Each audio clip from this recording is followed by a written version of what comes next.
Chapter 1, Kaiju. Where is my money? Kaiju panicked, anxiously darting his eyes around his cramped room. In his gaunt hand, he held a shattered, bottled glass he had hidden in a secret place to avoid the gaze of his father. It contained all his savings from more than half a year. The purpose of the savings was to treat his injured body after he was beaten by his tyrant classmates. He had foreseen it coming. As much as he tried to prevent it, he inevitably garnered their wrath, or should he speculate, their wicked thoughts of reining him with their fist and kicks to their contentment. He was helpless. His right ear was even cut since the tyrant performed a sharp jab, one containing the strength of being trained by a rancor and spoiled by refined Genesis serum since childhood. As a result, he had already decided to visit the hospital to preserve his life, at least. However, he was devastated to discover his money was purposely stolen, and there was only one person on his mind, he assumed, who broke the bottle.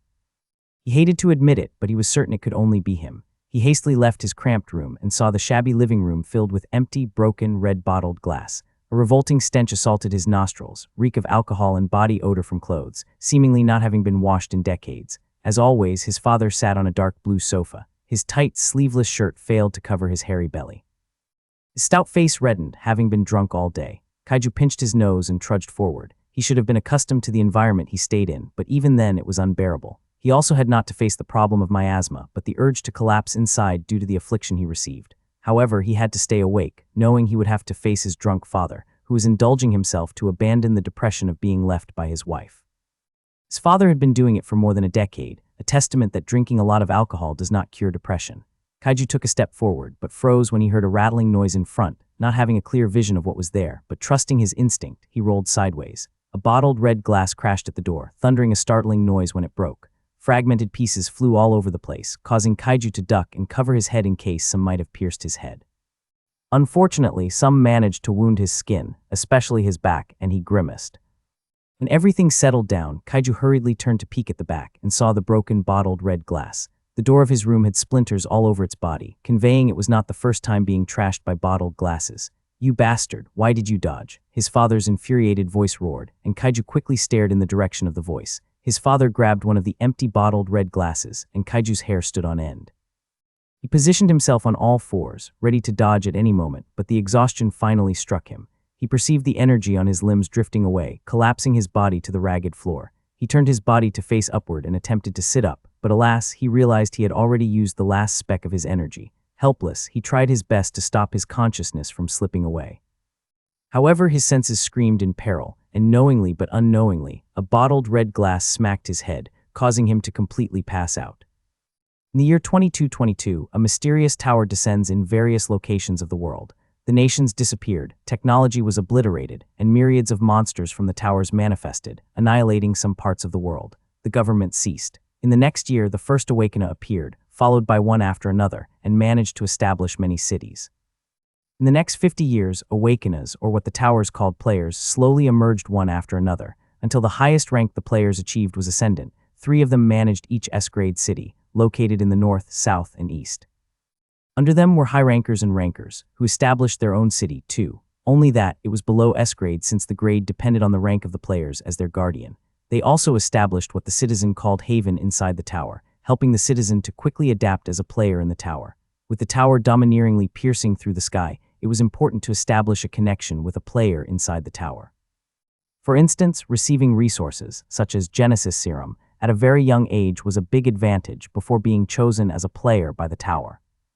However, with Kaiju having only his abusive, with no achievement, father as his possible support, being chosen by the tower to be their player tantamount to suicide. Unknowingly, time passed by. Kaiju opened his eyelids, revealing the stark, deep, starry night pupils, some myriads of microscopic stars blinking, forming a web-like structure. His eyes were as enigmatic as the universe. His eyes regained clarity and were welcomed by the familiar, dilapidated ceilings. Kaiju stared dazedly, suddenly perceiving his right eye's vision was blurring, sensing the viscous liquid on his forehead. It was itchy when it slithered on his hair and face. However, instead of wiping the blood, he only closed his right eye with an indifferent expression. His chest heaved up and down slowly, strenuously respiring, while intensifying his senses to perceive if the goddamn drunk old man of his was still drinking. If he suddenly sat up, and his drunk father was still awake, he would not be surprised to be assaulted by another bottle on his head again. The excruciating pain bombarded him once more, particularly on his forehead, and he infuriatingly cursed in his mind. "This goddamn bad luck of mine. I'm already unfortunate enough to have an abusive and drunk father like him, but I still managed to get on their bad side." He sighed helplessly, tossing those unnecessary thoughts at the back of his head. When he finally realized he was totally broke, having no more money to treat his injury at the hospital, he knew his life would come to an end. Forget about going to the hospital. With the injury he bore, it would be impossible for him to walk there by himself. At this point, he accepted his fate and closed his eyes. "You son of a bitch, you deserve to die." He was startled to hear his father screaming. He was ready for another smack of the bottle again to end his life when minutes passed. All he perceived was strange tranquility. He chuckled.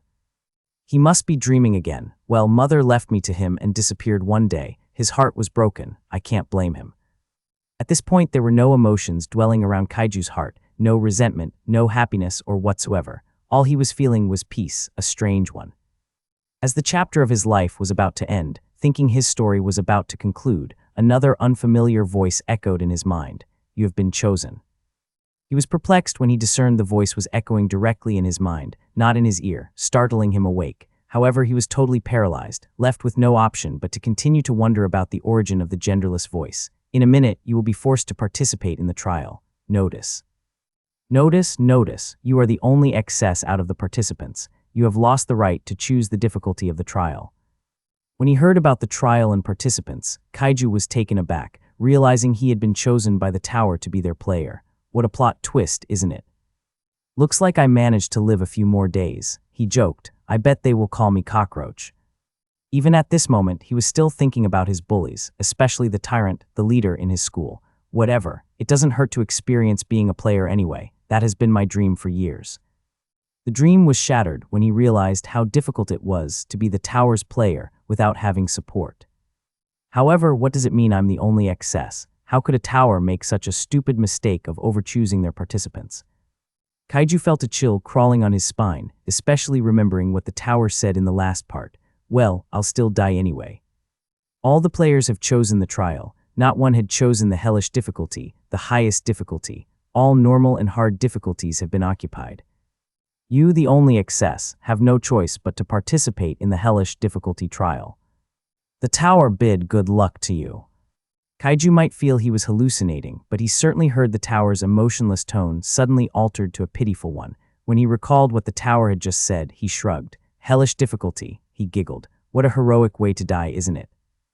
His body suddenly emitted a strange golden light, not that he was aware since he was closing his eyes. The golden light intensified, slowly fading Kaiju's body. Before Kaiju completely vanished, a thought lingered on the place where he was last found. "I heard the hellish difficulty contained a lovely world. Why won't I venture a bit for a peaceful death?" Chapter 2: The Trial Hellish Difficulty. Welcome to the tower. As Kaiju opened his eyes, he was greeted by a shocking, marvelous sight. He was currently floating amid the dark, crimson haze sky, staring at the forlorn, colossal berg perched on the cliff of the eerie plateau. Although it was a plateau, it was filled with trees. Some had sharp crowns while some were just domes. It was difficult to peer through the other side, but Kaiju was certain there were hazardous, unknown creatures looming under the crown of trees. Meanwhile, the other side of the cliff was an abyss. Darkness was all that he could see. Whenever his gaze lingered towards it, his hair stood on end, as though he was attempting to stare at the forbidden, treacherous area. He distracted himself by staring at the colossal berg that was located on the west. Behind it was the dusk, painting a picturesque, warming scene on the horizon. Kaiju was filled with conflicted feelings, mixed with awe, fear, and excitement. He hovered in the sky for a while until he discovered he was being dragged towards the ground, causing his heart to palpitate in terror. He glanced below, watching the vast crown of trees growing closer at a rapid speed, feeling like he was a meteorite that was about to pierce through the ground. "Will I die at this rate?" He was unsure how to react. His death was already assured. Witnessing the quaint, eerie scene already bestowed him a satisfying, warming death. But dying due to the fall from the sky was another thing. "Still, isn't it thrilling?" he mumbled. As he was about to collide to the crown of trees, anticipating another wave of excruciating pain of being grazed by branches, he was startled to discover his physical body seemed to be in an ethereal form. He passed by those myriads, condensed branches and leaves with no consequences, shocking him to the core. He was still recovering from the shock when he was frightened to glimpse a lifeless body on the ragged earth. He could not be familiar with whose body it was. "Am I in a soul form?" His question was left unanswered as he collided with the lifeless body and his consciousness faded. "Participant, you have finally arrived at the Hellish Trial." Hellish Trial's title, the Vladislausberg. Description: Vladislaus, a Nightborn, a barren vampire carrying the pure blood of Vlad, the Impaler, known as Dracula, resided on the burg as the owner and the master of the Nightborn. The Baron is in slumber, but rumors of his awakening grow stronger with each passing day. The Bloodbound anticipate his return, and the Crimson Knights stand ready. Time is of the essence. Vladislaus possesses numerous treasures accumulated in the centuries. Bloodstone Chalice, Nocturne Veil, Drakel's Fang, Heart of the Abyss, Ring of the Eternal Night, Crimson Crown, Sanguine Grimoire, Vermilion Phylactery, Glaive of the Blood Moon, and Shroud of the Forgotten. These are all the treasures sufficient for his ascension to become a vampire king. Mission: obtain one of Vladislaus' treasures and offer it to werewolves, or fairies, or luminari, or Nephilim, or angels, or infernals, or witches. Note: selecting to offer the treasure to one of the races will elevate the affinity with them. Once accomplished, the trial will be completed. Kaiju opened his eyes, blinking ambiguously. He was staring at the wall of text levitating in front of him, and as long as he willed it, the genderless voice of the trial would reverberate on his mind, reading the same thing multiple times. Kaiju was startled awake because of it, and now, leaning on the tree trunk with his butt aching from the protruding, uneven roots, he was analyzing the trial's description and the mission itself. At first, he was exhilarated to discover he could meet vampires and other races, but the excitement instantly dwindled when he realized he was just a mere ant against them. How else would the system expect him to steal a treasure from a barren vampire, certainly sounding mighty and vicious, when he was just an ordinary human from an ordinary race? Hell, he did not even have a single weapon. He sighed and stood up, almost staggering from the numb of his lower limbs. What was a good thing, though, was his body seemed to have recuperated from the impairment he received from his bullies and his father. The bad thing, on the other hand, was his body was still skeletal, and thus produced little to no energy. Growled, his stomach grumbled for the lack of nutrients the owner provided, and Kaiju could only smile helplessly. He saw many fruits, mushrooms, and other foods he could pluck, but then again he worried if it was poisonous. The lack of knowledge exasperated him, pulling his hair out to cool down his anxiety. He respirated heavily and closed his eyes. Calm down, Kaiju. He swept his eyes to the vicinity and scrutinized each plant, mushroom, and even tilted his head upward to examine the fruits. However, no matter how he tried, even working his brain excessively trying to recall the information the school provided in the wilderness class, there was not a single familiarity he could find to those potential foods. That was what vexed him. He was smart, though he tried to keep it low-key to avoid attention from his classmates, but he realized all those efforts to learn every single thing at school turned out to be futile. No, it is not. He shook his head. No one has survived from the hellish trial, from the public knowledge at least. The school tried its best to shower information about the other difficulty of the trial. Nonetheless, it should not be useless. Kaiju believed. He scrutinized each of the potential foods again and tried to relate the knowledge he carried. At first, he focused on the fruits, but then recognized he had to climb to get one. With his meager strength and little to no energy, it would be near impossible to acquire one. The tree has a gargantuan size too. He shifted to plants, but then again, from what he knew, some plants were alive. What if that plant was actually just an antenna of a flower monster with a big mouth the size of that gargantuan tree? Hence, due to his paranoia, he decided to eat the mushroom, only having to face the possibility of eating a venomous one. Chapter 3: Gacha System. Kaiju trudged to the nearest mushrooms. Compared to the trees he was familiar with, the trees growing here were more colossal and enigmatic. He even shuddered at the thought they were alive. The mushroom glued in a decaying wood, settling on a flat earth. Ants could be seen crawling on the wood's skin. He crouched down, scrutinized the surface of the mushroom, and ruminated. If I recall correctly, to identify if the mushroom has poison or not is based on the color. This one seems not to be bright colored, so it is edible. However, I must also examine its ring around the stalk if it has white gills on it. He plucked the mushroom, unusually bigger than the mushroom he was familiar with, and turned it around, peeking at the gills part of the mushroom.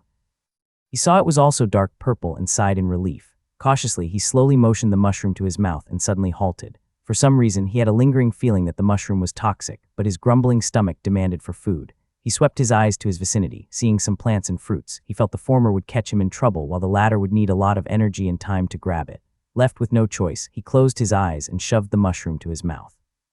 At the same time, he thought, if I still have some luck, I'll live. If I don't, I'll die. Let's leave it to fate then. He munched the mushroom and gulped it entirely. He opened his eyes, blinking, hearing only his racing heartbeat, seemingly nervous. Wait, he blinked his eyes faster than before. I'm not nervous at all. Why am I palpitating then? His heart skipped a beat. He clutched his heart, feeling his heart literally stopped beating, and he felt suffocated. He dropped to his knees, his eyes went red, then purple, becoming darker and darker. Perspiration emerged on his face throughout his skin. Saliva dripped out of his mouth as he opened his mouth wide, attempting to vomit something he should not have eaten. Obviously, it was impossible. He tried his best to take a breath, but it appeared even his respiration system stopped functioning. Veins emerged on his forehead, though red before, but now it was even dark purple. He fell his cheeks to the earth, not even feeling the pain. He attempted to respirate, but to no avail. Soon, his eyes moved upward, turned dull, until he lifelessly settled on the earth. His body stopped convulsing and he stayed frozen, for who knows how long. A pristine, snowy, dainty, feral snake blinked her eyes as she emerged from the shadow of the colossal roots of a tree. Her pure milky white pupils reflected a lifeless body, and her hunger intensified even more when she saw the body convulsed. Her vision zoomed in and saw the food she hadn't eaten for days, and it caused her stomach to growl. Without hesitation, she slithered her body forward. When she reached the lifeless body, due to her low intelligence, she didn't even realize how teeny-weeny she was, as she was only the size of the middle finger. Driven by instinct, she slithered toward the neck part of the body, where she sensed the quality and quantity of the poison coursing through the lifeless body. The body convulsed again, then stayed still. Dainty Snow Snake was not terrified, to say the least, even though she appeared to be confronting a colossal living thing. When she arrived at the neck part, seeing the dark purple veins protruding out, she opened her mouth and 4 fangs emerged, even licking it, resulting in her tongue to draw some blood. She only received a pang of pain, however, before her mind was consumed by hunger. She bit the dark purple veins, sipped the poison coursing through the lifeless body, sometimes convulsing, and her body began to grow. She became fatter and fatter, yet it appeared her hunger was not satiated yet. She greedily gulped the poison for half an hour until all the poison inside the body entirely vanished. The dainty, snow snake pulled out its fangs, burped with sleepy eyes, and quickly fell into hibernation beside the lifeless body. A lifeless body of a human and snake stayed still for a while, as though they were in deep slumber. A crimson moon in the east and the azure moon in the west was slowly orbiting and was about to meet each other.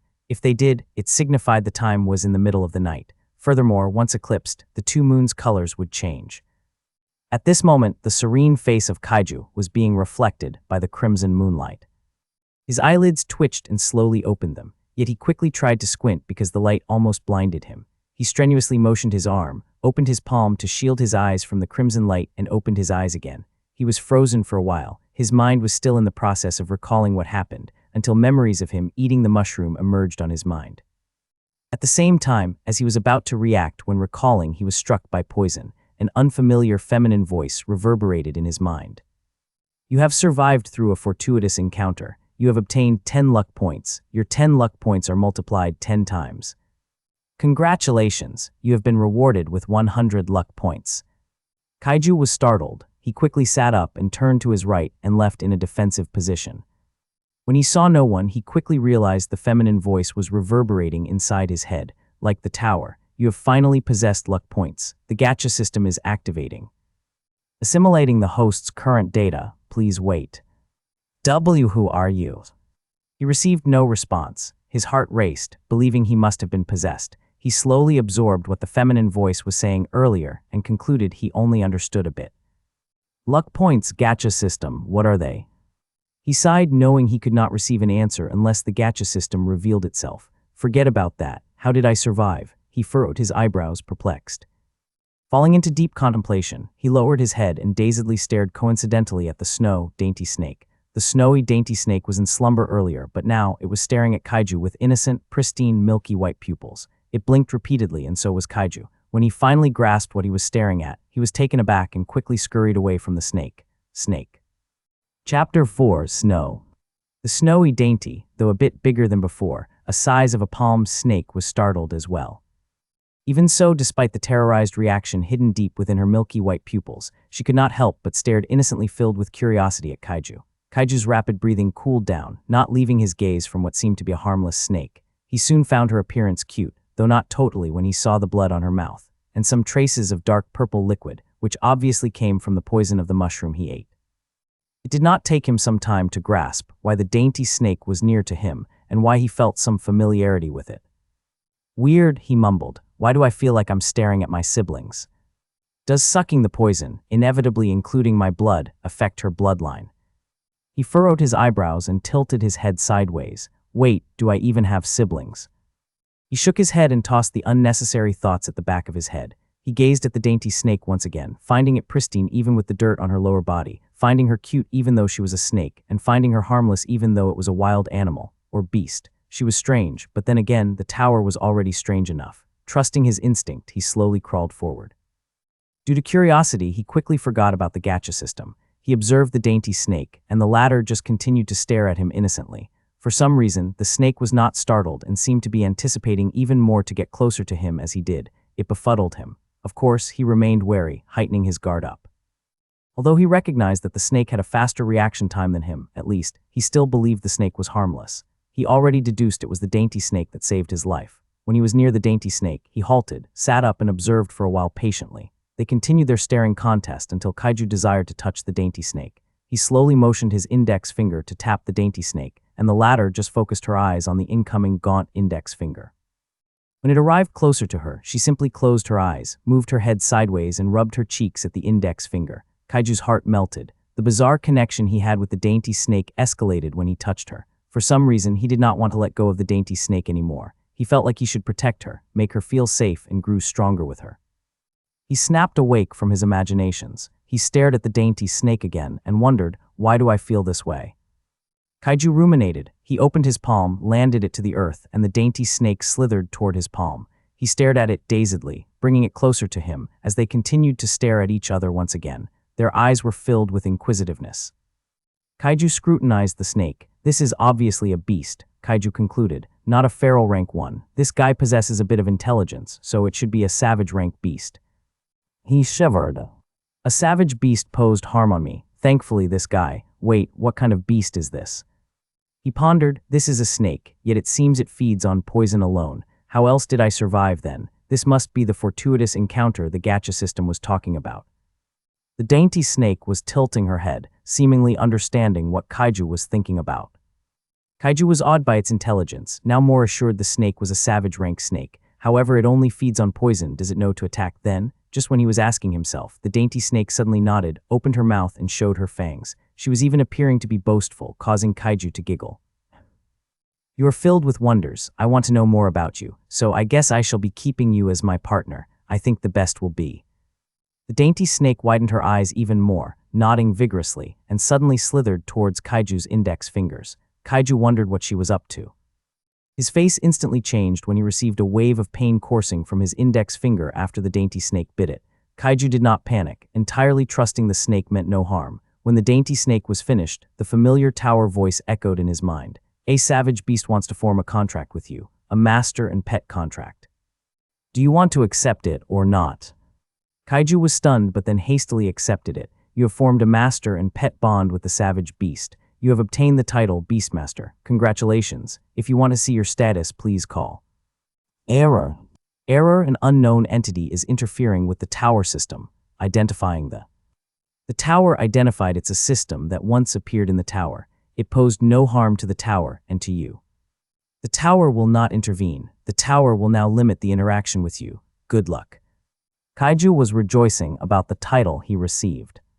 From what he knew, the title boosted his abilities. For instance, if he gained the title Swordmaster due to some stroke of luck, there would be an increase in sword mastery, attack speed, limit to sword only, affinity with the spirit sword, etc. Of course, he recognized the Beastmaster title. For what he knew, it increased his affinity with the beast, possessing high affinity with them, even sensing their thoughts and could communicate with them.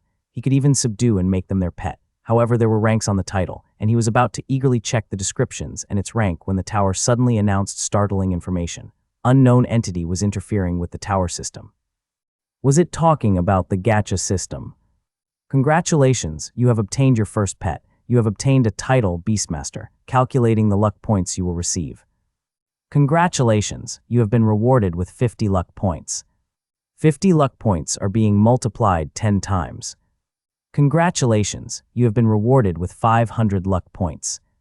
Kaiju was still processing the endless bombardment of announcements in his head when the gacha system was not finished yet. You have obtained your first pet. Do you want to name it?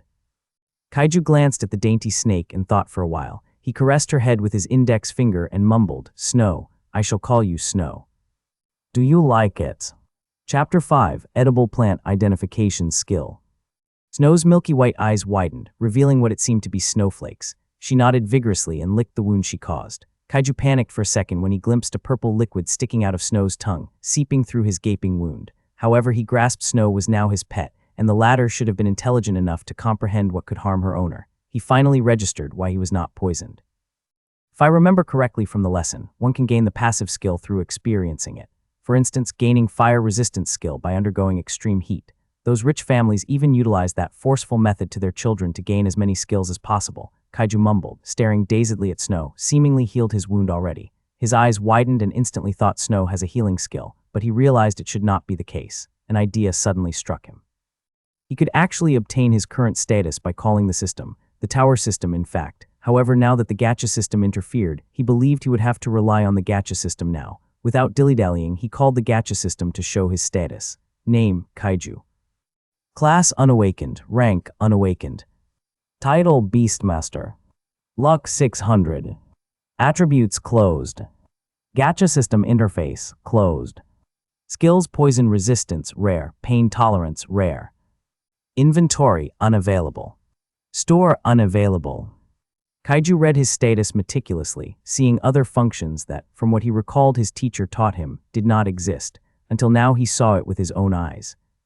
He was certain there was no such thing as luck, as others' status window only possessed name, rank, class, title, attributes, skills, inventory, and store. Curiosity itched him when he saw the gacha system interface, although he was shocked to discover he had another skill aside from poison immunity, as it was expected after eating the toxic mushroom due to his ignorance. He was more itching to know about the gacha system interface.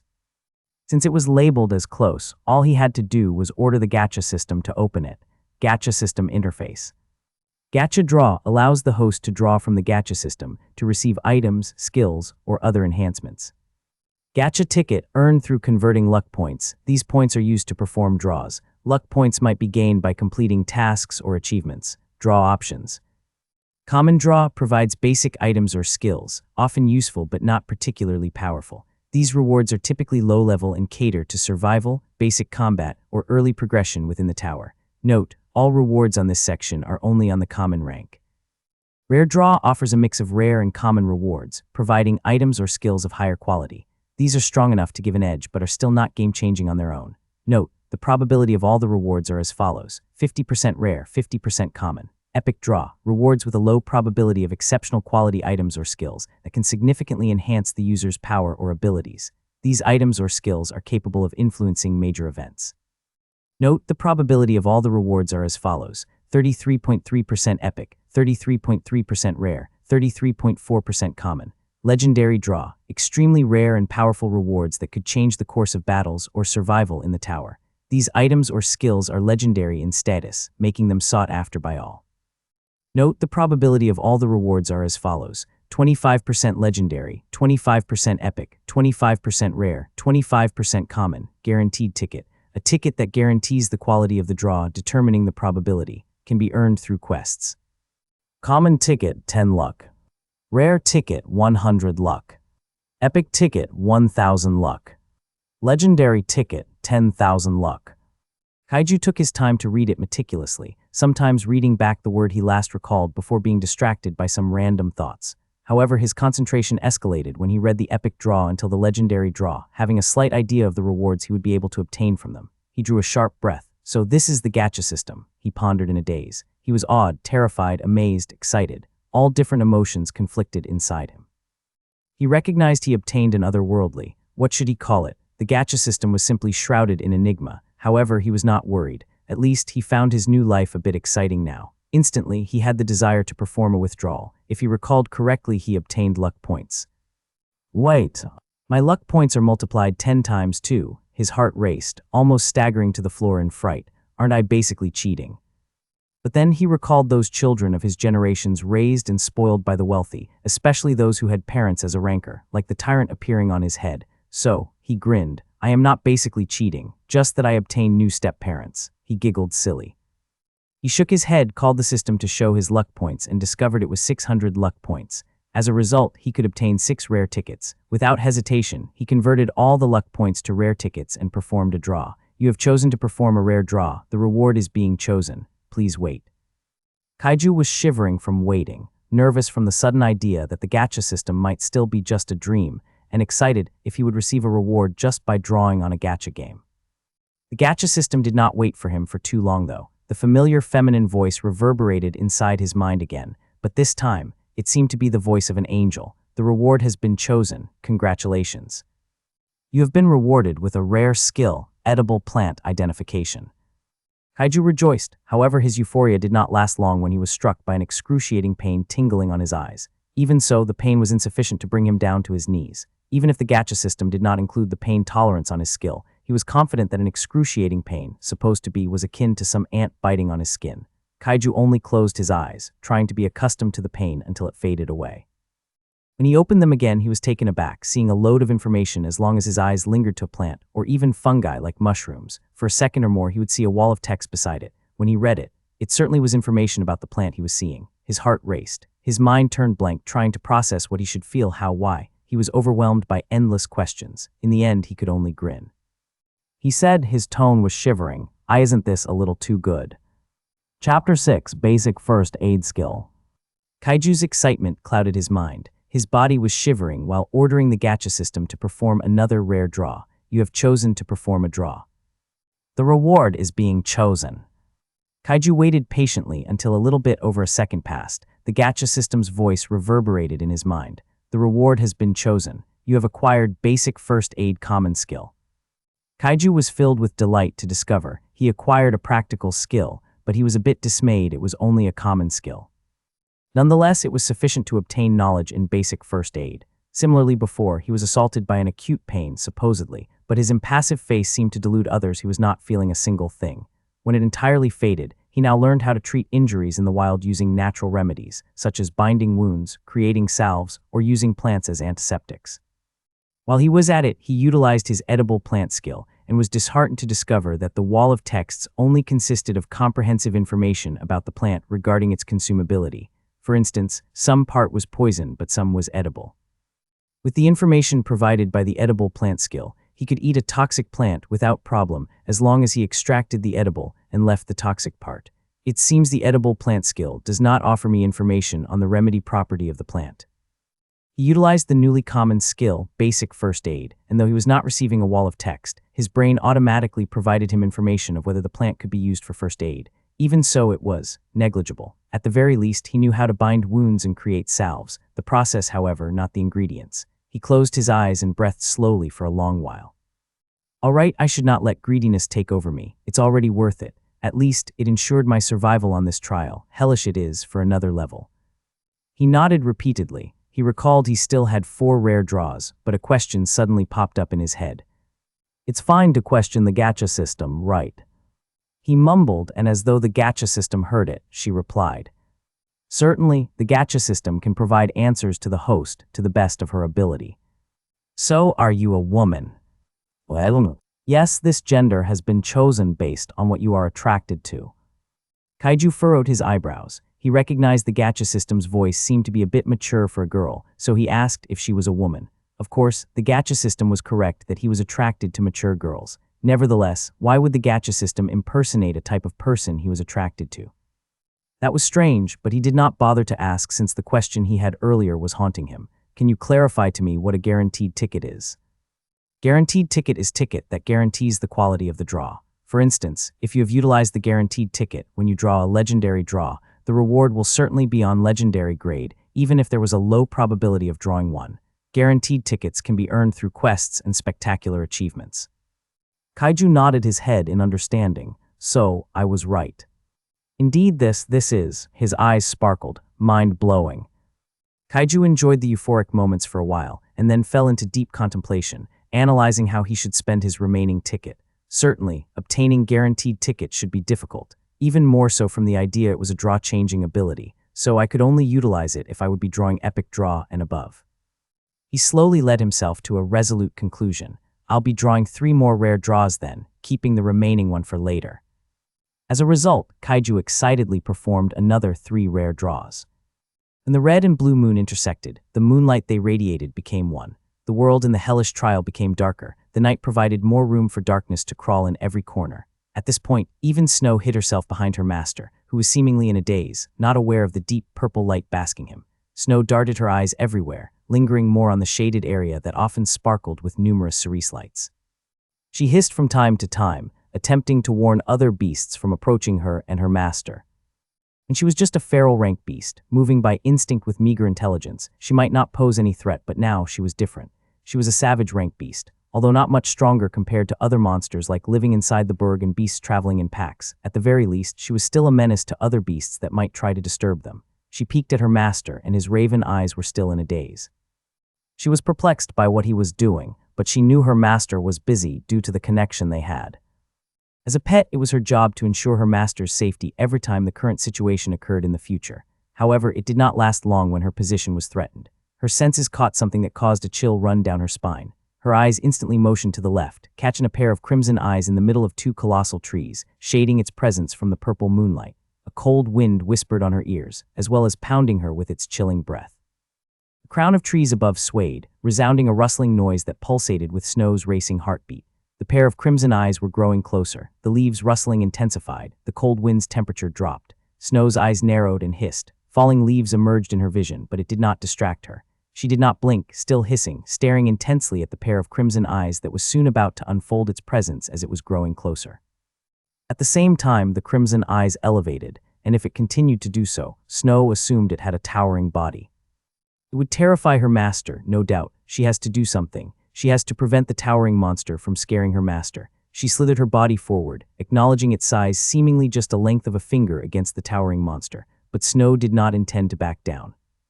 Chapter 7: Grotesque Monster.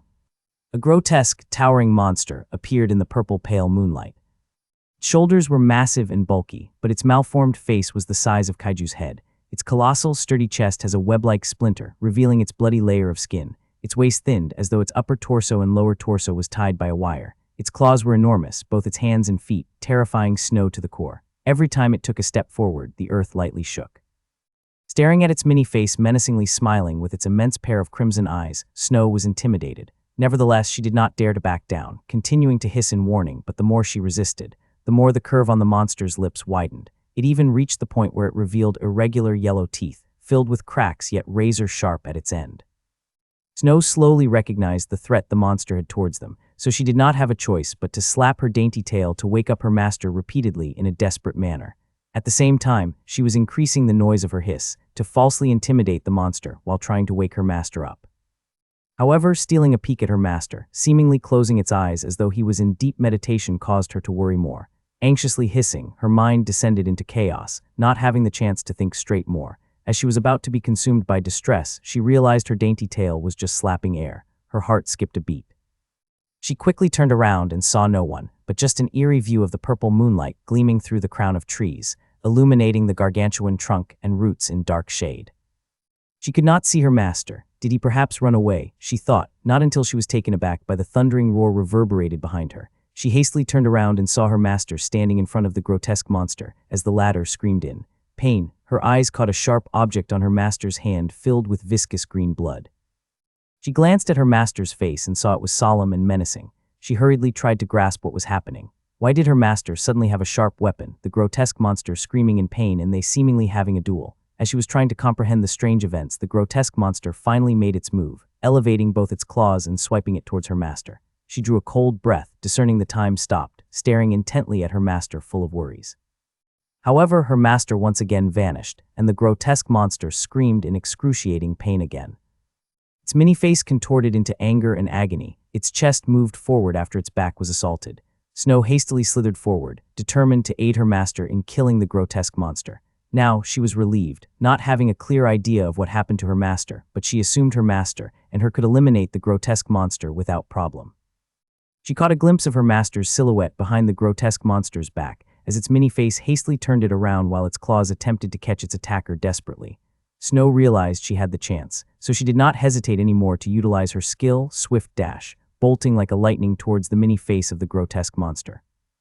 With her intelligence, she recognized how sturdy the grotesque monster's body was, although there were splinters on its upper torso, revealing the vulnerable part of its body. It was deeper than her fangs could pierce through.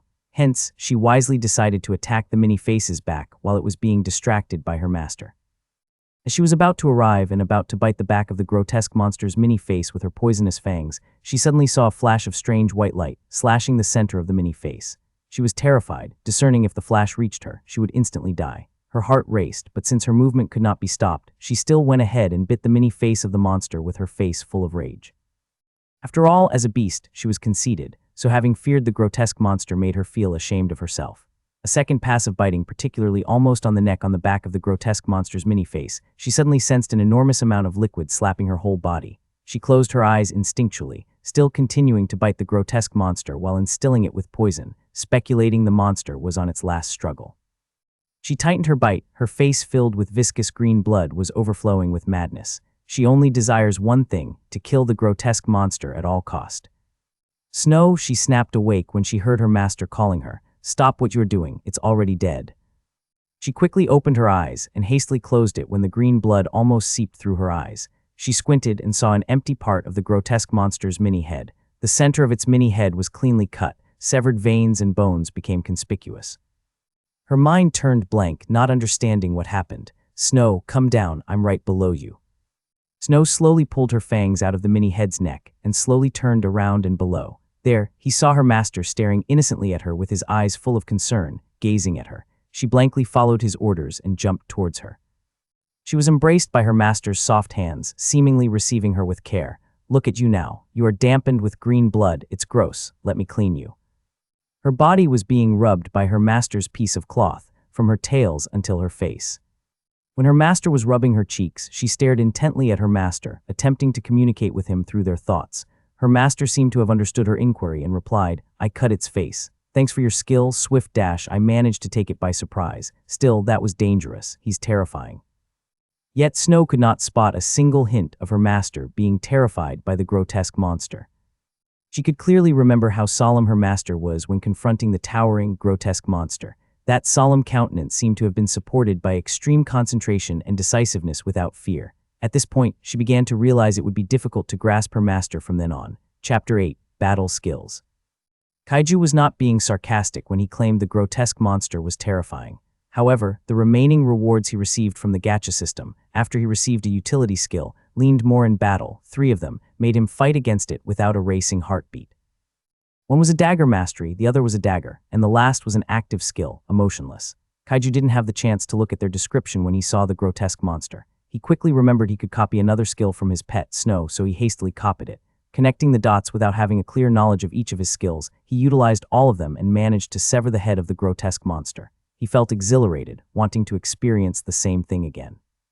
However, he knew each of his skills had limits and cooldown. After cleaning Snow from the revolting stench of the green blood, he walked farther from the monster, performing what he learned from the lesson in the wilderness class. It is a must to be quickly away from the carcass of monster and beast, as their fellow could sniff blood due to their sensitive senses. Hence, after scavenging all of the carcass valuable stuff, run away with it. Kaiju could still remember his teacher's words vividly and did not hesitate to follow them.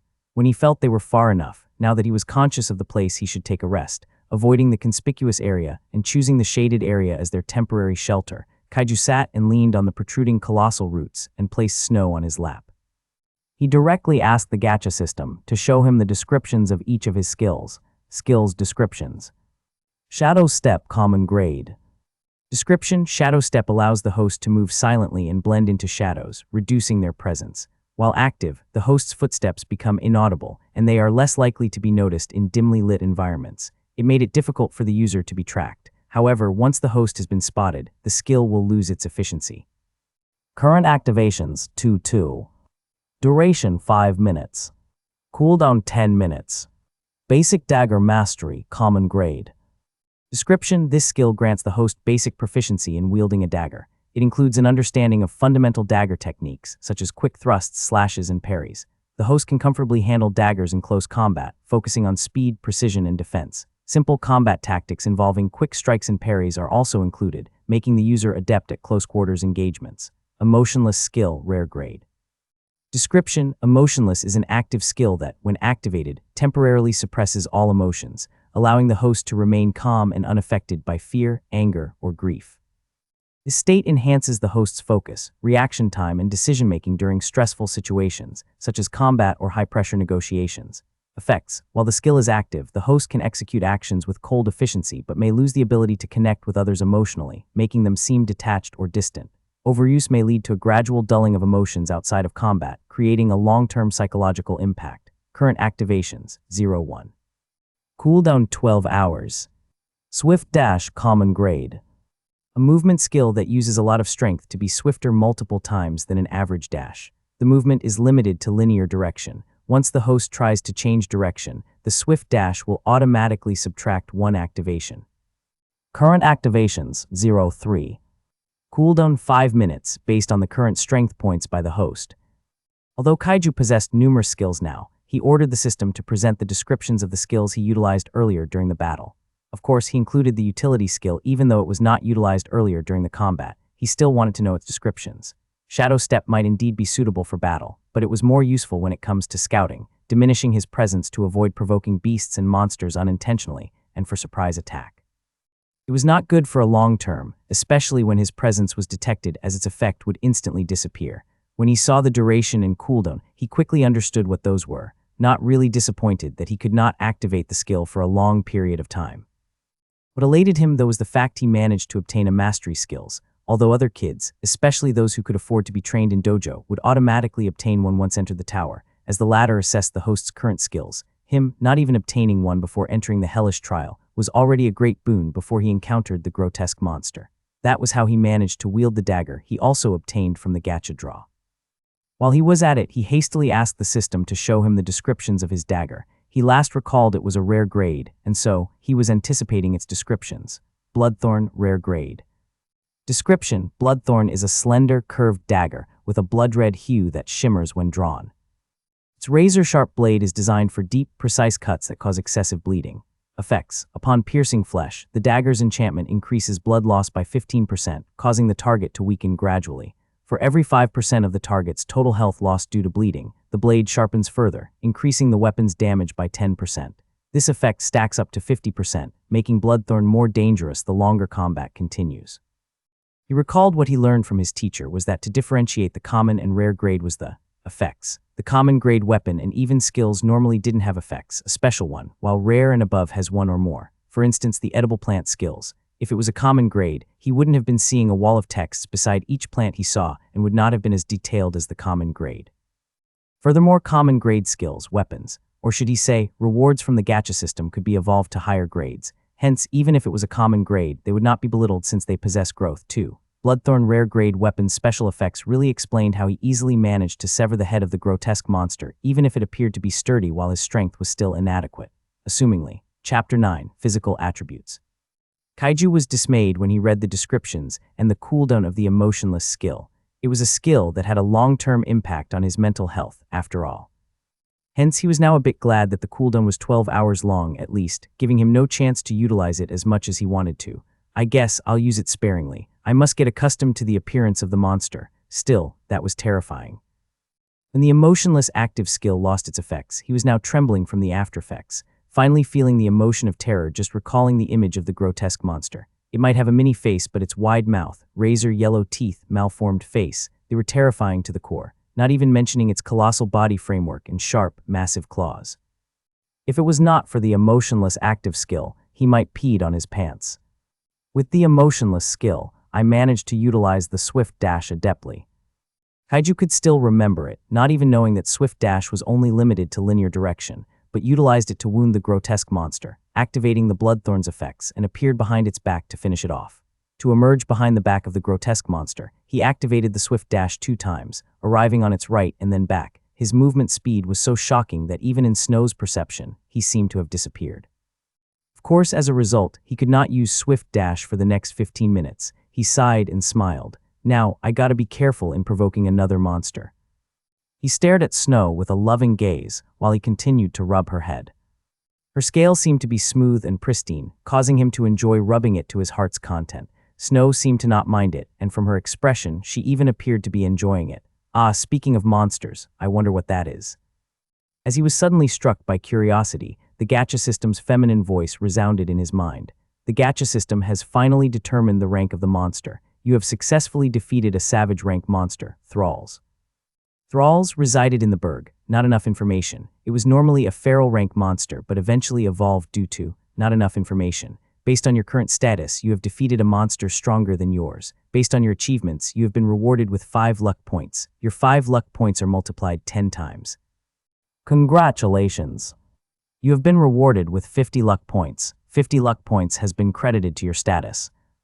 Kaiju was beyond elated to receive another luck points. However, it instantly registered on his mind it was only 50 luck points, which was not near enough to buy him a single rare draw ticket.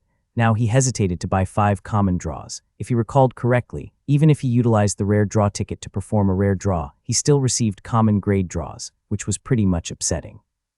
Of course, those common grade draws still hold a significant value, nonetheless. Hence, he hesitantly decided to buy 3 common grade tickets and performed 3 common draws consecutively. You have decided to perform a common draw 3 times.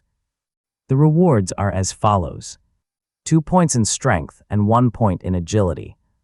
As Kaiju was consumed by the surprise of the rewards, he suddenly had a sudden sense of agony, with a twist of a strange comfort coursing through his physical being.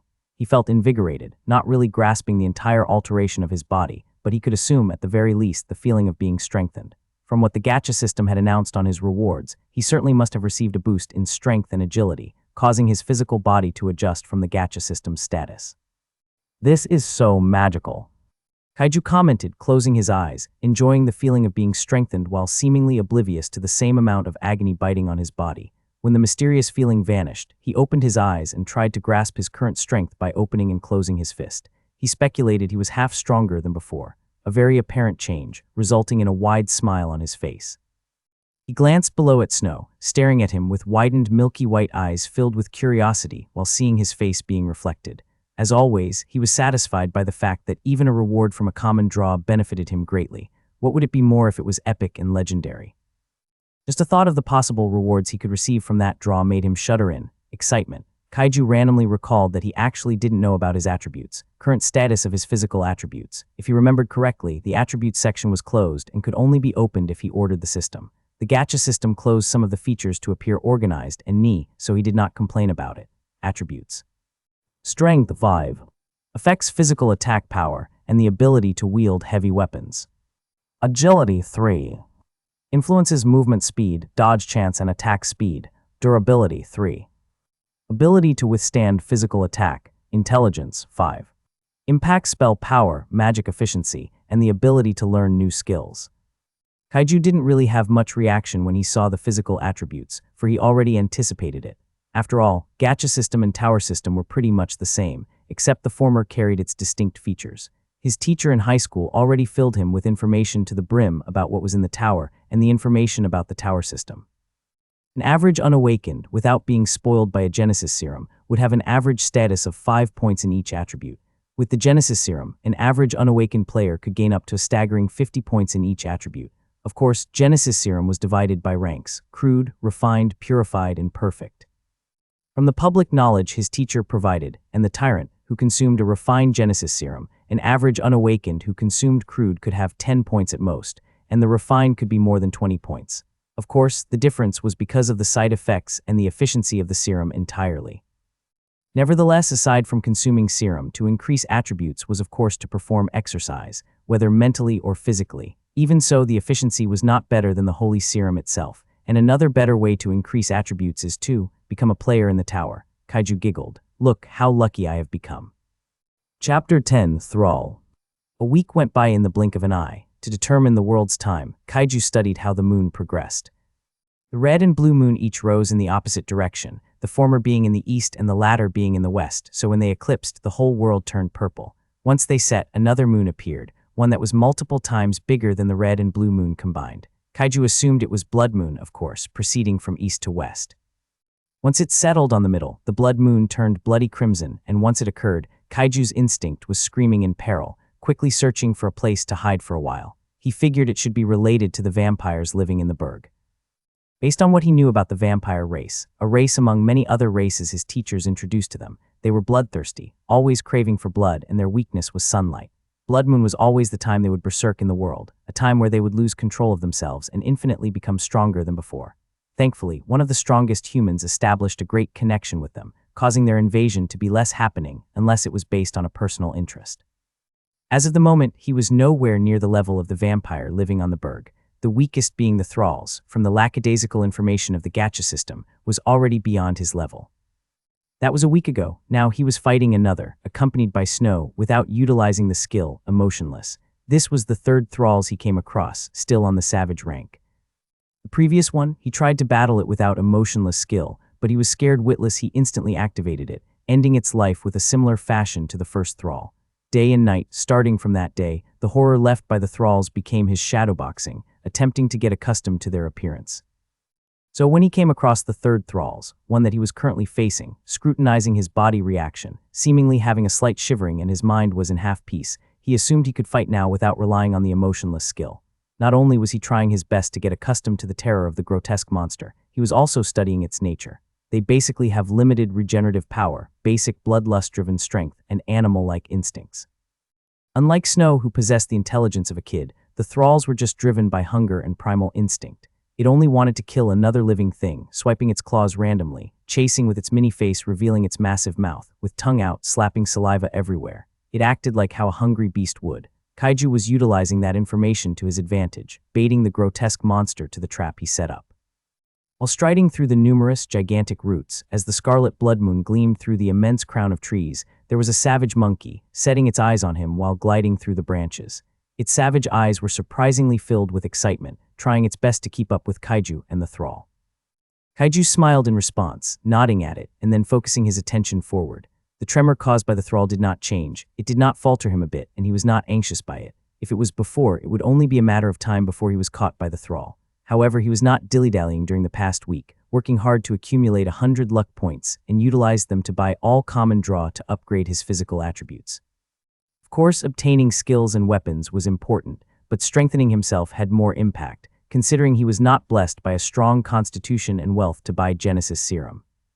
Now he was equal to an unawakened who consumed a crude Genesis Serum. Furthermore, compared to them who would have to suffer from the side effects of the crude grade, he felt vigorous. Even so, since he only had 10 attributes points earned by the common draw, each of them was randomly distributed to strength, agility, durability, and intelligence. Only his strength and agility reached 10 points. However, that was enough. He presumed the thralls had 10 points of agility, while its strength. He did not want to talk about it. Soon, Kaiju saw something in his vision that caused his eyes to light up. Ahead of them, there were myriads of leaves, seemingly concentrated in one place. Kaiju was intentionally bolting towards it. When he arrived, he took a massive leap, ensuring not to land on the myriads of leaves. It was almost 25 meters long, causing him to increase his speed to elevate the distance he could cross when he leaped. He rolled forward multiple times, and when he found his balance, he quickly turned around, just in time to see the thrall, still setting its bloodshot eyes on him, while finally stepping on the concentrated myriads of leaves. Suddenly, it lost its balance and fell out of nowhere as the myriads of concentrated leaves collapsed. Kaiju grinned in response. The monkey was beating its chest as it was guffawing in a mocking manner towards the thrall.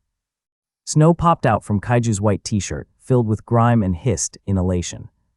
The thrall fell into a deep pit as what remaining part of his body could be seen popping out of it was its mini head, still directing its savage, bloodthirsty face toward Kaiju. Its thunderous roar filled with indignation reverberated through the forest. It worried Kaiju, knowing it would alert other monsters and beasts nearby, and it might put themselves into jeopardy. He did not hesitate anymore to pull out the sharp dagger from his waist, with its hilt tied by a rope. The dagger's size made it seem like it was a short sword in Kaiju's hands, hence why he was wielding it with his two hands. He positioned himself to leap and activated the skill, Swift Dash, and instantly arrived in the thrall. The world seemed to slow down as Kaiju precisely aimed to slash at the thrall's eyes. A fountain of green blood gushed out from the lacerated wound. When Kaiju arrived at the other side of the pit, he hurriedly turned around and activated another Swift Dash to end the thrall's agony. Chapter 11, Little Gorilla. You have successfully killed a savage rank monster, Thrall. Congratulations, you have been rewarded with 5 luck points. 5 luck points are being multiplied 10 times. Congratulations, 50 luck points have been credited to your status. Kaiju was beyond elated to receive the rewards, even more so by the fact he finally managed to murder a thrall without relying on the skill, emotionless. He glanced at the bloodthorn, swung it fiercely, causing the blood to spray in a crescent shape as he tied the hilt on the rope around his waist. Suddenly, he caught his hand shivering from mixed emotions. Mostly, it was from the terror he felt from the grotesque towering monster, but now. It was still there, but the excitement seemed to be more overwhelming than the fear. He finally got rid of the fear, killed the thrall without relying on the emotionless skill, activating only 2 Swift Dash and receiving 50 luck points. I sure benefit a lot on this day. Well, it sure is a hellish adapting week. Kaiju sighed and then smiled. Indeed, adapting in a week on the hellish trial was so difficult. Just the first minute he appeared on the trial, he already almost killed himself, what was more on the first week. He encountered a savage rank beast in a pack, escaping from their attention through shadow step, almost tangling himself from an inconspicuous vines. He did not want to think more about it. Swoosh, he was snapped awake by the monkey landing on his shoulder. The monkey was savage by its nature, no doubt. Its protruding fangs and 3 bloodshot eyes with its fierce expression already conveyed it.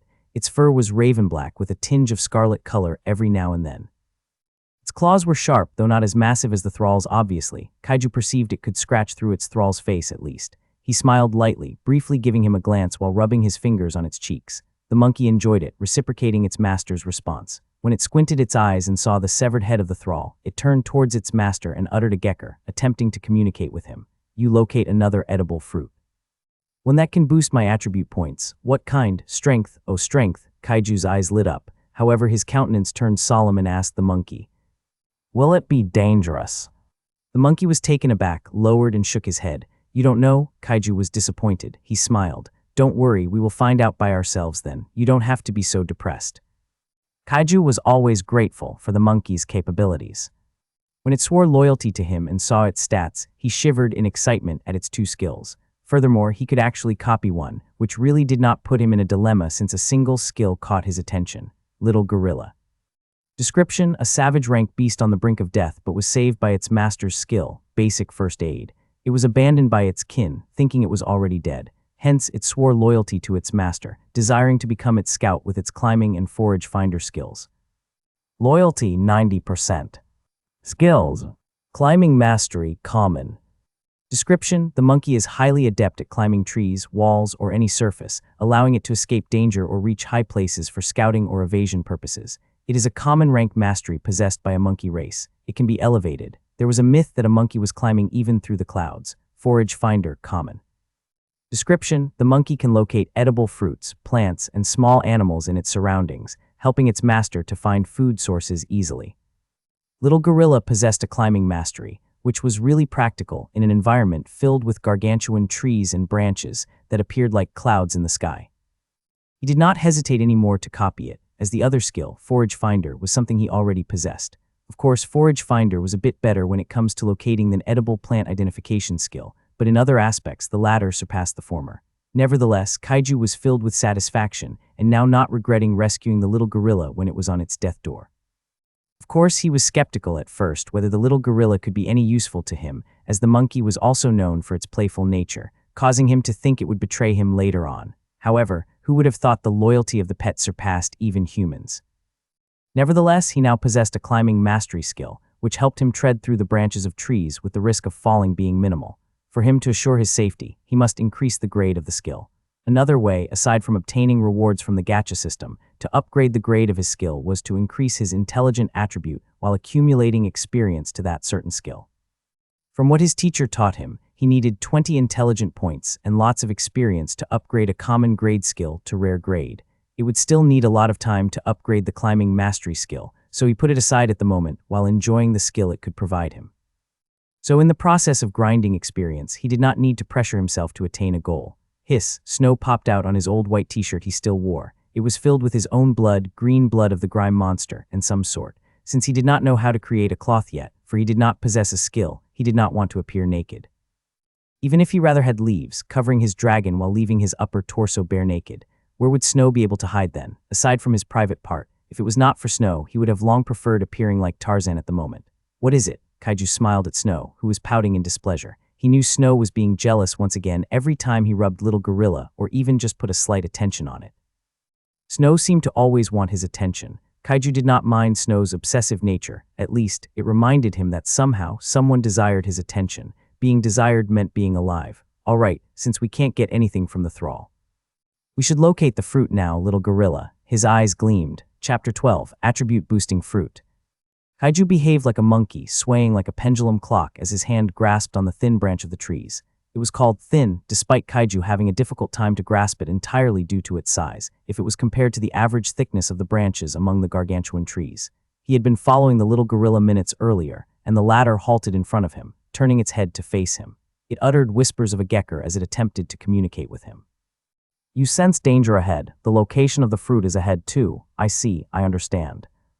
Kaiju was aware of how perilous a lucky encounter could be. There had been many cases in the past, turning into a valuable lesson for the future generation, being taught by the teachers about ceased awakeners falling into the trap of a tempting treasure. Discovering a fruit that could boost attributes was even guarded by beast and monster alike, seeking for its benefit too. Kaiju nodded at little gorilla and whispered, "Let's scout ahead too, let me do it, I have a stealthy ability." Kaiju moved through the branches and landed on the ground. Of course, Shadow Step only activated if he walked through the shadows, eventually concealing his presence. Shadow Step activated with a condition, a heavy restriction placed on the common grade skills. Little gorilla cast a worried glance at its master, but it was helpless since it received a command to stand by. Hence, it could only sit on the branch while attentively listening to its surroundings and keeping a watchful eye at its master in case of danger. Kaiju ambled forward, inevitably blending his presence at the shadow, gradually losing his presence. Of course, he needed to be cautious at this point, or the Shadow Step would lose its effects once he was spotted by a sensitive, menace beast. It did not take him long to discover a slight expanse ahead with a gargantuan tree, carrying gleaming fruits at its crown with various colors. The fruits illuminated a color, not reflected by the bloody crimson moon. There were red, green, blue, and gray. When Kaiju set his eyes on it, his heart raced. He knew what those fruits were.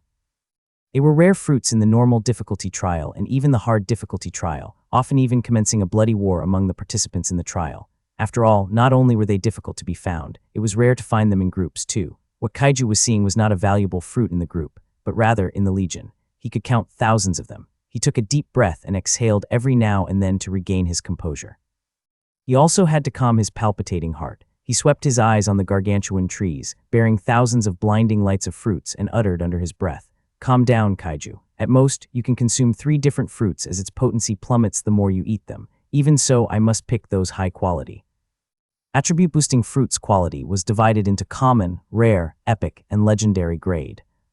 Each of them offered permanent increases in attributes, but of course they had distinct benefits. From Kaiju's knowledge, a legendary grade fruit not only increases 3 attributes by 200 points each, the consumer would be granted by an elemental affinity. Even a high ranker would fight each other for that benefit. It would not be surprising that even ascendants sought for it too. After all, to increase attribute points was to exercise. Not similar to Kaiju that could be increased through rewards. Furthermore, there would be a benefit of receiving affinity with elements, inflating its significance to the players in the tower. Since this was a hellish trial, Kaiju expected to discover a rare fruit. However, he would not be surprised if there was an epic fruit hiding amongst the legions of ants too. What if he could feel his racing heartbeat on his throat? There is a legendary fruit too. Even so, recalling how perilous such an immense lucky encounter could be, the possibility of a high-ranking beast guarding and seeking to eat such fruit once it matured acted like a cold bucket pouring on Kaiju's head. There was no way that heaven favored him to the point it would even give away a legendary grade fruit. Let's not be too greedy right now then. Let's settle for what I think I can acquire.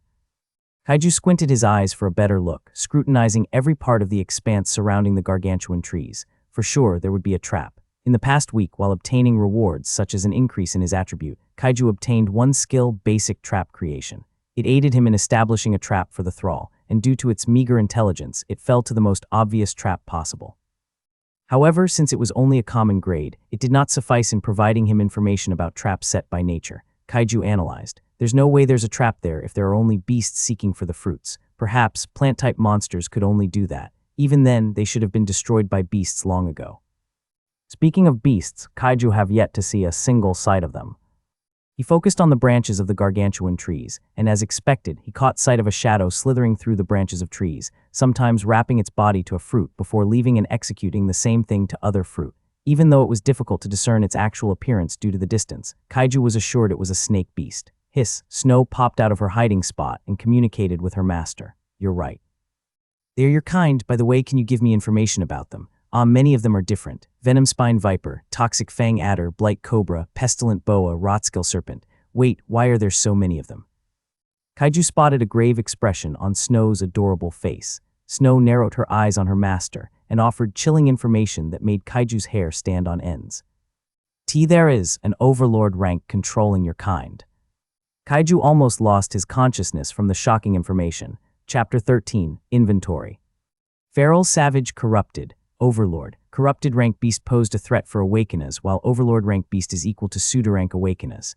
Kaiju was unawakened, relying only on the recently earned skills and slightly above average attribute points to kill a savage rank beast. Barely. If it was not for his wit and the dull thrall, he would not have killed it unscratched. Now he was about to face an overlord rank beast. No thanks. It's in slumber. It'll only wake up if it's entirely disturbed. What do you mean entirely? Disturbed enough for its eyes to open and solve the problem itself, so I can still snatch some fruits. Since its underlings only have poison, I can ignore it with my poison resistance skill. Right, they're on the same rank as you. If even I can be fine from your poison, how about them then? All right, enough praising me, Snow. I'll go and snatch it. By the way, will you be okay with me once I go there? Kaiju gazed at Snow's reaction and saw she was hesitating. He did not hesitate anymore to order her. All right, I know you'll be affected by an overlord rank beast. After all, they have the ability to compel its kind to follow them. You don't have to force yourself. I can do it by myself. Really, don't be depressed, Snow. You can still help me in the future. Don't worry about it. Kaiju took some time to convince Snow, even had to comfort her downcast emotion since he cared about her a lot. When he finally managed to do so, he asked, "Do you know when the fruits will be matured? Tonight, isn't that early?" "I don't have enough preparations then."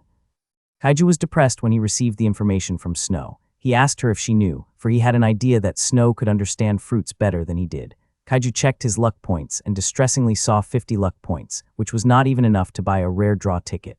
Even with a rare ticket, it would still be through luck for me to obtain a rare reward in the rare draw. Suddenly, the anticipated feminine voice of the gacha system reverberated in his mind. The gacha system has detected that the host has a serendipitous encounter. The gacha system is calculating the amount of luck that the host has gathered through this encounter. As always, the gacha system's voice acted like a voice came from heaven as Kaiju was on his last breath.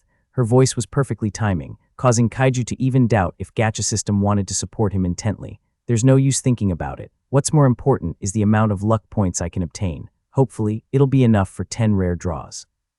Of course, if Kaiju obtained enough luck points to buy an epic draw, he would not buy it at all.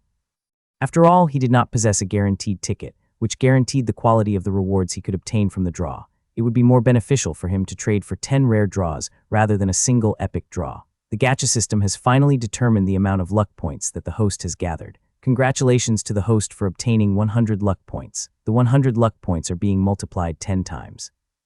Congratulations. The host has obtained 1,000 luck points. 1,000 luck points has been credited to your status. The gacha system advised the host to check for verification. Kaiju was beyond elated to receive 1,000 luck points. He could exchange it for 10 rare draws. According to the probability, he had a half percentage chance of drawing 5 rare rewards, while the other was common rewards. 5 rare rewards should be doable to snatch a fruit while minimizing the damage he could receive. Wait, should I settle for less? Perhaps I should grab as many fruits as I can. Kaiju's eyes sparkled. As Kaiju was celebrating with his own thoughts, the gacha system's voice reverberated on his mind again. It has been detected that the host accumulated 1,000 luck points. The inventory can now be opened. Does the host want to exchange 1,000 luck points for 5 slots in the inventory? Kaiju froze. The gacha system's announcement was out of his expectations. He totally forgot about the inventory. Of course, he wanted to open it a week ago since carrying a dagger without a scabbard was pretty dangerous. However, he asked the gacha system many times how to acquire the inventory, but she never replied. Now that she finally announced it, Kaiju felt conflicted. In the end, he had to inquire first before coming to a conclusion. Gacha system, if I touched an object and ordered you to store it in the inventory, would that work? Also, how many fruits can a single slot store? If Kaiju recalled correctly, from what his teacher taught about him, a slot of the inventory can store many objects at once. Of course, there were conditions, if those objects were of the same kind, appearance, size, and other aspects. For instance, stones, etc. Even then, the condition was so strict that Kaiju recognized the idea of the condition being the same color as well. Since there were 4 colors on the fruit, he knew he would have to spend 4 slots. He had to leave a single slot for Bloodthorn after all. So at this point, he was pondering meticulously. Yes, that's how it always works. For some reason, Kaiju felt mocked by her feminine voice. Nevertheless, he did not dwell on it as the gacha system continued. A single slot can store up to 10 objects with the same elements. Kaiju nodded, now certain of the decision he was about to make. All right, if that's the case then, buy the inventory. The gacha system has received the host's command. The gacha system will consume 1,000 luck points to open the inventory. The inventory has been unlocked. 5 slots are available. just order the gacha system to store the object the hosts fancied too. Kaiju felt a sharp pang in his heart. The 1,000 luck points felt like the gacha system just let him touch it before it vanished in an instant. He felt suffocated, but he eventually had to accept it. Chapter 14, Overlord Beast. Now Kaiju had to change his approach. Although obtaining an inventory was the biggest advantage he had, knowing he could obtain many fruits without having to carry it in his embrace, he had to ensure his survival. He thought of placing a trap to wholly stop the snakes in case they pursue him en masse. Since he had much time left, he did what he could, creating 3 1-meter diameter deep pits, while piercing it with myriads of sharp branches. It took him 3 whole hours, and finally gathered an enormous single leaf to cover it entirely. Once 2 or more snakes slithered on the place, the single leaf couldn't handle their weight and fell to the deep pit with the snakes. Once he was finished, he talked with Snow for a bit to calm her down somewhat. Of course, it was proven futile when he finally told her he would now slowly scout the trees ahead before the fruit would fully ripen. Kaiju wanted to have a clear knowledge of the place he would be venturing, desiring to pull the terrain advantage to him. The only threat he would be facing would be the Overlord Beast. Hopefully, he would be considered as an insignificant existence in its eyes to avoid garnering its attention. The worst thing he did not want to happen was to meet the Overlord Beast head-on. Just thinking of facing a gigantic snake caused a chill to run down his spine. Shaking his head to dismiss those unnecessary worries, Kaiju bit a smile to Snow, clearly seeing the latter's milky white eyes filled with worries. He was helpless, but then again, decided to turn his back against her and calmly moved forward. He ordered the gacha system to take the bloodthorn out of his inventory, and it materialized on his hand, then grasping it tightly. He was ready to activate all his skills at all costs. They were not inactive anyway since the cooldown had long been completed. Now, he was already formulating a combination of his skills being activated to escape after snatching many fruits. He already had the information of when the fruit would be matured exactly, so all he had to do was to execute the calculation he formulated in his mind. Kaiju moved through the shadows, eventually causing him to arrive on the trunk of the gargantuan tree, avoiding the eyes of feral snakes that could not climb the tree. Kaiju assumed that instead of not wanting to climb the trees, their strength was only insufficient to fight for the fruit. Kaiju acknowledged the rule of the jungle, survival of the fittest. Kaiju recognized his inability to murder even a single feral snake in fear of startling other feral snakes, inevitably creating a chain reaction that would reach the ears of the Overlord snake. That was how weak he was, and he would not deny it. Kaiju tilted his head upward. At this point, he knew he had to climb through the branches of the gargantuan trees. He couldn't help but be filled with worries. Will the shadow step be inactivated once I climb? Common grade skills had so many restrictions, they would automatically be inactivated once the conditions set by them would be violated. Kaiju pondered for a while. All right, I'll climb once the fruits are fully matured. Kaiju confidently leaned his back on the trunk, standing in the position completely shrouded in the shadow. Shadow Step has a duration of 5 minutes and it was almost up, but he still had another remaining activations yet, so he did not worry. As he was enjoying his moment, the Shadow Step finally reached the limit of duration. Kaiju quickly activated other activations, but just in time his blood ran cold. His hair stood on ends, feeling an intense, chilling gaze above him. Time slowed down, the vicinity became quiet. A gust of wind often produced a light noise. The dancing crown of trees blurred in Kaiju's vision. He concentrated his consciousness on his peripheral vision as he stood frozen in one place. He recalled what his teacher, who taught them about Beast Encyclopedia, said that once they were spotted by a snake, they must not move for a bit. Knowledge provides confidence, and with confidence their survival would be certain. Kaiju heard that motto from his teacher, so he relied on the knowledge provided to him. Of course, he was now relying on his instinct. Once it screamed in danger, he would not hesitate to move, activating the swift dash and leaving the place. Furthermore, Kaiju was speculating the rank of the beast, now hissing above him, believing it should not be an ordinary savage rank beast, as it intimidated him that much when all it did was gazed at him. Is it a corrupted rank beast? As Kaiju was lost in his own thoughts, he suddenly heard a voice echoing inside his head. Human. No, it was not the tower, and certainly not from the gacha system. It appeared elderly yet still vigorous from its tone. Were you sent by her? Kaiju felt his hair stand on end. He had a slight idea as to whom the voice belonged, an overlord beast. Kaiju's mind turned blank. Before he was totally consumed by terror, he did not hesitate anymore to activate the emotionless skill. His palpitating heart slowly simmered down, the warmness on his head cooled down, and his chaotic mind finally settled down. He could not think straight. He did not want to wait for the overlord beast either, so he replied, "What do you mean by her, your majesty? Forgive me of my ignorance." "So you are not sent by her. If that's the case, I want to kill you." Even with the emotionless skill, Kaiju felt an unease washed over him. but she will appear at any moment. Since you are her kind, she might not hesitate to help you. Consider yourself lucky, kid." Congratulations, the host managed to survive due to his extraordinary luck. Calculating the luck points the host has gathered on this event. Kaiju's mouth twitched when he heard the voice of the gacha system, appearing to be sarcastic on her remarks. Nevertheless, he was more distracted by the fact of who the Overlord Beast might be referring to. Who is she that even made an Overlord cower in fear? Chapter 15, Corrupted Rank. I can feel her presence now. I'll meet you later, kid. No, seriously, if I ever meet you again, I'll kill you. That's what I thought, but it seemed you possessed a high affinity for us, beasts. Is the snake I sensed earlier I couldn't control yours? All right, forget about it. Kaiju didn't know when to reply as quickly as he could, now falling into puzzlement, hearing the endless yapping of the Overlord Beast. Out of nowhere, he felt like the telepathy he had with the Overlord Beast vanished, but the feeling of intense gaze still lingered above him. He had a slight idea it did not come from the Overlord Beast, but rather only his subordinate, perhaps one of his strongest aides. Since the Overlord Beast said it himself, his life would have to be spared. It depends on how the person the Overlord Beast was talking about reacted to his presence. Seriously, who is she? He said she is one of my kind, so that means she is human. Are there humans living on the hellish trial? It's possible. They must have been stuck here since there was no specific time when the mission would end, the tower said. The deadline only depended on the awakening of the Vampire King, or some sort. If that's the case, then there is really a human here.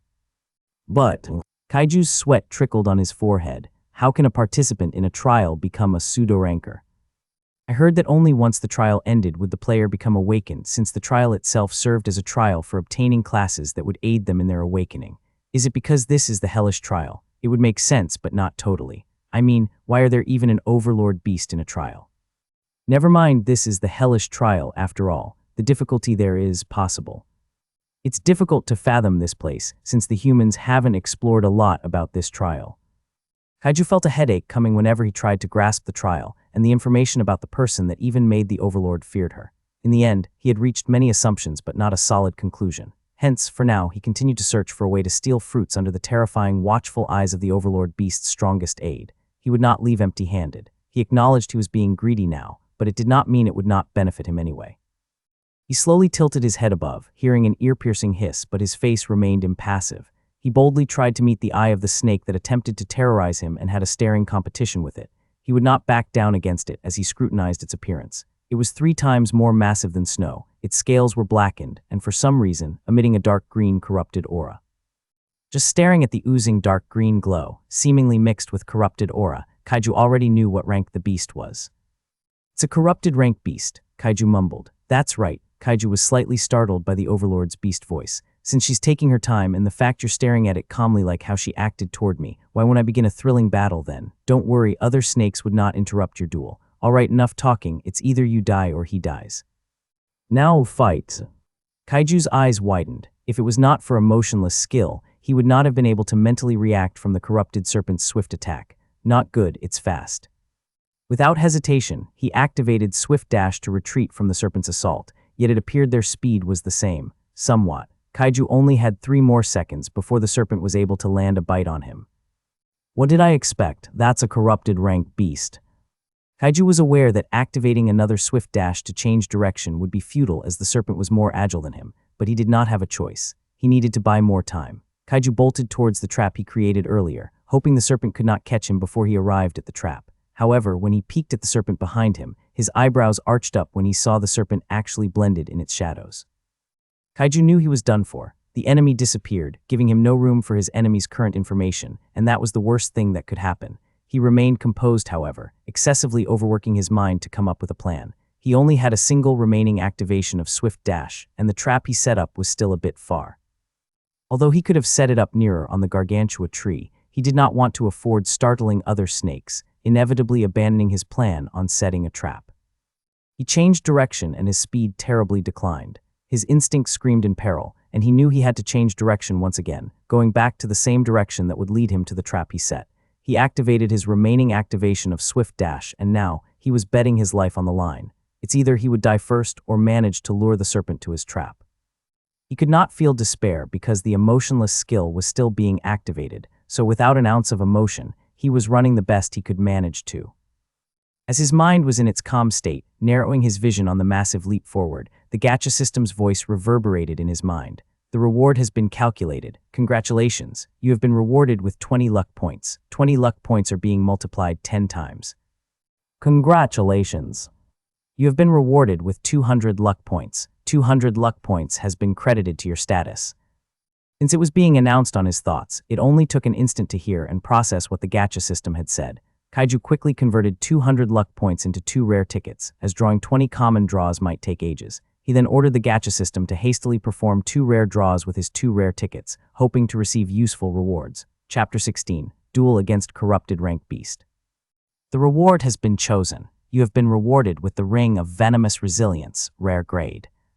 The ring will be automatically worn on your finger. The gacha system understood your perilous circumstances. For the quick assimilation of information, the gacha system has decided to forcefully inflict the information inside your head. Kaiju felt the world slowed down, intensely locking his eyes on the lunging serpent towards him as he finally received the information provided by the gacha system. It would have been painful, but with his pain tolerance, it was nothing. Ring of Venomous Resilience, rare grade. Description: a silver ring etched with green serpent motifs. It gleams faintly with an emerald glow when activated. This artifact contains an enchantment that allows its wearer to harness the harmful effects of poison and transform them into empowering energy, enhancing their physical strength for a short duration. Effect: poison conversion. When poisoned, the ring neutralizes the poison's harmful effects and channels it into the wearer's body as raw strength.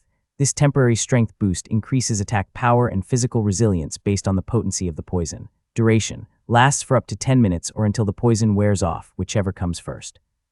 Additional effect: due to poison immunity, the duration lasted for another 5 minutes. However, it'll still cause an energy exhaustion, which would be based on the host's strength points. Limit: can only activate once per hour to prevent overexertion. As soon as Kaiju received the information, shocking him to the core, he expressionlessly activated the ring, gleaming faintly with emerald glow as he shifted his body, welcoming the bite of the serpent.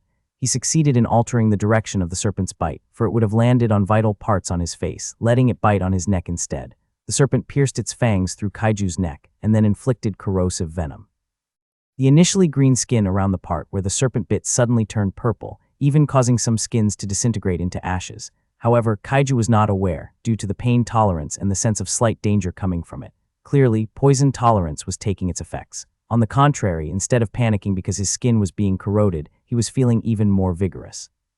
Strength after strength kept flooding to his whole being until he felt his body was foreign. It was so powerful beyond his grasp.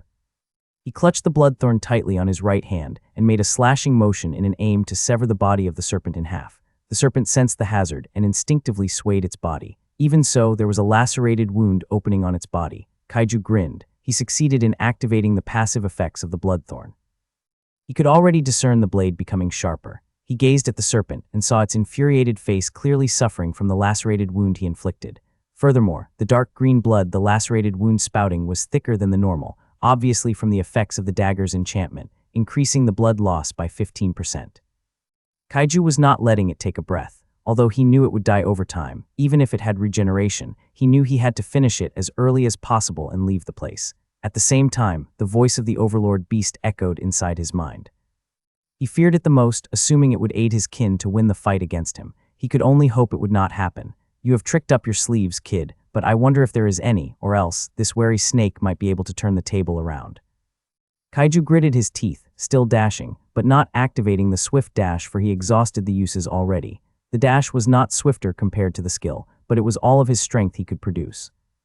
Kaiju knew what the Overlord Beast meant, for indeed he already exhausted his cards. Furthermore, with the serpent now being wary and aware of his weapon while exhausting his skills and such, the fight was still on the serpent's advantage. As Kaiju was getting nearer to the serpent suddenly released a venomous cloud. Kaiju did not panic nor retreat, knowing full well it would not do him any harm. However, of course, he was aware it also clouded his vision. That was clearly what the serpent attempted. The serpent has such a high intelligence that it quickly utilizes its shadow blend to completely disappear its presence from Kaiju's sight. Kaiju stood frozen on the ground, surrounded by the venomous cloud, feeling a bit lost. Even so, he remained calm and collected, probably due to his emotionless skill, waiting for the serpent to strike. This was a decisive action. He was taking a risk or losing the chance. If he could not catch the serpent, then he would let the serpent go towards him so he could kill it. However, if there were still tricks up to its sleeves he did not know, then he would be putting his life on the line. Kaiju bet the serpent already exhausted all of its cards, but that was all he could force himself to assume to avoid overthinking and possibly losing concentration on the fight. He waited for seconds, as though days had already passed.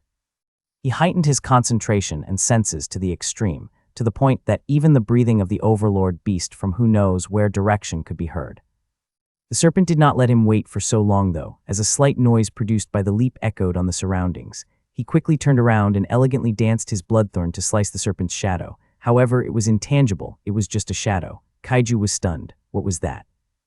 A shadow. You lost, kid. Kaiju's hair stood on ends, moving his body again to slice another serpent, yet it turned out but just a shadow.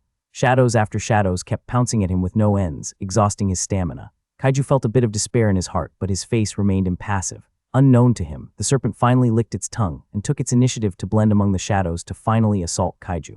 It knew it could still murder Kaiju with its corrosive venom while wrapping its tail to suffocate Kaiju's neck. It failed to do so earlier since Kaiju's counterattack was fast. It leapt towards Kaiju, the latter unaware but still heightening his senses to perceive the murderous intent of the serpent and utilize that to his advantage. Even so, the serpent remained stealthy as it was about to land an attack on Kaiju, to which the latter missed its presence due to the difference of the original serpent to other shadows. Just when it was about to bite and wrap its tails, however, there was a sudden reverberating hiss outside of the venomous cloud. Kaiju recognized it and was stunned. Snow. Chapter 17, Ancient Beast Bloodline.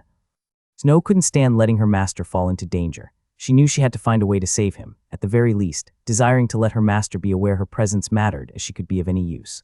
That was what Snow wanted all along, not to be only recognized as the pet, but someone who could fight alongside her master. Although she was surprised she discerned the sudden burst of power radiated by her master, the latter's opponent was no doubt still stronger by leaps and bounds than him. Snow was worried as a result, getting anxious by each second the battle proceeded. Now she could not stand it. She could sense her master falling into extreme danger, sensing her kin through special ways that even her master did not possess. Her body trembled and her body suddenly jolted forward without her thinking. When she finally realized, she hissed louder than before, coming deep from within her heart. It was like those singers who forgot where they were, who they were, as they only thought of singing the song they wanted to. Snow experienced such a strange feeling, causing her hiss to be different than before. She saw it. She heard it. Her master mentioned her name as she hissed, while the serpent seemed to have been stunned as it froze in midair. Her master was sensible, and to cool down her anxiety, her master successfully cut a severe wound on the serpent's snake. Even if Kaiju's blade sharpened, and with the buff of ring of venomous resilience, the serpent's face was still so sturdy that he could only cut it. Nevertheless, the blade sharpened even more, causing him to attack and successfully landed a deeper cut on the other side of the serpent's face. When the serpent landed on the ground, Kaiju took a quick scrutiny on its condition. Heaving a sigh of relief, he turned toward Snow, staring at him in deep concern. She was surrounded by feral and savage snakes, still appearing wary and only encircled her, waiting for their master's command. Snow then stared at the serpent and saw it was twitching, attempting to move, while staring at her master with deep hatred. She could understand what it was feeling, loathed the fact that it was defeated by a human clearly weaker than him. Snow felt a sense of pride, not even feeling shameful she aided her master to win the duel. As long as her master won, nothing mattered. Snow hissed excitedly and slithered forward to her master. However, Kaiju was still wary of the overlord beast, hence he ordered Snow to halt. In his mind he wanted to shout, but with his emotionless skill, his cold voice caused Snow to be shaken. However, Snow understood her master's worries, so she obeyed and halted. She waited, her master waited, until the latter heaved a sigh of relief. Brat, you're so lucky. Kaiju had a slight idea what the overlord beast was trying to convey. To be acknowledged by my kin is one thing, to be a pet is another, but even more so when it's a snake with an ancient bloodline. You're so lucky, even I would bow down to them. Kaiju's heart raced. He did not expect Snow's background to be that amazing. Who would have thought she would possess a bloodline of an ancient rank beast? That would mean her potential was almost equal to a high ranker. He found it difficult to believe. It was entirely unexpected. Now he stared at Snow as though she was a priceless treasure. I mean, from the start, she always has been. She saved my life and willingly wanted to be my pet. I would be the first to die before her. Kaiju thought to himself, forget about it, since divine luck is favoring you. I can't do anything about it, said the overlord beast. Kaiju heaved a sigh of relief. Congratulations, you have been rewarded with 10 luck points due to the fortuitous encounter. 10 luck points are being multiplied 10x. Congratulations, you have been rewarded with 100 luck points. It has been credited to your status, please see it. Kaiju was rejoicing inside his mind, but the gacha system was not finished yet. The gacha system did not announce to the host due to the perilous circumstances. The second reward for the draw earlier was an additional 2 durability points, common draw. Kaiju was not surprised. Based on the probability of the draw, since he performed 2 rare draws, he would be getting 1 rare reward and the other was common. He was already thankful for the rare reward as it was immensely helpful. Although Kaiju could not assess or even recall the change of the durability on his body, even with the duel earlier, he could still perceive his body was sturdier than before. I might just be overthinking it. Brat, she is finally here. I've already thought about it long enough. I'll be giving her a gift, not for you. Don't forget, not for you. Kaiju nodded his head hurriedly, still keeping his impassive face. He stared at Snow and beamed a smile. He was glad the Overlord Beast decided to give Snow. From a beast of his rank, it should be a massive aid for Snow. I'll be ordering a snake to deliver a fruit later. Now, leave here. You won't be getting any of my fruit. Kaiju nodded, stared back at the tree, and didn't feel a slightest dismay at all. As long as he gained something that provided an enormous help to Snow, he was already satisfied. Kaiju sauntered towards Snow, let her rub her head on his fingertips as it coiled around his wrist, and settled on it for her comfort. As Kaiju was walking out of the Overlord Beast domain, he halted his tracks. I forgot to ask what kind of ancient beast bloodline Snow possessed. Kaiju glanced at Snow, communicated with her about it, and was a bit disappointed to receive a shaking of her head. Snow was a bit depressed she could not provide an answer to her master, but Kaiju sensed it, petting her head to comfort her. They slowly walked out of the Overlord Beast domain and waited for the gift the Overlord Beast was talking about. Along the way, Kaiju suddenly recalled the woman the Overlord Beast was talking about. He couldn't help but wonder who it was. Chapter 18, Store.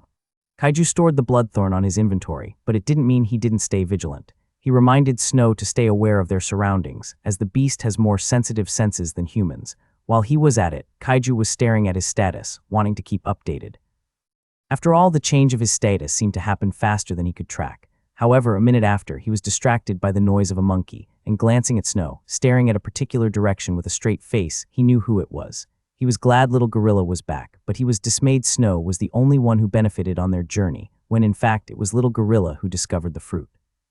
Furthermore, the reason he stayed Little Gorilla on their back, aside from not wanting him to be affected in case of peril, he wanted Little Gorilla to make sure their path of escape was certain. Little Gorilla was aware of his role. Kaiju didn't need to remind him of that. Now that Little Gorilla sensed his master and fellow pet leaving the domain of the danger he sensed, and making sure there were no hazards on his surroundings, he moved through the branches towards his master. When he arrived, he was a bit surprised by his master's distressing mood. He felt his heart pang a little. After all, almost a week being his side, he witnessed the emotionless Kaiju most of the time. He admired it the most. Now he assumed that Kaiju must have failed to snatch a fruit. Nevertheless, he never blamed his master. He must blame himself. He was ready to punish himself, but he must comfort his master first. He walked like a four-legged beast towards his master, uttering a melancholic noise, wanting to comfort his master. Kaiju grasped what Little Gorilla wanted to convey as he smiled in response. It's not that, we did obtain a treasure a little, but I think only Snow will be benefited. Kaiju then recalled that the Overlord Beast stated he would give a fruit to Snow that would aid her. Since Snow was a beast, and so was Little Gorilla, the fruit must be enticing to Little Gorilla too. He did not want any conflict to spark between Snow and Little Gorilla due to greed. It has always been what he feared the most. Thus, Kaiju explained what occurred, not leaving any details or mixed falsehoods since he did not possess such a character. Little Gorilla listened attentively, even sitting on Kaiju's shoulder. His 3 crimson eyes darted everywhere, listening while checking the surroundings. When Kaiju was finished, he was astonished. After all, who would have thought his master would encounter an Overlord Beast? To battle a corrupted rank at that. If it was him, he would have been dead long ago. Little Gorilla was correct on his quick conclusion. If it was not because the serpent was a poison attribute beast, the ring of venomous resilience and Snow's interference, Kaiju would not have been able to win. There was Bloodthorn too. There were many factors that led to Kaiju's win. Despite his massive advantage, the difference in rank was evident. Furthermore, his battle experience after a week of fighting a savage rank monster has an immense assistance during the duel. Little Gorilla could not help but cast an admiring stare at his master. Kaiju perceived it, but since he did not want to tilt his head upward to meet Little Gorilla's intense gaze, he did not want to bother about it. At least he heaved a sigh of relief, knowing Little Gorilla couldn't be bothered by the fruit the Overlord Beast granted. Monkeys were known for their devious nature. It would be nice if Little Gorilla kept it to others, not to them. As Kaiju was contemplating about the future, the gacha system's voice reverberated again in his mind. The gacha system has finished calculating the rewards the host would receive after winning a duel against a corrupted rank beast. Congratulations! Due to the difference in rank and winning by luck, the gacha system plundered 10 luck points. You have been rewarded with 100 luck points. 100 luck points are being multiplied 10x. Congratulations! You have been rewarded with 1,000 luck points. Kaiju's eyes widened, finding it difficult to believe the massive amount of luck points he received.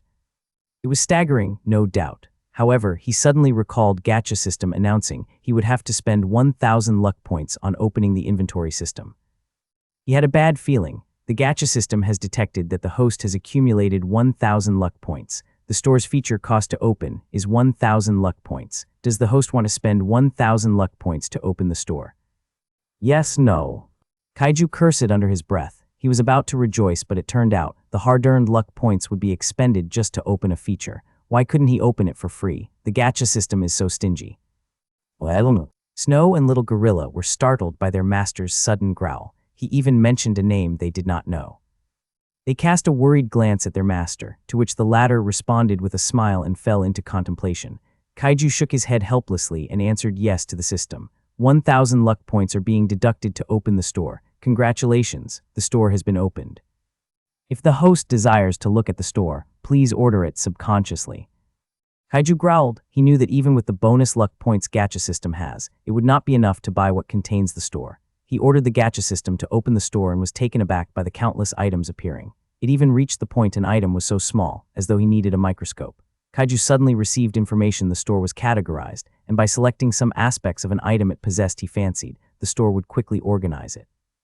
Chapter 19, Snow's Mantra. Kaiju found out that all the items in the store cost luck points. Even their rank was also equivalent to the amount of luck points he had to expend to buy tickets of different ranks. In other words, if he wanted to categorize the item to common ranks, the item's cost ranged from 1 luck points to 100 luck points. He was curious to what item cost 1 luck point and distressingly discovered it was pretty much useless. However, if he thought about it, it was entirely not. Just that, his heart pang a little to know that to obtain 5 nails, he had to spend 1 luck point. Furthermore, a hammer cost 5 luck points, a blueprint cost 10 luck points, 3 woods for 1 luck point. Although they were valuable materials for constructing a shelter, it would still be costly nonetheless. Furthermore, he had to obtain a skill basic shelter creation to construct a shelter. It cost 60 luck points to buy. He didn't want to spend any more luck points. After all, luck usually occurs by accident. To summarize, the category went like this: auxiliary, 130 skills, 3180 artifact, 8100, but this was based on the common rank category, though the sequence was pretty much the same. Common 100, rare 101,000, epic 1,001,000, legendary 10,001,000. He tried to glimpse through the items on the legendary section, but they were all marked as questions and shrouded by darkness. It didn't need him to spend so much effort grasping it. However, he still asked the gacha system a question. How can I unlock the legendary section, gacha system? It also appears it is even the same in the epic section. To unlock the legendary and epic section, the host must obtain rewards of the same quality through draws. Once successful, it'll automatically unlock. Kaiju nodded, feeling a bit pity. It seemed he had to remain performing common and rare draws as epic and legendary were far from his reach. After all, the reward was not about quality, but its ability that could help him. What was the point of gifting him a diamond when he could not fully utilize it? It would be better for others to give him copper or iron, as he could craft something from it. Kaiju soon forgot about the store, closing it as it quickly vanished in front of his eyes. Nevertheless, his perception of the gacha system drastically changed. He had to spend his luck points with extreme meticulousness, or the regret might kill him someday. Hence, stealing a glance at his current luck points, a measly 150 luck points, he decided not to spend it. Who knows, there might be something in the store that would provide him great assistance later. Suddenly, he recalled he spotted a cloth on the common rank section. Although costly, he might benefit from it due to the cold weather. However, scrutinizing his current clothes, despite reeking with sweats filled with grimes and tears, he knew he could still use it.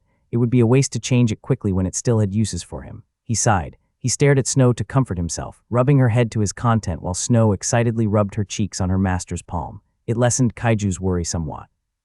Out of nowhere, he suddenly recalled the event transpired even before he was thrown to the trial. He could not help but ask inwardly, what was I staying alive for? Just a week ago, I've already decided to die. He glanced at Snow and felt the presence of Little Gorilla. Distracted, he was startled by Snow's hiss. Snow's instinct kicked in as soon as she sensed a menacing presence bolting towards them.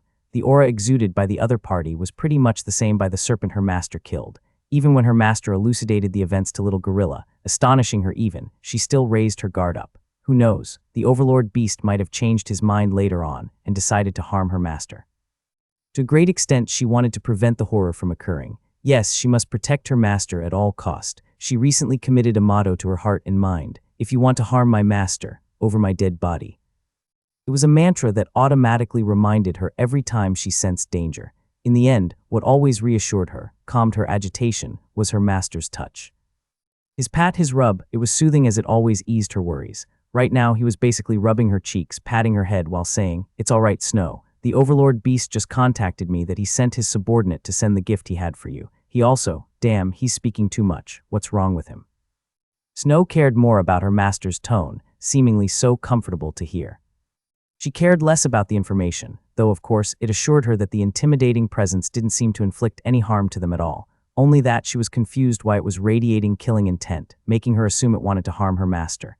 Anyway, he just wanted to make peace with you, Snow. Don't worry about my safety. With you, I know I'm safe.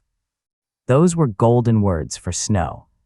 Her body quivered and her heart raced. Her master's comment was unexpected, throwing her off. She glanced at her master, but the latter seemed to be staring, with eyes sparkling, at the incoming unknown snake. It displeased her somewhat. "It's finally here, Snow," Kaiju couldn't help but exclaim excitedly. After all, he couldn't help but wonder what the fruit was. When the snake finally revealed its appearance, Kaiju was taken aback. After all, the serpent's appearance was pretty much the same with the serpent he battled earlier. His heart raced as a result. "What do you expect, kid? I have 15 more of them. Even so, they aren't even my strongest soldier yet. That's why." Kaiju forcibly stopped listening to the overlord beast's yapping. His saliva and oxygen were obviously abundant. Instead, Kaiju placed his entire attention on the fruit. Through his skill, edible plant identification skill, he managed to obtain the information about the fruit. Chapter 20, Frostbane Serpent's Tear. Chapter 20, Frostbane Serpent's Tear. Since edible plant skill was a rare skill, it obviously could only provide information about fruits and plants with rare grades. Higher than that, Kaiju was confident he would be seeing more question marks than words. Kaiju was expecting rare grade fruits, or even higher, but he was a bit dismayed it was rare fruit. Nonetheless, it should be beneficial to Snow, given her ranks. To be honest, he should not be disappointed. He should have not raised his expectations so high. Kaiju shook his head while receiving the fruit from the serpent's mouth, carefully handing the fruit. Even so, Kaiju was still perplexed why the serpent held so much killing intent towards him. Perhaps it was because he killed its own kind. That should be reasonable. Kaiju instantly forgot the presence of the serpent as he was entirely distracted, reading information about the fruit. It even garnered bizarre gazes from his pets, but he wasn't aware of it. Frostbane Serpent's Tear, rare grade. Description: this pearlescent, icy blue fruit, often found in frigid, high-altitude regions, emanates a faint mist. It's considered a treasure among beasts with ice-related bloodlines. Effects once consumed. Attribute boost: increases strength and agility attributes by 15 points each for the consumer, providing a significant boost that helps bridge the gap to the next rank. Bloodline Awakening: awakens latent abilities related to ice, granting the consumer an enhanced affinity with frost-based abilities. Additionally, it stirs the consumer's poison attribute, allowing their venom to take on a frostbite effect, slowing down enemies or causing numbness alongside traditional poison effects. Rank elevation: if the consumer's rank is corrupted below, there's a chance for its rank to elevate to corrupted rank. Kaiju was genuinely astonished and awed by the information about the fruit. Furthermore, the descriptions were even much less than the effects. There were too many effects here, making it significantly a treasure to the consumer. Even more so, when it has high compatibility with the consumer. However, what Kaiju found astonished though was the bloodline awakening. It was no stranger for him, as humans relied on their bloodline to awaken, just so they could rise through the ranks and even possibly become a Realmbreaker player. Realmbreaker player were those players who could instantly defeat their enemies on the same rank, and possibly conquer even the enemies a rank higher than them. Those Realmbreaker could be counted with hands. Of course, that only applied to the same race, as racial traits were distinct. Some were naturally born stronger than others, causing their race to stand at the top of the food chains in the tower. Obviously, humans were the lowest. That was why other players were willing to become slaves of other races of higher rank, to obtain their affinity, and possibly be given a pure drop of blood of other races, awakening their bloodline on their body. This phenomena was only possible for human races due to their physique having the ability to adapt. Still, affinity was important. Without it, there would be chances of failure in the awakening of bloodline. Since Snow already has a bloodline of an ancient beast, she didn't need the pure blood of other races to obtain bloodline awakening. She only needed to consume something that would awaken the blood flowing through her veins. However, Kaiju found it unexpected that the fruit the Overlord Beast provided actually has a mixture of poison and ice elements. Does that mean the bloodline of Snow has a mixture of elements with it, having a high affinity with the two elements? That was rare. Kaiju had to admit that Snow's potential was limitless. After all, Ancient Beast was pretty much on the same level of high ranker, again, depending on the race. Nevertheless, with such a walking Ancient Beast becoming his pet, that also means Kaiju had the potential to soar through the ranks of human awakeners. Kaiju suppressed his excitement as he urged Snow to eat the fruit. Snow didn't dilly-dally either, for her saliva was already drooping the more her eyes wouldn't blink, staring intensely at the fruit on her master's hands.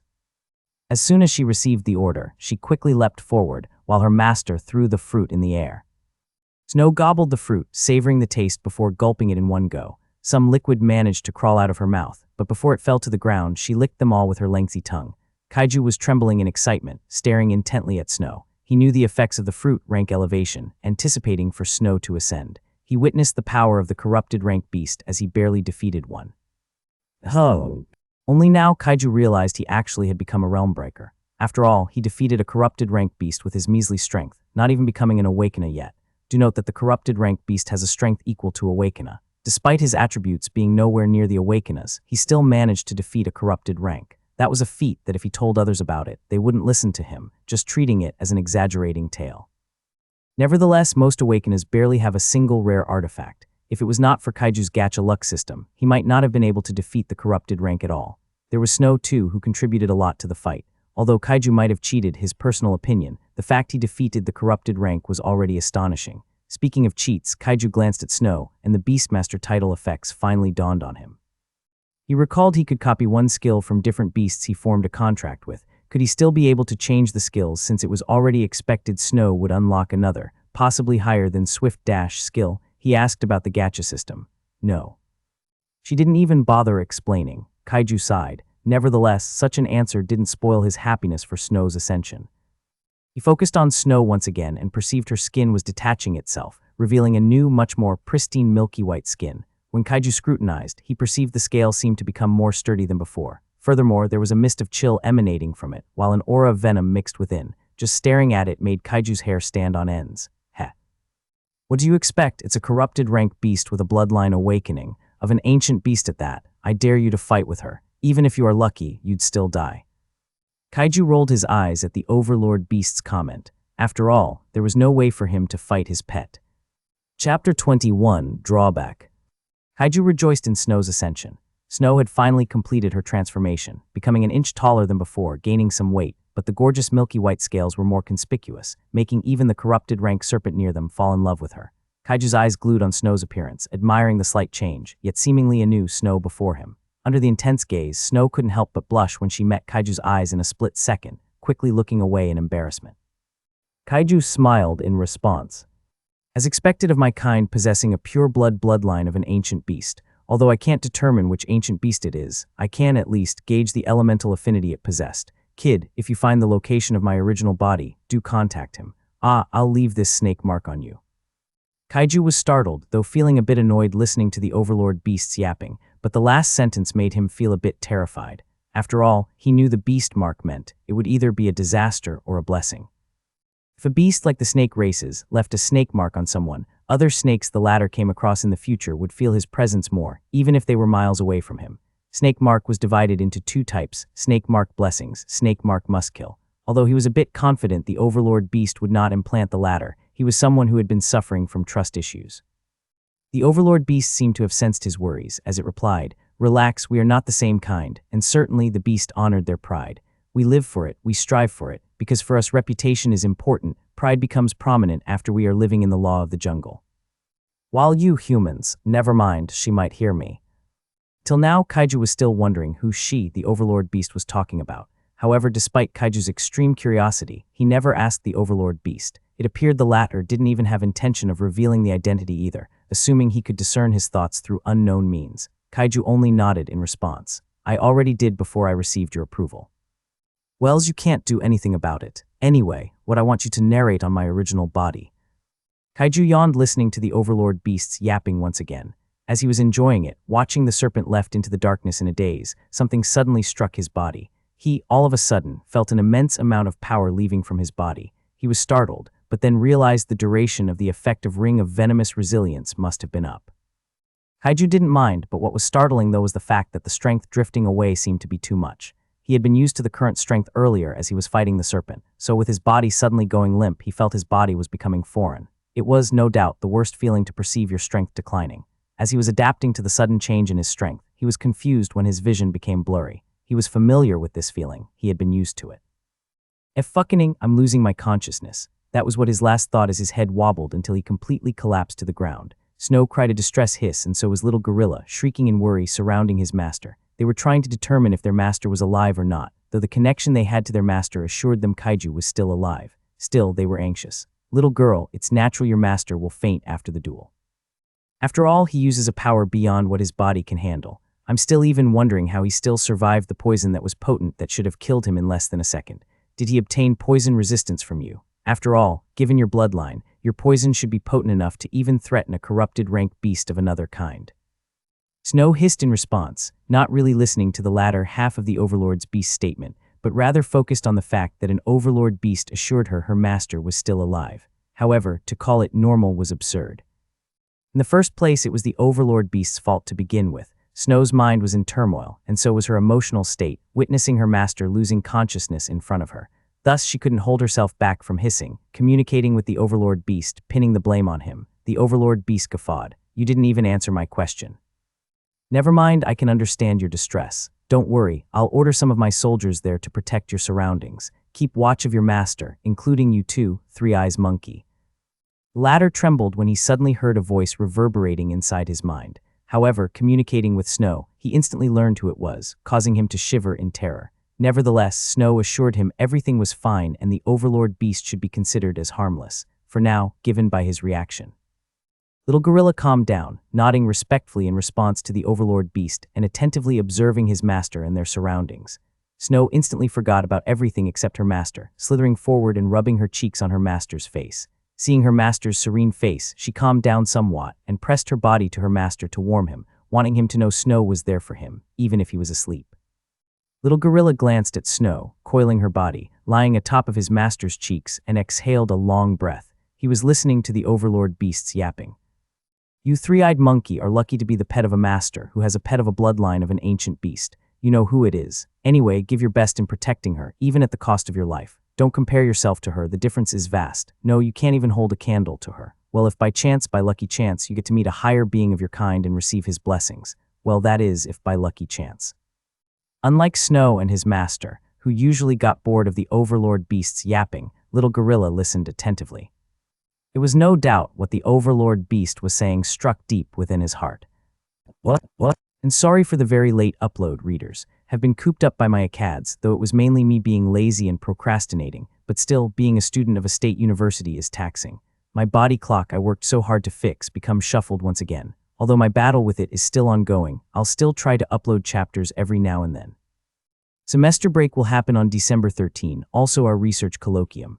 After that, well, expect consistent chapters by then. Anyway, I want to ask if you prefer my writing style, a bit thick paragraph or like a light novel style writing, my previous writing style. I want to know your thoughts. Chapter 22, Humans. Alright, we've talked enough. She is really here. That was a pleasant talk with you, Three-Eyed Monkey, unlike those two who really didn't seem to listen to me.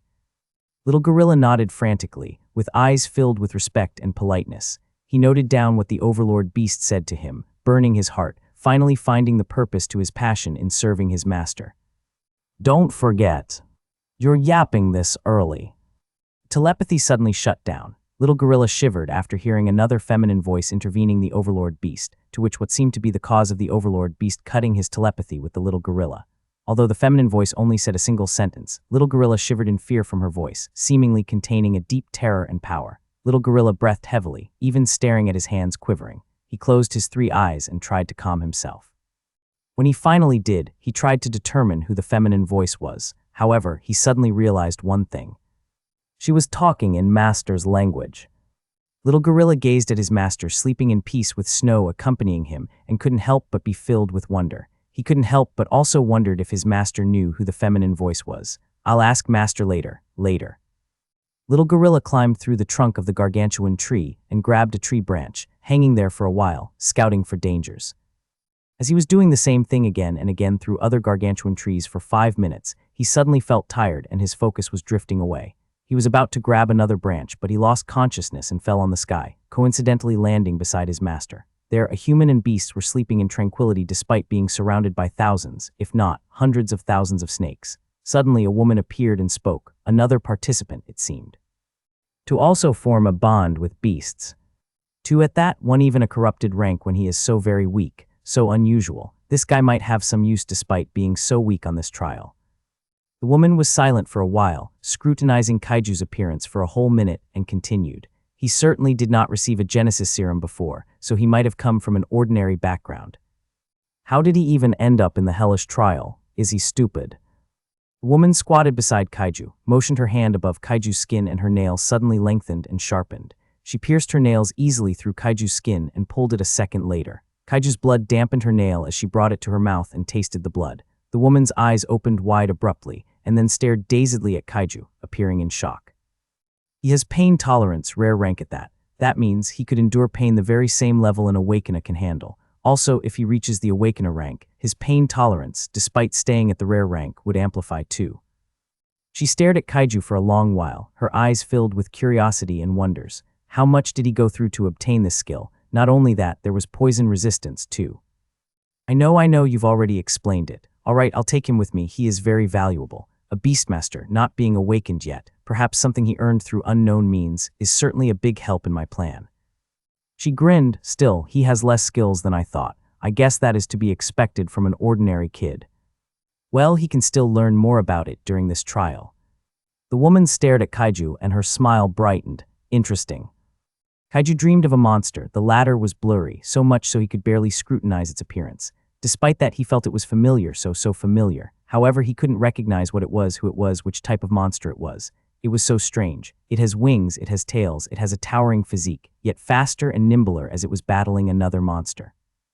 Kaiju felt like the monster he felt familiar with was a beast too. The assumption must have originated from his title, Beastmaster. Kaiju couldn't enjoy the battle unfolding before him. It was like watching a video with a very low quality that he could barely understand what was happening. Even so, he had the desire to watch the battle, enjoy it even though he couldn't. Kaiju was perplexed, but he enjoyed the battle anyway. When the battle was about to conclude, the world suddenly crumbled. Kaiju felt it was a shame he couldn't know who won, though he was rooting and felt confident the monster he felt familiar with would be the victor. As the dream, he was aware of it, was about to change scene, he suddenly heard voices. Where did you find this kid, Q-Anisha? Q-Anisha. I mean, dear. All right, I let you slide. This kid, I just saw him lying lifelessly with 2 beasts on the perimeter. I was about to kill the 2 beasts, but it seemed they formed a bond, giving me that strange feeling. This is unexpected, Max. A new participant in the trial is actually a beastmaster. Max. You focused on that, all right, love. Kaiju was baffled by different voices, not seemingly echoing inside his mind, but in his ear. He soon realized it came from reality, not from his dream. He woke up abruptly and warily swept his eyes on his surroundings. Of course, the first thing he did was to make sure Snow and little Gorilla were in his embrace, safe and sound.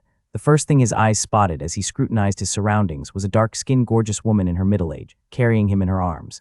Despite not clearly being able to see through her face due to her breast, he knew what was the creature carrying him. His emotionless skill had long been expended. Although the long-term psychological impact on the skill gradually dulled his emotion, it was not to the extent, yet he could not overreact against a surprising revelation. Humans, he shouted in shock. Chapter 23, Warming Welcome. Kaiju grabbed Snow and little Gorilla with his other hand, leaping out from a dark-skinned woman's embrace. He warily gazed at her, while also keeping watch on a white middle-aged man in his peripheral vision. He admitted it, seeing another human was good news, but with his understanding of human nature, he felt it would be better to trust the beast rather than his kind.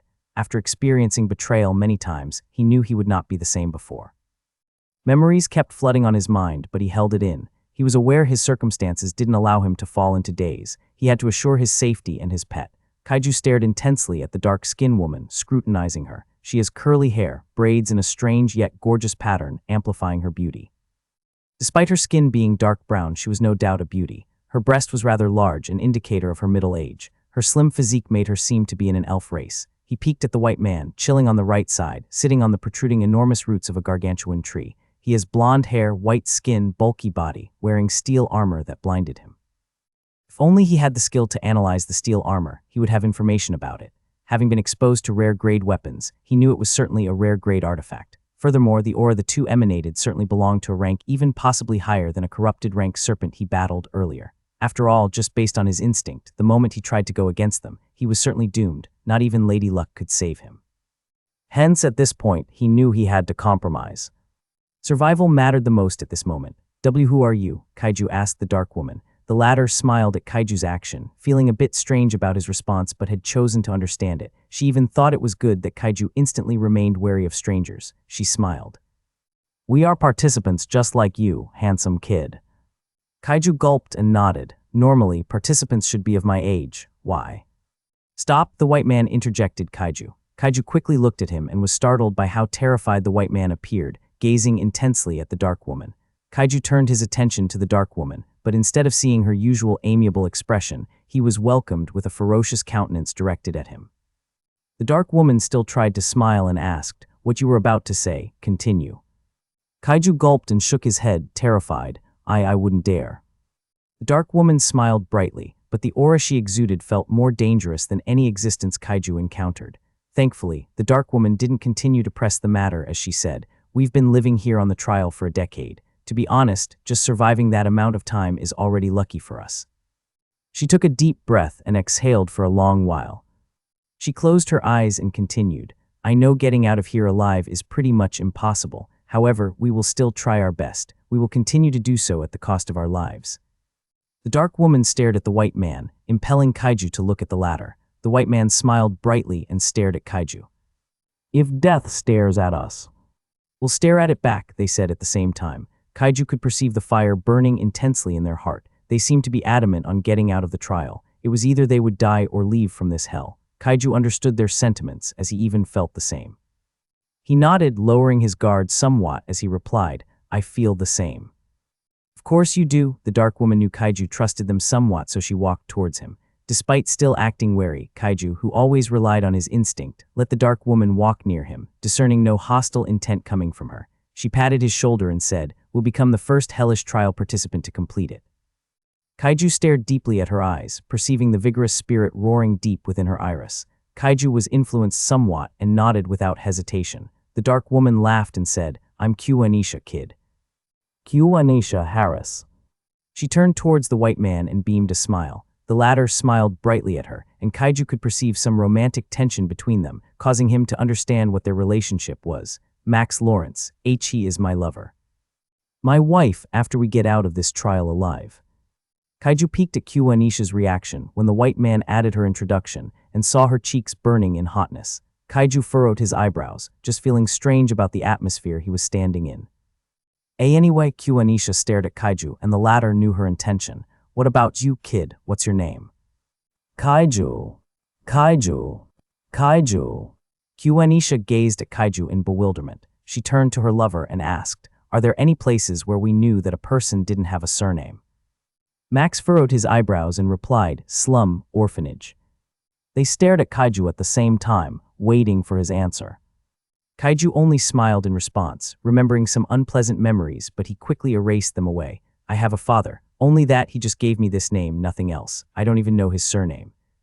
Q-Anisha's eyes flashed with understanding, asking Kaiju with a worried tone, "Are you still living with him? Where is your mother?"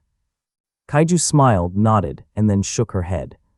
Q-Anisha suddenly had the urge to pull Kaiju into her embrace, hugging him tightly until Kaiju couldn't breathe. Kaiju let her be and didn't push her away. Q-Anisha could assume bits of what Kaiju was saying, knowing the child must have gone through with something dreadful. To live with a father like that, who certainly didn't show love for his son. Q-Anisha couldn't help but feel her heart ache for Kaiju. She swore to help him grow under their care. Another embrace mingled with them, and Q-Anisha glanced at her lover, who was smiling while closing his eyes. He didn't land a gaze on her but stared at Kaiju, who did the same. Max said, "All right, you will be under our care, kid. I mean, Kaiju, treat us like someone you could deeply rely on. We will try our best to meet your needs." Chapter 24, Higher Races. Kaiju nodded. Now the atmosphere cooled down somewhat. Kaiju was instantly reminded of the mission of the trial. As the participants who were in the trial for a decade, their expertise on the trial was certainly a massive boon to him. Hence, he didn't hesitate to inquire with them. "How much time do we have until the Baron Vampire awakens?" Max was stunned, and so was Q-Anisha. as they suddenly exploded into a hoot of laughter. Anisha, while wiping the tears on her eyelids from the excessive laughter, replied, "He will never be awakened until we successfully snatch his treasures from his burg. In fact, as of this moment, we should not be worried about him, but those other races who have been waiting at the same time as us. We've been testing their patience. If it was not for us that we were given the mission to snatch the treasures, they had long killed us." Kaiju was stunned. To be honest, he was really worried about the awakening of the vampire baron, but it seemed, as stated by Anisha, he must fret more on the impatience of the other races. Now that the couple mentioned them, Kaiju asked, "Can't they just complete our mission?" Anisha shook her head and replied, "They can't. The moment they enter the burg, the Baron Vampire will instantly awaken, whereas if it's us, the lowest among the races, the Baron Vampire can leave the task of protecting his treasures to his subordinates. The trial already explained that, haven't you asked it?" Kaiju shook his head. After all, how could he ask the trial when he has a gacha system now? The trial already stated that it would not interfere with the gacha system and him, leaving him no choice but to quickly forget about his existence. "Well, that is strange, forget about it." Anisha shook her head and continued, "Well, as I've said, the Baron Vampire will awaken the moment we successfully snatch the treasure, so we must cooperate with the other races at all cost." Anisha suddenly turned around, leaving Kaiju perplexed. She suddenly shouted at the top of her lungs, "Give us 3 more months." Kaiju turned to Max and the latter appeared unworried, so Kaiju relaxed. However, he was suddenly startled when dark figures appeared from the shadows in front of Anisha one after another. Kaiju perceived their presence as perilous as Anisha and Max, or even higher than that. He instinctively protected Snow and Little Gorilla. Peeking at them and seeing their serene sleeping faces made Kaiju heighten his guard up. "Another 3 months, one of the dark figures growled. When it finally revealed itself, Kaiju was terrified by its appearance. It was a gray wolf, yet standing like a human. Whenever it spoke, the razor-sharp yellow teeth appeared. Saliva even fell as its long tongue spat some. Its claws were as massive as the thrall, and despite its size, almost the same as the thrall, Kaiju wouldn't be surprised if it suddenly appeared in front of him. From what he recalled from what his teacher taught, werewolves were divided by hierarchy, gray being the lowest, next brown, blue followed, and the black and white stood at the peak. Though black and white were not against each other, they were still trying to prove which colors must stand at the top, obtaining the acknowledgement of the moon of being the strongest in the werewolves race. What Kaiju was seeing in front of him was only a gray werewolf, and yet, Kaiju doubted if he could even sever even a single strand of its gray hair. Kaiju glanced at Anisha and seeing her impassive face, he calmed down somewhat. However, what he failed to notice was that Anisha was greatly shaken when the werewolf growled. If they were to battle, she would certainly lose. Even so, she had to keep up a fake appearance so she could successfully negotiate with them. Anisha turned to Kaiju, impelling the gray werewolf to stare at Kaiju and growling once again. For some reason, its beast blood convinced him that Kaiju was someone it should not offend, and knowing the reason was what infuriated it. "This guy is a potential beastmaster. With beasts around, we could utilize him to the fullest to increase the chances of stealing the burg. 3 months should already suffice." Anisha admitted 3 months were a bit too less to train Kaiju, but she didn't have a choice. Her instinct was telling her she could only negotiate 3 months at most. She turned to the gray werewolf and asked, "In the past decade, we've been attempting to raid the burg, ending in a pathetic death of some of my former team. Now their sacrifices won't be in vain. We can assure you we will try our best to succeed. You've waited for a decade anyway. 3 months shouldn't be that long." Before the gray werewolf could even respond, another deep, rough voice intervened. "Make it certain. Don't give us your doubtful assurance." Kaiju glanced at the direction of the voice, and his heart skipped a beat to see a creature, emanating a red flame all over his body. He didn't have eyes, only an empty socket, but there was a wisp of red flame floating in the middle. He was standing like a human, but more like a scorched corpse. He recognized what it was. Infernals. A race higher than humans in the hierarchy, a race that was feared by humans due to their innate ability to manipulate flame to a great extent. Just like werewolves, they also had hierarchy on their race. An infernal emanating a red flame were the lowest, followed by blue, violet, and then white or black. The white or black infernals were too rare, even creating their own royalty within their race. Similar to werewolves, white and black infernals were at odds with each other. Honestly, if it was not for internal conflict the other races were facing, the towers would have been in chaos, even affecting the earth. Kaiju was only staring at it, even a bit far away from the infernal, but he could already perceive the hotness from the flame. The infernal in front of him was another creature he could not offend, not even Anisha and Max combined. "We will snatch the treasures and give it to you all." Max intervened, discerning Anisha couldn't take it alone, despite the latter appearing otherwise. He shouted, "There are 7 other higher races combined on this trial. we will make sure to steal the same amount." He still tried his best to lower his voice though. Even so, it suffices for other higher races in hiding to hear what he oathed. Chapter 25, The Witch. "You better make sure of it," another deep yet soft feminine voice intervened.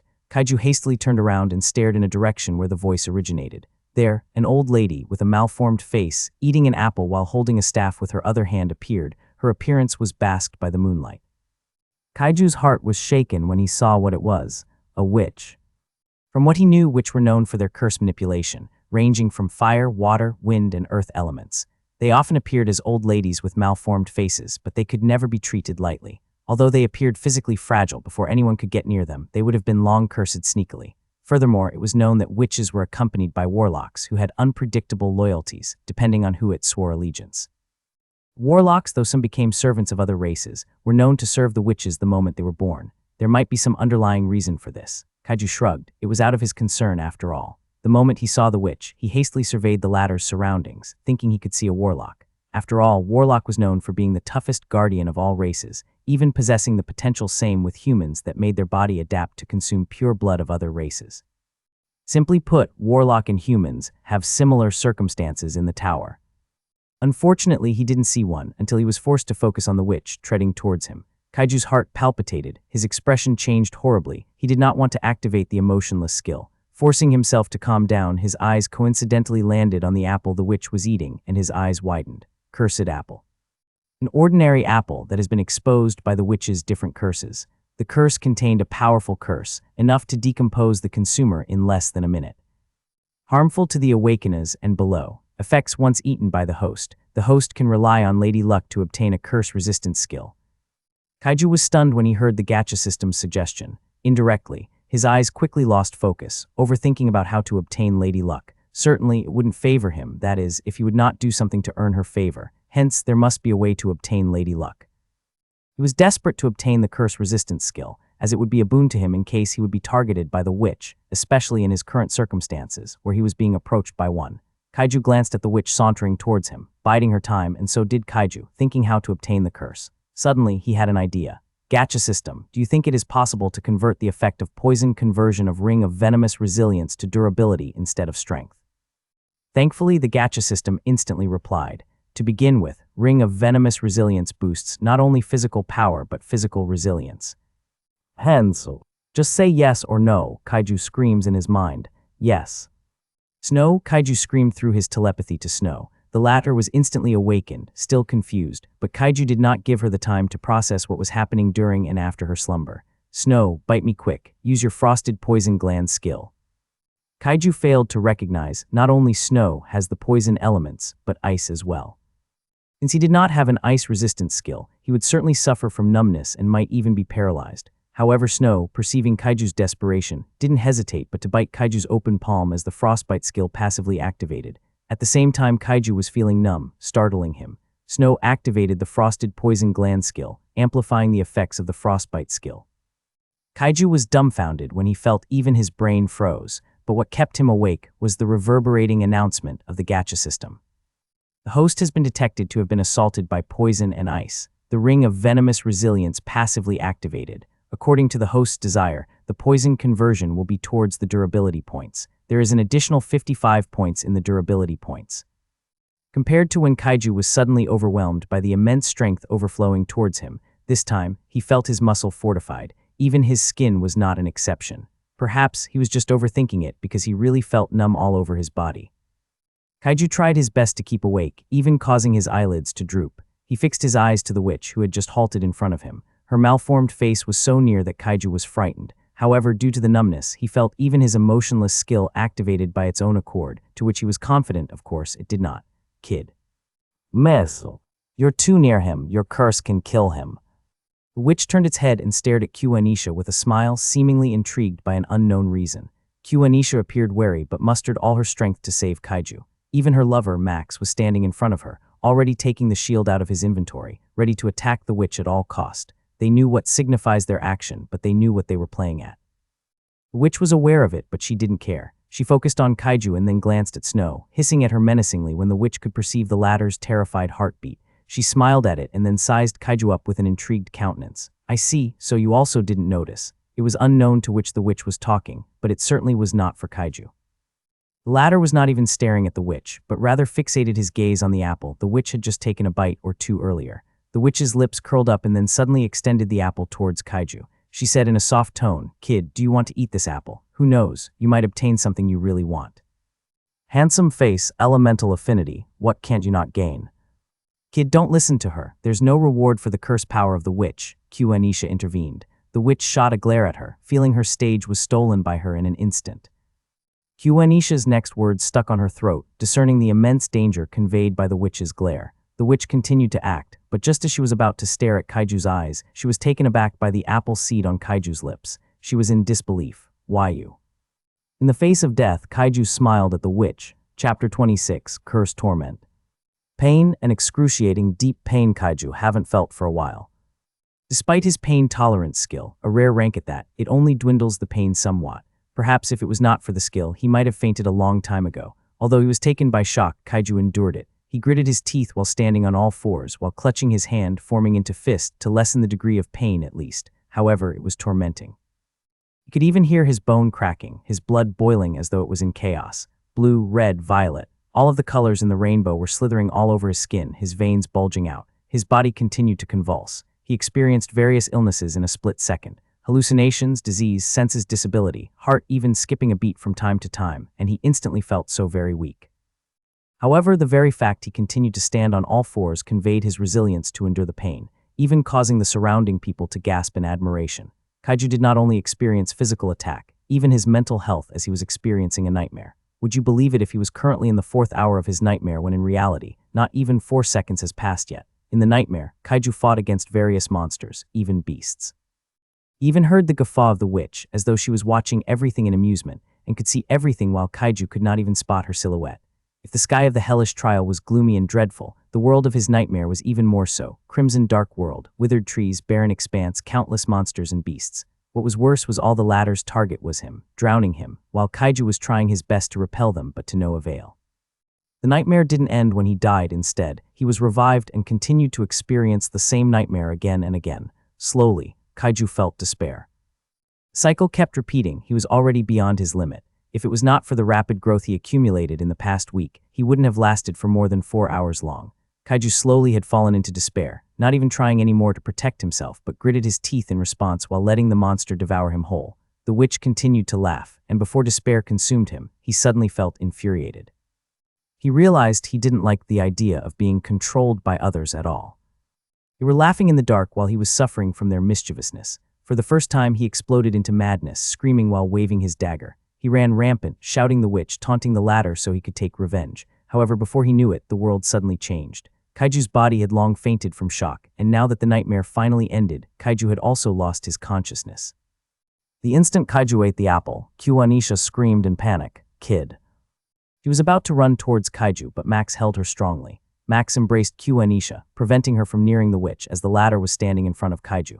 Max stared intensely at the witch, also ready to take action even if he was risking his life. Of course, Max was not dumb to attack something that would provide no meaning, seemingly just giving his life away for nothing. He was confident the witch wouldn't take his life, knowing how significant humans were on the mission of the trial. "Don't stop me, Max," Anisha screamed at the top of her lungs. "You, get away from him." Anisha almost cursed the witch, but instinctively, knowing the powers of the witch, they could return the curse with 1,000 times impactful to the person who cursed them. She restrained herself subconsciously. She was still staring at Kaiju, who was obviously deep in shock. Kaiju's face twitched from time to time, even reaching the point where it was excessive. Anisha's heart pangs in pain. It has been many years since she encountered another human partaking in the trial, and it was a kid at that. For some reason, her motherly nature, though haven't yet but rather formed inside the trial, kicked in. She desired to protect and help Kaiju out of his misery. "Stop holding me, Max. What are you doing?" Anisha snappily turned her head and screamed at Max, holding her tightly while closing his eyes as Anisha was splashing some of her saliva after berating him. "Settle down." The lovers' quarrel was instantly frozen the moment the witch had finally opened her mouth. She didn't like being disturbed at all, as she was observing the changes the bold Kaiju was having. No doubt she was surprised by his action and confidently thought Kaiju would instantly die. However, who would have thought he was still enduring? Furthermore, the way Kaiju remained on all fours, it doesn't seem the curse would be able to kill him at all. Hence, the witch was taking the sudden bizarre event seriously, now placing her whole attention on Kaiju. At the same time, Q, Anisha, and Max settled down as they felt the sudden solemnity of the witch while the latter was staring at Kaiju. They anxiously watched Kaiju suffering the torment the witch inflicted. All of a sudden, without them noticing, the witch smiled. She said, seemingly raising her voice for other races to hear, "If this kid manages to survive from my curse, we can give them another 6 months. However, if he won't, then there's no more reason to delay." She stated that Kaiju was now on the peak of his suffering. The witch even confidently assumed Kaiju would not be able to survive. Although from her single glance at Kaiju, perceiving the strangeness of having a durable body but meager strength, she assumed Kaiju could only bear the physical assault but not the mental attack. The infernal, werewolf, and other races hiding in the dark glance at the witch in solemnity. The infernal grinned and nodded.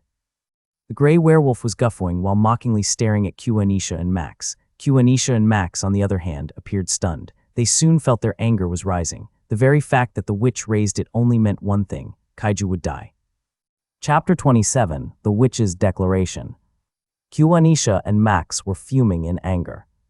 However, what could they do? The moment the other races firmly decided a single decision, rare chances of happening as disagreement would usually appear. The humans knew they were at the disadvantage. They didn't have the qualifications to even raise their opinion.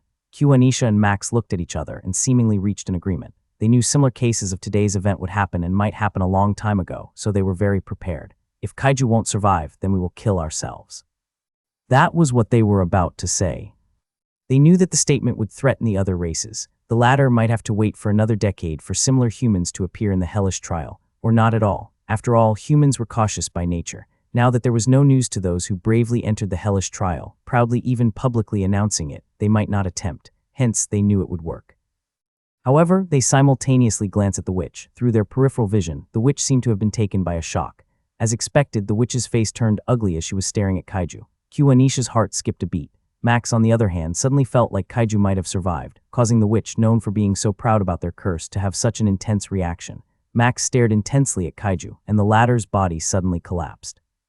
His heart skipped a beat. Q, Anisha wailed. Was she wrong? It shouldn't be. Max failed to react to Q, Anisha's sprint towards Kaiju, seemingly ignoring the presence of the witch. Max quickly followed her, not wanting his future wife to be harmed by a witch. Only the witch could get rid of the curse, and knowing how proudful the witch was, it would be certain his future wife would carry the curse until she ceased to live. He certainly did not want it to happen. Hence, he quickly tried to restrain her while staring cautiously at the witch. After all, he knew he would not be able to catch up to her future wife, so agile and swift that it was even difficult to catch her silhouette. At this point, he could only think of pushing the witch away from Kaiju with his movement skill. However, who would have thought the witch suddenly disappeared, leaving no trace behind of her existence? Max glanced at Kaiju and Q, Anisha, the latter hugging Kaiju in her embrace while pressing her fingers on Kaiju's neck. Seeing Q, Anisha's face painted with relief, Max calmed down somewhat. Max's job right now was to ensure the safety of Kaiju and Q, Anisha. He swept his eyes to his surroundings, wanting to catch even the silhouette of the witch. At this point, he also realized the difference in rank between the witch and him.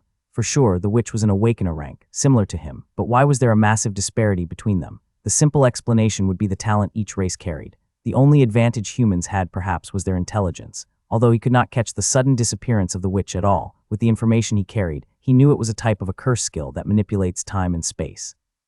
Simply put, a teleportation skill. Of course, it was only a type of teleportation skill because teleportation skill has a wide range. However, the curse skill that made the witch teleport to other places has limited range. The smallest range of the teleportation skill was on humans, which they called Blink. The witch had skills similar to Blink, but their range was larger, and the space and time they left and arrived contained traces of curse.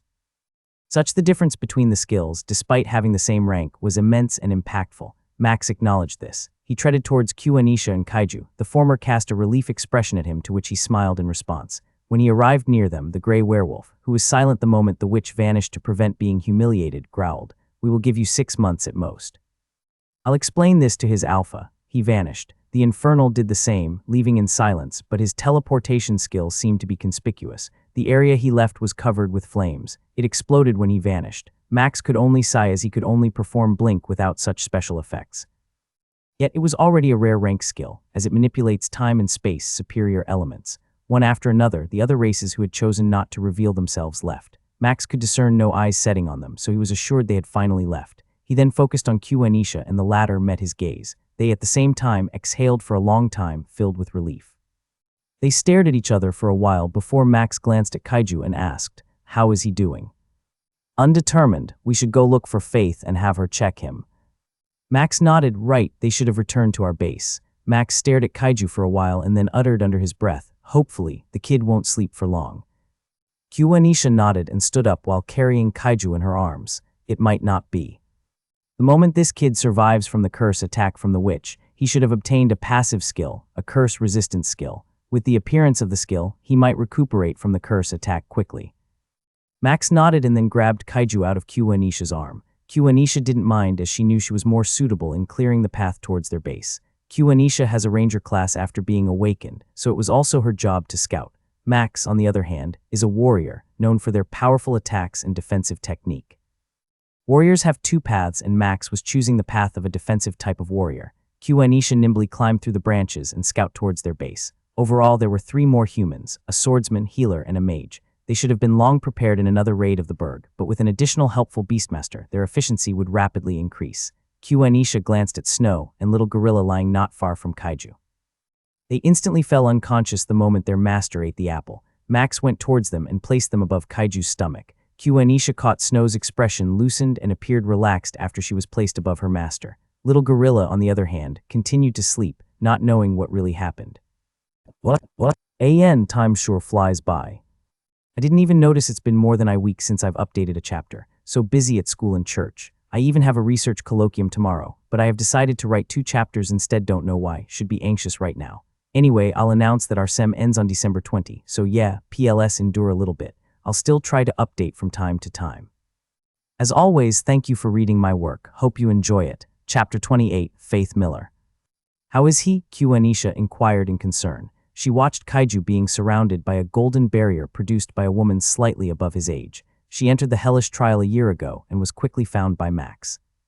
If it was not for Max, she would have long been perished by the thrall. She closed her eyes and clasped her hands together while kneeling. Her countenance appeared solemn, with a stubborn expression mixed within, highlighting her milky white pretty face, coupled with her impeccable appearance, wearing a black and white robe like a nun. Where she brought it from the store after she became an awakener, she appeared an immaculate nun. She was Faith Miller from the West. The only place in the world inhabited by humans where it lacked an ascendant was the West. Obviously, it was divided by the strongest high ranker with the other 3 on the same rank. Since it lacked an ascendant, what brought the citizens together was faith, established by the strongest high ranker, who obtained the blood of the angels. Obviously, despite the other high ranker obtaining the blood of other races, noting that it didn't oppose the angels, it didn't stop the faith from spreading in the West, even creating a first world country, with other high rankers' country being second world at most. Nevertheless, the other high ranker on the surface didn't oppose the strongest high ranker's immense influence, who even created the church, seemingly worshipping what the angels' race worshipped too. Faith Miller came from the country and was even among the future saints. Although her future was certain, ascending through the ranks of the church, she had chosen the hellish trial for some reason. Only a year after entering the hellish trial, she became awakened. Hellish trial has an enormous difference compared to other trials. They could only be awakened after completing the trial. However, in the hellish trial, due to the difficulty assumingly, the participant can become awakened. Even so, it only made a minimal difference. You should not disturb her, Anisha, Max softly whispered. Anisha ignored him, seemingly not hearing what he said. Although she would have quickly scolded him for calling her name instead of their romantic couple nickname, it was not the time for that. Of course, she heard him about not disturbing Faith, so she held her worries deep within her heart. However, her mind was not silent, staring at Faith instead. Faith and the other 2 entered the trial at the same time a year ago. Indeed, she didn't see other humans partaking in the trial for many years, but she was referring at the time prior to Faith and the other 2's appearance. She almost lost hope, even thinking of perishing together with Max. Max and her were the only survivors after many attempts of raiding the Berg. Perhaps the other races even thought of killing them so the trial's condition could alter. However, Max and Anisha were aware it would only increase the difficulties of the trial, and the other races must be aware of it too. Hence, the other races hastened them with the appearance of the other 3, giving them only a year before raiding the Berg. Thankfully, the 3 have shown their potential. They believed Kaiju should have possessed it too. In fact, 3 months was not really enough, but with 6 months they believed it should be enough for Kaiju to be awakened. Hence, they were anxious, hoping Kaiju would not have received a long-lasting psychological trauma. After a long half an hour waiting, almost depleting Faith's mana completely, after healing Kaiju for the 5th time, Faith finally opened her eyes and slowly unclasped her hands together. She tilted her head upward and said, "God has shown his kindness to him. He survived. He should be fine, just receiving some trauma that I couldn't really identify. Don't worry, as long as he converts himself and follows the way of our Creator, he will quickly recover." Anisha heaved a sigh of relief and quickly kneeled before Kaiju. When Faith finished her words, she continued talking to Max while the latter smiled bitterly. Ever since Faith appeared, she had been trying to convince them, even the other three, to convert and become a devout believer of the god the angel race worshipped. Of course, they rejected her multiple times, but she was relentless and stubborn. Max could only admire her character for that. He shook his head in response and then focused on Anisha and Kaiju. His eyes eventually landed on the Snow and little gorilla, sleeping in between Kaiju and Faith, as they were covered by the golden barrier earlier, and finally thought how to divert the topic. How are the beasts on the other hand? Faith glanced at them with her gentle golden eyes. They are okay. Although they received some mental attack, it wasn't immense compared to their master. They should be doing well. I can convert them too. Max didn't know whether to laugh and cry because of her statement. Nevertheless, he was filled with relief, knowing Kaiju's beasts were fine too. If either of them was not okay, it would deal a massive blow to both of them. Thus, they should treat Kaiju's beast like it was Kaiju too. Max was silent for a while and then glanced at Anisha, seeing her caressing the boy's hair while letting his head rest on her lap, feeling a bit envious. Still, he asked her what came to her mind. What are your plans with him, Anisha? Although Max understood they would be training Kaiju, but for the process, he did not have a slight idea at all. After all, they were training a summoner, and they, at least for him, did not know about them at all. However, Anisha seemed to have an idea long ago and quickly replied, what else? Will increase his strength and his pets, and stop calling me by my name. Anisha shot a glare at Max. Max, seeing Anisha was back to normal, could only giggle. He nodded. All right, dear. We'll teach him what we can, but do you think Griffin wants to teach someone? Anisha snorted. That selfish, conceited, self-centered brat. He can't reject me. Anisha suddenly forced an evil smirk. If Kaiju is actually better than him, it might be a good character improvement. He has been lacking lately. If it was not for Lucy's talent, targeting his ego, he would have spent his time sleeping rather than grinding. Max nodded. All right, but since those two aren't back yet, we'll decide who is Kaiju's first teacher. Let him decide, Anisha quickly replied while looking at Kaiju. If he wants to learn from me, he should convert to our religion first. Faith suddenly interjected. He won't learn anything from you, Anisha quickly retorted. Chapter 29, 10,000 luck points. Curse-resistant skill rare obtained. Chapter 29, 10,000 luck points. Curse-resistant skill rare obtained. Congratulations. You have obtained a curse-resistant skill rare. Congratulations. By the stroke of luck, you have survived from the curse attack from the witch, calculating the luck points you have obtained throughout the events. The result has been decided. You have obtained 1,000 luck points. 1,000 luck points is being multiplied 10 times. Congratulations. You have obtained 10,000 luck points. 10,000 luck points has been credited to your account. Please check. A series announcement reverberated in Kaiju's mind, causing his head to ache, abruptly waking up from his deep slumber. He opened his eyes, staring at the dark ceiling, not seeing the red, violet, blue, or bloody moon hanging on the grim sky. His mind was blank, but when 15 seconds passed by, a jolting pain assaulted his mind as he finally recalled everything. He instantly sat up, searching for Snow and little gorilla. Thankfully, Snow and little gorilla moaned in pain as they fell into the ragged floor, for they were sleeping atop Kaiju's chest. Kaiju pulled them to his embrace, sensing his connections with them, discerning they were in the perfect condition, only that they were in slumber for unknown reasons. He slowly placed them on his lap while petting their head. While he was at it, Kaiju was lost in thought, remembering Anisha and Max. He smiled. They must have taken care of me, he thought. Suddenly, he recalled his interaction with the witch, daringly grabbing the apple out of her hand that was filled with various curses and eating it. He could still remember the grin on his face when the witch stared at him in surprise. Although her malformed face felt revolted to gaze up close, Kaiju still felt a sense of satisfaction from it. However, he suddenly shuddered when he recalled the torment he experienced after eating the apple. He should already be thankful for the pain tolerance as it decreased the amount of pain massively, even affecting the nightmare he was experiencing. Nevertheless, he almost died, and that was something he must acknowledge. His body continued to shiver, even his tips became colder. He mumbled, I should avoid putting myself into jeopardy. The hell with luck points. Even then, when he thought of the luck points he received after risking his life, he changed his mind. Of course, he should always put his being above first. As Kaiju took a last glance at Snow and little gorilla, checking if they were okay for he was about to fall into daze, he ordered the gacha system to open his status. Name, Kaiju. Class, Unawakened. Rank, Unawakened. Title, Beastmaster. Luck, 10,150. Attributes. Strength, 10. Affects physical attack power and the ability to wield heavy weapons. Agility, 10. Influences movement speed, dodge chance, and attack speed. Durability, 29. Ability to withstand physical attack. Intelligence, 5.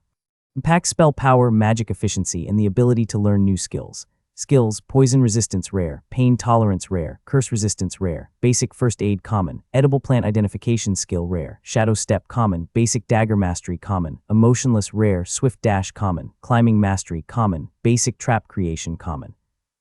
Gacha system interface closed. Kaiju felt satisfied when he saw the curse resistance skill, but as he was about to expand it, obtaining information, he was startled to see his durability points. Gacha system did not announce it, but perhaps he was only in deep sleep when she announced it. Speaking of Gacha system, he finally noticed that she changed her POV to second one, as though it broke another barrier between their relationship. He shook his head and finally returned to the matter at hand. He was elated to see the durability points increased, but it was still a bit far from the Awakener's attribute points. From what he recalled, 50 points above were the Awakener's attribute points. Huanisha and Max should have been on that level. Even the witch and other races were, too, even stronger. Can I be on their level for 3 months? Kaiju was skeptical. As far as he recalled, the pair of couples negotiated with the other races to extend their Berg raid due to Kaiju's appearance. However, 3 months might be too short. After all, Kaiju was aware of how untalented he was. However, he forgot one thing. I have the Gacha system. Kaiju's eyes sparkled. Furthermore, his luck points was above 10,000, which should suffice to increase his power on the same level of Huanisha and Max in 3 months. Furthermore, he knew he would be under their guidance, which should suffice in obtaining mastery and increasing them. Kaiju now felt a bit confident. Kaiju glanced at the curse resistance skill and ordered the system to expand it. Curse resistance, rare grade. Description: a skill developed through enduring and overcoming the influence of powerful curses. This ability allows the user to resist the debilitating effects of curses, hexes, and other malicious enchantments. As the user becomes attuned to curses, the skill provides not only resistance, but also an affinity for manipulating and understanding curse-related phenomena. Special effects. Enhanced curse tolerance reduces the duration and potency of incoming curses by 50%, grants resistance to weak-grade curses and a high chance to negate intermediate curses. Curse affinity increases the user's comprehension of curses, enhancing their ability to sense, analyze, and manipulate cursed objects, environments, or energies. Unlocks the potential to wield curses as a form of magic if the user gains a curse-based skill. Adaptive resistance. For every curse the user survives, their resistance to similar curses increases permanently. Cumulative resistance improves over time. Hex reflection. When attacked with a curse, there is a 15% chance to reflect a portion of the curse's effect back at the caster. Reflection success depends on the caster's power relative to the user. Curse energy conversion converts absorbed curse energy into a temporary buff, enhancing physical or magical capabilities by 20% for 30 seconds. Unyielding will provides resistance to curse-based mind control, fear, or despair effects, ensuring mental clarity and fortitude even under extreme magical duress. Kaiju was flabbergasted by the long wall of text. He didn't expect it. It was then he recalled he actually never expanded the descriptions of other passive skills too, such as pain tolerance and poison resistance. He only assumed their skill should only be limited to their name, and given that it was already self-explanatory, he didn't bother. If it was not because he felt bored that caused him to expand the curse resistance skill, he wouldn't have known the Gacha system provided a description so comprehensive. He fell into deep thought. So, that's why teacher said that it was more difficult to obtain a passive skill than an active one, especially attribute-related passive skills. What? My sem finally ends. Expect daily updates. Chapter 30, Passive Attribute Skills. Kaiju recalled his battle with the corrupted serpent before. There were indeed some cases he could not explain, such as the sudden adrenaline rush, seemingly one main factor why he managed to come out as a winner in the duel. There were many other factors too that he neglected since he was so focused on the duel. Kaiju's heart raced, closing his eyes, trying to calm himself down. When he opened them again, he ordered the system to close the expanded curse resistance skill and open the pain tolerance skill instead. As expected, he was not disappointed. Pain tolerance, rare grade. Description: this skill represents an extraordinary capacity to endure physical and mental pain, allowing the user to function effectively even under intense suffering. It is a skill born of repeated exposure to agony, pushing the user's body and mind to transcend normal limits. Pain becomes a weapon of resilience, sharpening the user's focus and unleashing hidden potential. Special effects. Pain suppression reduces the intensity of pain experienced by the user by 70%, allowing them to fight or act without being hindered by physical or emotional distress. Adrenal surge. When the user receives significant damage, a burst of adrenaline increases physical strength, stamina, and reflexes by 15% for 20 seconds. Cooldown, 1 minute. Focused endurance enhances concentration and precision when enduring prolonged pain, provides a 25% boost to critical hit rates or spell effectiveness while under 50% HP. Mind over matter provides resistance to pain-based debuffs such as stun, flinch, or paralysis. This effect ensures uninterrupted movement and combat ability even during relentless onslaughts. Resilient body gradually increases the user's natural resistance to damage over time while taking sustained hits. Each consecutive hit amplifies physical or magical resistance by 3% max stack, 20, reset after 10 seconds without damage. Threshold Breaker unlocks hidden potential when pain reaches its peak, activates a temporary buff, increasing all stats by 10% and boosting regeneration for 30 seconds, triggers once per combat or extreme event. Kaiju's heart raced, not expecting the many special effects by the pain tolerance. There were some that even he could not recall if it activated, such as Threshold Breaker, Resilient Body, Adrenaline Surge, and even Focused Endurance. Perhaps it activated while he was being tormented by the nightmare of the witch. Now that he was aware of it, he was now confident in battling against monsters and beasts alike. However, it was only the pain tolerance. While he was shivering from the excitement, he ordered the gacha system to close the expanded pain tolerance skill and open the poison resistance skill. Poison resistance, rare grade. Description: a skill that represents absolute mastery over the body's ability to resist and nullify the effects of toxins, venoms, and poisons. This skill not only grants complete resistance to all poison-based effects, but also provides unique benefits, allowing the user to manipulate poison-related elements and utilize them to their advantage. Special effects. Complete poison resistance nullifies all poison-based damage, status effects, and debuffs, including paralysis, nausea, or damage over time caused by toxic substances. Toxic adaptation absorbs and neutralizes ambient or ingested toxins to boost the user's stamina regeneration by 15%. Prolonged exposure to poison increases resistance to similar environmental effects.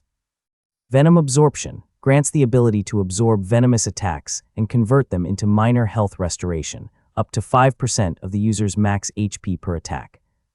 Poison affinity increases the effectiveness and potency of poison-based attacks or spells by 25%. This allows the user to synergize poison-based abilities with greater lethality. Contaminate aura, passive ability to exude an aura of mild toxicity. Enemies in a 5-meter radius experience reduce stamina regeneration and minor poison buildup over time. Effect increases with skill rank. Adaptive immunity grants resistance to other forms of corruption or damage over time effects related to diseases, infections, or curses. Poison resistance is treated as a gateway to broader biological invulnerability. What Kaiju liked the most was the amount, the percentage of the effects, making it as specific as possible. He noticed that some skills didn't possess such descriptions, and Kaiju only speculated that it was because the percentage could not be gauged as it has many factors, especially the effectiveness of the skill's effects. Now that Kaiju had the comprehensive information about the 3 passive skills he possessed, he was filled with satisfaction. Now he has more knowledge whenever he was about to battle. When time passed, after deciding not to leave yet, not until Little Gorilla and Snow had awakened, Kaiju even took some time shadow boxing the corrupted serpent he battled earlier with new information he possessed at hand. However, he soon realized he wouldn't even be able to defeat the serpent earlier. After all, pain tolerance wasn't really effective against poison-like existence due to the poison immunity. If poison resistance could immune him against poison, at most, the serpent's bite could only sting some pain, but it wouldn't be enough to activate some special effects of the pain tolerance, such as the Threshold Breaker. Kaiju could only lament the fact he really needed Snow's aid to take the corrupted serpent by surprise. Kaiju closed his eyes and exhaled a distressing air. It couldn't be helped, I'm still weak. I lacked foundations as I only relied on the gacha system. I need to learn more aside from just obtaining skills through draws. Kaiju finally realized what he was missing and acknowledged his future plans. After making up his mind, he focused on Snow and Little Gorilla. He checked their condition once again and believed they were already in the perfect condition to be awakened. Hence, he patted their head lightly simultaneously, while communicating with them through telepathy, aiming to wake them up. Snow moaned and Little Gorilla soon followed. When their eyes were completely opened, they stared at Kaiju, their master, in a daze. Kaiju smiled at them and said, "Good morning, Snow and Little Gorilla." However, Snow's reaction was not pleasant. Her eyes became teary and leapt at Kaiju's shoulder, rubbing her face against Kaiju's cheeks. Kaiju was taken aback, falling into daze, until he was awakened by her sobbing. He soon understood why Snow was weeping. He smiled bitterly. That was why he had already decided his future plans. That was to learn from an expert and avoid similar circumstances again. Chapter 31, Humans in the Hellish Trial. Everyone, this is Kaiju. Anisha enthusiastically introduced Kaiju with the other 3 people aside from Max. Faith Miller was there, staring at Kaiju intensely, causing the latter to feel uncomfortable. On her left was Lucy. Faith Miller possessed, according to Kaiju's impression, a stubborn disposition. Despite concealing it with her curious countenance, Lucy seemed to be naive and cowardly. She embraced a wooden staff of her size with her arms exaggeratedly, while with Kaiju's keen perception, her body was fidgeting as her eyes darted everywhere. Kaiju was baffled by her behavior. To survive on this hellish trial, possibly longer than he was, with such a temperament made Kaiju perplexed. Don't be fooled by her. She's a devil, said the person beside Lucy, waking Kaiju in a daze. He felt embarrassed when he realized he was staring intensely for a while now at Lucy. He glanced at Lucy once again and caught her bashful expression. Well, if it was other people, especially a stranger, glaring at him like what he did, he would feel embarrassed as well. Kaiju curiously slid his gaze to the person beside Lucy and was startled by the impressive, fierce aura exuded by him. Kaiju felt like staring at the hurricane up close. Even Snow sitting on his right shoulder and Little Gorilla on his left shoulder informed him about the peril the man could bring towards them. Kaiju has been used to such an aura, so he didn't panic and even stared at the man straight into his eyes. However, his action stirred the man's ego, causing the latter to abruptly widen his eyes, and a gush of wind suddenly manifested, causing Kaiju to lower his gaze. His breathing roughened, and perspirations appeared all over his face. I thought I was about to die. Griffin, Anisha shouted and glared at the man with her fierce countenance. Griffin glanced at her and turned his head away indifferently. Anisha trembled in exasperation, but instead of scolding Griffin more, she comforted Kaiju. Don't worry, kid, that guy is just too arrogant. Anisha stepped forward and patted Kaiju's back. Kaiju stared at her and nodded. He didn't say anything, however. He then stared at Griffin, but as a sensitive person, his gaze became mild and asked Griffin with a gentle tone, "Why did you say so?" Griffin felt satisfied by Kaiju's action and quickly had a good impression towards him. Of course, it did not suffice to accept him as his friend. He must be the same level as he was before Kaiju could become his friend. However, what he was referring to was not simple as friends, but as rivals. Griffin glanced at Lucy and snorted, gut feeling.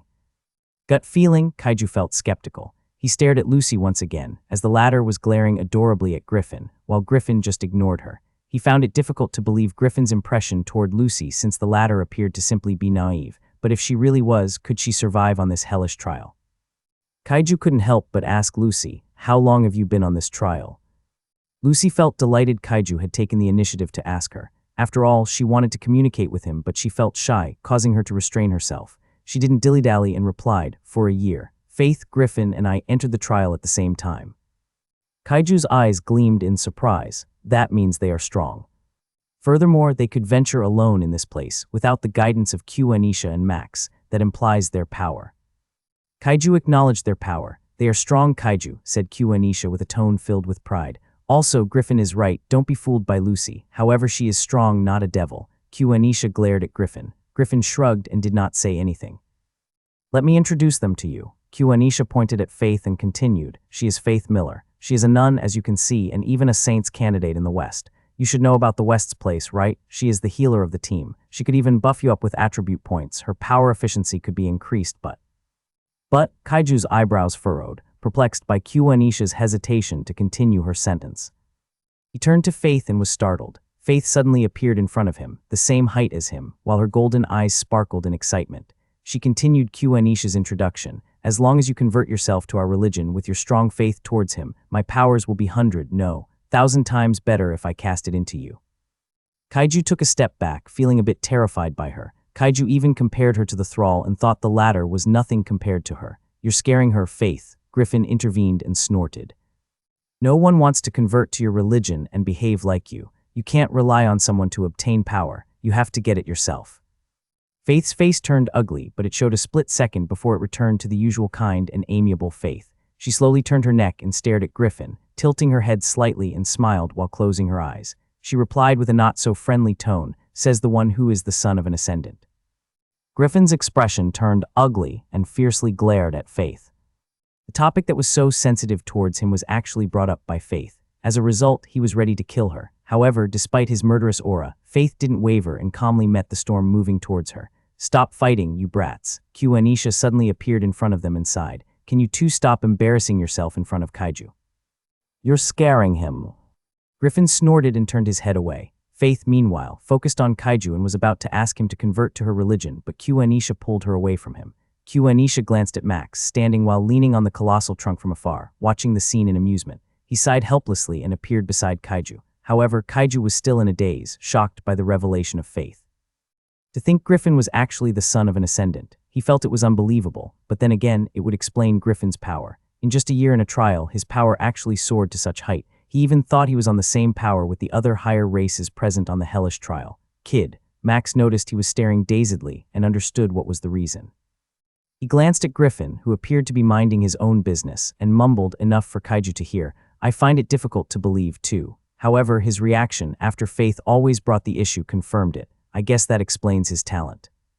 Kaiju listened quietly and nodded. Forget about that. Max turned to Kaiju and was startled to see Lucy standing beside the ladder. Lucy was leaning her face at Kaiju forward and smiled. Hi, I'm Lucy. Hez. Growl, Snow, and Little Gorilla uttered fierce noises, while Kaiju took a step back. His heart raced, his senses screamed in peril. The urge to run away manifested and intensified, but for some reason, his body was locked in place. He could only stare at Lucy's pretty and amiable face blankly. Chapter 32, What is your desire? Lucy was startled by Kaiju's reaction and took a step back, lowering her head. She said in a gloomy tone, I'm so sorry. The terrifying aura she exuded that Kaiju perceived suddenly vanished as though it did not exist in the first place. Kaiju stared at Lucy and was perplexed by her current aura, seemingly naive and gentle. He couldn't help but ask himself while trying to calm down his palpitating heart, what was that? Kaiju was pretty sure he was not dreaming. Even Snow and Little Gorilla, known for possessing the instinct of the beast, felt it. He could not be mistaken. However, since Lucy appeared to be apologetic for his reaction, he needed to respond to assure her first. And no, I should be sorry. It was my fault to react exaggeratedly. I was just surprised. Really? Lucy asked. Kaiju felt strange by her response but nodded anyway. Lucy exhaled, filled with relief by Kaiju's assurance. Maintaining the distance between her and Kaiju to prevent scaring him once again, she introduced herself enthusiastically. I'm Lucy. Just Lucy, I'm curious why you are participating in the hellish trial. Kaiju suddenly recalled how he ended up on the hellish trial and felt depressed. He replied in a gloomy tone while lowering his head. Well, it's not like I have a choice. The tower made a mistake by over-choosing the participants and thus giving me no option but to enter on this trial. Lucy was genuinely surprised. Max, on the other hand, suddenly bursted into laughter. That's so funny, Kaiju. I never thought trial could make such a mistake. Perhaps the world is currently experiencing a rapid expansion of its population. I'm glad that humans are finally reclaiming the world that once belonged to us. Kaiju glanced at him in surprise and then nodded in agreement. Indeed, the humans were expanding, but it also meant more people suffered from the ordeal, especially those who were born without a background, only to be a slave of those in power. His downcast expression caught the two by surprise, causing Lucy to ask, What's with the gloomy expression? Does something happen in the world? Kaiju stared at them and shook his head. Nothing. It's just that, although some were born rich, some like me just have no future, waiting to be murdered in the empty street and passed away as though we didn't live a life. Although the tower is our salvation, it can't still be guaranteed. Kaiju wanted to continue, but restrained himself. People like them could possibly not grasp what he meant, knowing how they chose the trial with confidence. They must have been trained since they were born, and thus surely their family must possess quite a background even in the tower as a result. However, what he failed to realize was that Lucy was actually in the same situation as him. As she said, I can understand your sentiments, Kaiju. I didn't get to meet my parents and I was adopted by an old woman. Thankfully, although she was hiding herself from the public, she was a high ranker in the tower and taught me various things. She's a mage, by the way, and that's why I have chosen the mage profession. Of course, it's also due to the fact that I'm talented in magic. Kaiju was surprised. Suddenly, a hand patted his shoulder. Kaiju turned to the owner of the hand and saw it was Max, smiling at him. He said, I've been on this trial for almost a decade now. Although I'm a son of a high ranker, he was harsh to me. He was trying to share the heavy weight of being the future of the human race. That is why I'm so glad that the humans are doing well in our world. We all have our own circumstances, but you know what matters the most, right? It's that we control our own fate. Being poor and weak is not a problem, but dying as one is a massive problem. Don't you think it's much more successful to become stronger without having a silver spoon, right? Kaiju's eyes widened, listening to such a profound word. He nodded frantically. He couldn't agree more with Max's statements and even felt his words continued to reverberate in his mind. He's right, Kaiju, intervened Anisha. Together with Griffin on her right and Faith on her left, making sure that the two would not quarrel once again, they walked towards Kaiju and others. Anisha continued, "We all always want to survive. That's what forced us to continue fighting, even though we felt sometimes it was meaningless. It's in our nature to continue living, and that's something the other races can't compare." Kaiju nodded in agreement. "If it was not for his grace, we wouldn't have been breathing at all. That's why you must convert to our religion and serve him, repay his kindness," interjected Faith while closing her eyes and clasping her hand once they stopped near them. Kaiju's eyebrows furrowed, but since Faith was trying to share her sentiments, he still nodded. "It's the desire that keeps us going. Without it, we feel abjected. However, once we fixate ourselves, the desire will find us. We'll finally obtain our desire." Griffin stared intensely at Kaiju, despite the latter and others creasing their eyebrows, trying to comprehend his statements. He asked with a solemn countenance, "What is your desire?" Kaiju finally comprehended what Griffin meant. He lost his desire long ago, when he felt helpless, and it was voluntarily. That's what Griffin must have meant about abjected. If that was the case, then he must have lost his self. He must have felt alienated, and it was indeed the fact. However, ever since he entered the hellish trial, ever since Snow appeared saving his life, little gorilla becoming his pet, and taking risk to survive, the desire slowly manifested, his self slowly turning to a fixed state. He had finally found his desire. Hence, without hesitation, after a split seconds of silence, he replied with a solemn tone, "I desire to survive." What? Abjection is a theory by Julia Kristeva, to which I used to apply in my research analysis that was presented a week ago. Coupled with Liminality by Victor Turner, focusing on the climax of Southeast Asian horror films, it was really an enlightening research process. If I couldn't update for the past month, well, then blame it. XD. Chapter 33, Disbelief. Griffin nodded in acknowledgement and secretly smiled. However, Anisha caught it and didn't tease him for it. She felt satisfied by the current interaction. Who would have thought talking about something not a bit so personal, but in relation to what all of them understood about life, would actually bring them together? Anisha wanted this moment to last, but since the conversation has been silent for a while now, secretly glancing at others and assuming they were also understanding their desire, she decided to take the chance to bring up the main topic. She said, "All right, that was a meaningful conversation. However, let's focus on our future plans. Since we were given 6 months, we will invest it all on our training, especially to Kaiju." Anisha meaningfully swept her gaze at Snow and little gorilla and continued, "And to his pets." "Yes, dear, have you decided the sequence of his training?" Max smiled. Anisha's heart softened by Max's call sign and nodded. "I might have, if Kaiju gives us information about him and his pets." Kaiju grasped what she meant, and after meeting her gaze, he nodded. "I'm a close combat fighter with a basic mastery in dagger.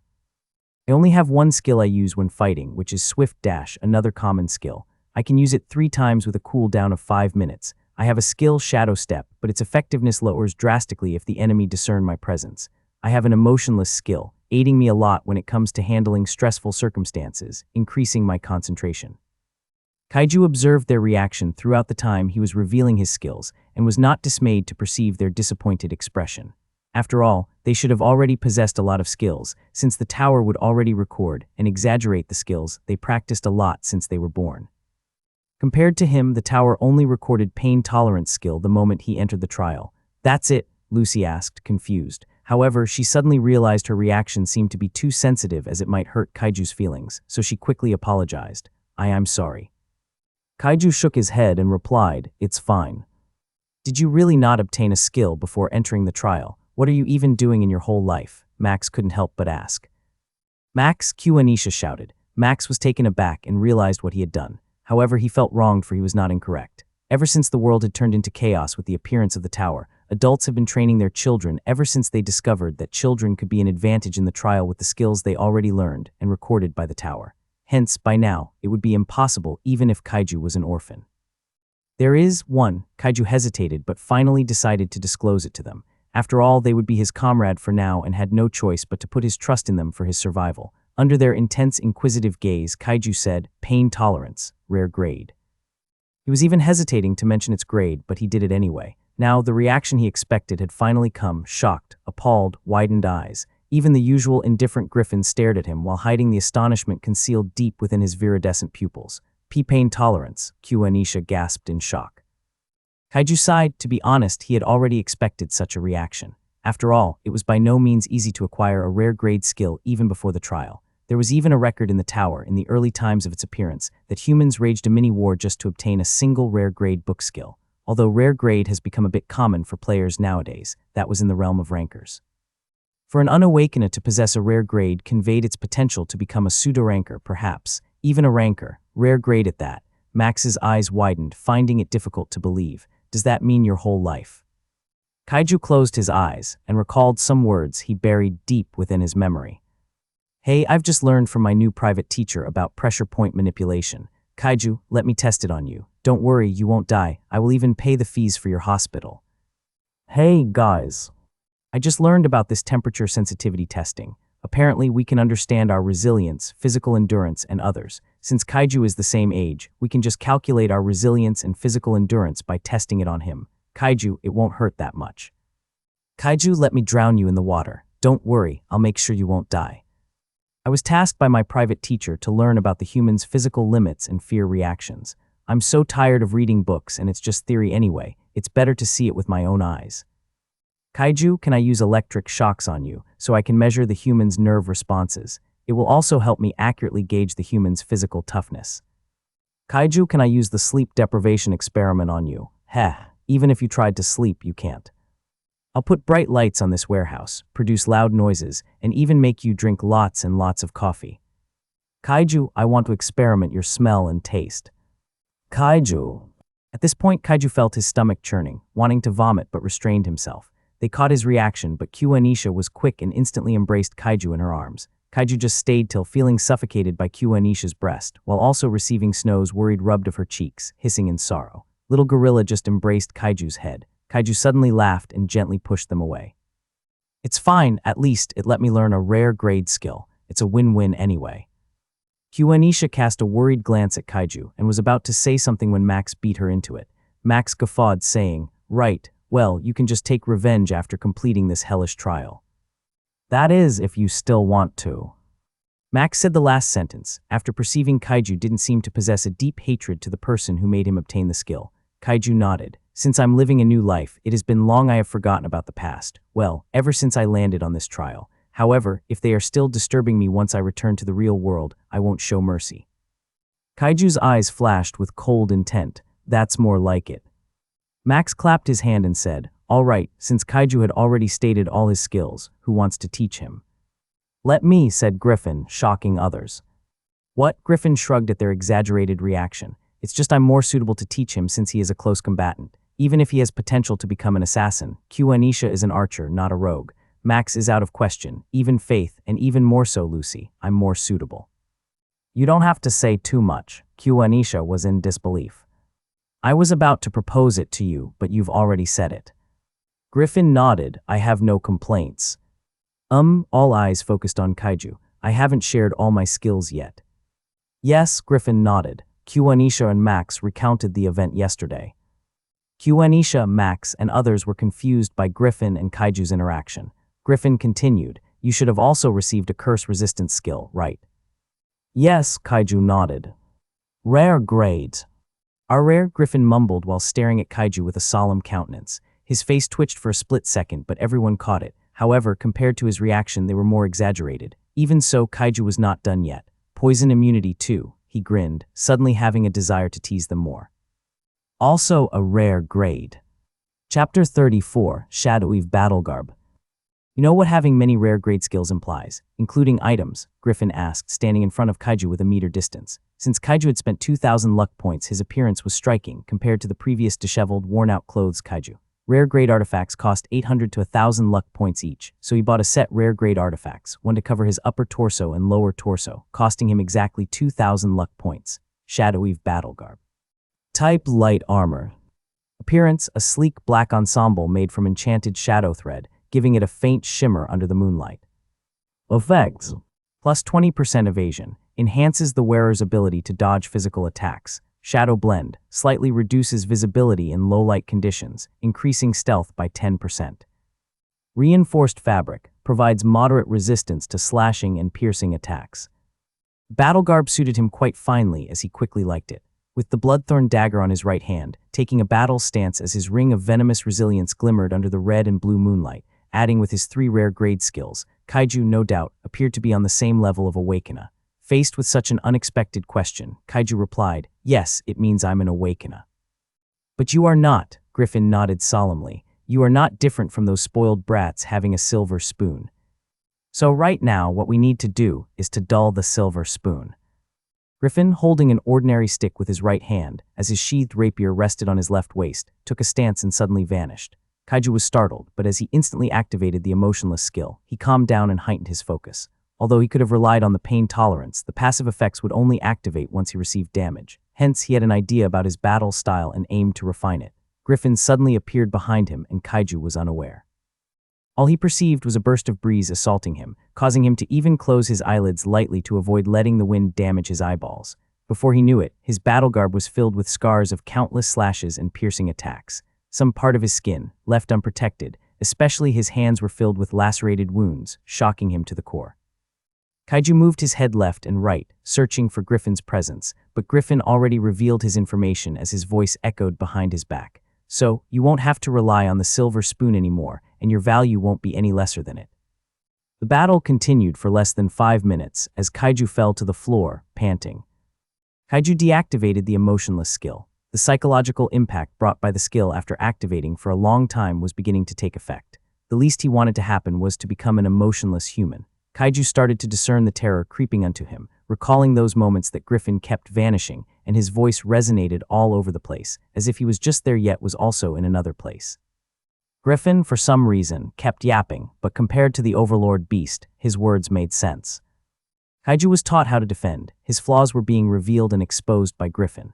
Slowly, Kaiju was beginning to adapt, but even then nothing changed, even with the passive effects of the Shadow Eve battle garb. After all, Griffin would just increase the intensity of his attacks, leaving him even no choice but to dismiss the battle garb as it might be destroyed entirely. The battle garb damage would be repaired with luck points, so Kaiju didn't worry about the damage, but the price itself. "You are adapting really well," Griffin manifested in front of him. "I applaud you for that." Kaiju tilted his head upward, still breathing heavily. Griffin's appearance from head to toe was imprinted in his mind. His short curly white hair, viridescent pupil, hunter eyes, Roman nose, red lips, and milky white skins made him appear handsome. However, Kaiju was by no means attracted to him, but rather suddenly desired to become like him, that one day he would be looking down on someone he took down with barely any effort and left a deep, striking impression. Hence, Kaiju had to admit that any form of compliment from him was genuine and should be taken with gratitude. Kaiju nodded, and as he was not an ungrateful person, sat up in a lotus position and bowed. "Thank you, teacher." Griffin nodded and felt satisfied. "You know how to be grateful. Maintain that character." "Understood." Kaiju sensed Griffin must be giving him a chance to rest, so he didn't hesitate but to buy water from the store that cost him 10 luck points. What Kaiju noticed about the new feature store by the gacha system was that it couldn't still be compared to the item he received from the draws. At first, he thought performing gacha draws would be meaningless with the appearance of the store, but he was mistaken. First, the effects, if he compared the Bloodthorn and Ring of Venomous Resilience received from the gacha draws to the Shadow Eve battle garb, a set rare-grade artifact, the two former would possess overwhelming effects compared to the latter. Furthermore, the Shadow Eve armor cost him 2,000 luck points, which only covered the upper torso and lower torso, still could be considered as a set, while Bloodthorn and Ring of Venomous Resilience was obtained through lucky draws. Although it cost more than 1,000 luck points, Kaiju still received some attribute enhancement, so he really didn't lose a lot compared to buying from the store. Hence, Kaiju had decided he would spend his luck points more to the gacha draws rather than store.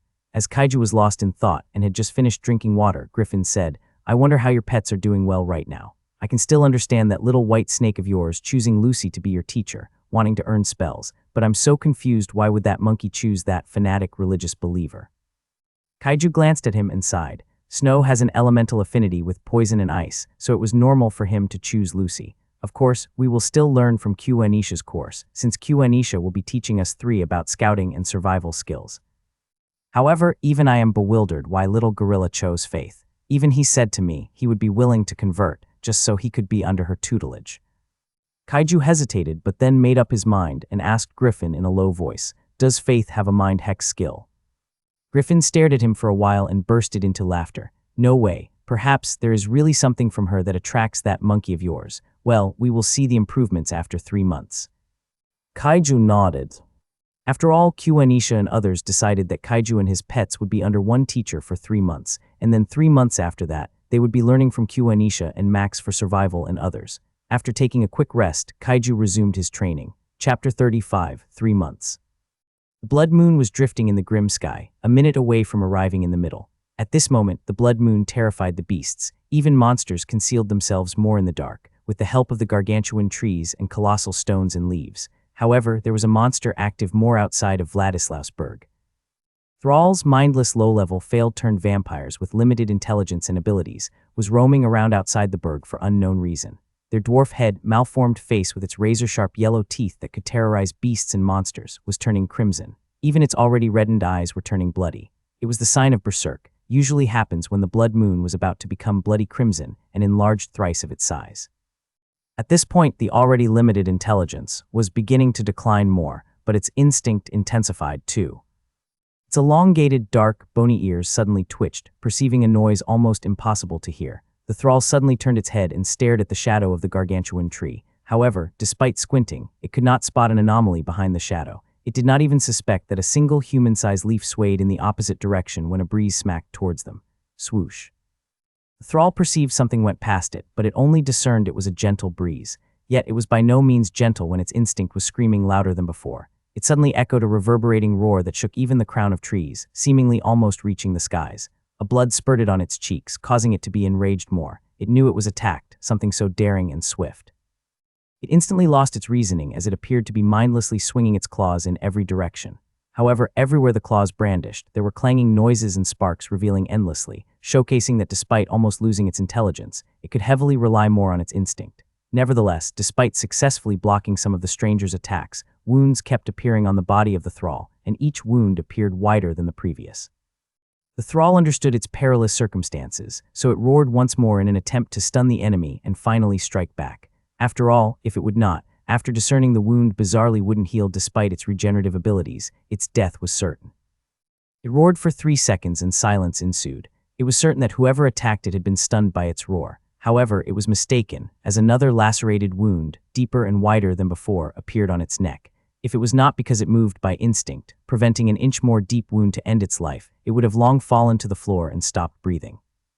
The thrall was taken by surprise, but since it had finally fallen into berserk, as the blood moon turned bloody crimson, its body expanded, its claws elongated and sharpened as its razor-sharp teeth, the already bulky framework became even more solid, and its regenerative abilities exploded, slowly healing the wound in an almost instant.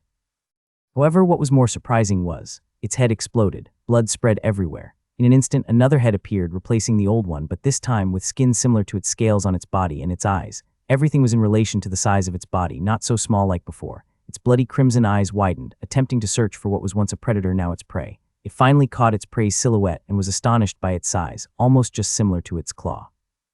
Nevertheless, it did not hold back anymore as it entered the berserk state, quickly dashing towards the prey standing in the shadow.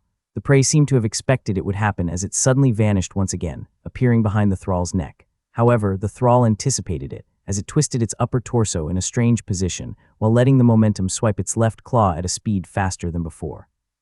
Just as the claw hit the silhouette in midair, it quickly bounced back with a clanging noise and spark, causing the thrall's face to turn ugly. Its left arm actually trembled from the impact, showcasing the strength of the silhouette. The thrall attacked with its right claw, not wanting to be conquered by the silhouette, but as it had just decided its next move, the silhouette once again vanished. The thrall hastily searched for it, but it suddenly found its head moving on its own. The world spun and its vision kept rolling on the floor. Once the out-of-controlled vision settled, the thrall found a body of its own kind standing without a head. Before it could realize what had happened, its vision lost, and the headless thrall fell to the floor as the area quaked. A shadow appeared in front of the decapitated thrall. It was wearing a hood, strangely shrouding its face despite no mask. It pulled its hood and finally revealed its face. It was Kaiju. His face appeared filled with more vigor and slim. His hair was still similar before, just that it seemed to have been cut lately. His eyes were now more like a hunter, and his disposition was certainly many times better than before. It was as though he was utilizing the emotionless skill, yet he obviously did not, for a smile formed on his face. Happiness gleamed on his raven-black pupils. "Good job. You've utilized what you possessed really well," a voice echoed on a particular gargantuan tree. Kaiju tilted his head upward and glanced at Griffin standing on a colossal branch. He bowed. "Greetings, teacher." Griffin nodded and suddenly vanished. He blinked to different branches until he appeared in front of Kaiju. He said, "You have improved really well." Although the silver spoon hasn't been dull yet, as it even appeared to shine more. Griffin meaningfully glanced at Kaiju's hood, knowing it was a rare-grade artifact, and continued, though I still wonder how you are able to get so many of them, but still, you have improved a lot. Your attributes increased at a rapid rate, too. I admit, your improvement might be better than mine.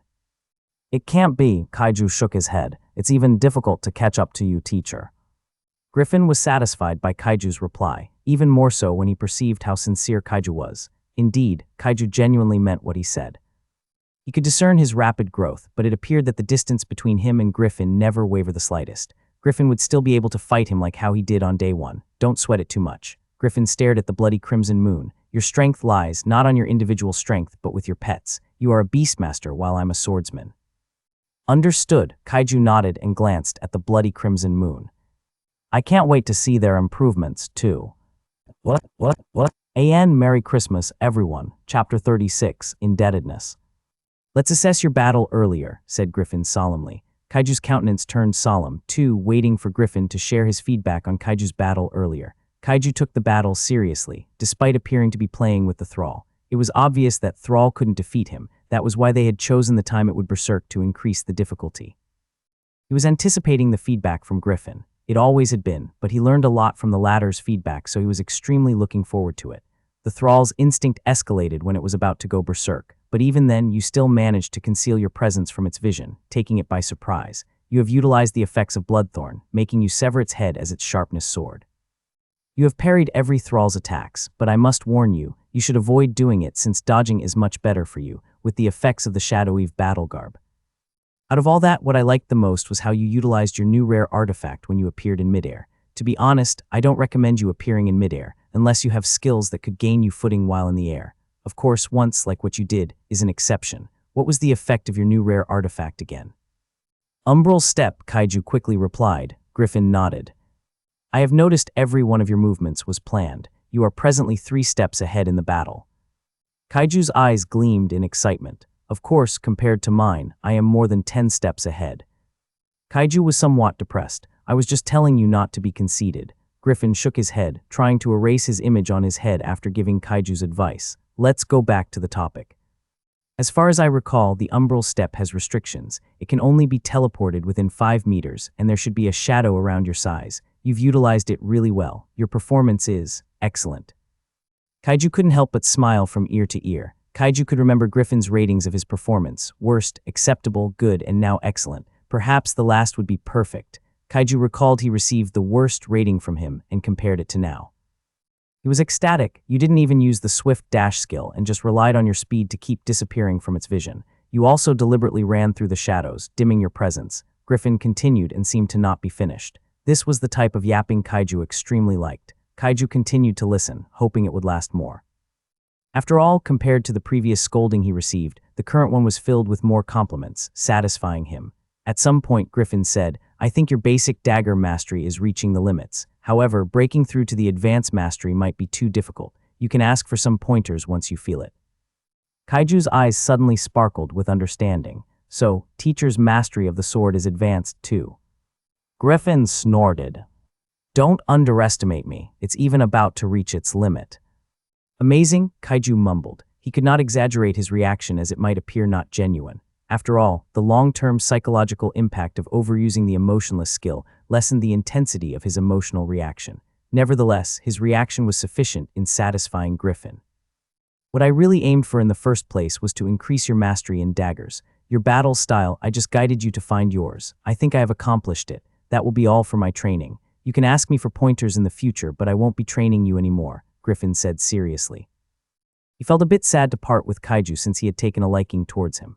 Kaiju was his first disciple, and he did not hold back on teaching him. He might be jealous of Kaiju's rapid growth, as indeed he meant it when he claimed Kaiju's talent was higher than him. He was not that petty to destroy his foundation. He even hoped Kaiju would become his rival to surge his motivation to become stronger. Furthermore, Kaiju's character was not bad.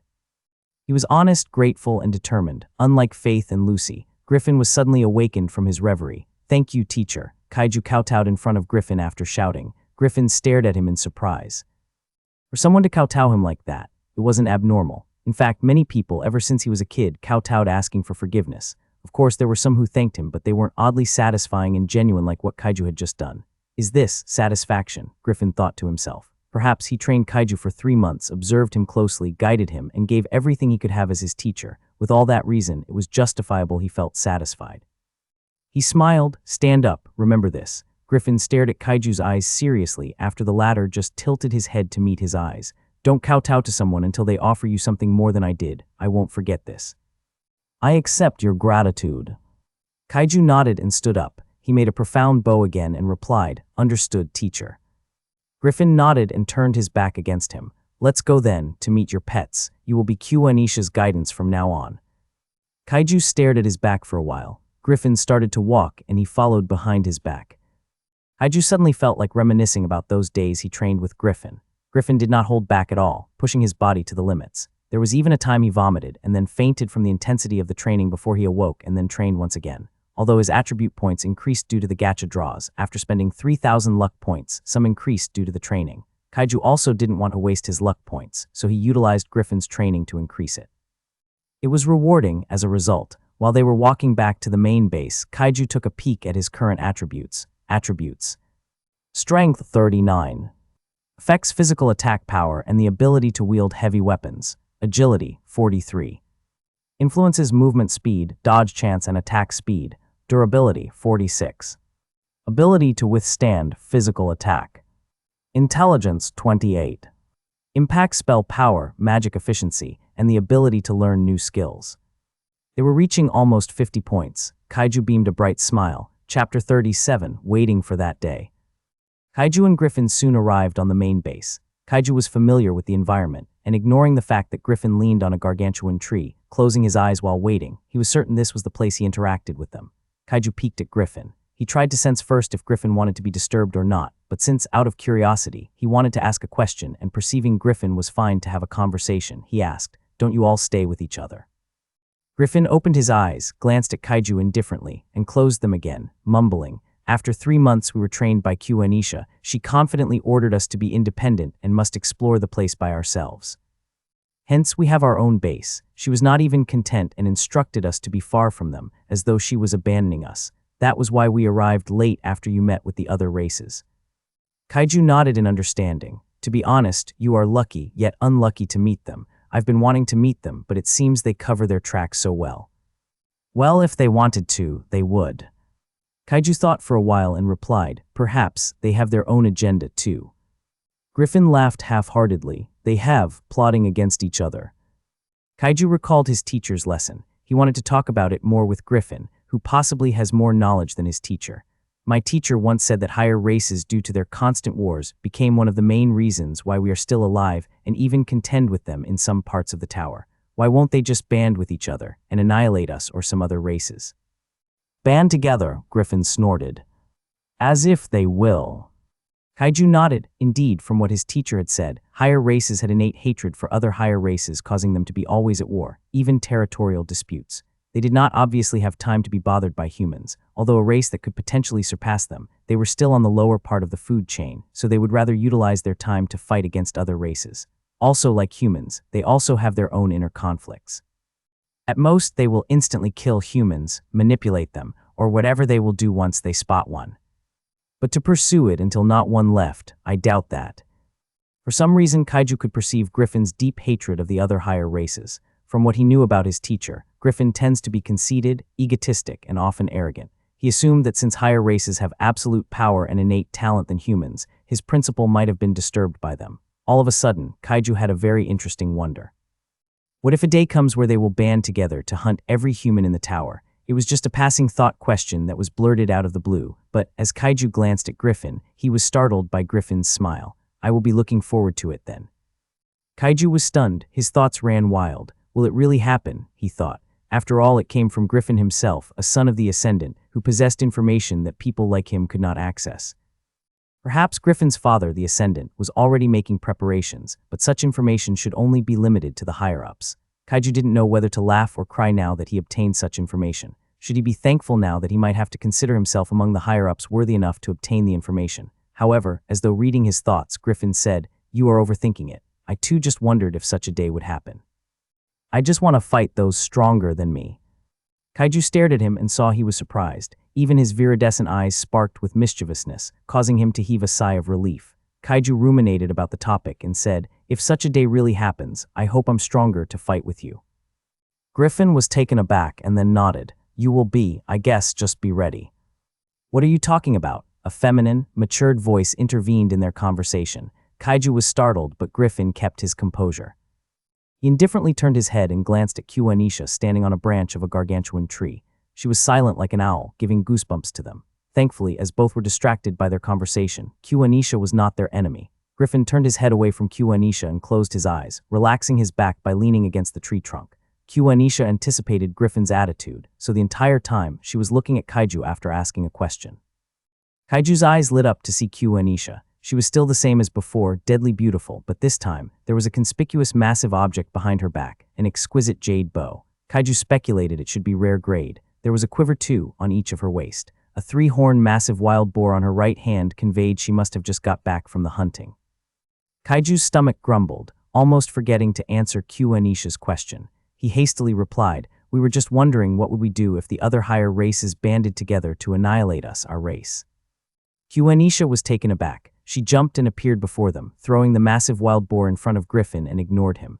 Griffin liked how Q-Anisha treated him as he opened his eyes, stared at the massive wild boar, 3 times his size, indifferently. Q-Anisha replied to Kaiju, "How about you?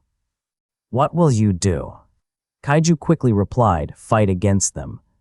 Q-Anisha nodded. "Yeah, you just want to survive after all." Kaiju nodded. Q-Anisha tilted her head and then stared at the blue moon on the east, pondering. She sighed, "If it ever happens, just like you, I just want to survive. Even if I know how difficult they are to deal with, I will fight against them even if my death is certain." Kaiju replied, "It's in our nature to survive and progress, Aunt Q-Anisha. We will always fight back. We don't want to lose." Q-Anisha laughed and then smacked his head lightly, causing Kaiju to moan in pain while clutching his head. "You already know the answer. And stop calling me aunt, call me big sister." "You are too old to be called big sister, you old hag." "What?" Q-Anisha flew into rage as she turned her head and stared at Griffin. Kaiju perceived the madness radiated by Q-Anisha as he took a step backward and glanced at Griffin. However, he was surprised there was already a massive pot being placed atop of a burning bonfire. He was even more startled to see Griffin wearing an apron, though styled with a green dragon circling around it. Griffin was indifferently staring at Q-Anisha and snorted. "Why you?" Q-Anisha trembled while pointing towards Griffin, lost for words. As much as she wanted Griffin to learn a lesson, she was more distracted by the boiling massive pot, as saliva was beginning to drop from her mouth. Kaiju peeked at her and saw the saliva, heaving a sigh of relief. At least Griffin was safe after insulting the old big sister, he meant. Chapter 38, Reunion. "Help me cook, Kaiju." Griffin ignored the infuriated Q-Anisha. Kaiju's eyes lit up and quickly dashed forward, helping Griffin add the ingredients meticulously. Kaiju learned the basic cooking skill, not by gacha draws or buying from stores, but from Griffin. It was all because his intelligence increased, aiding him to learn skills. That was how a player should learn a skill inside a tower, by obtaining it through efforts, not by some lucky draws. Q-Anisha tried her best to restrain herself, though she had been drooling. Although Max was a good chief, it was nothing compared to the spoiled brat, who had been trained with survival skills ever since he was born. She was surprised to hear Griffin asking Kaiju to help him cook. She smiled. She mumbled. Griffin finally found a friend. Q-Anisha recalled how distant Griffin was. The entire time they first met, Griffin gave her a cold treatment, being silent all the time she was teaching them about the world of the hellish trial and how to survive. Out of the 3, he was the most promising one. Q-Anisha was glad they finally had a talented offensive player, but his battle style, seemingly preferred to be alone, was also a headache. Hence, Q-Anisha asked Max to adjust and be Griffin's shield. With Kaiju's appearance, Q-Anisha was assured that Griffin was still a human, possessing attachment. Perhaps Griffin was looking for a brother, rather than be tempted by seductive women surrounding him. Q-Anisha sighed in relief and smiled. She turned her head and her pupils suddenly contracted like how a bird would stare at the horizon. All her many pupils reflected shadows, the crown of trees, and blue and red moonlight gleaming through. Yet her pupils turned green, reflecting a moving existence coming towards them. She said, "Max is coming." She then swept her gaze and landed on the west, seeing another figure leaping towards them. Faith is too just that. She's riding your monkey pet, Kaiju. Kaiju was stunned, almost messing up his cooking. Thankfully, he saved it at the last moment, avoiding the glare of Griffin. Kaiju continued his work while asking, "Riding little gorilla, but he is little." Well, Q-Anisha didn't know whether to laugh and cry. He had grown a bit. A bit, Kaiju turned silent and just decided to focus on his cooking. Anisha could empathize with how he felt and helplessly searched for Lucy and Snow. At last she found them, and they were nothing like Faith and Little Gorilla. Lucy was levitating forward at a pace similar to Snow's slithering. Anisha admired Lucy's talent as a mage and nodded. At the same time, although Snow didn't seem to have an appearance change, her aura appeared more deadly and striking. Even her movement was swift and silent despite her sensitive hearing as an awakened archer. Anisha approved of their rapid growth. What was surprising, though, was she deactivated her skill and eyed Kaiju with her normal vision. Kaiju, despite smiling from ear to ear, helping Griffin add some ingredients on the massive boiling pot, appeared more refined and tempered. Not only did his character improve, even the strength he radiated was deadly as well. What was surprising the most, though, was the rare-grade equipment he possessed. Griffin, Lucy, and Faith grinded coins to buy from the tower's store a single rare-grade equipment for months. Yet, in just 3 months, Kaiju had another 2 rare-grade artifacts. It was baffling. She wanted to ask Kaiju later, but she decided to refrain. Everyone has secrets, and so was she. She must respect Kaiju's secret as a case. After all, there were times towers were being biased to a certain player, even to a whole race, giving them innate talent that made them at the top of the tower's hierarchy. Anisha closed her eyes and opened them again, as they flashed with determination and strong-willed. They must successfully complete the trial at all cost, to finally leave the hellish place and conquer the trial, bringing the human race to a higher height. As she was lost in thought, she was awakened from her reverie. Max finally arrived, saying, "They are already cooking. It's been a long time since we met, Kaiju." Kaiju's eyes lit up, glanced at Max, and nodded, continuing on with his work. "It has been a long time, Big Brother Max." "Big Brother?" Max exploded in a hoot of laughter. "Kaiju," Anisha complained. "Why did you call him Big Brother while you called me Aunt?" Kaiju was lost for words. He replied, not giving her a side glance, "Well, you just corrected me. Don't worry, I'll call you Aunt from now on." Suddenly, Griffin, who was just listening, mumbled enough for them to hear. These 2 fossils really believed they are still young. "Wake up, you're past your age, your era, your world. Your very existence should already be studied by scientists and deemed as the same race of our ancestor, the Homo sapiens." Kaiju was taken aback. That was such an insult that even he could not take it. He was lost for words. As expected, another roar came right after. "What did you say?" Anisha was fuming in rage. She already drew her bow and aimed at Griffin. However, for some reason, Griffin stood behind the massive pot with his apathetic expression, casually adjusting the fire with his wind elemental power. Anisha snorted. "Don't think I can't hit you despite standing in front of the precious object." "You're underestimating me." "All right, that's enough," Max intervened, feeling visibly helpless. He glanced at Griffin and said, "Your tongue is still deadly as always, Griffin. Stop agitating, my dear." When she heard what Max called her, Anisha calmed down somewhat. She lowered her bow and placed it behind her back, still glaring at Griffin. Kaiju was straining his neck, sweeping his gaze on Griffin and Anisha, sighing in relief the situation did not turn to worse. He took a glance at Griffin and helplessly said, "You really know how to insult, teacher. Even I almost laughed at it." "You should have," replied Griffin calmly. "I was aiming for it in the first place. Perhaps the bow might not be targeting me, but you." Kaiju was stunned, speechless. He turned to Anisha, glanced at her exquisite violet jade bow, and quivered in terror. If Anisha aimed that bow on him instead, he doubted he could react on time. He might have to rely on the shadowy battle garb's effect 20% chance of evading, yet it seemed it would be futile. Kaiju returned to help Griffin's cooking when the latter stopped him. "It's enough. I can take this henceforth. You should be greeting your pet," said Griffin while taking a sip of the pot's boiling broth. Kaiju was stunned, but then felt the telepathy message by the little gorilla. He eagerly turned his head and saw little gorilla being ridden by Faith. He ignored Faith and leapt forward, waiting for little gorilla to shake Faith off. However, he did not, even stopping and asking permission for Faith to leave his back, until Faith willingly jumped off. Kaiju was distressed somewhat, but since, like how he treats Griffin, little gorilla treats Faith with respect, he had to acknowledge it. Kaiju then focused on little gorilla, who leapt towards his embrace, hugging him tightly. "I miss you, little gorilla," Kaiju couldn't help but exclaim. Chapter 39, Little Gorilla's Changes. After embracing little gorilla, feeling him heavier and taller than before, Kaiju pushed him while holding his armpits. This, Kaiju was lost for words, almost believing it was not the little gorilla before him. However, little gorilla communicated with him through telepathy, of course. Little gorilla was uttering a gecker noise, excitedly telling him how he was also thrilled to meet Kaiju. Kaiju could not restrain himself anymore and asked, "How have you been, little gorilla? You have changed so much." "Right?" Faith's voice suddenly echoed behind him, startling him.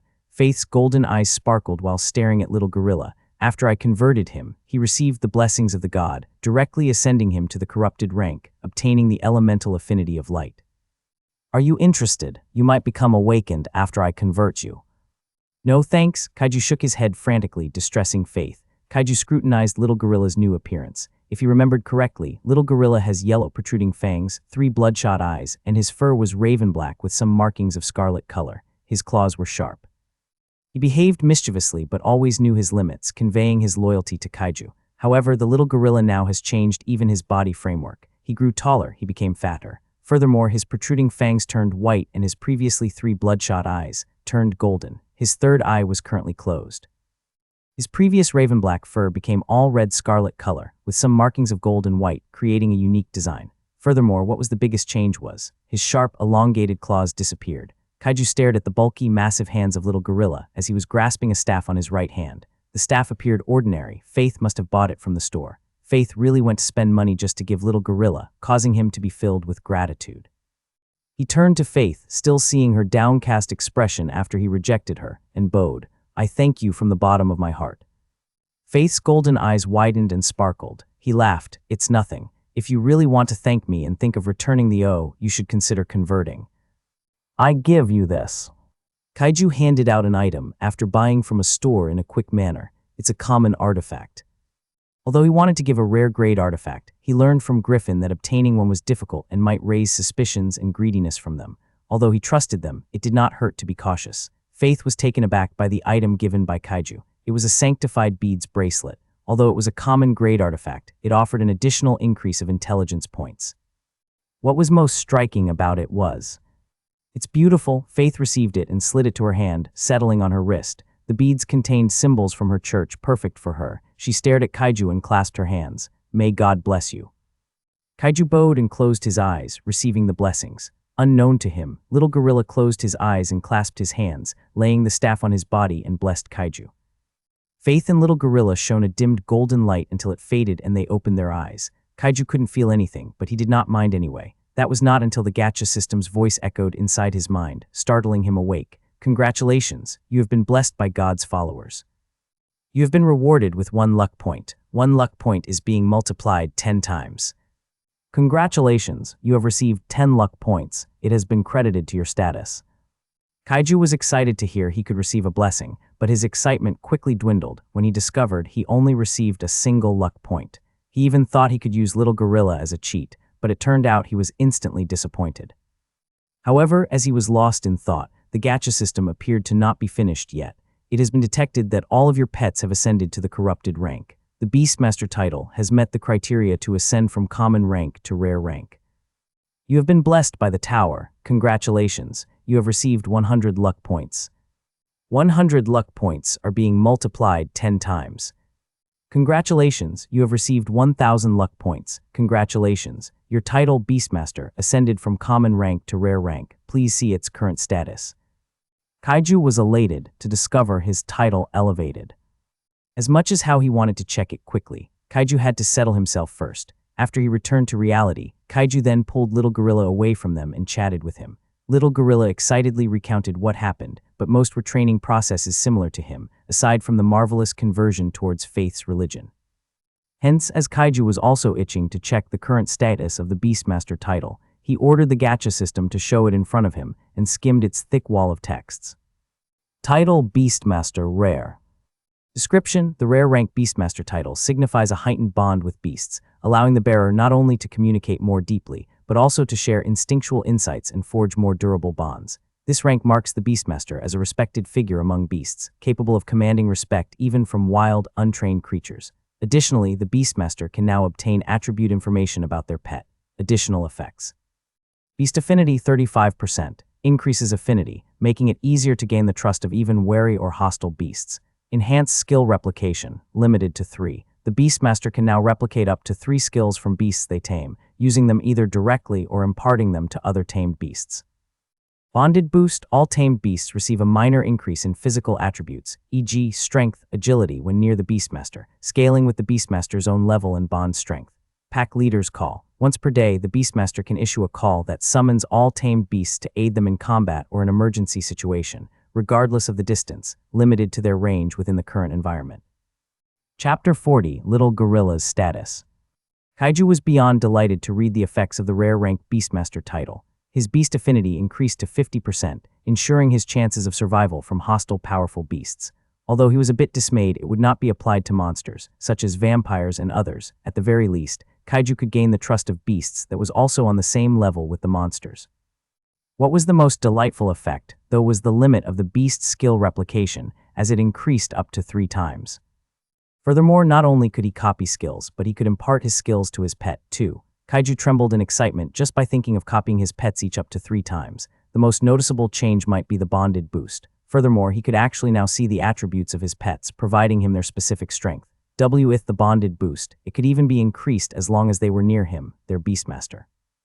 Such augmented effects were overpowered, suited for its rank. Furthermore, the last effect, Pack Leader's Call, was handy. After all, when Kaiju was away from them, the distance made it difficult for him to communicate with them, much less even grasping their current emotion. However, there was still a lingering sign from their connection that they were still breathing and alive.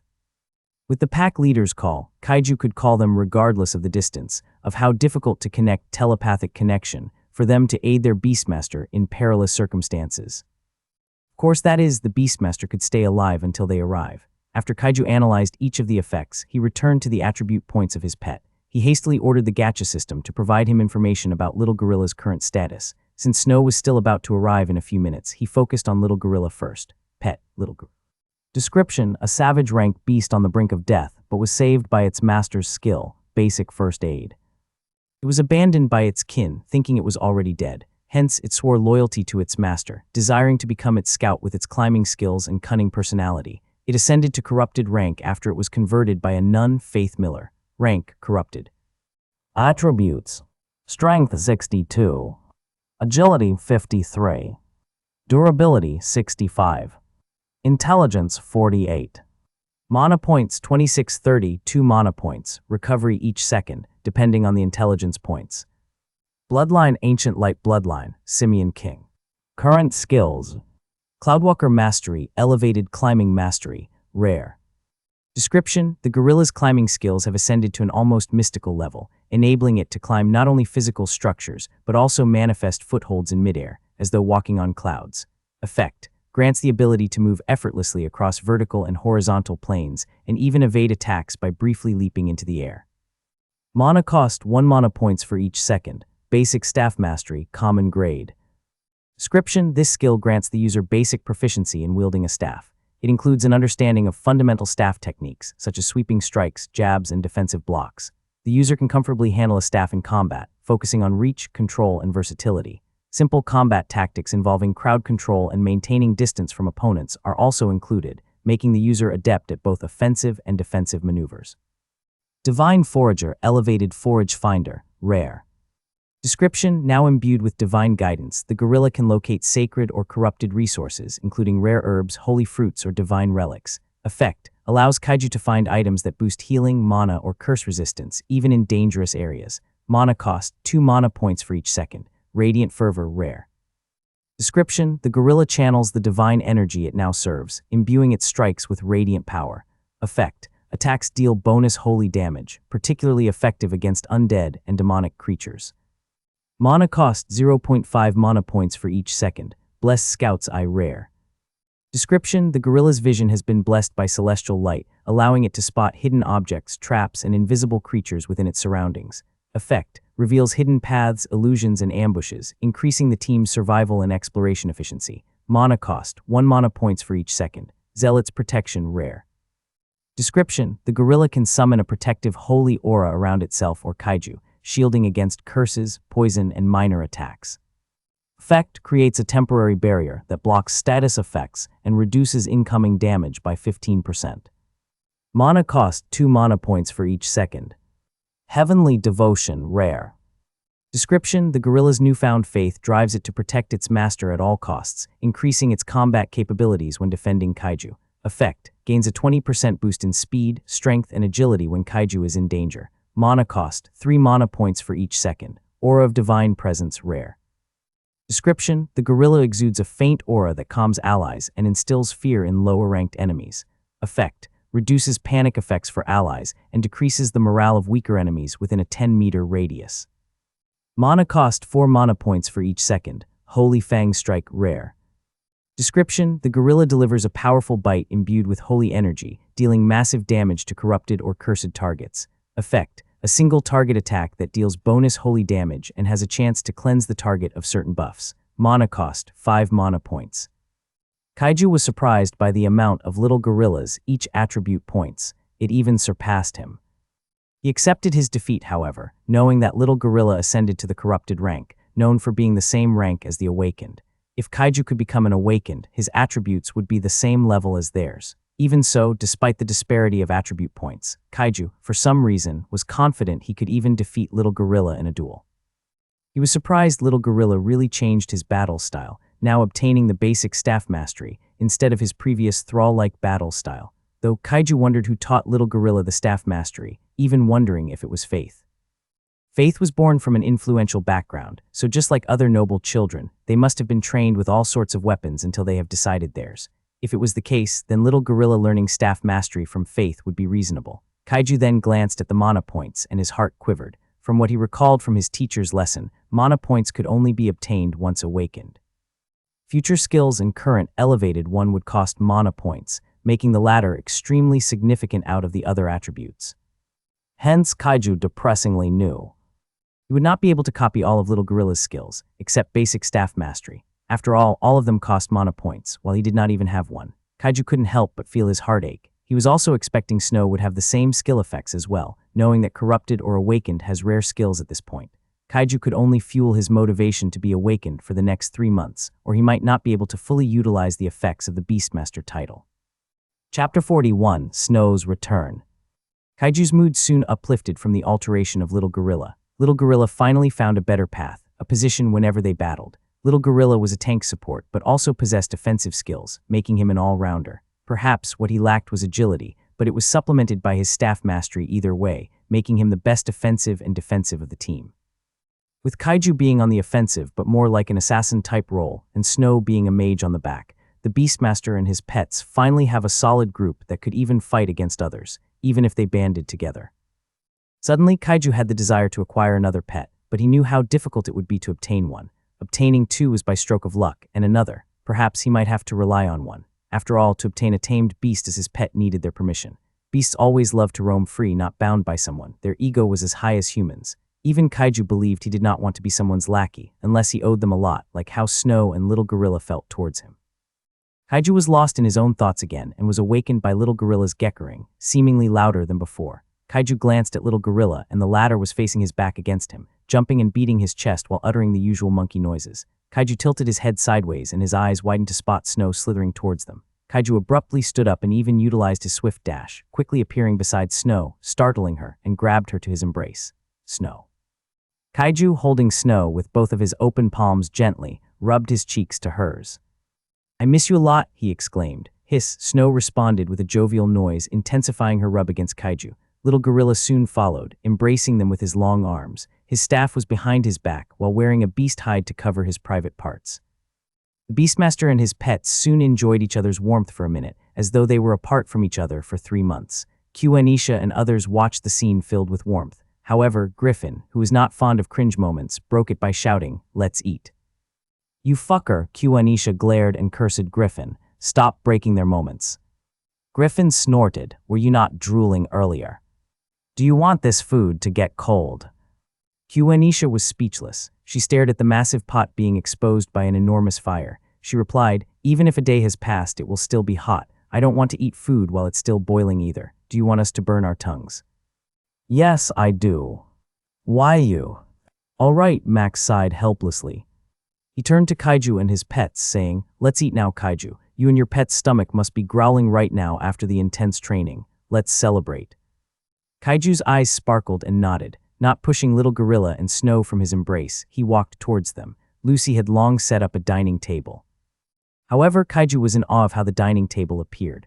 After all, Lucy waved her staff, not something like buying from the store or extracting something from the inventory to appear. Furthermore, there were sets of logs, massive ones at that, before it disappeared and transformed into the dining table. In addition, the dining table was filled with design, even seemingly exuding an aura of a noble's dining table out of the wilderness, out of the hellish trial. Kaiju was greatly shaken.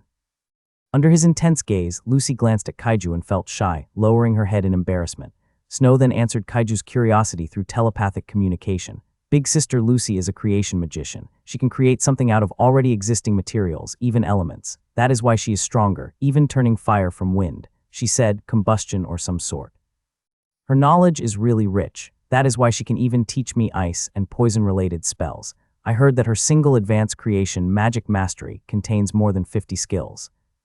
More than 50 skills, Kaiju mumbled. They caught Kaiju's mumbling and Anisha said with a smile, Lucy is deadly in her own ways. She's not a devil, but she's stronger. Kaiju nodded. From what Kaiju remembered, most of the skills didn't appear on the skill's status since it was already recorded in the mastery. For instance, slashing skill had been included in the basic weapon mastery. Furthermore, its rank depends on the mastery weapon too. Perhaps skills that were independent and didn't rely on any mastery would only appear in the skill's status. She's a devil, though, said Snow through telepathic communication. Kaiju was taken aback, glancing at Lucy setting up the dining table and asked through telepathy, why did you think so? The first impression I have of her, like we did, Master, still lingers. Of course, I already liked her and treated her as my big sister. Kaiju was perplexed but nodded anyway. Indeed, people often gave us the impression they did not appear the same on the surface, but their actions, caused by their inward reaction, conveyed their character. They soon arrived and took their respective seats. Kaiju sat in the middle with Little Gorilla and Snow just sitting on his shoulders. They didn't take the seat beside Kaiju as they preferred his warmth. Others just smiled at them as they observed. Where is the food? What took you so long? I thought you were being hasty. Anisha grinned. Griffin snorted and arrived beside the dining table. Above them was a floating mini version but still a big pot, while some parts of the massive wild boar was levitating above him. Then, with a snap of his fingers, the parts of the massive wild boar were cut into many pieces and slowly arrived on different plates. The broth soon followed, levitating and landing on different bowls until there was nothing left. With a wave of his hand, all the cooking apparatus disappeared and was stored inside Griffin's inventory. Griffin nobly sat on his seat, while Anisha snorted, show off as always. Faith clasped her hand excitedly and said, let us pray. Chapter 42, Snow's Status. Kaiju fought for food as Little Gorilla, and even Snow often stole his. He didn't know whether to laugh and cry. Of course, he did not want to be outdone. The way they eat was messy, even gaining the glare of Faith and Griffin. However, Anisha soon followed them and even Max, while Lucy just stayed still and ate her portion that was quickly disappearing for unknown reasons. How unsightly. Griffin snorted, but he was ignored. Suddenly, as he was about to eat the meat portion from his fork, it suddenly disappeared and his eyes widened. Why you? He soon followed them, fighting for their food and others. Lucy was satisfied with a bit of food she ate, letting others invade her territory and sought her resources. Faith, who had been quiet, snorted, greediness is a sin. Oi, she was hungry and there was no way she wanted others to steal her food. Just like that, the messy dinner took place. Moments later, everyone satisfyingly burped, even showing their bulging stomach as though there was a contest. Max won. His stomach was bulging already to begin with. Kaiju glanced at Little Gorilla and Snow, discerning their eyelids trying to be closed. He smiled. Since they ate a lot, their energy would focus on digesting, causing them to feel sleepy. Kaiju was staring at Snow and finally realized he did not check her current status yet, so he hastily ordered the gacha system to show it. Pet Snow. Description: Snow was a feral rank beast, but evolved to savage rank after the feast of poison from the master. Her intelligence elevated. Inevitably, she drank the blood of the master, establishing an immense affinity. Due to the Frostbane Serpent's tear fruit, Snow ascended to corrupted rank, and her physical body is now corrupted with ice and poison elements, causing some of her skills that use ice and poison elements to be enhanced. She has been trained by Lucy, a creation mage. Rank: corrupted.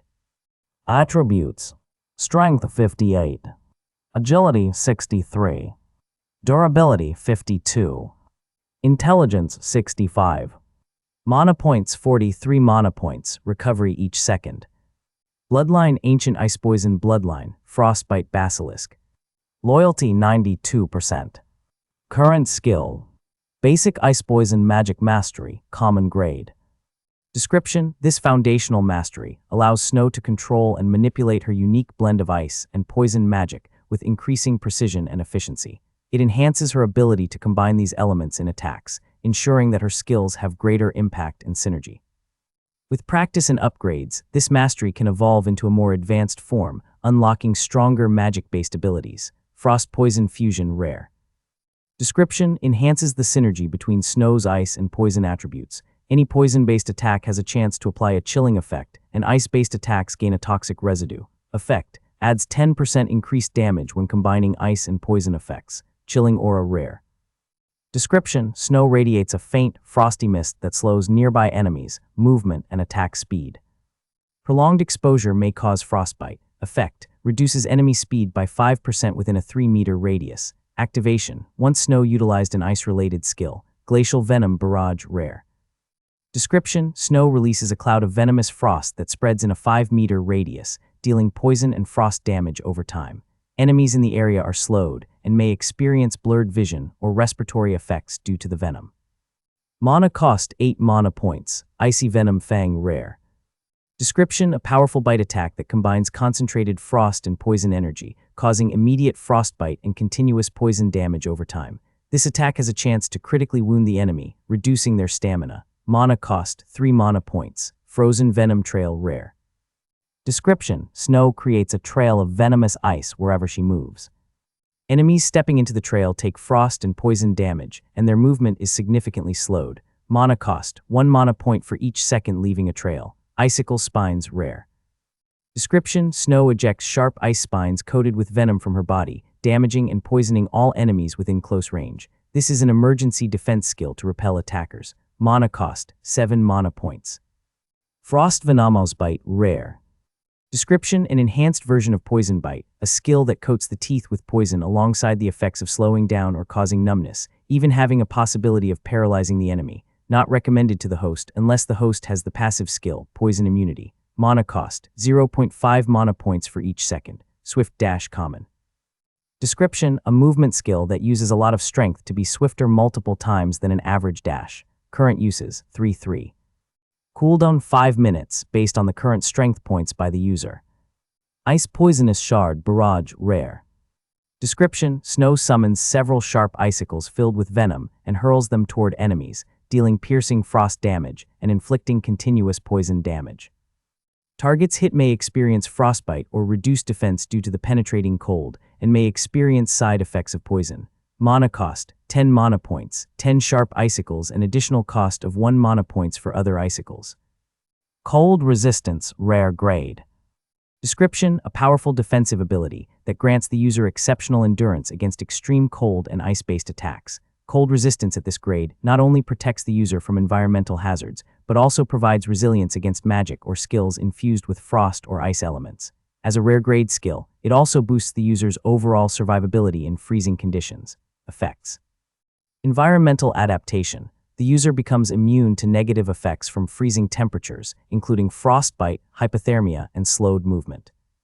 Reduced damage. Ice-based attacks deal 30% less damage to the user, and the chance of being affected by freezing, frostbite, or similar status effects is reduced by 40%.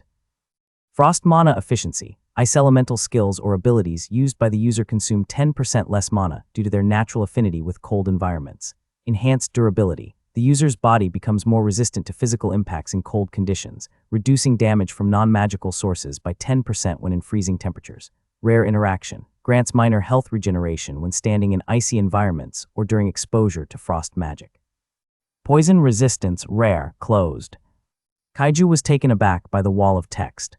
Thankfully, it fit right into his vision, and he could freely choose where to expand anyway since the gacha system could be ordered through his thoughts. Kaiju was delighted to see many skills, but what was most surprising was the conspicuous 2 passive skills, poison resistance and cold resistance. The gacha system did not even bother providing descriptions and effects of poison resistance since it was pretty much the same as him. However, he was exhilarated to discover the cold resistance skill, a rare grade at that. An awakener needed to obtain a passive resistance so their body could handle their awakening. Since Snow possesses 2 elemental affinity, then she obviously possessed 2 passive resistance, which was so rare in the tower. Of course, the difficulty surged too. Kaiju didn't hastily order the gacha system earlier to show the current status of Snow since he was busy and mainly because he expected he would not be able to copy even a single skill from Snow. However, he was wrong. The cold resistance skill was so tempting not to copy it. Kaiju grinned silly, garnering perplexed gaze from others. Hence, without further ado, he ordered the gacha system to use one of his remaining 2 uses of skill replication, replicating the skill of your pet, Snow cold resistance skill. Replication has been successful. Suddenly, Kaiju felt cold and began to feel sick. His face reddened, mucus began to manifest on his nose, and his throat became sore. For the next few days, Kaiju had to suffer from the cold. What? The amount I spent writing Snow's status equaled 2 chapters, so don't complain. XD. Henceforth until New Year, I'll be updating 2 chapters per day. Extras will be added to mass release, privileged chapters. Chapter 43, Cold Sickness. What did you put into his food? Anisha glared at Griffin. Kaiju was currently sleeping in the bed Lucy created. His face was indifferent, but his breathing was clogged by mucus, obviously suffering from cold. Snow and Little Gorilla were lying beside him, the latter massaging his body while Snow continued to rub Kaiju's cheeks, wanting to comfort him from pain. Anisha and others surrounded him, some perplexed while others were worried. Griffin snorted at Anisha's question. If I really did put something harmful to Kaiju's food, I might just have made a mistake. It should be on you. Why you? Anisha gritted her teeth, almost losing her sanity. She took a deep breath and turned to Faith, asking, why are you not healing him? His pet said so. Little Gorilla uttered a gecker noise, explaining through their beast communication. Faith, for some reason, managed to grasp what he said and interpreted it to Anisha. He said his master did not want to be healed. Why won't you force it? Little Gorilla growled at Anisha. Faith sighed and said, see. I would have done so, Aunt Anisha. I don't want to go against my student after all. Aunt Anisha was on the brink of her sanity, but then received a back hug by Max. Max said, don't worry, Kaiju might be planning something. Say, Griffin garnered their attention. Do you think this situation is similar? What do you mean? Anisha narrowed her eyes, ready to stop Griffin from making fun of such a serious situation. I mean, I was not there, but this situation was similar to when Kaiju met the witch.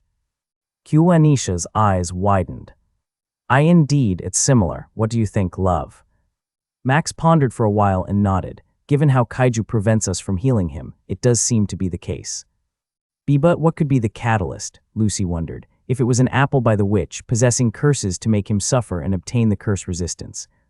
Lucy finally connected the dots after glancing at Snow.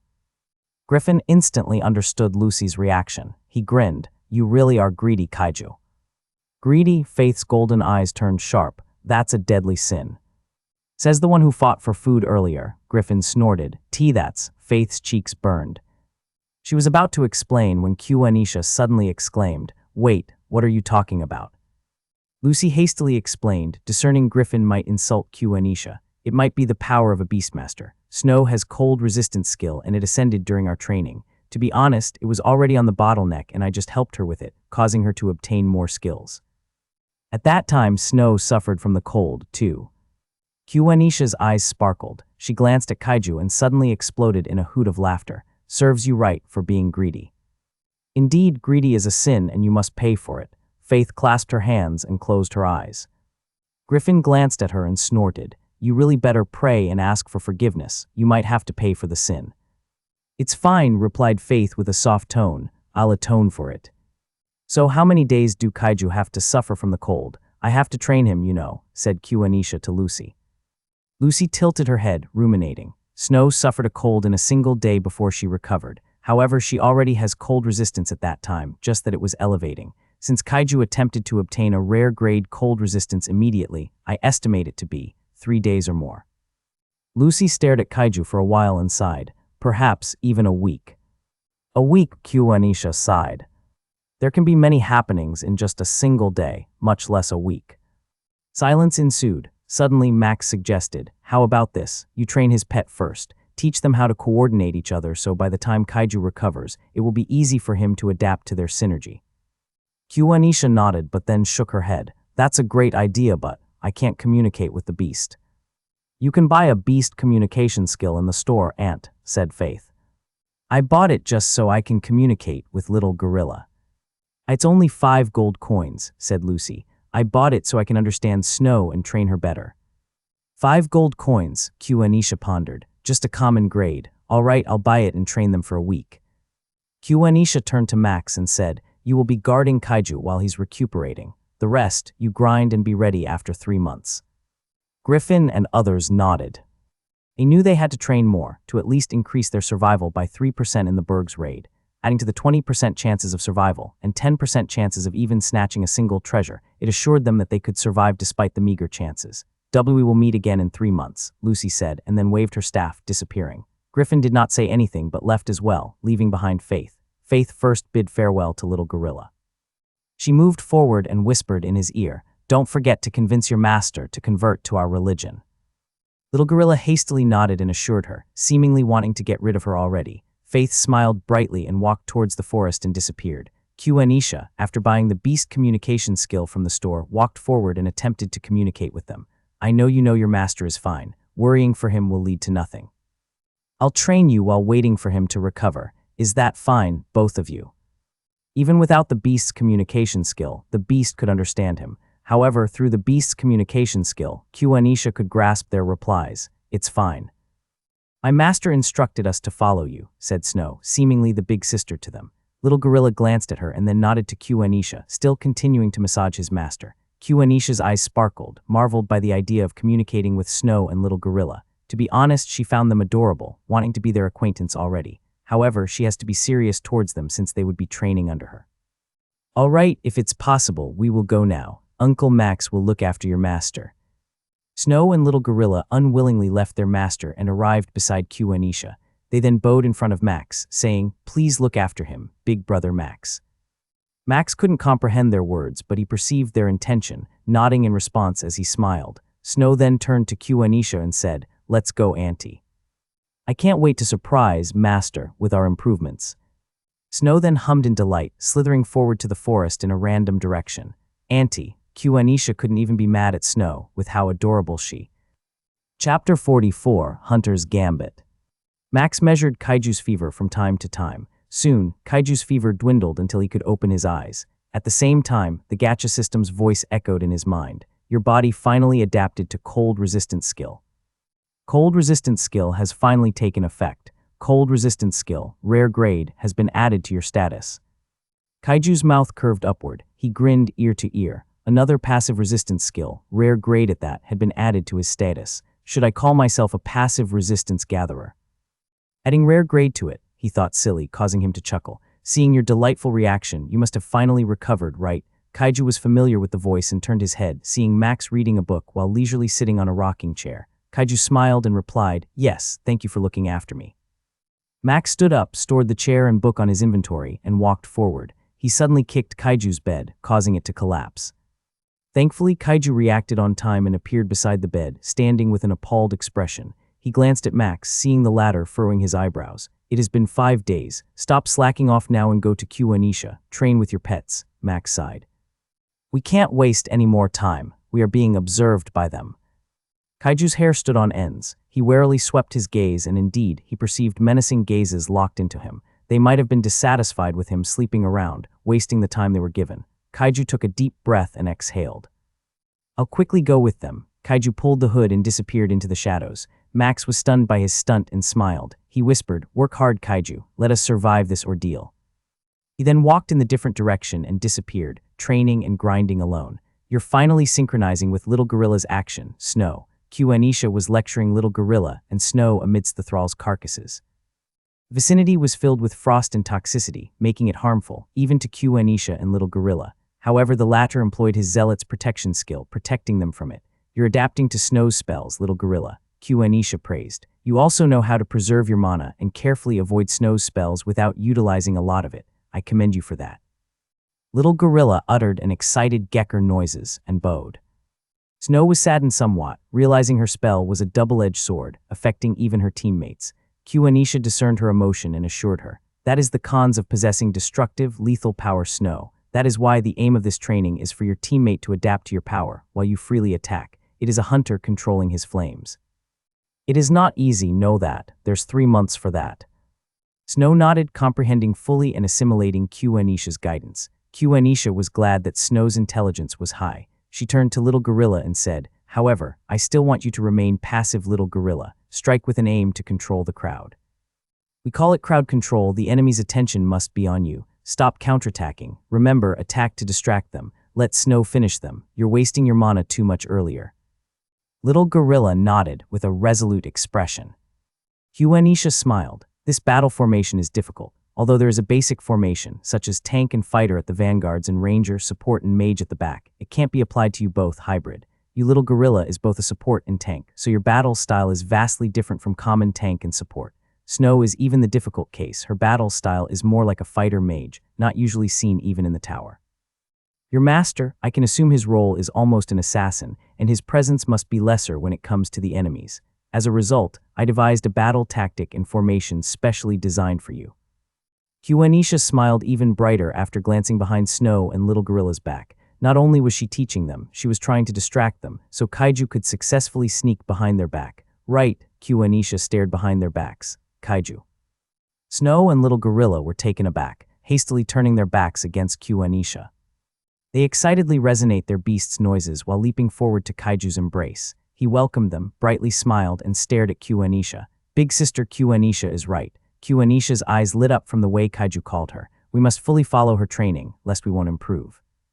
Snow and Little Gorilla nodded solemnly. Snow then continued to snuggle on Kaiju's embrace, missing his warmth.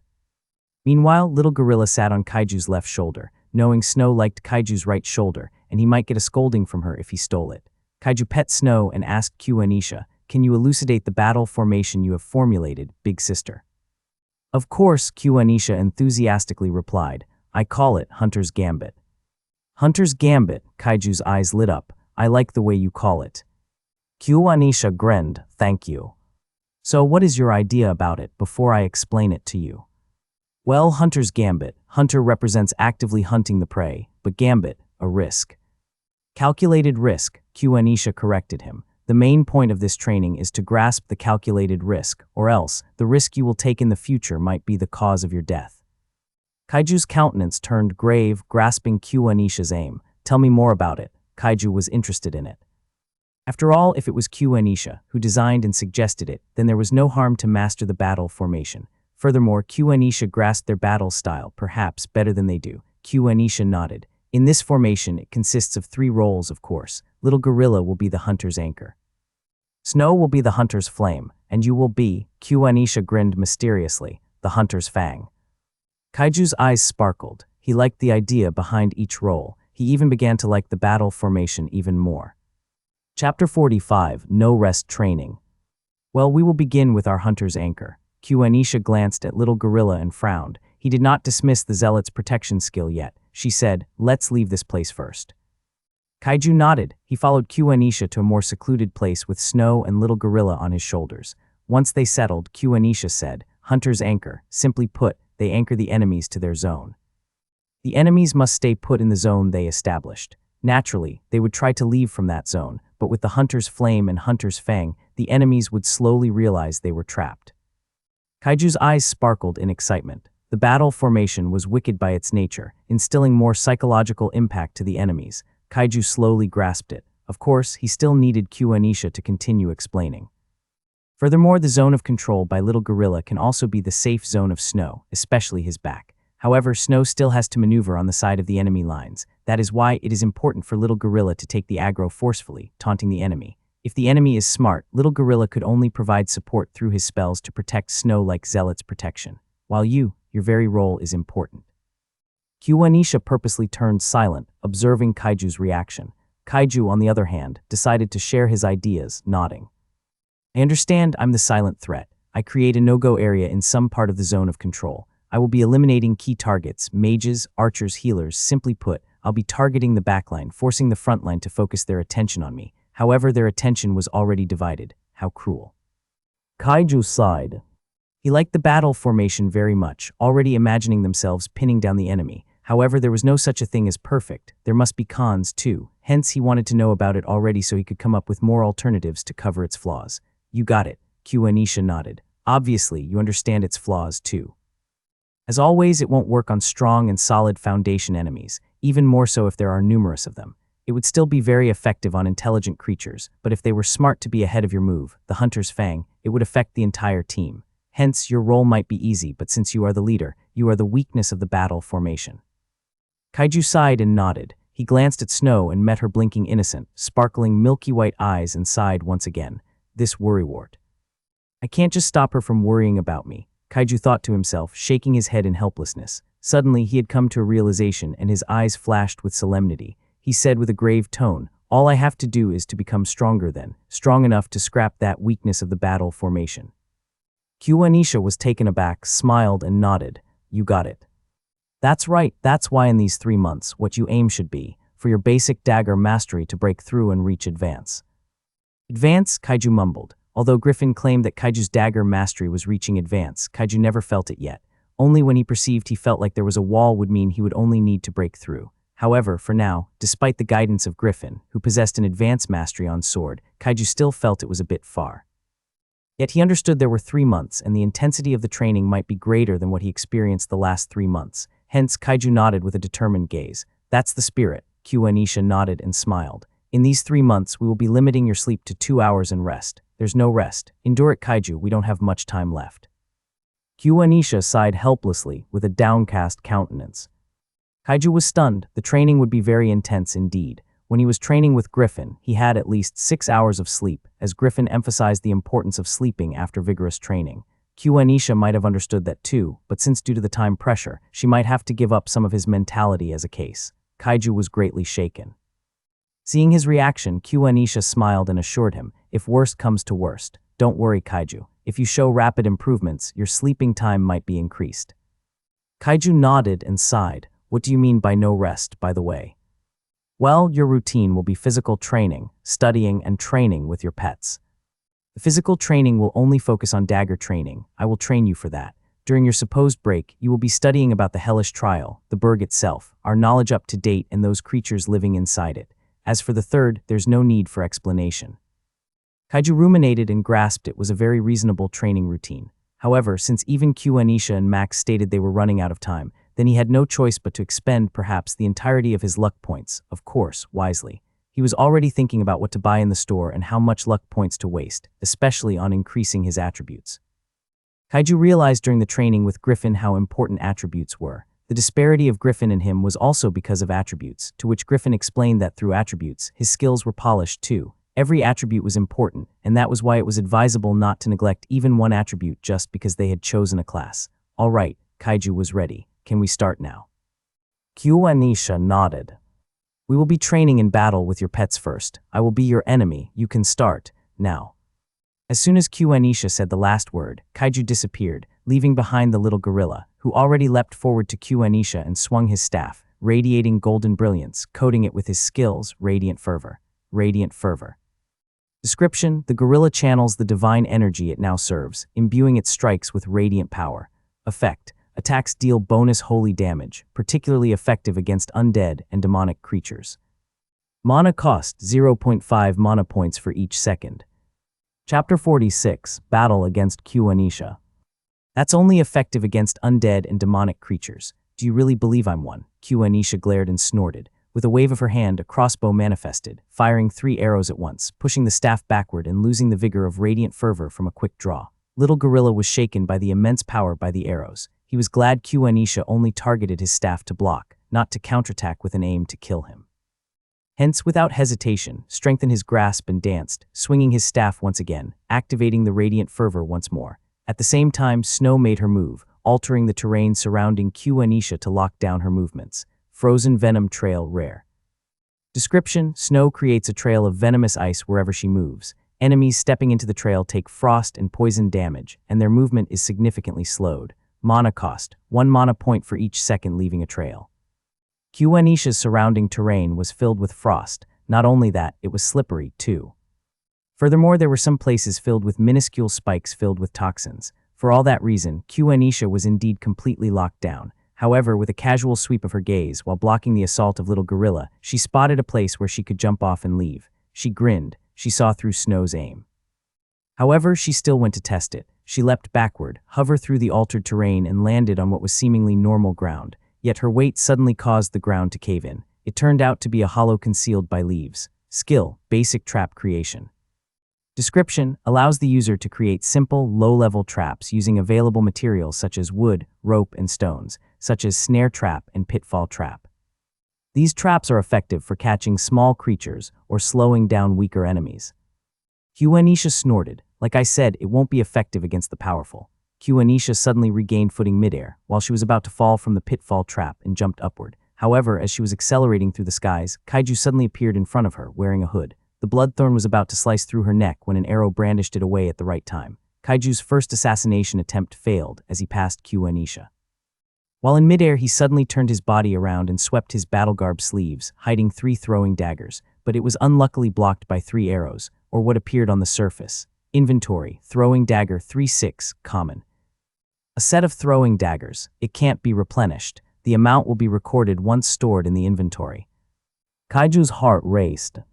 Thankfully, he trusted his instinct and turned around, perceiving 3 arrows bolting towards him. He did not hesitate to waste his 3 throwing daggers, even though he did not want to use it. Don't hesitate. What's the use of saving your trump cards if you're already dead? Anisha mocked. As she was about to land, a powerful bite, the size of her body, manifested, radiating holy power. It was attempting to swallow her. She snorted once again. Just like I said, I'm not undead or demonic creatures. Do you really believe I'm one? Yes, you are a demon itself. Little Gorilla wanted to say out loud after noticing his Holy Fang Strike was ineffective against Anisha. Holy Fang Strike, rare. Description: the gorilla delivers a powerful bite imbued with holy energy, dealing massive damage to corrupted or cursed targets. Effect: a single target attack that deals bonus holy damage and has a chance to cleanse the target of certain buffs. Mana cost: 5 mana points. It was not that Holy Fang Strike was totally useless to Anisha because she was not a demonic creature. A holy attack is still an attack, even imbued with mana, yet why was it ineffective against Anisha? Little Gorilla was about to burst into tears. However, he was not given enough time to complain when Anisha attacked with 3 arrows once again. The entire time, she was only using her left hand with a common grade crossbow. She was not even using her mana. Little Gorilla swung his staff, even increasing the efficiency of Radiant Fervor, causing its mana consumption to increase. At the same time, he received a message from Snow and thus utilized the immense power of the arrows to be propelled away from Little Gorilla. Anisha was finally about to land, but at the same time, Snow appeared behind her back and activated another skill, blowing a mist towards her. Glacial Venom Barrage, rare. Description: Snow releases a cloud of venomous frost that spreads in a 5-meter radius, dealing poison and frost damage over time. Enemies in the area are slowed and may experience blurred vision or respiratory effects due to the venom. Mana cost: 8 mana points. The skill to be fully activated took some time. That was what Snow failed to achieve. Hence, before the surface of the cloud of venomous frost touched Anisha, the latter managed to dash away as soon her left shoe connected to the ground. However, what awaited her again was another dagger coming right straight to her face. She indifferently watched it while seeing the owner with the hood waiting for her. Her movement suddenly halted. The dagger also seemed to stop moving despite a centimeter away from slicing her face. Anisha stared right through the darkness of the hood, seemingly seeing through the shadows, and smiled. All passive resistance skills, those that you are proud of, will be ineffective if I finish you in one blow. It turned out a crossbow below her breast was aiming upward, exactly right through Kaiju's chin. The middle arrow targeted his head, the left aimed to block the dagger, the right to pierce his heart. Kaiju was at a total disadvantage. Kaiju said, "Which is faster, your arrows or my dagger?" Anisha grinned, "Try me." "I don't want to." Kaiju giggled and pulled his dagger. "I admit defeat." Anisha nodded. "That was great teamwork, to be honest. If I was at your level, even perhaps slightly above, even a recently awakened, I would die." "Thank you," Kaiju sighed helplessly, "but you don't have to." "You have to know," Anisha shook her head, "so you know how to improve and keep track of your levels." Kaiju nodded. He ecstatically exclaimed while calling his pets, "It's feedback time." What? You might notice my approach to battle narration. I experimented with it, for I know most of you skipped reading their long wall of skills descriptions. Of course, it'll happen only once for each skill's description, so be familiar with it. Let me know your thoughts about it by commenting. Chapter 47, Feedback. Just like I said, the formation will be less effective against the powerful. That's the cons you must get rid of, Anisha advised. Just be powerful enough so that no one can be more powerful than you 3. Kaiju nodded. The entire battle, I only used my mana once to avoid falling from the pitfall. That means those unawakened would surely die at that moment. That's why, Kaiju, you have to learn more about traps until it reaches rare grade, so it can be effective to those awakened like me. Kaiju grasped that aside from eliminating key targets and inciting ambush points, his role was also to set up traps. Of course, he has to cooperate with Snow. Earlier, through communication with Snow, she purposely created a supposed safe area Anisha could escape to. That was very effective, though he doubted if Anisha was really fooled. Kaiju bitterly accepted that his current trap skills were far from enough to trap Q Anisha. Snow, don't hold back at all. You could have got me with your missed skill, but you hesitated, only spewing it out before little gorilla could get away. Trust him, he could defend against your skill. He is a tank for nothing. If he can't, Q Anisha grinned. Well, at least, you make him understand the importance of defending since his role is to anchor. Snow lowered her head, feeling wronged. She shook her head and replied in a determined gaze, You may be right, Auntie, but you're just powerful. I still timed it for Brother Gorilla to escape while you were about to land at the same time. Brother Gorilla's role as an anchor is important. Once he is injured, our battle formation will be broken. It's my role to ensure that he will take as little damage as possible. Q Anisha was taken aback, in awe of Snow's intelligence. It appeared Snow understood how lethal her skills were. Although, indeed, little gorilla could tank it, it did not mean he would get away without repercussion. Q Anisha couldn't help but smile. All right, if you say so, but if the worst comes to worst, don't hesitate to make a heavy decision for your survival. Snow nodded. She received a gentle pet by Kaiju while praising her, to which she liked very much. At the same time, she received a grateful smile and grateful message by little gorilla, to which she just nodded. As for you, little gorilla, you did a good job trying to anchor me despite leaving the zone you were establishing. Your approach was correct. As soon as the enemies left the zone of control, establish another one. Just continue to do so until your enemies slowly wear out of your assault. Little gorilla's eyes sparkled, nodding frantically. From the past week, all he received was scolding from Q Anisha. Now he received her approval and couldn't help but feel elated. He has to thank his master and Snow since he was just following them, as it turned out to be effective. In addition, when it comes to battle attrition, Kaiju, you should quickly grasp which side would wear quickly. If you sense you are at a disadvantage, don't hesitate to make a retreat. If it is impossible to do so, well, just die with them then. Q Anisha giggled. Kaiju laughed half-heartedly, replying, Well, I'll always make sure we always stay alive. I know how deadly this battle formation is, not only for the enemies but for us. I'll keep that in mind. Q Anisha nodded in response. To end the feedback, take it with a grain of salt, Kaiju. Q Anisha's countenance turned grave. You were the weakness of the battle formation. Your assassination could barely be called successful. It's just that you're too weak. You have to be awakened in 3 months. You have to work hard. Kaiju's face turned solemn and nodded. He clenched his fist tightly. He felt pressure from Q Anisha's task. He might really have to spend his luck points if he wanted to cheat his way through. Griffin and others managed to increase their attributes fast because they received a Genesis serum. He did not even see one, much less be injected by it, even just a crude grade. Kaiju sighed helplessly. It was not entirely over for him yet. At the very least, he just had to work hard, of course adding the fact he must put his whole mind into it, or else working hard would not just be enough. Don't worry, I'll help you. You don't need Griffin anymore, Q Anisha snorted. I trained that guy until his sword mastery broke through. Don't worry, I'm confident. Kaiju nodded, heaving a sigh of relief. He couldn't be more thankful with Q Anisha's kindness, especially others who poured all their time and effort into training him and his pets. Slowly, without him realizing, another desire spouted in his heart. He did not want to disappoint them. It would become a driving factor for him to work hard, for the desire to survive did not suffice. Let us start another battle again, Q Anisha ordered. Kaiju and others instantly attacked her, performing the same battle formation but taking a minimally different approach. 3 hours later, Kaiju, Snow, and Little Gorilla were panting, perspirations all over their faces. Q Anisha did not even break a sweat, staring at them indifferently while ruminating. Kaiju and others were lying on the floor, breathing heavily. Q Anisha said, You guys have improved. You are adapting to me. I was changing my approach so it would be difficult for you all to catch me, but you were catching rapidly. Kaiju and his pets were filled with smiles as they listened. They suddenly felt sleepy, but Kaiju had to hold it in. Don't sleep, Kaiju, you don't have a rest. Q Anisha grinned. She sat without her butt and knees touching the ground in front of Kaiju and said, Tonight, you will learn about the Berg's hierarchy. Kaiju moaned in response, agreeing. Good, Q Anisha nodded. She tilted her head upward and stared in a particular direction. Below the Baron Vampire, there are only 2 vassals, Bloodbound and Crimson Knights. We sometimes refer to them as the Brain and Sword of Vladislaus. Chapter 48, Brain and Sword of Vladislaus. You do understand how difficult it is to fight against intelligent existence, right? Q Anisha sighed. We sacrificed a lot just to get the surface-level information of Bloodbound. Apparently, from the very beginning, they were already aware of us raiding the Berg before. We were perplexed at first by the sheer amount of thralls surrounding the Berg, and it turned out they were controlled by the Bloodbound. The thralls were their vision. What was the most depressing thing, though, was the amount of thralls, as if they were endless. For almost a decade, we have been trying to decrease their numbers, but the consequence, giving information about our current strength. That was why we have been applying the kiting method, as it was the best solution we could think of, killing thralls one by one while revealing as little of our information as possible. Through countless sacrifices of our brethren, we also distressingly discover that the number of bloodbound inside the castle is high. We estimate it to be a double number, even perhaps triple, the worst assumption there is.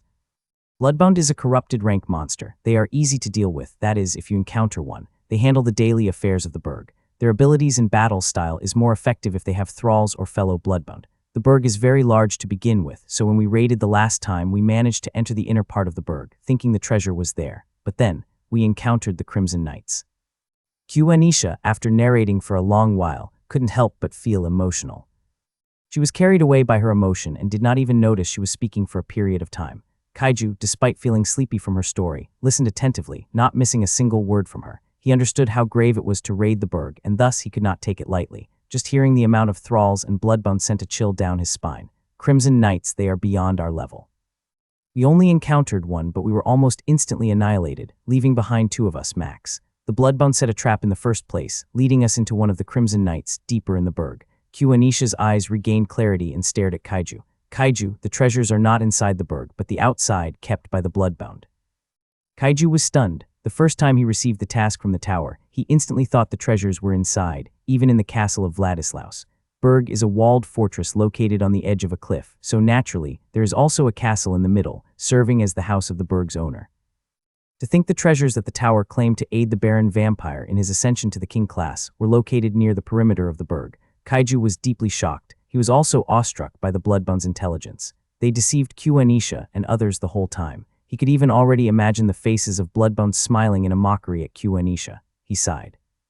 A hellish trial indeed. They can't even pass the first level, Kaiju thought. He was curious about Anisha's previous teammates, but he appeared to be sensitive, so he restrained himself. He waited for Anisha to continue. After we survived, we already thought of killing ourselves.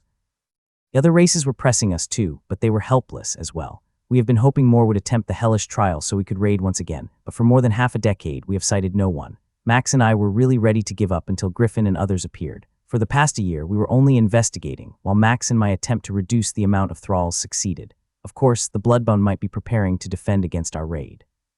This time we are fully prepared, and this time my teammates are more dependable than the previous one. Anisha bitterly smiled. To be honest, Max and I were surprised by Griffin and their power. Anisha suddenly turned silent and her eyes widened a bit. Kaiju was stunned. He was then baffled by Anisha's silence.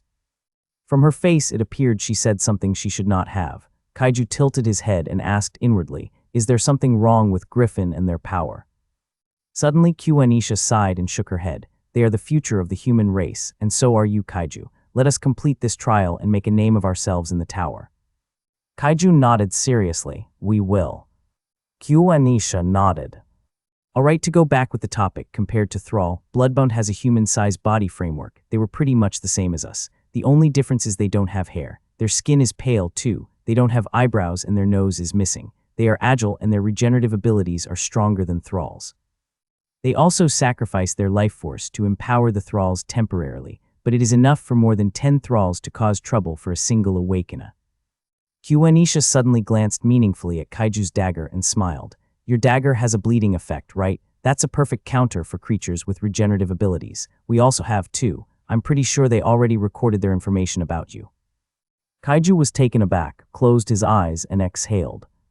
He did not even know a bit about his enemies, but they already possessed solid information about him, causing him to be at a very disadvantage. He needed more information, and the information they had on him must be outdated. "I understand. You want me to be stronger than what they know about me. I need to deceive them too, right?" Anisha nodded. "Yes, not just them too," Anisha mumbled. Her voice was so quiet Kaiju almost missed them. Kaiju missed her intention, replying, "Crimson Knights too, right?" Anisha was stunned, stared at Kaiju for a moment, and then nodded the exact time Kaiju finally grasped her words, widening his eyes as a result. "Yes," Anisha replied. "Deceive everyone, deceive me even." Anisha, for the first time Kaiju perceived from her, suddenly turned solemn. Kaiju perceived the weight of her following words. "You need to be stronger, Kaiju. You have to." It seemed Anisha wanted Kaiju to know something he should not be able to, at least, not now. Kaiju could already blame his weakness for not sharing the burden Anisha and others were hiding. Chapter 49, Dagger Mastery Training. What rank are the Crimson Knights? Kaiju asked. Finally, his stamina was beginning to recover, but only sufficed to ask without breathing heavily. He still lay on the floor together with Snow, who slowly slithered towards his back, and Little Gorilla, who stayed dead, recuperating. Q Anisha replied, Overlord rank. Furthermore, we assume that there are more than 10 of them. More than 10, Kaiju gasped. Q Anisha sighed. Just like I said, the berg is massive. Even if we rush to enter the heart of the berg, it will take us half a day to do so. The fact that we encountered one showed that they are guarding the heart in every part. Since the heart is enormous too, assuming that in every part there must be a Crimson Knight guarding, there must be 10 or more of them. How can we even fight against an Overlord? Kaiju was in disbelief. After all, Overlord rank beasts or monsters were comparable to pseudo-rank awakeners. Furthermore, the Overlord rank beast was known for being the leader of a group. Kaiju asked, how are they? He was really lost what to inquire. Q Anisha smiled, smacking Kaiju's head. Did you forget something? Our task is to snatch the treasures and offer them to the other races. We won't fight against the Crimson Knights. Kaiju was stunned and then giggled awkwardly. He quickly forgot after knowing the rank of the Crimson Knights. But to answer your question, they don't have intelligence. Q Anisha shook her head. They are strong but mindless creatures. They appear to be puppets, like thralls, moving in instinct and with purpose, perhaps to protect their master in slumber. Kaiju nodded. So, we will only have to deal with Bloodbound then. Q Anisha just stared at him. Kaiju was lost in thought as Q Anisha continued. Their weapons are too ordinary. They rely on the Overlord's power, known as possessing mana aura, coating their weapon with mana aura to obliterate us. Kaiju furrowed his eyebrows, believing there was no point in learning about the Crimson Knights, but since Q Anisha still bothered to explain, he noted down. All right, since you have learned about the existence inside the berg, let's continue the training. Kaiju was stunned. He barely had any rest yet. He could hardly move his limbs. However, Q Anisha really thought about continuing training. If Kaiju was not wrong, since his pets were now sleeping, the next training would be individual to raise his dagger mastery. Kaiju growled. Stop complaining. Q Anisha snorted and stood up. Buy a stamina potion in the store. Kaiju was stunned. He forgot there was such a thing in the auxiliary section in the rare category and above, only costing 100 potion, if it is rare grade. He did not hesitate to buy the stamina recovery potion and drank it. Stamina recovery potion, rare. Description: a glowing orange potion brewed from enchanted herbs and beast essence. This potion restores stamina rapidly, allowing the user to fight or run for extended periods. It is favored by warriors and adventurers who engage in prolonged battles or strenuous activities. Effects: restores 75% of stamina over 10 seconds, removes minor exhaustion effects, provides a temporary 10% boost to stamina regeneration for 30 minutes. Kaiju was shocked by the effects, thinking it only restores stamina to a certain degree. It could actually also remove debuff's minor exhaustion effects, and even provide a temporary boost of stamina regeneration for 30 minutes. Suddenly, he grasped something, and his face turned ashen. Q Anisha caught his reaction and grinned. That's right, Kaiju. I know you missed important things such as this. Don't worry, at worst, your mental health will only receive consequences. Well, you like to be tormented, right? You are greedy for passive resistance skills, right? Kaiju's heart raced. His face turned grave even more, cursing under his breath. Do I hear something? Q Anisha teased. Kaiju shook his head, finally finding the energy to move his limbs, so he slowly placed Snow and Little Gorilla on the plain floor. He said, I was only saying if there was such a thing of mental something resistance. There is. Q Anisha appeared to be in disbelief. There should be. I mean, everything can be a passive resistance. Well, do you want to find out? Kaiju growled. He understood Q Anisha was only teasing him, and he was helpless. He shook his head and sighed, smiling in the end. Let's find out, then. Q Anisha's eyes sparkled and nodded frantically. Suddenly, she took out 2 common-grade crossbows and began to fire Kaiju with endless arrows. Kaiju was ready to begin with, parrying the arrows, but some still managed to wound him. He relied on his battle garb to increase the probability of evading the arrows, but they appeared without end. Kaiju had no choice but to rely on a dagger to block it. Slowly, his body was filled with wounds, and each time Kaiju was filled with frustrations. I feel like there is something missing, Kaiju thought to himself, disliking the feeling that crept him. However, he was not given enough time to think straight, and thus could only endure the feeling bitterly. There is really something missing. To keep up with the relentless, swift assault of Q Anisha's arrows, Kaiju slowly pulled his other hand, only using a single hand to swing the dagger. He recalled doing the same thing in the later month of training with Griffin. Griffin seemed to be hinting at something, but since Kaiju failed to figure it out, Griffin did not bother explaining to him. Now it appeared again, and Kaiju slowly realized what was missing. I need another dagger. Kaiju, why won't you try to fight with dual daggers? I'm comfortable with one for now. Anyway, are you not using one too?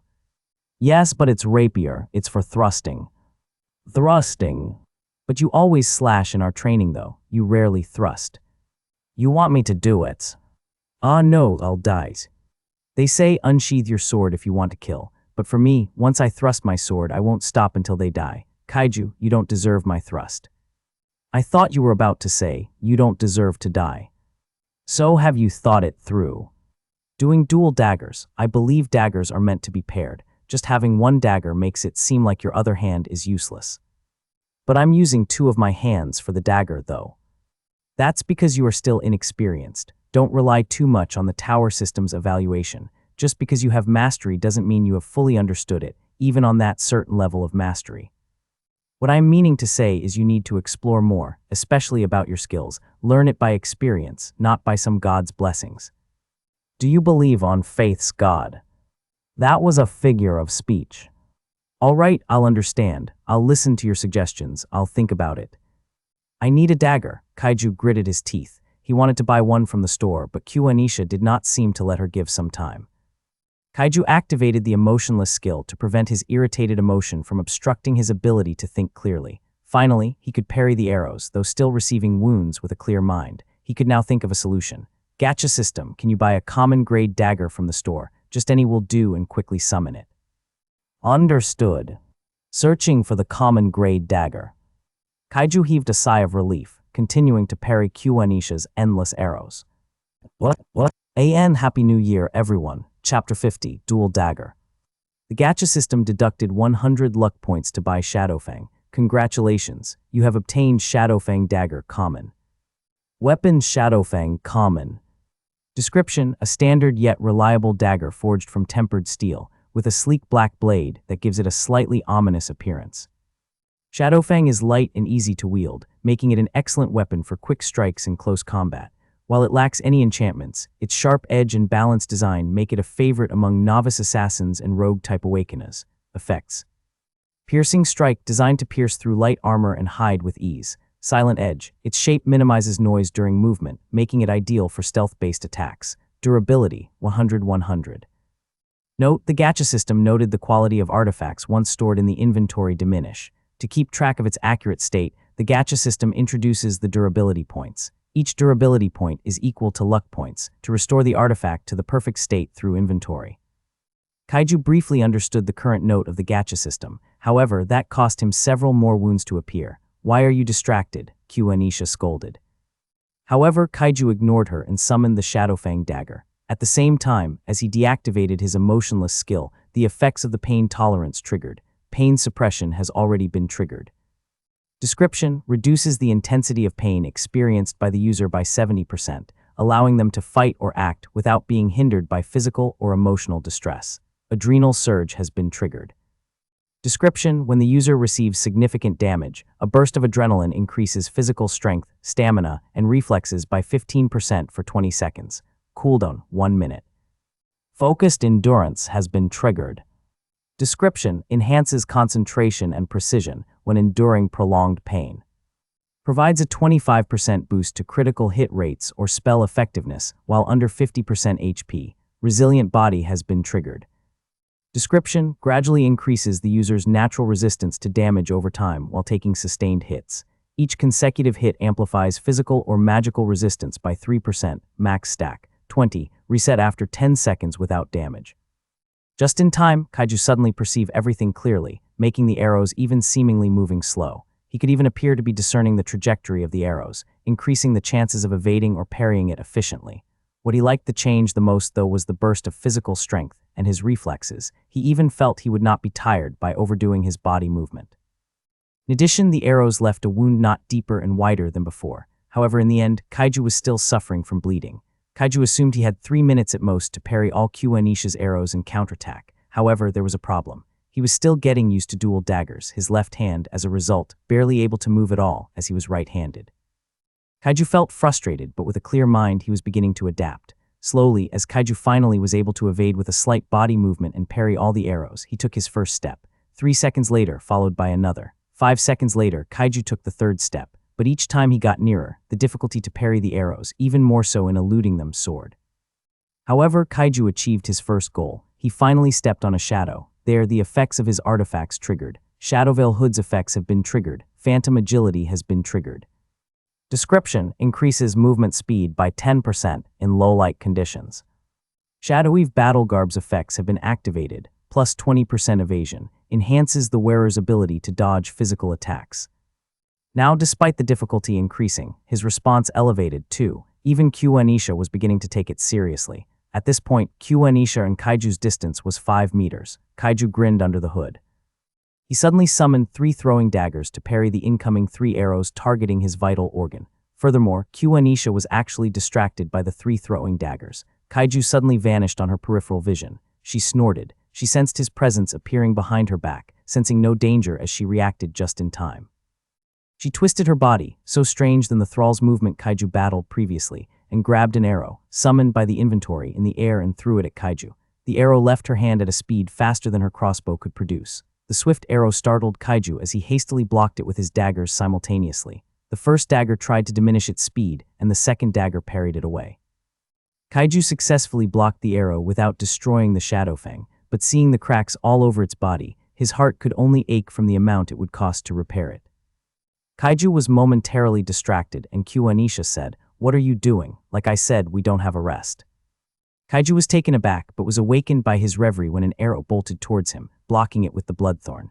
Kaiju gritted his teeth, watching another round of endless arrows flying towards him. 3 minutes later, Kaiju fell to the floor, ignoring the countless arrows piercing through his body. He was literally filled with arrows, yet his eyes were opened wide. Qanisha purposely evaded to hit the vital parts, and her arrows did not penetrate deep enough to disturb Kaiju's blood flow. At the same time, Kaiju's heart ached, bringing the Shadowfang in front of him, losing its body as it could not endure the endless arrow bombardment. Kaiju almost wept, grasping the Shadowfang tightly and threw it away in exasperation. However, his unluckiness did not end yet. Threshold Breaker has been triggered. Description: unlocks hidden potential when pain reaches its peak. Activates a temporary buff, increasing all stats by 10% and boosting regeneration for 30 seconds. Triggers once per combat or extreme event. Qanisha noticed Kaiju's body was healing. She was taken aback but then quickly recalled it should be the effects of the passive resistance skill. However, Kaiju seemed to not be intending to be healed, letting the arrows on his body, preventing the wound from being healed. She shouted, "What are you doing?" Kaiju grumbled and hastily took out all the arrows. 30 seconds later, another round of parrying the arrows and attempting to counterattack took place. Kaiju didn't know whether to laugh or cry. Chapter 51, Frostfang Dagger. A month has passed. Kaiju and Qanisha were still at it again. However, this time, Qanisha was using rare-grade crossbows. Arrows were formed by mana, yet it appeared her mana was boundless. Her arrows were endless. Kaiju seemed to be the same a month ago, still receiving wounds and barely parrying the arrows. Nevertheless, he lasted for a minute before the threshold break effects had been triggered, causing another round to occur. Kaiju, at first exasperated, began to find relish in the training. Obviously, he could discern the improvement of his dagger mastery. Dual dagger was not even difficult anymore. Furthermore, the very fact he managed to force Qanisha to use rare-grade crossbows was already an achievement. At the same time, he also wondered if Griffin was stronger than Qanisha. It should be the case, perhaps Griffin was the strongest among them. Yet the image of Lucy appeared on his mind, and he could only shrug and dismiss the unnecessary idea. Kaiju also spent most of his luck points, leaving behind 541 luck points to max out his attribute points, and obtained a rare-grade dagger. Frostfang Dagger, rare. Description: a beautifully crafted dagger with a blade forged from enchanted ice steel.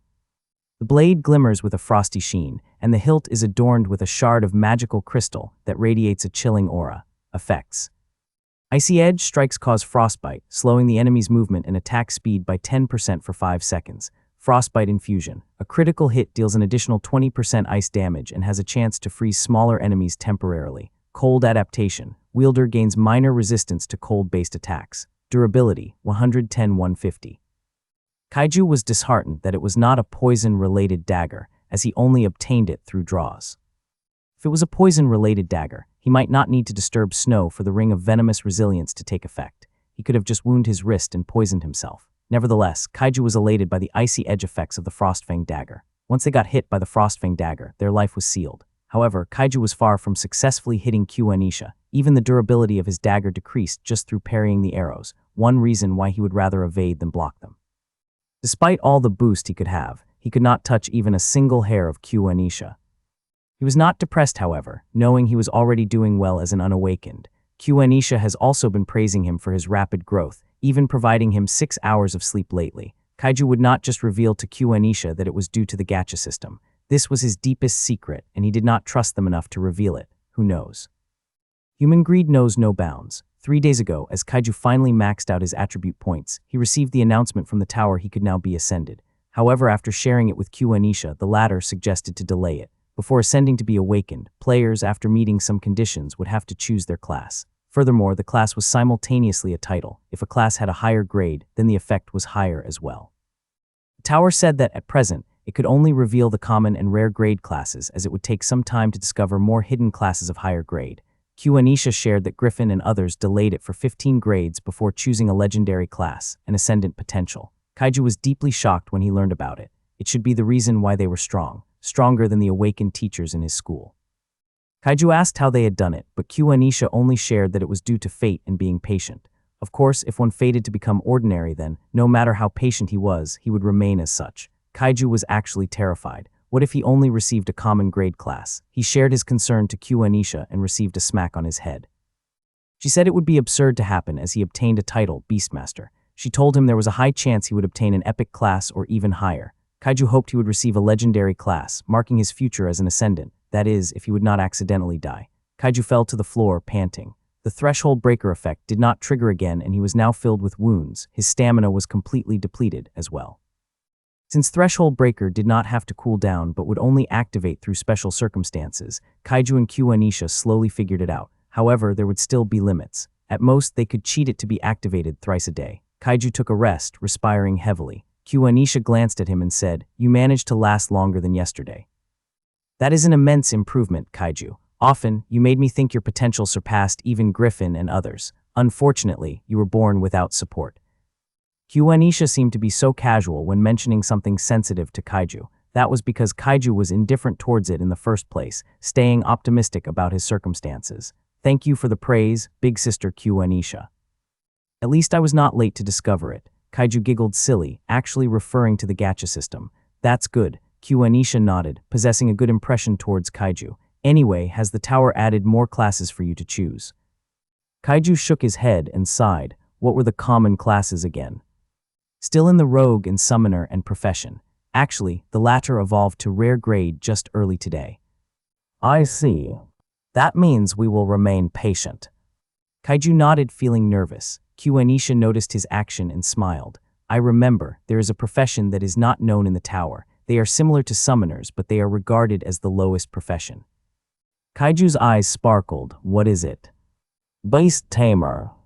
"Beast Tamer." "Yes." However, their profession, most of them, are reduced at managing the pet of the other players. That is why it is regarded as the rock-bottom profession. "Really?" Kaiju snorted. "That is because they are just unfortunate." Q-Anisha nodded. "Indeed, you are right. In addition, Beast Tamer is actually being hunted by the werewolves. Beast Tamer can manipulate the latter. Hence, those who possess potential to become a strong Beast Tamer did not last long." "Aren't they monsters?" "Half a monster, half a beast." "I see, understandable. If there is a chance you were given a choice to, I will grab it." Q-Anisha smiled, without hesitation. Kaiju stared straight through her eyes and replied, "Without hesitation, if it means improving the lives of Snow and Little Gorilla." Chapter 52, Beast King. Another day has passed, and another roundabout of training took place. In a month, Snow and Little Gorilla's attributes increased. Pet, Snow. Attributes: Strength 62, Agility 69, Durability 60, Intelligence 66. Mana points 53 mana points, recovery each second. Pet Little Gorilla. Attributes: Strength 65, Agility 59, Durability 69, Intelligence 57. Mana points 40, 2.5 mana points, recovery each second, depending on the intelligence points. Most of their attribute points increased by 10 points. Their improvement was evident by how Anisha handled them, not using common-grade crossbows anymore. Of course, Anisha remained untouched, but she speculated that by 3 months, she would not be able to handle them anymore even if she went all out. That was because Kaiju was finally about to ascend, and 2 months was sufficient to solidify his foundation in the Awakener rank. Anisha, I have finally been offered a legendary class, Kaiju excitedly shouted. The training together with Snow and Little Gorilla was immediately halted. Snow and Little Gorilla, completely empathizing with Kaiju due to their connection, exhilaratingly landed on his shoulders. Kaiju smiled brightly at them as he arrived in front of Anisha. What? Legendary class. Anisha was frightened. She hastily turned her head left and right while trying her best to act normal. Anisha stared at Kaiju, and seeing his reaction that seemed to finally have been hinted at by her action, she said, "So, it's a rogue." "Why yes," Kaiju nodded frantically. "Let me guess," Anisha smiled teasingly. "Given by your artifacts and your battle style, it is obvious. Shadow Reaper, right?" How? Kaiju was stunned. His acting was actually not bad. How do you know? Anisha laughed. "Well, I just know." Kaiju nodded and replied, "Well, it is." He checked his legendary class he had just received. You have met the requirements to be bestowed a legendary class in the Beast Tamer profession, Beast King. The Beast King is a legendary class in the Beast Tamer profession, focusing on domination, enhancement, and unparalleled synergy with beasts. It represents the apex of beast mastery, granting the user abilities to command, empower, and synergize with beasts on a grand scale. Levels. Awakened level, Initiate of the Wild. Description: at this stage, the Beast King can tame beasts of higher rank and increase their combat potential. This level focuses on improving the bond between the tamer and their beasts, ensuring loyalty and trust. Effects. Beast Bond increases loyalty of tamed beasts by 20% and improves their combat efficiency by 10%. Empowered Aura Eye boosts the strength, agility, and endurance of nearby tamed beasts by 5%. Command of the Pack allows the user to tame and control up to 3 savage rank beasts simultaneously. There's a 25% chance to tame and control a corrupted rank beasts. Chances increase if it is alone. Pseudo-Ranker level, Sovereign of the Packs, locked. Ranker level, King of the Wild, locked. High Ranker level, Lord of the Beasts, locked. Ascendant level, Emperor of Beasts, locked. When Kaiju was finished reading the long wall of texts, his body continued to shiver. He almost revealed it to Anisha, who, just in time, glared at him, finally awakening him from his reverie. He giggled. "I can now learn mana." Anisha was stunned, smiled, and nodded. "Good for you. Now we will increase the intensity of the training." Kaiju was taken aback, readying his stance. However, Anisha's following words calmed him down somewhat. "Next training will start tomorrow. Familiarize the legendary class first and then choose and accept it tonight, so you can finally become an awakened." Anisha smiled at Kaiju and continued, "I will say it in advance, Kaiju. Congratulations for becoming an awakened. Your hard work was not in vain."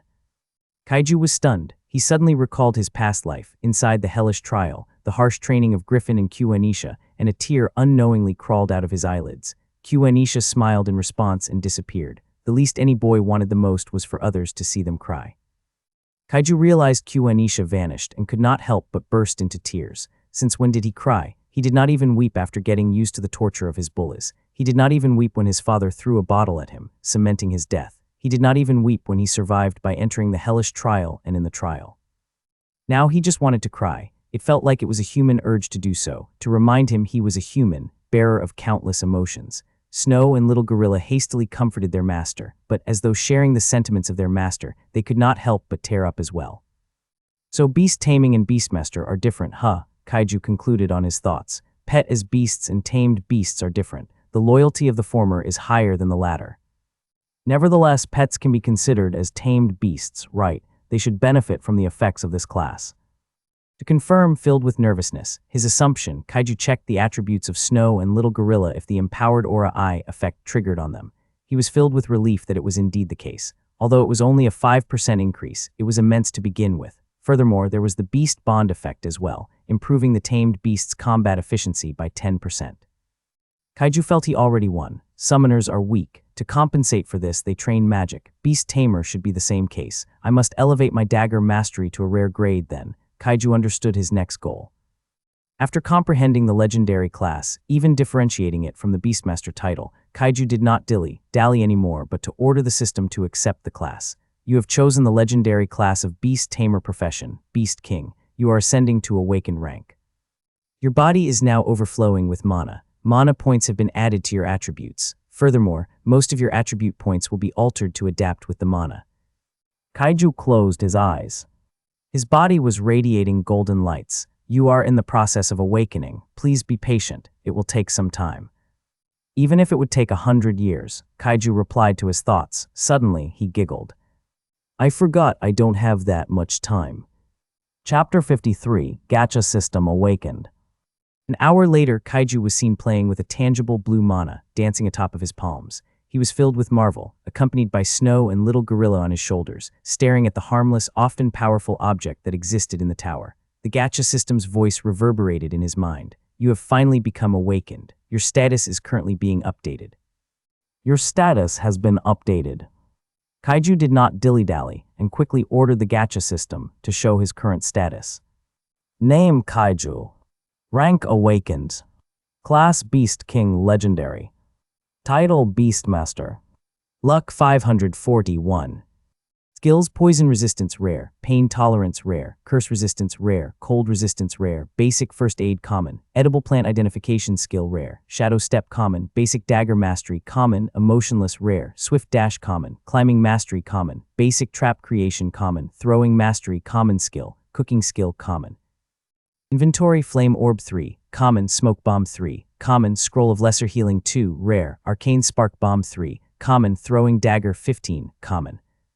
Artifacts Inventory, Ironfang Boots Common, Copper Ring of Endurance Common, Shadowveil Hood Rare Grade, Frostfang Dagger Rare, Bloodthorn Rare Grade, Ring of Venomous Resilience Rare Grade. Attributes. Strength 49. Affects Physical and Magic Attack Power. Agility 49 plus 215. Influences movement speed, dodge chance and attack speed. Durability 49. Ability to withstand physical and magic attacks. Intelligence 49. Impact spell power, magic efficiency, and the ability to learn new skills. Mana points 10, 2 mana points, recovery each second. Amount of mana to use, skills, weapons, and combat. Recovery depends on the amount of intelligence points. Kaiju trembled in excitement, seeing the long wall of text of his status. The rank and class finally changed, and reading the Beast King, with an additional label of legendary class attached to it, his heart stirred, though his heart ached reading the remaining luck points. Wait, since I'm an awakened, the luck points I will receive in the future by killing thralls will dramatically decrease. I have to kill corrupted rank more in the future, Kaiju thought, a bit dismayed. However, he quickly recovered after grasping he had finally become awakened. Firebenders, earthbenders, airbenders, waterbenders, these were magical wonders that were granted by the tower. He recalled his teachers conjuring mana in front of the class, and he and his classmates would always widen their eyes and mouth from astonishment. At that point, Kaiju would always be reminded of his desire. While Kaiju was comforting from the current amount of luck points, the Gacha system's voice echoed in his mind. The Gacha system has detected you, were blessed by luck to obtain the legendary class, and finally become an awakened. The luck points you have received are currently being calculated. I haven't heard that statement for a while. Kaiju trembled in excitement. Until now, he still failed to grasp the condition to obtain luck points aside from killing beasts. Killing savage rank beasts give 5 luck points multiplied to 10, but now that he had become an awakened, it might decrease. There were also he received in surviving from near-death experiences. Since his training with Anisha and Griffin did not make him experience it, he did not receive any massive luck points. Now, ascending a rank might be too, since Gacha system included it aside from obtaining a legendary class. The luck points have been calculated. Congratulations, you have received 150 luck points. 150 luck points is being multiplied 10 times. Congratulations, you have received 1500 luck points. 1500 luck points has been credited to your status. Please check. For some reason, Kaiju sensed the Gacha system was not enthusiastic like before. There would be exclamation marks alongside her vigorous shouting whenever she announced something. Kaiju shook his head, tossing those unnecessary thoughts at the back of his head. Kaiju was more distracted from the luck points he received. He could increase his mana points by performing common draws. However, he realized there might be some changes, causing him to ask about the Gacha system. Gacha system, the mana attribute points, can it be acquired in common draws? He asked in his mind. Ever since Anisha reminded him many times to be careful whatever he was saying, even just mumbling, Kaiju became alarmed and cautious. Sigh.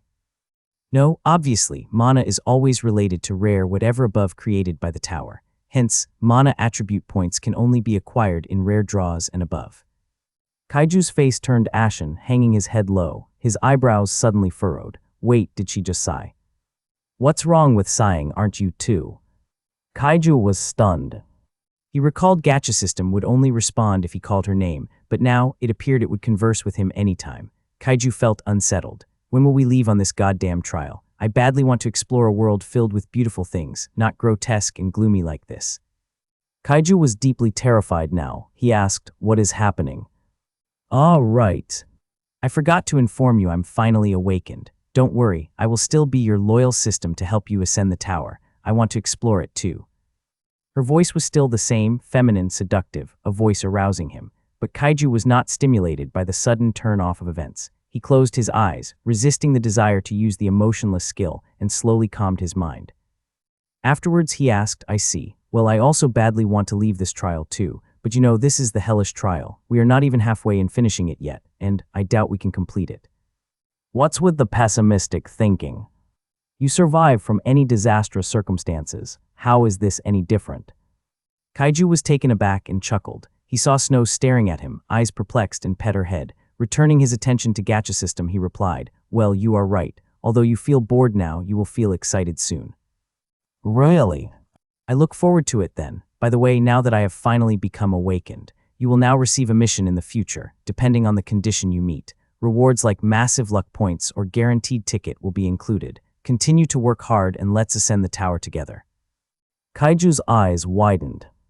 He recalled the guaranteed ticket effect. It would assure the probability on the quality of the draws. Epic draws, by using guaranteed ticket, will reward 100% epic grade items. Kaiju shivered in excitement. I will look forward to it.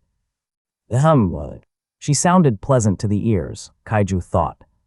He was finally awakened from her reverie and stared at Snow and Little Gorilla. He gazed upward, sensing there was still less than a day left before his training resumed. Hence, he wondered what he should do next. Suddenly, he recalled his mana points were only 10, and he could also copy more skills from Snow and Little Gorilla. Hence, he understood now what to do next. Rare tickets cost 100 points, and the probability to obtain mana points was rock bottom, considering there was half a chance to obtain common and rare draws, and another more probability to obtain mana points from different rare grade items. Kaiju sighed in helplessness, having no choice but to buy 10 rare tickets. However, he was struck by a wonder and asked Snow, how did you raise your mana points? What? I'm sorry for the inconvenience, but I added effects on the initiate of the Wild of the Beast King class. Chapter 54, The Stalker Grey Werewolf. Has he finally awakened? A grey werewolf yawned. With his exceptional hearing as a half-beast, he clearly listened to Anisha and Kaiju's conversation and learned the latter finally became awakened. However, he was surprised to discover it was a legendary class. A legendary class means the player was certain to become an ascendant. Only black and white races could obtain such a class. As a result, the grey werewolf envied Kaiju so much he wanted to murder him. He recalled his mission, however, causing him to change his mind. Werewolves discriminate their kind by their color, and since grey was the lowest, he was treated almost like a servant in the hellish trial. He was helpless, he was not stronger than them. Observing Kaiju's growth in 4 months was tedious, even thinking of playing with Kaiju. Yet the curly white hair posed a threat to him. It even appeared he was aware of the grey werewolf's existence. Although frightened by the discovery, he was enraged too. How dare a human, a low race, threaten me? He thought to himself, forgetting his status. He did not let the madness overtook his mind and fought the curly white hair when he knew he would be defeated. In the end, he just scoffed and convinced himself that the brown, or blue, or even his and her highness, black and white werewolves, would be able to conquer the curly white hair. Anisha also gave him an ominous feeling. However, humans in the hellish trial were small. Most of them were killed by the Berg raid. Most of the other races present in the hellish trial only perished by their disputes. The grey werewolf wanted to vent his frustrations to Kaiju, but he restrained himself. If he was whining over Kaiju, then he was certain other races were observing, too. There were even cases where they failed to hide themselves from his beast senses and perceived them, but he did not do a thing about it. Unless he wanted to incite another war among the other races inside the hellish trial. The grey werewolf jumped from the branch of the gargantuan tree and silently walked towards Kaiju. Although Kaiju sat in the lotus position in a shadow, to conceal himself, the grey werewolf could still spot him with his night vision. It appeared nothing changed. If he indeed obtained the legendary class of a rogue profession, something related to concealment with shadow elements, why does it appear nothing changed? The grey werewolf wondered. Is he lying? There's no way, right? Why would he lie? Was that woman aware of me and being cautious? The gray werewolf frowned and growled. Unaware and distracted, he did not notice Snow's eyes narrowed, sharpened, staring at him. As he subconsciously turned his attention at her, Snow slid her gaze away and conversed with Little Gorilla normally. The gray werewolf did not notice a single thing as he was then staring inquisitively at Kaiju. He hasn't posed a threat to me yet. Is he really awakened? Was he lying about awakening a legendary class? There's no way, right? Unless he wanted to be punished by that terrifying woman. The gray werewolf continued to wonder. Dozens of seconds later, after not leaving his eyes away from Kaiju, he suddenly mumbled, "He's actually not bad." He instantly covered his mouth and swept his eyes from left to right, identifying if there was who heard him. Silence ensued for a minute, except his heart was beating vigorously, and he finally sighed in relief. He stared at Kaiju filled with killing intent. Why did he make me think that way? Is it because he is a beastmaster? At the same time, as though sensing his killing intent, Snow glared at him. The gray werewolf accidentally met her gaze, and for some reason, he was terrified. It appeared there was a massive basilisk glaring at him. He shivered in terror. Bloodline awakening. Does she possess the bloodline of a high-ranking beast? How is that possible? For a month, he was observing Snow and Little Gorilla. Although there were instances they spotted him, they did not do anything aside from staring at him. Now one of them actually awakened their bloodline, and it was from a high-ranking beast at that. I lowered my head. The gray werewolf thought. He indeed lowered his head for two reasons, respect and fear. It was an immense blow to his pride, but he was helpless. He was reminded of how he felt to his and her highness. He gritted his teeth in exasperation. He blamed his weakness. He had to respect Snow since she was a beast. How could she accept to be a pet of a mere human? He thought, perplexed, he might respect Snow, but she would never respect Kaiju. Sensing the disappearance of Snow's glare, he turned his head upward slowly and stared at Snow. Snow seemed to be appearing normal, as though nothing happened. He clucked his tongue. I was not dreaming, he thought, shaking his head. Out of wonder, he gazed at Little Gorilla and speculated he might have awakened his bloodline, too. Little Gorilla seemed to have sensed his gaze and stared right straight to his eyes. Little Gorilla seemed not to falter from the staring contest, and the gray werewolf was actually thinking of backing off. What is happening? The gray werewolf almost burst into tears. He really did not pay mind to Snow and Little Gorilla, a pet of a mere human. They should have been just a common or ordinary beast with limited potential, but now that he had a closer look, after not observing them closely and lazing around, he did not know whether to laugh and cry. The gray werewolf reluctantly lowered his gaze. I admit I lost. He awakened his bloodline too. The gray werewolf thought and stared at Kaiju. How could someone be so lucky? He finally realized. Snow and Little Gorilla did not emit any dangerous aura to him before, but just like beasts, they would not terrorize other beasts if they were not provoked. He did not provoke Snow and Little Gorilla before, except earlier he released immense killing intent to their master. They obviously sensed it. I have to report this to His Highness and Her Highness. The gray werewolf made up his mind and hastily left. Before Kaiju left his vision, he took a last glance and grinned, recalling His Highness' response after knowing Kaiju was a beastmaster. He must die. Chapter 55, Light Resistance Skill. How did you raise your mana points? Hearing his question, Snow was filled with relish. She could finally be useful to her master when it comes to sharing information. She hastily replied, Teacher Lucy taught me a meditation technique, master. To increase the efficiency of meditation technique, she also provides me with a beast core of corrupted rank and above. She also gave me some potions that could increase, too. I see. Kaiju was stunned and nodded. Why did I not see the skill on her status, though? He thought. That's because the gacha system lacked information about meditation techniques, but now that I'm awakened, I can even provide you with a basic meditation technique. However, we have to determine which elements you have affinity with first, so I can even provide you with a rare or above-grade technique. Of course, it will cost luck points. Gacha System's voice at the end reminded Kaiju of his scammer classmate. All is fair, Kaiju. Everything has a price. Stop reading my thoughts, all right, Kaiju complained. And just so you know, I'm not dumb. You are just helping me find it in the store. Wow, you really are not. The Gacha System giggled. Kaiju smiled helplessly and shook his head. Thankfully, he did not spend his luck points yet. How will you be able to determine my elemental affinity? Well, that will cost 109 luck points, but a discount for you, so it will be 100 luck points. Kaiju's face turned ugly. It was a 100 luck points in the beginning, right? Stop playing with me. Damn, you really are not dumb. All right, I'll stop playing with you, the Gacha System grumbled. Cough, you want to determine your elemental affinity. That will cost you 100 luck points. Do you want to spend 100 luck points to determine your elemental affinity? Yes, no. You already have my permission. Stop wasting my time. You said yes, deducting 100 luck points. 100 luck points have been deducted. Your elemental affinity is now being determined. Please be patient. Kaiju sighed. At least her enthusiasm returned. Your elemental affinity has been determined. Please check. Ice affinity, 80%. Poison affinity, 80%. Curse affinity, 80%. Shadow affinity, 50%. Note, it has been detected that your affinity with ice, curse, and poison comes from your passive resistance. 80% means possessing a high level of resistance, suitable to manipulate and control the affinity to some extent, eventually obtaining affinity with it. Congratulations. Kaiju was thrilled. Somehow, he also anticipated it. He was still glad to discover he has an affinity with the shadow. It might have to do something with his artifact. So, can you create a basic meditation technique for me now? Yes, I have your permission, but don't you have to copy Little Gorilla's passive resistance to the light element first? What? Kaiju was shocked. Since when did he have one? I did not see it when I checked his current status before.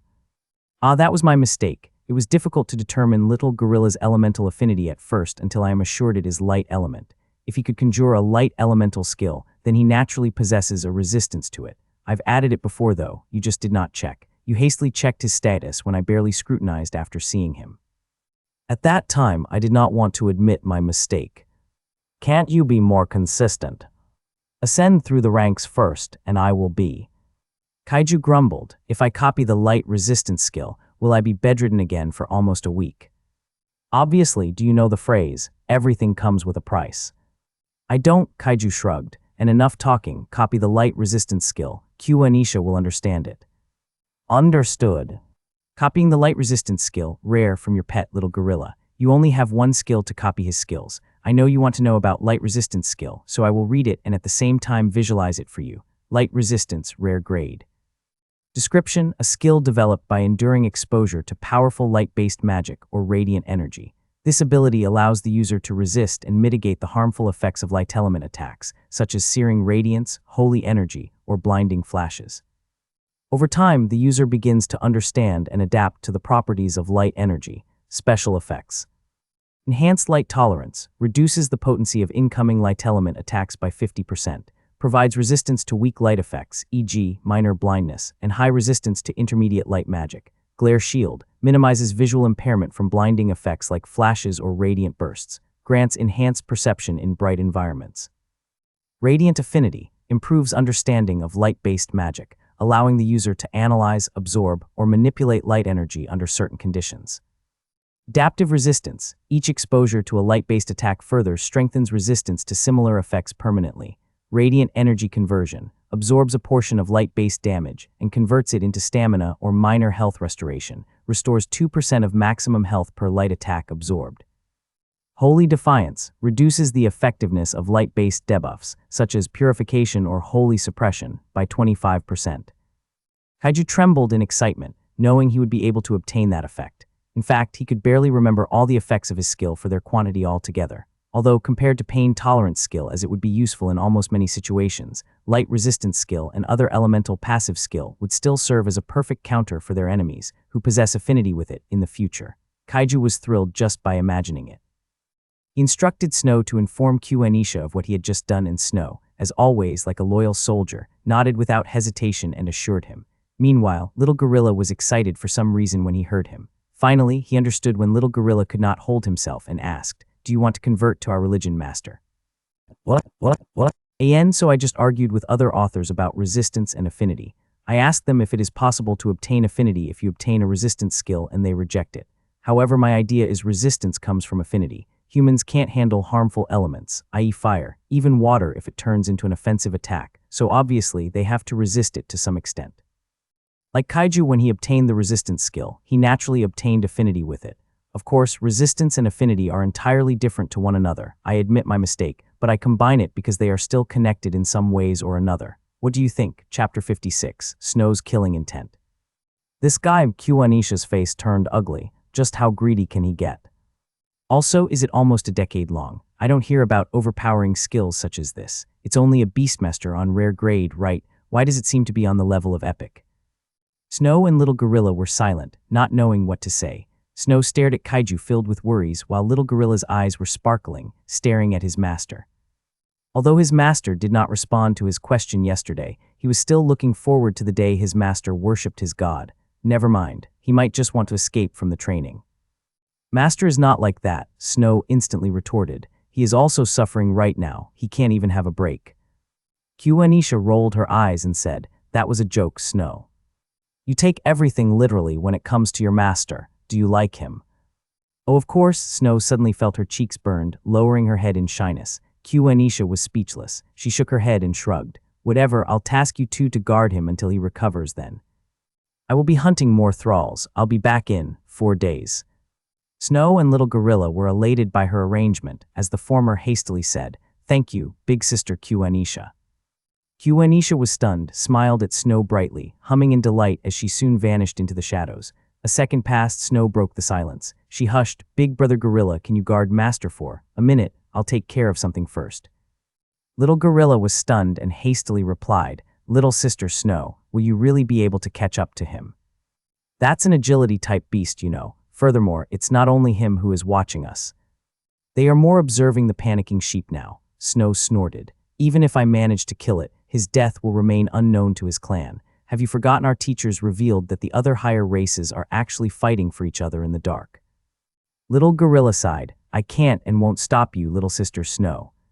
Just come back alive. Don't worry, that wolf is weaker than our master." Snow grinned. Snow bolted towards the direction they last spotted the werewolf. Snow has been restraining herself, especially her killing intent, as it might be noticed by her master. Surely, her master would want to prevent her from getting involved with other higher races. But possessing a killing intent to my master, there's no way I will let that slide. Snow used her swift dash skill. Her swift dash skill highly depended on her agility points, so she could use it now 7 times with 3 minutes to cool down. In just 3 swift dash, she spotted the scurrying gray werewolf, who had just no idea he was now targeting, but he instantly perceived the thick killing intent exuded by Snow's bloody crimson eyes. "Who dares to follow me?" The gray werewolf's eyes sharpened, sliding his vision to the back. However, he was startled to spot a shadow of a snake slithering towards his position, without even trying to hide her presence at all. He was frightened. Snow's strength was not hidden at all.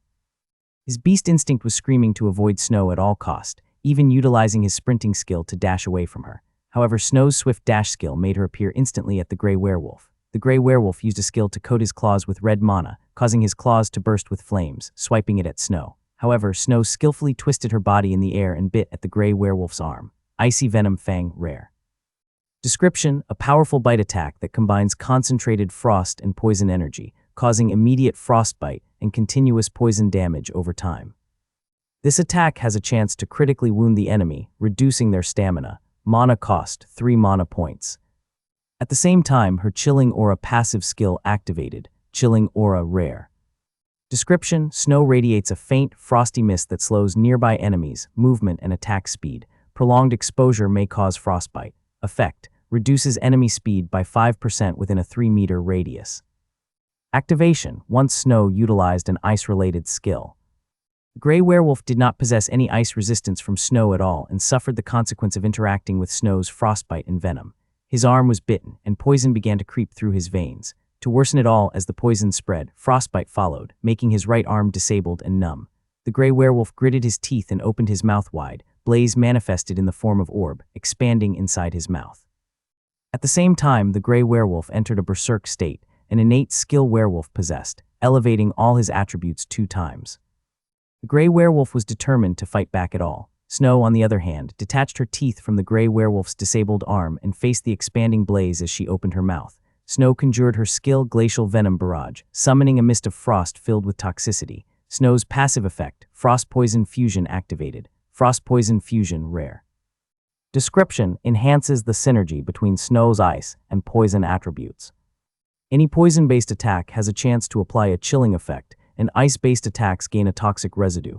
Effect: adds 10% increased damage when combining ice and poison effects.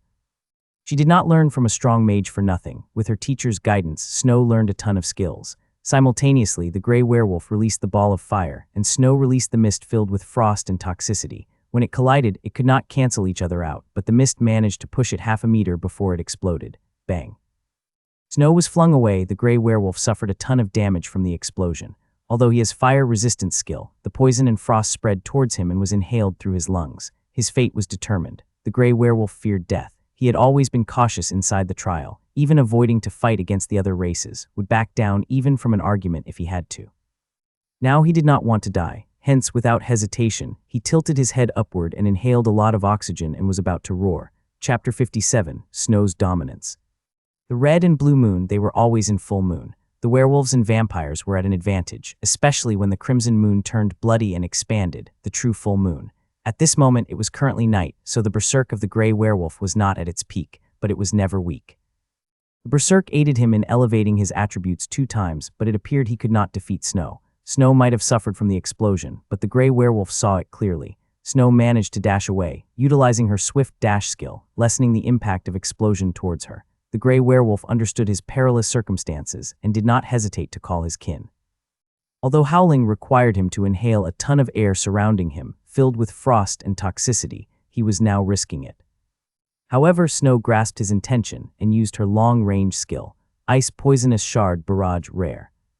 Description: Snow summons several sharp icicles filled with venom and hurls them toward enemies, dealing piercing frost damage and inflicting continuous poison damage. Targets hit may experience frostbite or reduced defense due to the penetrating cold, and may experience side effects of poison. Mana cost: 10 mana points, 10 sharp icicles, and additional cost of 1 mana points for other icicles.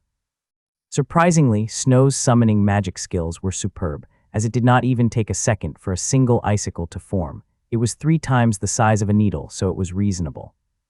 As soon as the first icicle formed, it swiftly bolted towards the gray werewolf. The latter's instinct screamed in danger. He did not have a choice but roar while swiping his left claw to block the icicle. The roar reverberated through the forest and the gray werewolf grinned. He turned to Snow and said, "You are dead." He was attempting to intimidate Snow and used the chance to counterattack. However, Snow indifferently stared at him and continued to hurl icicles while dashing towards him.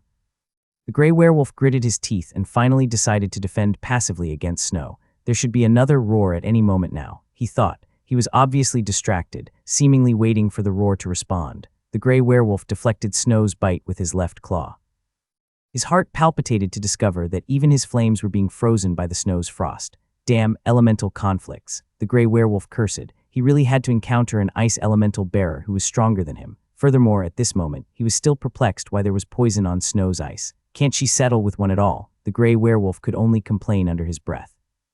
However the seconds passed, he was battling against Snow, slowly losing. His mind fell into disorder. Why is there no one responding to my roar at all? The gray werewolf panicked. It's true that my roar was cut short and I barely roared at the top of my lungs, but it should at least reach a kilometer. Is there no one of my kind near me at all? The gray werewolf roared and actually used his disabled arm with his left arm to swipe his claws crisscross at Snow. Snow was taken aback, but since she could now manipulate mana, she could maneuver in midair just like what Anisha did. She dodged the gray werewolf's attack with ease. However, she already anticipated the gray werewolf's attempt. She discerned the gray werewolf was anxious. She even grinned when the gray werewolf roared earlier. Just for this moment to happen, just to get rid of the stalker who was observing her master, she confirmed there were no more werewolves aside from the gray werewolf. The gray werewolf was obviously becoming desperate, wanting to utter another roar to call his kin. Snow let him be, but this time she maneuvered around the gray werewolf, altering the ground surrounding the gray werewolf with a trail of venomous ice. The gray werewolf saw Snow's attempt, but since it quickly thought it would just be able to jump around it or use blink, he did not want to use blink as it would consume a lot of mana points. However, he had no choice now. Since Snow let him finally roar at the top of his lungs, he roared, "Roar." However, his roar was cut short when icicles barraged on his throat, penetrating it endlessly. The gray werewolf choked, hastily extracted all the icicles from his throat. He swept his gaze with eyes filled with fury, attempting to search for Snow, but all he perceived was danger screaming behind him. He did not restrain himself anymore and blinked. He tried to search for Snow, but then perceived excruciating pain from his foot. Blink has a limited range with only a meter. The gray werewolf estimated earlier he could have blinked out of the trail Snow created. However, he was now baffled why he was standing atop of the icy floor. He was stunned for a second, and that sufficed for Snow to catch up to him with her remaining swift dash skills, levitating behind his neck. She bit the gray werewolf's neck, causing the latter to scream at the top of his lungs. At the same time, Snow activated another of her deadly skills, Icicle Spines Rare. Description: Snow ejects sharp ice spines coated with venom from her body, damaging and poisoning all enemies within close range. This is an emergency defense skill to repel attackers. Mana cost, 7 mana points. The ice spines were deadlier if it was in close range. The Grey Werewolf's attempt to counterattack with his left arm was quickly repelled by the ice spines. Some ice spines even managed to penetrate deep into his neck. Soon, the Grey Werewolf's attempt to detach himself from Snow was futile as he inevitably and eventually lost his life from Snow. His body fell to the floor with a thud, lying lifelessly. Snow detached her teeth from his neck and hissed. She stood up above the Grey Werewolf's carcass and hissed louder. She then licked the poison dripping from her mouth and calmly observed the aftermath of the battle in satisfaction. Chapter 58, Elemental Convergence. 4 days later, Kaiju finally recovered from the repercussions of obtaining the light resistance skill. He opened his eyes and saw Snow and Little Gorilla staring at him so close. His face straightened and said, "Stop staring at me like that." Snow and Little Gorilla nodded and leaned back. Kaiju sat up, petted them naturally, and hastily focused on the gacha system. He was about to ask the gacha system when she beat him into it. "You have fully integrated the light resistance skill. You have obtained affinity with the light element as a result." "That's good," Kaiju nodded. "Now, will you give the meditation technique now so I can increase my mana points as soon as possible?" "Understood. The meditation technique I have found the most suitable for you is the Elemental Convergence, rare grade. Description: a refined meditation method that harmonizes with the elemental energies of the world, allowing the practitioner to cultivate and expand their mana pool. This technique focuses on connecting with all elemental forces, including poison, ice, light, shadow, and curse, enabling the practitioner to absorb, refine, and balance these energies within their mana core. I find this meditation technique suitable for you as I consider the future elemental affinity you will obtain. I don't consider copying the meditation technique to your pets, as even their teacher aided them to create their own meditation technique suitable for them. As for the cost, it will be 2,000 luck points." 2,000, Kaiju grumbled. "The highest luck points cost for a rare grade item is only 1,000. Why is it 2,000? This item is not seen in the store. It's in between states, stores, and draws. If I did not awaken, you would not be able to enjoy this privilege." Kaiju was suspicious, but after ruminating for a while, he felt it was a reasonable explanation. Furthermore, the gacha system changed the way she addressed herself to First Pav, conveying she has an immense change. Kaiju sighed and nodded. "All right, buy it then." Kaiju tilted his head. "Though I wonder how it is a coincidence that the item I need the most is the same amount of my current luck points. This is why luck exists, Kaiju." Kaiju's hair stood on end, hearing the gacha system address him by his name. He told himself he would adapt to it soon, but still find it strange. Deducting 2,000 luck points to buy the meditation technique, Elemental Convergence. "Done. Congratulations, you have obtained the meditation technique, Elemental Convergence, rare. Information about meditation techniques is now being integrated in your mind. Please bear with it." Kaiju grinned. Pain was definitely what he could endure. As expected, the wave of pain coursed through his body and mind, but he held on. He was in awe about the information he received, learning more about mana he did not learn from school. The school focused more on survival skills. Given how many perilous circumstances a player landed on the different difficulty of the trial, the school could barely teach the thick book accumulated by different players inside the tower. Even the normal difficulty was not taken lightly, as there would still be casualties. The normal difficulty might only be as such to the other higher races. Of course, Kaiju was able to learn about Mana Core, but it was only a passing thought of his teacher who shared a bit of knowledge about it. They stated that Mana Core was important to increase mana points, but they did not explain the steps to do so. Now, Kaiju learned about it from the information he received from the meditation technique. Kaiju was seen to sit in the lotus position. He instructed earlier to Little Gorilla and Snow to strictly guard him and avoid distracting him at all cost. They understood his intention, so they seriously followed his order. Kaiju was elated by their action and could now focus on meditating. The first step of the meditation is to empty one's mind, increase the sensitivity of the surroundings with their eyes closed. However, instead of visualizing the vicinity, he was visualizing the elements surrounding him. Although he could see them, he could not perceive them. Meditation technique stated it was only him imagining things, hence perception is important, as it should not be affected by his imagination. Elemental awareness is a bit difficult as it is the first step. His eyebrows creased, his face frowned from time to time, he grumbled in annoyance and almost lost his patience. However, he remained patient by taking a deep breath and exhaling for a while. He tried for hours until he visualized the first element, a wisp of blue light. Kaiju was exhilarated and hastily persuaded it to come towards him. However, the wisp of blue light just hovered for a while before disappearing. Kaiju was stunned and gritted his teeth. This is within expectations. The meditation technique stated that failure is natural. Kaiju thought and comforted himself. He was also aware that the intelligence attribute points were important in meditating. Thankfully, he really did not neglect it, as strictly suggested by Griffin himself. If first was a failure, then second was not surprising. However, in the end, with persistence, Kaiju managed to draw not only one but two wisps of blue light. As soon as it entered his body, he filtered the elemental energy, purifying the impurities and converting them into usable mana. Of course, as a result, the already small wisp of blue light condensed to a little size. He succeeded in filtering, so he quickly proceeded to channel the gathered energies to his mana core. However, he was surprised to see the color of his mana core, mostly blue and green with a tinge of black, curse, and light into it. They divided the mana core with their portion, perplexing Kaiju. The gacha system's voice echoed in his head without startling him. This is the amount of mana you have gathered during your awakening, Kaiju. This is why I suggest focusing on ice and poison elements for now. You can't be versatile, but can be slowly. Kaiju nodded. He recalled he replicated Snow's cold resistance skill, leaving him only a single skill of Snow to replicate. Now he must choose wisely, while gathering more ice and poison skills by himself in the future. What? I forgot to add the curse affinity on Chapter 55. I'm sorry. Chapter 59, Meditation. An hour later, Kaiju became accustomed to meditation. To amplify his visualization, he thought of a glacier for the ice element, a cauldron boiling with poison for the poison element, and tried the bulb for the light element, but he failed. The gacha system shared her speculation it should be related to his environment, as it was lacking light elements. Kaiju asked why there would be ice, and the gacha system was silent. Kaiju, however, thought it should be related to Snow's bloodline. Although Little Gorilla also has a bloodline, Kaiju assumed that his mana core was asking for more ice element rather than light element, most likely the main factor. Kaiju did not complain though. He could not control his mana core to divide the portion evenly to all the elements he has affinity with, as the mana core already suggested to him what to do. Furthermore, the constant drawing of elemental energies strengthened his mana pathways, increasing the meditation efficiency. However, congratulations, Yan, your mana points increased to 1 point. Kaiju frowned. He shrugged for a while and halted his meditation. He understood the gacha system's boredom. After all, he mediated for an hour and only received a single mana point. He could not even be infuriated at her. He sighed. It's fine.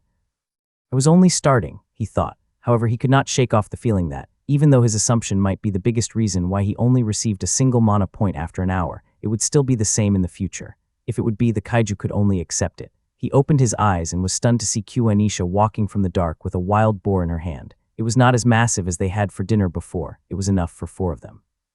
You were meditating. Anisha's steps halted. Do not say that you are meditating on the meditation technique of your pets. Kaiju shook his head and replied, No, it's my meditation technique. Who taught you? Anisha's eyebrows furrowed. He glanced at Snow and Little Gorilla, but she saw the former smugly shake her head, followed by Little Gorilla. She snorted. Kaiju was lost for words. I buy it from the store, you do not. Anisha was taken aback and shook her head. Buying from the store is not advisable, unless what is available in the store is suitable for you, especially those common ones. Kaiju nodded. I think it is suitable for me. Anisha rolled her eyes. How are you so sure? You could just have waited for me and I can assess which elements you have affinity with. Whatever, since you are confident, then so be it.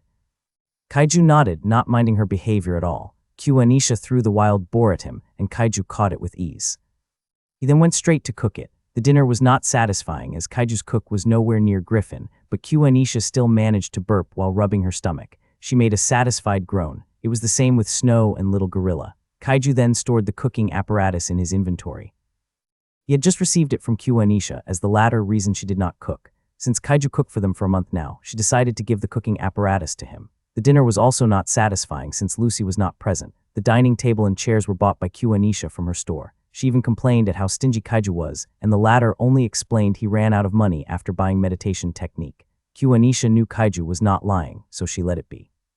While rubbing her bulging stomach, Anisha said, The training routine will change now. You already have some knowledge about the tower, to begin with, even including the other races. You should know which to give the treasures you will obtain soon to acquire their affinity. Anisha paused for a while. Her silence is too loud, Kaiju thought. He waited in silence and she continued. So, instead of gaining information, you will be meditating. Only 4 hours less, it can't be more than that. You experienced the mental stress from meditating earlier, did you not? Kaiju nodded and sighed heavily. Yes, just visualizing consumes a lot of mental energy. If you don't mind, let's increase the sleeping hours.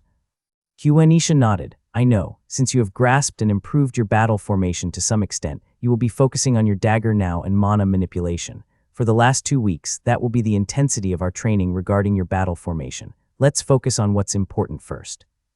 It seems you have already thought about it. Let's do that then, Kaiju nodded. I will be exchanging my crossbows for my main bow too, the long one. I have to grow stronger in the meantime. Kaiju was stunned and nodded. Anyway, were you not training with Snow and Little Gorilla while I was unconscious? Kaiju forgot to ask, as he was in a hurry to learn about meditation technique and execute it.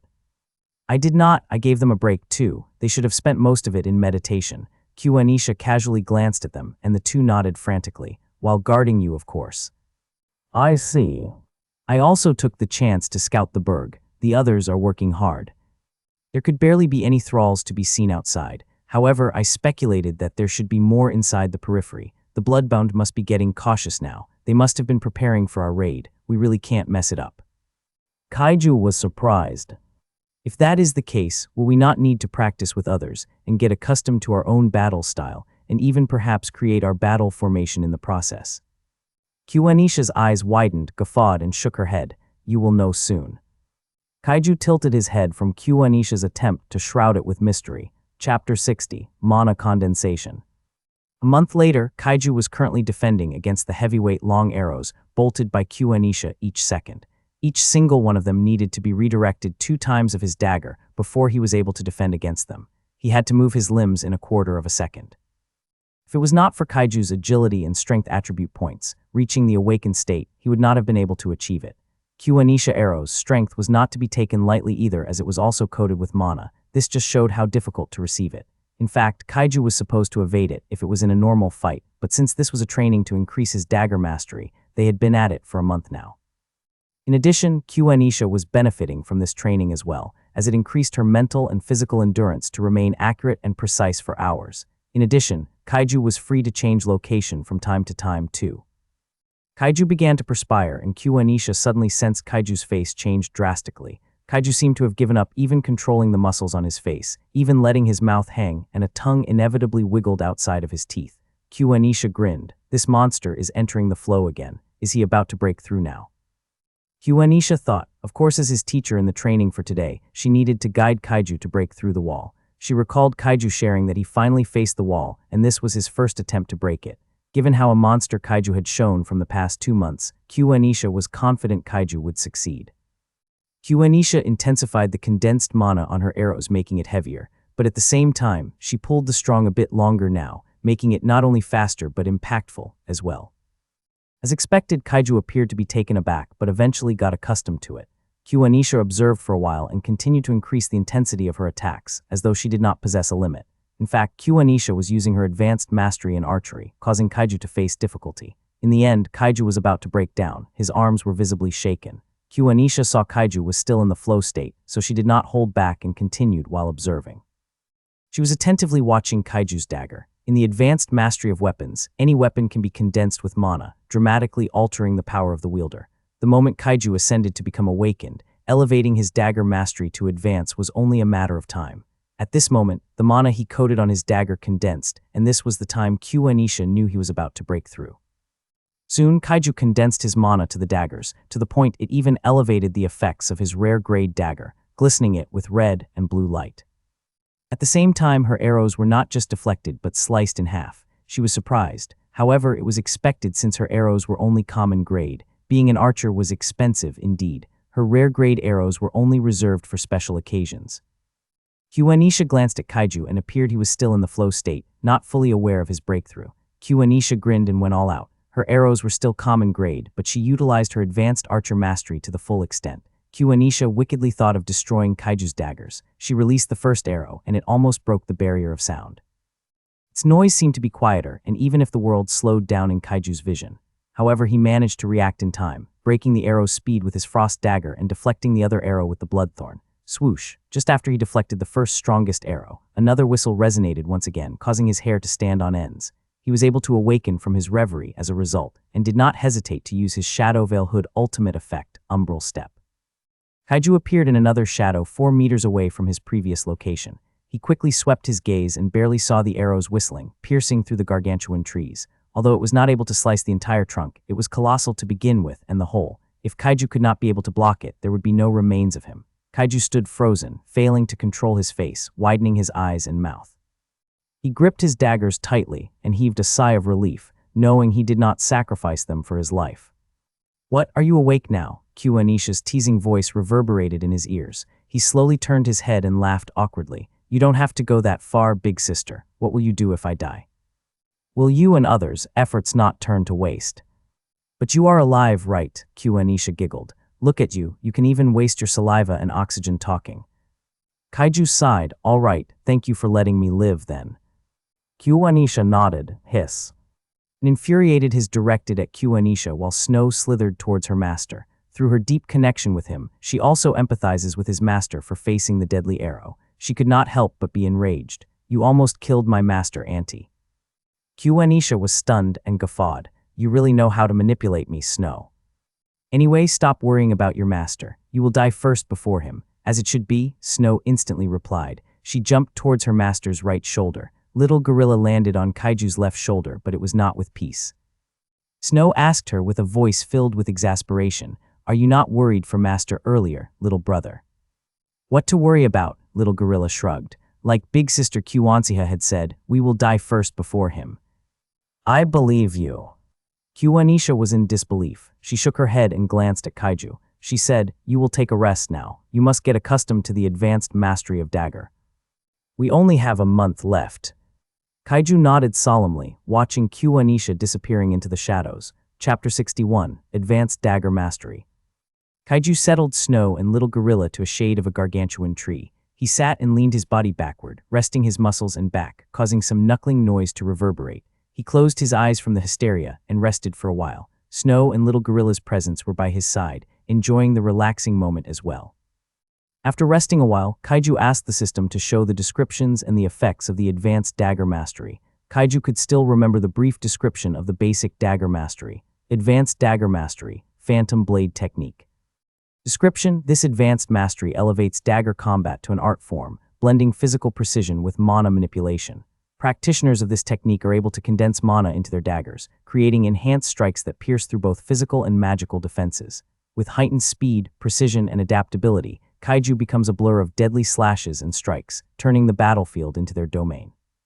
Effects: Mana Condensed Edge. Kaiju channels mana into his daggers, sharpening their edge to a near-ethereal state. This increases the cutting power of the blade and allows it to damage both physical and magical entities. Effect: increases damage output by 20%. Ignores 15% of the target's physical and magical defenses. Phantom Slash. A high-speed strike where the dagger leaves behind an afterimage of condensed mana, creating a secondary attack that follows the initial blow. Effect: each strike delivers an additional phantom hit, dealing 50% of the original attack's damage. Blade Flux. Kaiju generates an aura of condensed mana around their daggers, allowing them to extend the blade's reach or create small, fleeting mana blades for ranged attacks. Effect: extends attack range by 2 meters, dealing 75% of a standard attack's damage. Mana cost: 5 mana points. Shadow Dagger Bind. By infusing shadow elemental mana, Kaiju can temporarily bind an opponent's weapon or movements by striking their shadow with their dagger. Effect: immobilizes a single target for 2 seconds. Targets with strong willpower or mana shields may reduce the effect duration. Mana cost: 7 mana points. Dagger Weave. Kaiju's expertise with dual daggers and mana infusion allows them to attack in intricate, unpredictable patterns, overwhelming their opponents with relentless strikes. Effect: increases attack speed by 30% for 5 seconds. Critical hit chance is increased by 15% during this period. Mana cost: 10 mana points. Ethereal Penetration. Mana condensed daggers can bypass barriers and shields by vibrating at a high frequency, destabilizing magical constructs. Effect: negates enemy barriers and shields for 3 seconds after activation. Mana cost: 9 mana points. Silent Kill. By concentrating mana at the tip of their blade, Kaiju delivers a deadly, precise thrust capable of targeting vital points or weak spots in armor. Effect: deals double damage when striking an enemy's weak point. Ignore critical resistance effects. Mana cost: 5 mana points. Mana Efficiency. Advanced dagger users refine their mana control, ensuring prolonged combat effectiveness even with heavy mana usage. Effect: reduces mana consumption for dagger-related skills by 25%. Additional passive effects. Increases overall dagger handling precision, allowing the user to parry or deflect incoming attacks with ease. Enhances agility and reaction speed by 15%, making kaiju harder to hit. Infuses a portion of kaiju's attacks with residual mana, causing lingering mana damage over 3 seconds. Flare. Practitioners of advanced dagger mastery are known as phantom blades on the battlefield, feared for their ability to slice through the toughest defenses and evade counterattacks with supernatural grace. Their seamless integration of mana condensation into dagger combat makes them a force to be reckoned with. You kaiju have obtained this state. You will be feared in the dark. The shadows will be your domain. Kaiju's body shivered, especially hearing the gacha system saying the last statements. He instantly imagined himself placing terror on his enemies, who could only see his shadows. Their terrified expression as their teammates were slowly being taken down by him thrilled him even more. Soon, he calmed down and analyzed each effect's description and their effects. It sounds complicated, but Kaiju did not place a lot of thought about it. So my dagger mastery leans more on the shadow element, Kaiju thought. I guess it elevates my battle style. He grinned. A beastmaster, like a summoner profession, is an assassin. That's unheard of. Even Anisha told him how bizarre indeed to witness the birth of a profession that heavily relied on others to be deadlier as an individual. Kaiju was elated to finally be able to see his path. If Snow was an ice elemental type mixed with poison as a battle mage, and Little Gorilla was a light elemental type of tank of support, then he would be a shadow elemental type of assassin, working in the dark. Their combination was unique and deadly. Kaiju chuckled. Snow and Little Gorilla cast a perplexing glance at their master, who was silent earlier except for his breathing noise and was now chuckling randomly. Kaiju was not aware as he was now reading the effects and mana cost of each effect of the advanced dagger mastery. Basic dagger mastery only covers the basic fundamentals of dagger slashing, stabbing, parrying, etc. However, the advanced dagger mastery elevated its fundamentals, even fusing the mana condensation to create skills. Furthermore, with those skills and additional effects, including the gacha system's information about Phantom Blade's technique, primarily the reason it elevated his basic dagger mastery to advance, Kaiju had now cemented a battle style in his head. He suddenly thought of Anisha, and his smile widened from ear to ear. Is it now time to see her reaction after we conquer her? That was not a question in his head, but directed to his pets while still in a daze. Snow and Little Gorilla were unsure if Kaiju was talking to them or not, but they nevertheless nodded their heads frantically. Kaiju sensed their enthusiastic response, causing him to be awakened from his reverie. He beamed a smile at them and petted their head lovingly. He said, feeling a bit emotional, "We have come this far, Snow and Little Gorilla. We were just once weaklings. Look at us now, we have evolved tremendously. It is now time to show our fruitful hard work." Snow and Little Gorilla could not help but feel emotional as well. They nodded excitedly. What? Regarding on the announcement, don't confuse extra chapters as mass release. If I receive a castle, then the day after, if I able to write more, I'll be publishing 5 chapters plus every day's 2 chapters, equaling to 7 chapters on that day. I just want you all to show support to this book. That's all, thank you. Chapter 62, Blink. Master, in our next battle with Auntie, can I go all out? Snow asked through telepathic communication. Me too, Master. I have been itching to use my full powers, but since Big Sister Anisha did not allow us, I have been restraining myself. Little Gorilla followed. Kaiju sighed helplessly. We cannot. We have been spied on by other races. The blood-bound might be on it too. We can't reveal ourselves naked. Snow and Little Gorilla hung their heads low. Kaiju petted their heads. Don't worry, there will be a day you can use your bloodline awakening. You two will not hold back at all. Snow and Little Gorilla nodded, still feeling a bit dismayed. Kaiju sighed. Just so you know, even if you go all out, do you think Big Sister Anisha will do the same? She is much more cautious than you two. To be honest, I am perplexed why we even have to be careful against the other races when we rely on them to complete the trial. She might just be cautious. Snow and Little Gorilla were silent. They still nodded about the idea of Anisha still restraining herself even if they went all out. To comfort themselves, Snow said, "It's just frustrating how Auntie is taking us lightly. I have just been holding myself. I can take her even with myself." Kaiju chuckled, "Are you sure?" Snow proudly replied, "Of course. Does she have a bloodline awakening?" "Who knows?" Kaiju shrugged. "But it is not good to compare yourself to her, even your teacher, as you are subconsciously treating them as your enemy." "All right, Master, I'm sorry." Kaiju shook his head. "It is better to compare yourselves to the vampire, even more so in the other higher races."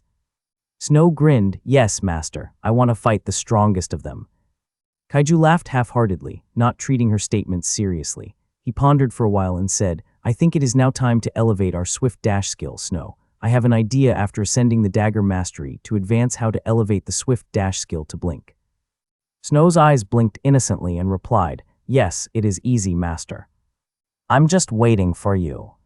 Kaiju was taken aback. He was about to tell her he should have not, so he could have just replicated it, but Kaiju thought it would be a waste since he could learn it anyway. He shook his head and replied, That's good.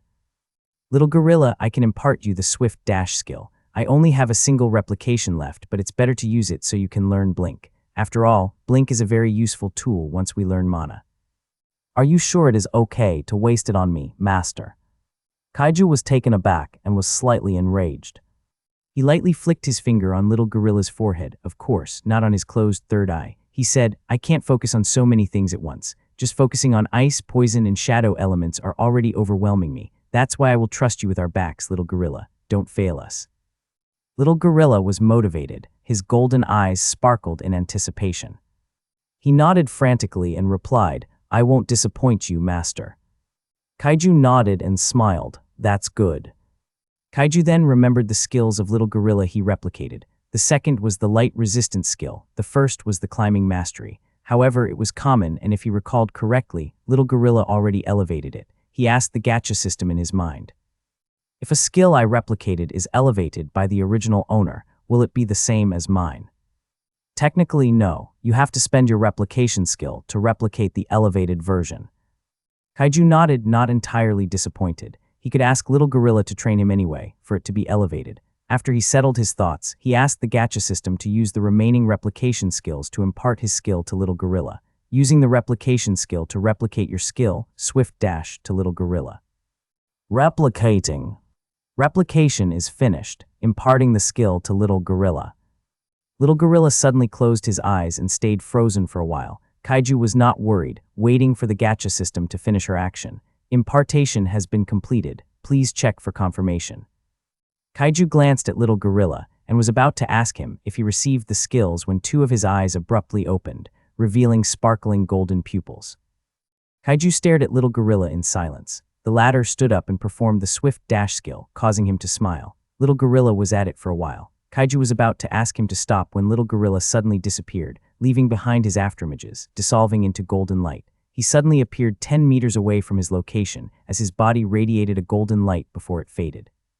He stood frozen, suddenly wobbling and perceiving his energy sipping away, falling to the floor. Kaiju reacted on time and used his swift dash to appear beside him. At the same time, he asked the gacha system what happened. He obviously had fallen into a mana deprivation state, who told him to use blink at a distance of 10 meters. He used blink. Kaiju checked little gorilla's condition. Do I have to do something for him to recover? Wells, you can buy a mana recovery potion. A low grade only cost 100 luck points. It can recover 10 mana points instantly. Buy it. Understood, but you only have 41 luck points left. Kaiju was stunned. What should I do? Just give him enough time to recover. Don't forget he has 2.5 mana points recovery each second. He drained his mana points as a result, after all. Kaiju checked little gorilla's status and confirmed there were no more mana points left. However, it was quickly replenished 2.5 times per second, so he heaved a sigh of relief. He recalled little gorilla performing a blink right after he received the swift dash skill and could not help but be filled with admiration. He glanced at Snow and teased her. Can you achieve the same thing, Snow? I have already learned it, master. Snow's voice echoed behind him. Chapter 63, Shadow Resistance Skill. If blink was that easy to learn, why did you not learn it already before? Kaiju asked. Snow shrugged. Teacher Lucy did not teach me either. She did not even use blink once. She would just float and her speed would increase. Auntie does not use it too. She's just agile after all. While you, master, use it many times though, you explain it was an effect of your artifact. I think that is blink still, only that it is limited only to the shadow and blink does not have the restrictions. Kaiju was stunned. You are right, he pondered for a while. So, you were inspired by little gorilla. I guess, replied Snow after some hesitation. It is just easy to learn, master. I think you already got it. Kaiju ruminated and shook his head. I don't think so. Compared to yours, you have already solidified your foundation in your knowledge on ice and poison elements. I barely grasp the fundamentals of shadow, much less the intent behind it, so it might take some time for a while. His eyes suddenly widened. He asked the gacha system in his mind, do I need to obtain shadow resistance to learn shadow skills? I mean, I can perform umbral steps just fine, right? That is because of the Shadow Veil hood. It acts as a medium to allow you to step in the Shadow Realm and leave. If it was not for that, your body will not be able to handle the Shadow Realm and might perish into nothingness. Kaiju's hair stood on ends. He did not expect the gacha system's explanation. Although I have shadow affinity, I don't have shadow resistance skill, so I might not be able to learn shadow-related skills then, or be able to perform it. Kaiju recalled his dagger mastery. Thankfully, he did not use those effects yet, as he might have perished into nothingness. Now that you have become awakened, you will obviously learn shadow resistance, rare grade easily, even as soon as you awakened, if it was not for the pre-existing affinity you have with other elements that was used to form your mana core. So obtaining shadow resistance will only be a matter of time if you use those advanced dagger mastery effects. You will not perish into nothingness really, if you don't use skills like blink that swallow your entire body to Shadow Realm. Kaiju nodded. He glossed over the effects of the advanced dagger mastery and his eyebrows furrowed. He asked the gacha system, will my artifacts be able to handle the Shadow Realm then? After all, they are the ones being coated by shadow elements. Only the Bloodthorn can handle any mana without having its effects being affected. Frostfang Dagger for its effects to be utilized to the fullest, needed ice mana to be coated. In addition, I was not limiting you to the mana condensation to artifacts, but coating shadow mana to some part of your body to gain resistance from the Shadow Realm. In the case of comprehending the shadow element, you can always use the umbral step for that. Kaiju nodded. I see. So you were telling me to take advantage of mana condensation to condense mana around my body, even though it was not included in the advanced dagger mastery effects, as it focused on coating the condensed mana on the dagger. Exactly, you got it.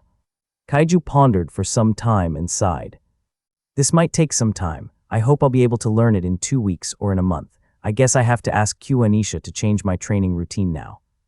Since Kaiju has elevated his basic dagger mastery to the advanced, he thought of changing the training dagger to increase resistance from the shadow element. By then, he would be able to learn blink. 2 weeks later, Q Anisha's face twitched, watching Kaiju in a similar state again. She snorted. This guy's greed knows no bounds. Although Kaiju already stated to her he wanted to learn shadow resistance skill, rare grade, as his primary element, Q Anisha was still surprised to see him in the similar situation again. How many times is it now? 5 times? 6 times? Only the 3rd time, Auntie, Snow corrected with her smug face. Q Anisha shook her head and shrugged. Whatever, he learned it just in time. Tell him in a week he will directly proceed to our main base. I'll wait for him there with the others. Snow nodded frantically, heaving a sigh of relief. Thankfully, there was no training now. She stood on guard to protect her master, while Little Gorilla did the same as Q Anisha soon vanished into the shadows. This time, Kaiju only took a single day. Compared to when he learned the other passive resistance skill by replication, he learned the shadow resistance skill after manually entering the Shadow Realm. The only reason he entered a similar state was because he decided to enter his body partially in the Shadow Realm since he was running out of time. He, after all, had another aim to achieve before the fated raid. He saw Snow and Little Gorilla facing their back against him, guarding him attentively. He smiled and said, I'm already awake, you two. Snow and Little Gorilla were taken aback before jumping into his arms. Since Snow snuggled on his embrace and Little Gorilla was standing on his shoulder while observing the vicinity, Kaiju stole the time to check the passive resistance skill. Shadow Resistance Rare. Description: a skill forged through exposure to dark magic, shadow curses, or environments shrouded in oppressive darkness. This ability allows Kaiju to resist and mitigate the harmful effects of shadow element attacks, such as draining darkness, fear-inducing curses, or illusions. Over time, Kaiju gains an intuitive understanding of shadow energy and its manifestations. Special effects. Enhanced Shadow Tolerance reduces the potency of incoming shadow element attacks by 50%. Provides resistance to minor shadow effects, e.g. fear or confusion, and high resistance to intermediate dark magic. Shroud Vision grants immunity to visual impairments caused by darkness, shadow-based illusions, or obscuring effects. Enhances perception in dimly lit or fully dark environments. Shadow Affinity improves understanding of shadow-based magic, enabling Kaiju to analyze, absorb, or manipulate shadow energy under certain conditions. Adaptive Resistance. Each exposure to a shadow-based attack further strengthens resistance to similar effects permanently, gradually lessening the impact of future encounters. Umbral Conversion absorbs a portion of shadow-based damage and converts it into stamina or minor health restoration, restores 2% of maximum health per shadow attack absorbed. Dark Defiance reduces the effectiveness of shadow-based debuffs, such as curses or suppression effects, by 25%. Chapter 64, I Want to Tame Him. It did not take long for Kaiju to learn Blink. It replaced the Swift Dash skill and altered the common grade to Rare. Kaiju got addicted to utilizing Blink for an hour. Blink Rare Grade. A movement skill that utilizes mana, allowing you to arrive in the desired location without physically traveling in the space between. If you blink in the area covered with obstacles, you would blink near the free space. Mana cost, 5 mana points for each meter. The longer the distance to blink, the higher the mana cost. Furthermore, even if Kaiju wanted to travel in the location inside of the physical object, he would directly be teleported in the free space area outside of the physical object. Although utilizing Blink was costly, Kaiju felt like using it from time to time was a must, especially since he was an assassin. Little Gorilla and Snow joined him. An hour later, they were now sitting in a round position and were discussing through telepathy. This way, it would prevent any spy from obtaining information about their conversation. "Are you sure, Master? He might get angry," said Snow in a worried tone. "I do not think so," Kaiju shook his head. "I have been wondering about our conversation before. He told me to search for his main body in the tower and interact with him. That means he is just nothing but a clone created by the tower for this hellish trial alone. If this trial is completed, that means he will perish." He paused for a while and continued, "I don't know his motives, but the chances of him not doing anything the whole ordeal is higher. Why not involve him in this trial then?" Snow said, "That is not what you said earlier. You were planning to tame him." "Of course, Snow. How can I let him be our ally without taming him? I will just tame him, not my pet. That is impossible." "Wait, tame might be an understatement. I just want to persuade him to help us complete the trial." Kaiju then recalled the conversation he had with the Overlord Beast. Although he was unpleasant to converse with, Kaiju could still remember his words. He asked, "Do you know which woman the Overlord Beast was referring to? It surely is not Anisha, right?" After all, the woman he feared seemed to be stronger than an Overlord rank. "I heard that woman's voice, Master," replied Little Gorilla hastily, "but I did not see her." His face sank. Kaiju smiled and shook his head. "That woman is just too powerful. He might have knocked you out before you managed to see her." "That is definitely not Anisha. Was it Lucy then?" Little Gorilla shook his head. "That woman's voice is more mature and seductive compared to Big Sister Lucy." Kaiju nodded. "I see. It must be another human who does not want to interact with Anisha and others. I should warn them about this." Kaiju stood up and Little Gorilla and Snow soon leapt on his shoulders as they disappeared into the Overlord Beast's direction. "You have changed so much, human." At first, Kaiju was lost in which direction he found the Overlord Beast. However, he relied on Snow's senses to search for her kin and finally landed on the familiar place a day later. He did not even arrive near the enormous treasured tree yet, and the Overlord Beast already took the initiative to converse with him. "It's within expectation, I guess," Kaiju thought. "Yes. After I woke up, I found my fellow humans, thanks to you." Since Anisha did not talk about an Overlord rank beast when he asked her where she found him, the Overlord rank beast must have obviously ordered his servant to deliver him near where he could be found. "No, that was not my doing. That woman brought you away. Did you not see her?" "Woman," Kaiju's eyebrows furrowed. "Is her skin dark-tanned?" "So she abandoned you." "That woman is really wicked. I expected it would happen. What is her motive for doing that to you? Did you turn out to be as useful as she expected? Ah, by the way, human, why have you changed so much? Why do I feel like you are not bad?" Snow hissed, "Uncle, hold your horses, will you not? Can you not stop your tongue from babbling at all?" Snow's irritated tone echoed as silence ensued. Kaiju was taken aback, failing to cover Snow's mouth in time. He was about to apologize to the Overlord Beast on her stead, when the Overlord Beast said, "You, niece, have actually nurtured your bloodline awakening. If you awakened it to the fullest, you will be terrifying, even to the early Overlord rank beast. With that, I have my respect for you." This time, Kaiju covered Snow's mouth when the Overlord Beast yapped once again. Kaiju laughed awkwardly and said, "Can I meet you in person, Overlord? It's kind of awkward talking with nothing but air here." Kaiju swept his gaze and spotted not a single snake around. They were obviously still a bit far from the enormous tree filled with treasure, and the Overlord Beast can actually communicate with them that far. It conveyed his immense mana, covering a mile radius. Overlord beasts or monsters and pseudo-rank players are indeed a leader of their own packs. "All right, I don't mind meeting you in person, human. After all, your affinity with beasts seems to have increased a lot." Kaiju heaved a sigh of relief. Suddenly, the same corrupted rank snake, who brought them the fruit Snow ate to awaken her bloodline, appeared, hissing at him. If Kaiju recalled correctly, the same corrupted snake detested him, yet Kaiju felt like the snake was the one who wanted to guide them towards their master. Snow hissed at him, and the latter lowered his head, hissing in a low voice. Kaiju heard their conversation. "You better not try to do anything funny to my master." "There is no way I'm thinking that way, young lady. I don't dislike your master." "You better be," Snow snorted. Kaiju smiled and followed the corrupted rank snake inside the enormous tree. Chapter 65, Her Furrow. Kaiju arrived at the conspicuous gargantuan tree. Compared to before, there were no fruits now glistening with different colors. Instead, snakes with various scales design coiled the gargantuan tree. Even the enormous trunk and colossal roots were not exempted. Kaiju spotted some aura exuding from the gargantuan tree, threatening him. There were 5 more stronger than the corrupted rank he was following. He confidently assumed they were at the same rank as him. For some reason, Kaiju had a strange thought, causing his body to shiver in excitement.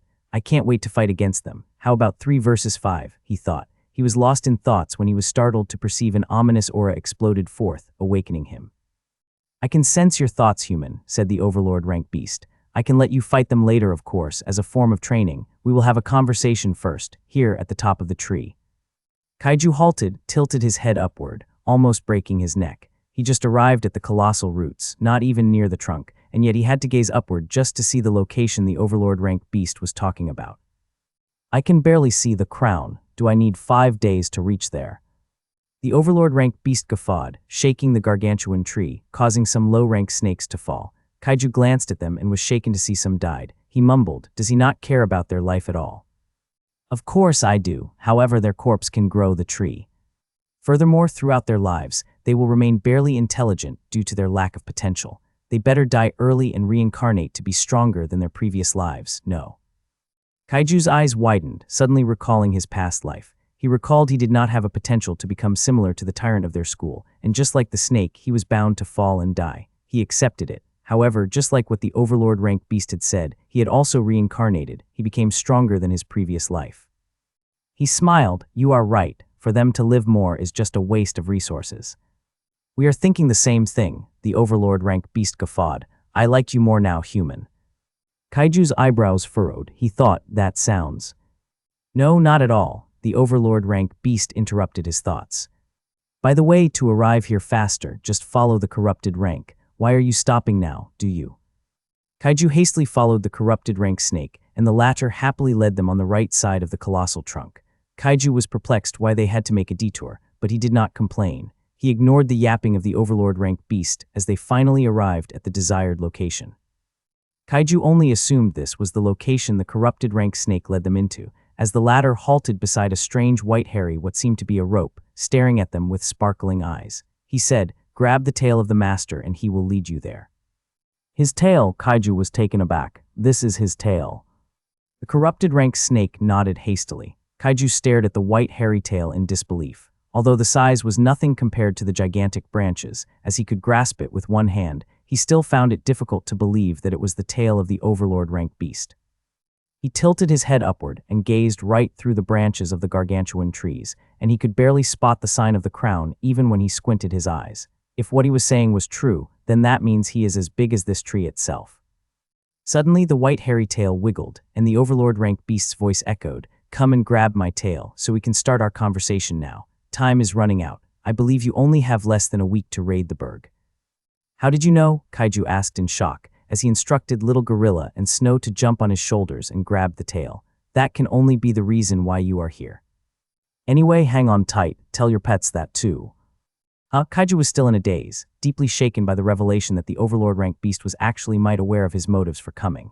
However, he was not given enough time to think when the tail suddenly pulled him upward, instinctively holding into it tightly. He hastily ordered Snow and Little Gorilla to embrace his head for better grip. He opened his eyes soon when he adapted from the speed and saw the various colossal branches and enormous leaves passing by. His view into the world began to expand too, feeling awed by the marvel sight. He conversed with Snow and Little Gorilla, asking them to open their eyes too, and they acted the same as him. Soon their view was covered by the crown of trees and their movements abruptly halted. Kaiju felt his stomach churning, urging him to vomit, but he held himself back. After all, he perceived an ominous presence radiating behind his back. His hair stood on ends, his heart raced, and gripping his fist tightly and grinding his teeth, he found the courage to slowly turn around. What he saw was something he would not forget. Behind him was a spacious area, spacious enough to even build a village. However, it was all occupied by the body of a snake, even curling its massive body to create some space. Kaiju gulped. Even if he eats me, I doubt it can satiate even a bit of his hunger. You are right, the Overlord-rank beast guffawed, causing the place to shake once again. Kaiju slowly tilted his head upward, finding the direction of the voice. All he saw in front was a dark purple body of a snake, after all, with some white hair on its scales. There he saw a pair of purple gems glowing in the dark ceiling, hearing it hissing from time to time. Kaiju even perceived the size of the purple gem. Obviously, the eyes of the Overlord-rank beast was his. He did not know how to react. Don't be scared, brat, the Overlord-rank beasts hissed. I am Herforo, meaning a war monster. What is your name? Chapter 66, That Woman. Kaiju was stunned for a minute, and then replying dazedly, Kaiju. Kaiju, the Overlord-rank beast guffawed once again. Do you even know what that name means? What is it? Kaiju was curious. It means monster. The Overlord-rank beast hummed for a while, contemplating. That explains our compatibility. I am a war monster. You simply are a monster. Kaiju, it has been ages since I have laughed. Kaiju was still in a daze but nodded anyway. You know, my underlings, they are always serious. They never treat me seriously. It has been boring for me. Thankfully, I did not kill you when I met you. Look at you now, you have grown so much. You can even fight one of my strongest soldiers. Kaiju was delighted by his praise and lowered his head. Thank you for the praise, Herforo. Herforo blinked his purple gem eyes repeatedly and guffawed once again. Oh, Kaiju, my happy pill. You even dared to call me by my name. I like you for that. Kaiju was taken aback, not sure if Herforo was being sarcastic or not. He remained his head lowered, waiting for Herforo's next actions. Suddenly, he perceived some movements occurring in front of him. For some reason, something massive vanished. He was curious, so he slowly tilted his head upward and was stunned to see a small old man with long white hair walking towards him while grasping a wooden stick. He was certain it was still Herforo based on his aura, but it seemed he grew weaker on that form. The small old man suddenly grumbled in annoyance, halted in front of him.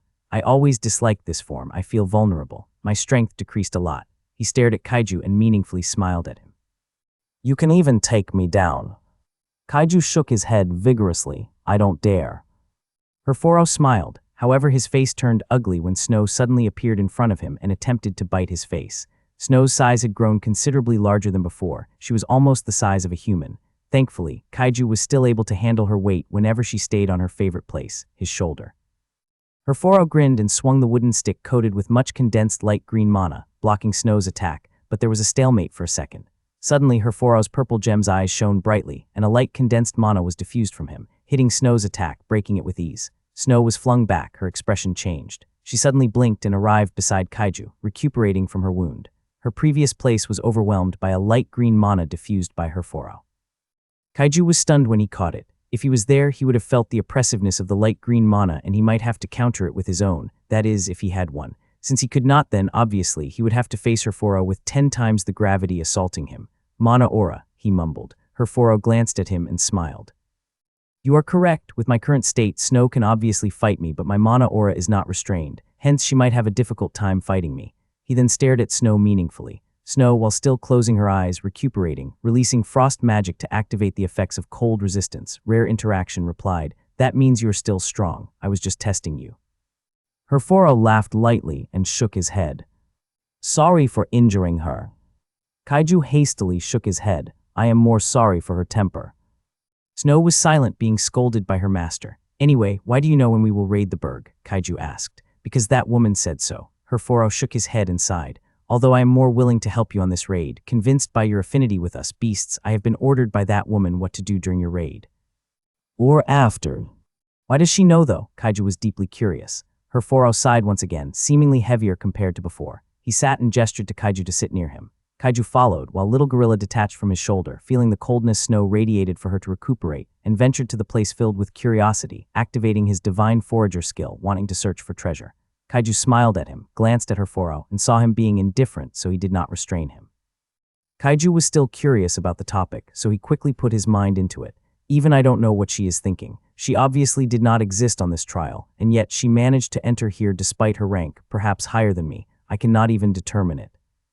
You can't determine it. Kaiju was in disbelief. Did she perhaps use special means to ignore the tower and enter this trial? Aiming to wreak havoc. There's a high chance happening. Herforo nodded. This trial is the recorded history when the Baron was in slumber, and indeed other races at that time wanted to steal the treasure. I was also an overlord rank beast trapped at that point in time. I cannot remember now what happened after. I see, Kaiju tilted his head sideways, but can we focus on the main topic at hand? That woman. It is related to that woman. Herforo shook his head. Do you even know why I feared her? Because I met her in the recorded history. There is no doubt it was her. Now she appeared again, but I am certain there is no way for her to be the clone inside the trial. Players cannot be the same player inside the trial. Perhaps the Vladislaus in slumber is not the Vladislaus known in the tower. There is a high chance that the Baron was possessed by a vampire player partaking in the trial. Kaiju was shaken. His thoughts fell into disorder. There is a high chance that the Bloodbound and the Crimson Knights we will be facing are vampire players participating in the trial too. How can you be so sure? Because the trial told me so. Beasts like me are born in the tower. Beasts who lived outside became players once they entered the tower, like werewolves. The trial only informed me about this information and told me I would perish once the trial completed. Perhaps the tower wanted me to prevent both sides from completing the trial, making it a hellish difficulty. That is supposed to be my main goal ever since I gained consciousness on this trial. However, everything changed when I met that woman. Chapter 67. What is her name? The very question is, how did she manage to enter the hellish trial if she is a player? Kaiju scratched the back of his head. Herforo shrugged. I don't know, she did not share anything about it, except she kept telling me she knew me, even my main body. It was her who informed me my main body ascended to the arcane rank. Arcane rank? Kaiju was stunned. They are almost at the level of the high ranker. To think the main body of Herforo attained that stage. Kaiju thought in disbelief. You did not expect it, right? Honestly, I am more surprised that my main body managed to survive against the war between the other higher races in raiding the Berg, so much that the event became the hellish trial. Kaiju nodded. Perhaps he ran away. Why you? Herforo was about to scold Kaiju, but then felt like it made sense. His silence answered Kaiju's assumption, making him cough awkwardly. Forget about it anyway, you need to know you are in danger. Herforo went silent and closed his eyes. Kaiju was taken aback, not expected to hear his random revelations. Is the woman targeting me? If what Herforo is trying to warn me is true, then that means I have to be careful against her. However, can I even ignore her? If our interests align? Kaiju's thoughts turned chaotic. He asked, why do you think that is? That woman is crazy. Well, anyway, just be prepared to fight her. Herforo's eyes turned sharp, staring at Kaiju solemnly. She wants to fight everyone on the trial. She wants the rewards by herself alone. Fight might not be her main goal. Herforo paused and continued. She wants to kill everyone inside the trial. Huanisha, Max, Lucy, Griffin, and Faith. They appeared simultaneously in Kaiju's head, and the scene appeared to be their death. Kaiju clenched his fist and gritted his teeth. He must prevent it from happening at all costs. However, how would he be able to do it if his enemy was far stronger than Herforo himself? I can't be alone in this. Don't think of telling other humans about this. Herforo shook his head and stood up. The reason I'm telling you this, Kaiju, is I'm betting on you. In a week, it is not enough to improve and ascend through the ranks to fight her. There's no way you can. But I was not saying you confront her directly. Since you are already aware of this, the chances of you fighting against her and surviving is higher, just a single decimal higher. Herforo chuckled. I will die, that is certain, but my main body is there. You have cultivated a good affinity with us beasts, so telling you about this is just out of goodwill of mine. Nothing will change anyway, I will still follow her order. Herforo shrugged. Compared to you, I hate that woman. I hate her for making me feel this way, to be extremely terrified by her, not by what she had done to me, but for unknown reason, as though the terror was embedded deep within my soul. If I am not wrong, my main body should fear her as much as I do. Kaiju was having a difficult time processing what he had just learned. He helplessly listened to Herforo's rantings as he suddenly walked away and searched for Little Gorilla. Kaiju dazedly swept his eyes on his surroundings as well, finding Little Gorilla from afar, walking towards him while geckering an excited noise. Little Gorilla informed him he found a bunch of treasures, greatly aiding them, that is, if Herforo allowed them to own it. Get all the treasures I have. They are useless to me. I will give you at most 3 of my underlings too. Choose the strongest and which you can tame. Don't hold back. I hold no attachments to this world. I am already welcoming my death. Kaiju nodded. He was still in a confused state. However, he asked what baffled him. Why will you not go against her order? Herforo grinned, turned around, and replied, I simply feared her. To the point, this fear made me follow her orders without hesitation. There are many variables that will happen, Kaiju. For instance, He paused, staring at Kaiju meaningfully, and continued. She said she will kill my main body, not instantly but through constant torture if I don't follow her command. Although I doubted it would happen, there is a high chance it will. I can't risk it. The least I can do is to ensure my main body's survival. Kaiju nodded. I understand, but you misunderstood something, Herforo. You can overcome your fear, but you have chosen to be submitted towards it because you are helpless. You are not doing it because you feared her, simply because you cared for your main body. Herforo nodded. I appreciate your comforting words, but it is useless, Kaiju. I have dreamt many times of killing her, fighting her, but all those dreams, thousands of parallel worlds, I could not survive. She's strong, Kaiju. Her veiled powers even escalated. Kaiju was stunned, feeling helpless as Herforo was. He pondered for a while. Silence ensued for more than a minute as he finally asked, "What is she, a fighter?" "A mage." Herforo smiled bitterly. "She is everything, Kaiju." Kaiju suddenly recalled Lucy. The latter was a creation mage, basically could do anything, create out of everything, but he quickly shook his head, denying it without a second thought. Lucy was not a fighter, just a pure mage. The woman might really be a different person altogether. Wait, I forgot to ask the most important thing. Kaiju knocked his forehead irritatedly, feeling dumb all of a sudden. What is her name? Herforo was stunned and then exploded in a hoot of laughter. He stared at Kaiju for a while, ruminating, and then opened his mouth, with eyes ready to accept the consequence of what he was about to do. She told me to refer to her as Lucy. Chapter 68, Who Will I Give the Treasure? Herforo coughed out a mouthful of blood all of a sudden, causing him to drop to his knees. Kaiju failed to react and finally managed to arrive beside him, comforting him. What happened? He panicked. Don't fret. Herforo waved his hand to stop Kaiju from worrying. This is just a result of calling her name. Bizarre, right? That's how enigmatic she is. Herforo smiled bitterly. In a pitch-black world, darkness creeping to every corner, swallowing every light it found, a pair of round golden lights exploded, illuminating a bit of the place. They have pupils. They were covered half by the golden eyelids. The golden eyes were the size of the human eyes, yet on this world, the sovereignty of the darkness failed to conquer them. The golden iris suddenly narrowed, concentrating the light to her face, revealing a milky white skin. Her nose, however, was shrouded by darkness, her lips as well, even her hair, often revealed as raven-black by the golden light, including her eyebrows. However, a pair of white teeth was revealed, curving upward, smiling. Her seductive, womanly voice resonated in the somber, silent, pitch-black world. He called the name I have given to him. This is unusual. She chuckled. She cast a magic spell to Herforo, a sneaky one he failed to see through, that would explode inside his body, running rampant, once it recognized a word uttered by him. For the first time it was activated. There was definitely something fishy happening to him. That guy is doing something behind my back. She grinned. Let me see. Her golden eyes tilted upward, and another ball exploded in the pitch-black world, causing even her body to be revealed.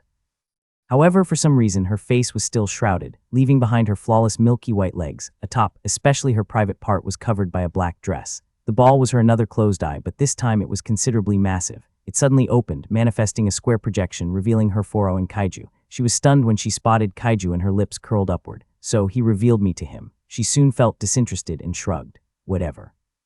Nothing will change anyway. She closed her eyes and the massive round ball faded into sparkled sand. Darkness soon swallowed every light. The last speckled golden light managed to reflect a black feather floating, dancing downward, and landed with thousands of black feathers. The pitch-black world returned to its usual state, as though the bizarre scene did not occur at all. She knows about me now. Kaiju was deeply frightened. It did not take a minute for him to understand what had happened and quickly formulated a terrifying assumption. Yes, Herforo chuckled, but don't worry, I know that woman very well. In her eyes, you are insignificant. She will treat you like nothing important. How can you be so sure? Kaiju would not believe on the answer, seemingly lacking convincing arguments. I know her very well, Kaiju. I know her too much. Herforo shook his head. You are panicking. I doubt now if you can fight her. You are too weak. Kaiju was taken aback. He soon forced himself to calm down. He shook his head and laughed lightly. How can I not be anxious? You even feared her, so try to see it in my shoes, will you? You have nothing to fear. The very least you fear is death, but death is always present. Even I can kill you right now. It is you who can control death. Panicking will lead you to nothing. It only just shows how weak you are. For once in a while, Herforo's yapping was enlightening. Kaiju closed his eyes, respirated heavily for a while. He realized he had been relying on emotionless skill so much that he even failed to control his emotions. Although his emotions had become dull for overusing it, it quickly returned to normal for how emotionally fragile he was. He sighed, helpless and depressed at the same time. He shook his head and said, "You are right. Nothing will change now even if she knows about me. I can only trust you now. I hope she really does not put me in her eyes."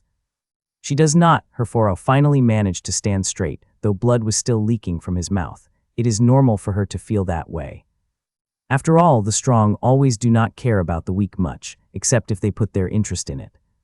Kaiju nodded. "Anyway, is it a coincidence that I know a woman whose name is Lucy as well?" Herforo was taken aback. He asked agitatedly, "Really?" Kaiju took a deep breath, closed his eyes, and nodded. "Can it be her?" "I'm unsure either." Kaiju shook his head. "Although she might be the strongest human, I am definitely certain she can't fight you. The danger I felt from you is much stronger than what I felt from her, but she might be hiding something. I will try to observe her for now." Herforo was too stunned to speak. He fell into a daze, contemplating. He then stared at Kaiju in silence, pondering for a while, and suddenly shook his head. "Don't be conspicuous. It might arouse her interest. I suggest you will only be cautious of her once you succeed in stealing the treasure." Kaiju's eyebrows furrowed. "Why do you think so?" "I have already decided to give the treasure to the werewolves, hoping I will gain a pet from them." Snow suddenly hissed, communicating with her master. "Please do not, master. Just choose the witch so you can learn curse spells from her." Kaiju shook his head and said, "I have thought about it, but I have decided not to. She might give me nothing after offending her." "That is the same for the werewolves," Snow cried. "You will give the treasure to no one, Kaiju." Herforo snorted. "You will die early before completing the trial. Own the treasure and defeat Vladislaus." Kaiju was gobsmacked. Chapter 69, Break the Rules. What do you mean by that?" Kaiju was stupefied. "You seriously don't know about the trial, don't you?" Herforo shook his head. "Perhaps the other humans did not tell you about this. All right, let's discuss why trials can be bloody. Why do you think so?" Kaiju pondered and replied, "Because they kill each other." Obviously, Herforo rolled his eyes. Even normal difficulty is not an exemption. Herforo went silent, desiring Kaiju to contemplate it more. Kaiju ruminated for a while and his eyes suddenly widened. "My teacher used to warn us that if we ever come across other higher races, no matter the difficulty, we must avoid interacting with them. Better, kill them. After all, the rewards of the trials are based on the races, contribution, and individually." Herforo smiled and nodded. "However, the trials specifically ask me to offer the treasures to the other higher races I want to obtain affinity with. After all, that is how our races managed to ascend the tower due to our meager potential. One of our ascendant even became a half-vampire." Kaiju remembered his conversation with Griffin. The latter revealed his father was a half-vampire and he carried his bloodline. This was why Griffin had a bloodline awakening, but he never used it inside the trial, not even once. Griffin was afraid to dilute his mother's bloodline with the revolting blood of his father, who clung with the blood of the other higher races to become stronger. The trial gave rules, but it welcomed those who dared to break it. "It is already merciful to you humans to lower the difficulty, even though it is already hellish to begin with. It did not even think once you can defeat Vladislaus." Herforo grinned. "Of course, as it welcomes those who break the rules, it punishes them with heavy consequence as well. As always, if you still manage to overcome it, you will be rewarded handsomely." Kaiju fell into deep thought. Herforo continued, "Do you know the mission of the other higher races? It is for them to cooperate with each other and defeat Vladislaus." His lips curved upward.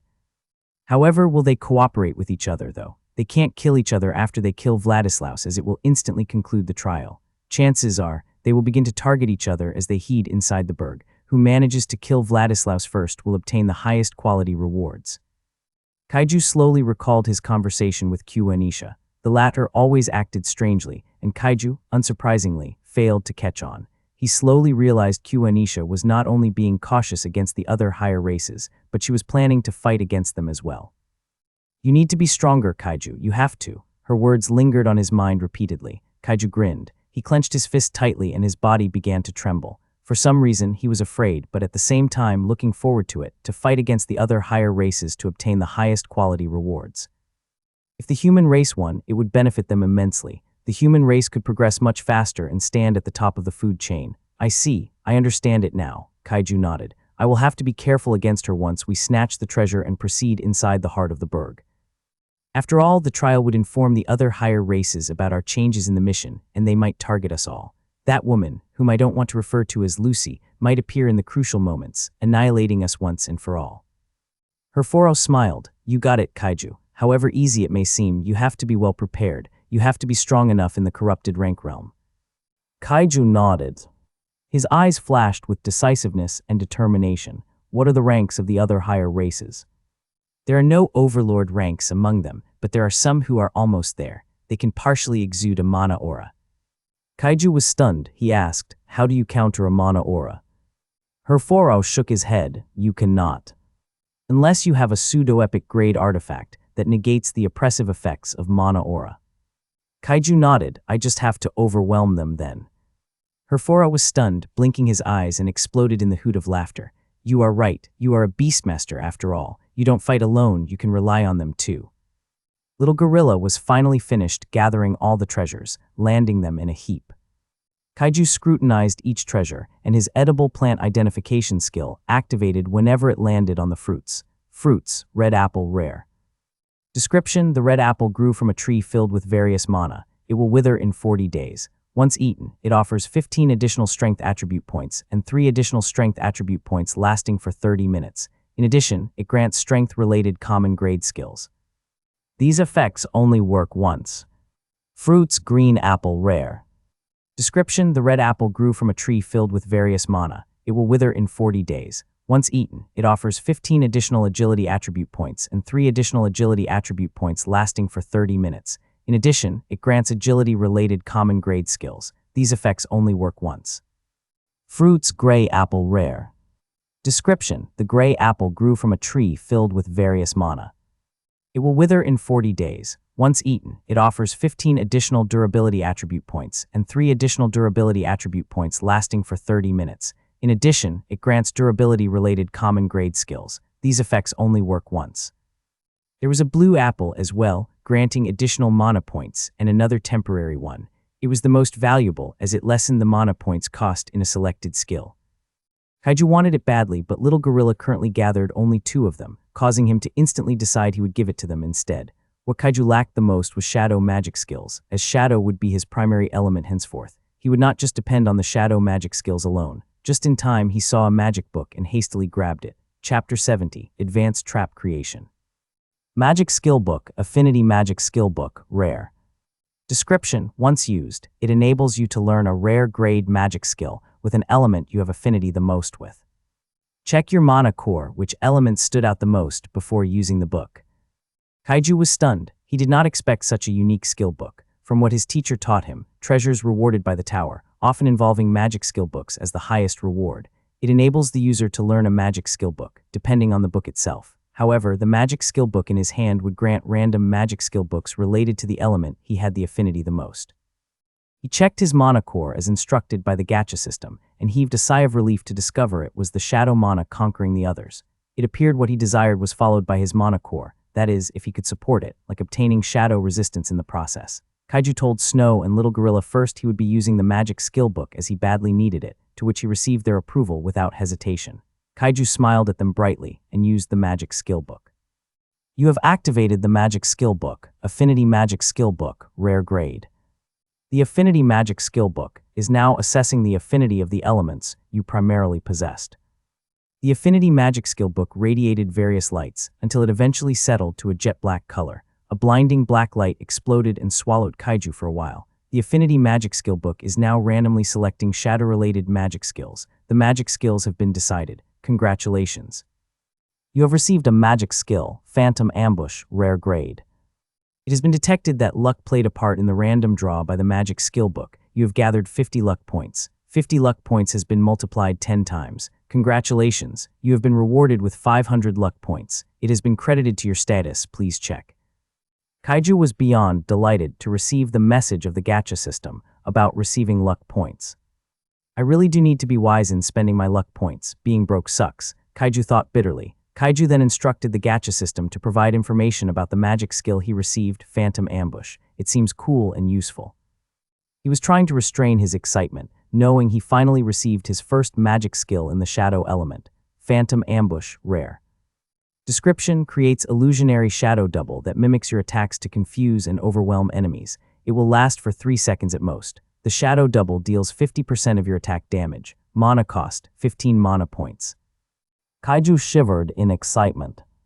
I can create a shadow double of mine. It also deals 50% of my damage. Isn't this too cool and useful? Kaiju smiled from ear to ear. He hastily activated the skill and asked Snow and Little Gorilla if they could differentiate him and his shadows. Well, appearance-wise, Master, it is really difficult to know which is the real you. But I know, Snow smiled mischievously. That is because of our beast and Master's connection, Master, said Little Gorilla. Snow hissed at him and Little Gorilla awkwardly scratched the back of his head. I'm sorry, sister, I didn't know.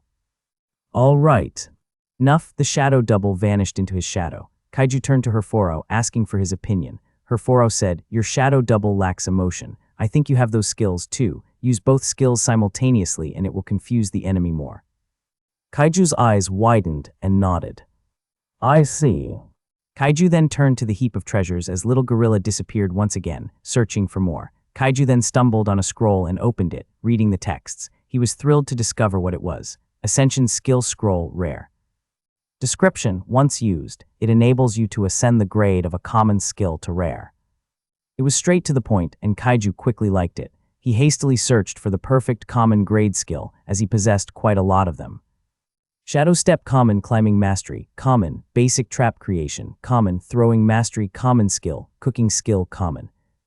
Kaiju was torn between ascending the skill of Basic Trap Creation and Shadow Step. He wanted to choose Shadow Step badly, for it was related to his Shadow Mana. However, Basic Trap Creation was perfect to improve their battle formation. He glanced at Snow, and then to Little Gorilla from afar and sighed. It was more suited to choose the Basic Trap Creation.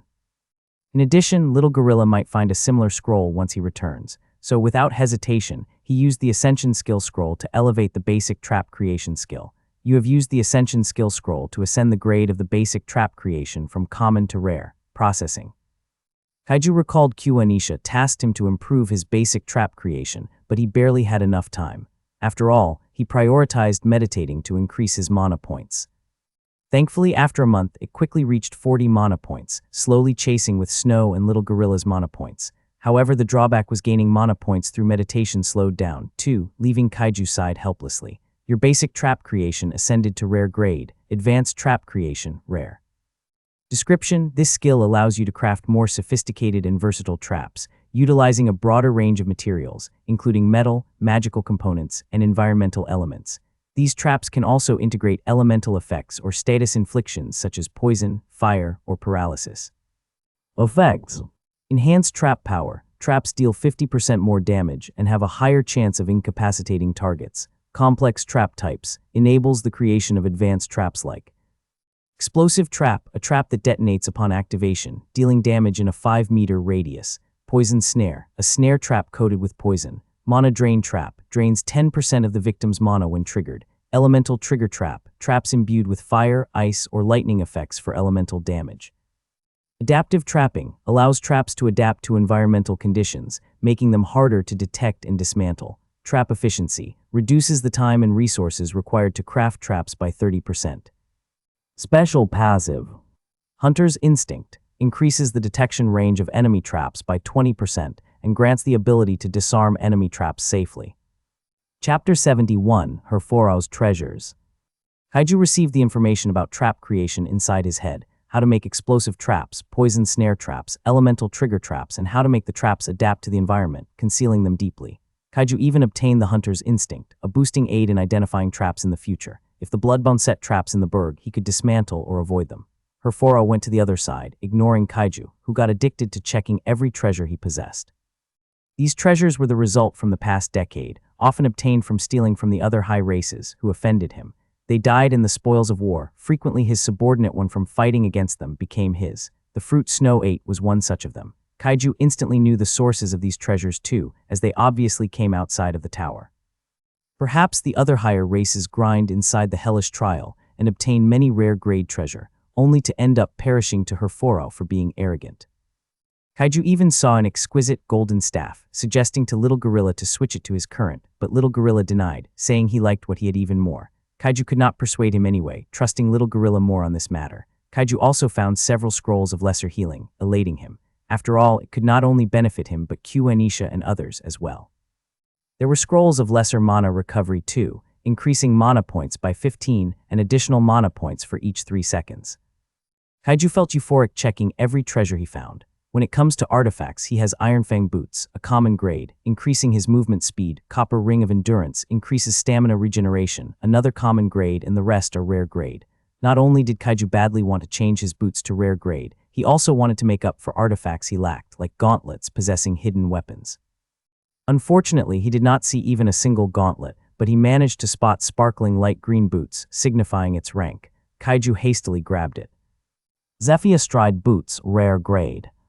Description: these lightweight boots are infused with the power of the wind element, granting the wearer unmatched agility and speed. Crafted from enchanted leather and adorned with wind-forged metal materials, the boots hum softly in the air, ready to aid those who rely on swiftness and evasion.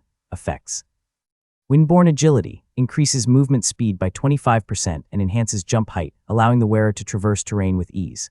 Feather Step eliminates all fall damage and allows the wearer to land silently, perfect for stealth missions. Wind Platform generate a solidified platform made out of compressed wind for footing, enabling the wearer to perform mid-air maneuvers or leap greater distances. Aerial Combat Boost improves combat performance in mid-air by 20%, granting better control and precision when airborne.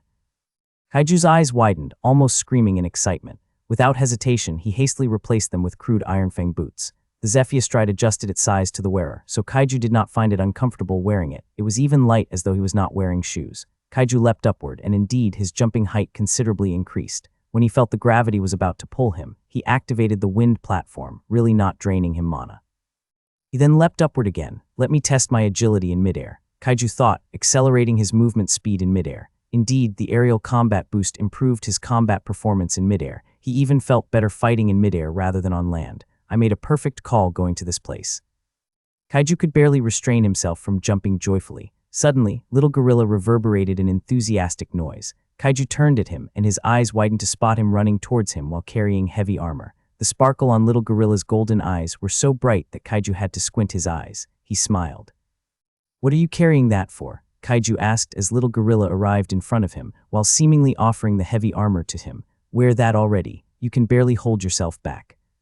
Little Gorilla nodded frantically, wearing it without hesitation. At the same time, Kaiju asked the gacha system to show the descriptions and effects of the heavy armor. Just from the light radiated from the heavy armor, it was obviously related to the earth element. Titanhide Plate, Rare Grade. Description: crafted from enchanted minerals and the hide of a mountain beast, the Titanhide Plate embodies the strength and resilience of the earth itself. This imposing heavy armor is designed to strengthen the wearer's durability and ground them in battle, making them an unyielding force. Perfect for the Little Gorilla, it enhances his role as a tank. Effects: Earthbound Resilience reduces physical damage taken by 30%, grants immunity to knockback effects, ensuring the wearer remains unshaken in the face of powerful blows. Rock-Solid Stamina increases the wearer's endurance, reducing stamina consumption for heavy actions, e.g., blocking or charging, by 20%. Earthen Fortification passively enhances the wearer's defense stat by 15%. If standing on natural ground, not artificial surfaces, the bonus increases to 25%. Damn, Kaiju drew a cold breath. He did not expect the perfect for tank effects of the heavy armor. Although it was a bit unfortunate, Little Gorilla was not a full tank role, it elevated the effectiveness of his role as a tank nonetheless. Coupled with his other half role as a support, and his staff as an offensive weapon, Little Gorilla could now fight individually. Kaiju was exhilarated to know that even his pet obtained a powerful artifact. He quickly glanced at Snow, and was a bit worried she might be depressed for not having a single artifact. However, he was stunned to see her trying to wear light armor radiating a green light. Kaiju hastily ordered the gacha system to analyze the light armor, when she replied, "Not enough distance. Don't forget you don't have a skill, but you rely on me to analyze it. Of course, there are limits compared to your edible plants identification skill." Kaiju was stunned. Only now he realized he did not have an artifact identification skill, yet he could analyze them and obtain information about them. He paused and pondered. Edible plants identification skill allowed me to obtain information about the edibleness of the plants, but compared to the artifact identification by the gacha system, I can use it at a distance. Kaiju nodded, following the gacha system's suggestion, and neared Snow. He instantly arrived beside Snow, helping her put the light armor as it immediately adapted to her body. Snow now wore light armor with exquisite green design, leaving her tails and head. Kaiju then read the light armor's description. Rare Grade Light Armor, Zephyrwind Scales. Description: a lightweight armor crafted from enchanted wind-infused scales, designed to enhance speed and agility. This armor provides exceptional mobility while offering moderate protection, making it ideal for swift and evasive combatants like Snow. Its wind element grants the wearer a natural affinity with the air, allowing for better movement and heightened senses. Effects. Windborne agility increases movement speed by 20% and enhances reflexes, allowing for quicker dodges and counterattacks. Wind platform. Generate a solidified platform made out of compressed wind for footing, enabling the wearer to perform mid-air maneuvers or leap greater distances. Zephyr shield passive. A faint wind barrier surrounds the wearer, reducing physical damage from long-range attacks by 10%. Breeze affinity. Heightened sensitivity to changes in the air, improving perception and reaction time during combat or in dangerous situations. Chapter 72. The Generous Herphora. Kaiju was delighted by the effects of the light armor. It boosted her role as an agile mage tremendously. Furthermore, like him, she could now freely run through the air. Snow stared at Kaiju with gleaming eyes, seemingly excited as he was. He smiled in response. "Isn't this a little too good?" Snow nodded frantically. "Eat the other fruits, too. I'll follow you soon." Snow followed her master's suggestion and ate various fruits, increasing her attribute points. Kaiju continued to search for more treasures and time passed. Little Gorilla continued to discover more artifacts. All of them were rare grade, however. Most were not suited to him, and wearing some of them would only cost him weight. Hence, Kaiju picked a handful of treasures that benefited Anisha and others. Staring at the bunch of rare grade arrows, Kaiju grinned. "I bet she will like my gift." Of course, Kaiju did not forget about his teacher. Fortunately, Kaiju spotted a feather in the wind element, including a gauntlet that increased the attack speed too. Although the gauntlet one that Little Gorilla just discovered might benefit him, Kaiju thought it would be useful more on his teacher, whose element was primarily wind. He was excited to give the gauntlet and the feather as a token of appreciation. Kaiju continued to gather useful artifacts on his inventory, even some apples that would benefit Anisha and others, and finally landed on the unusual one, Shadowglint Stone, rare.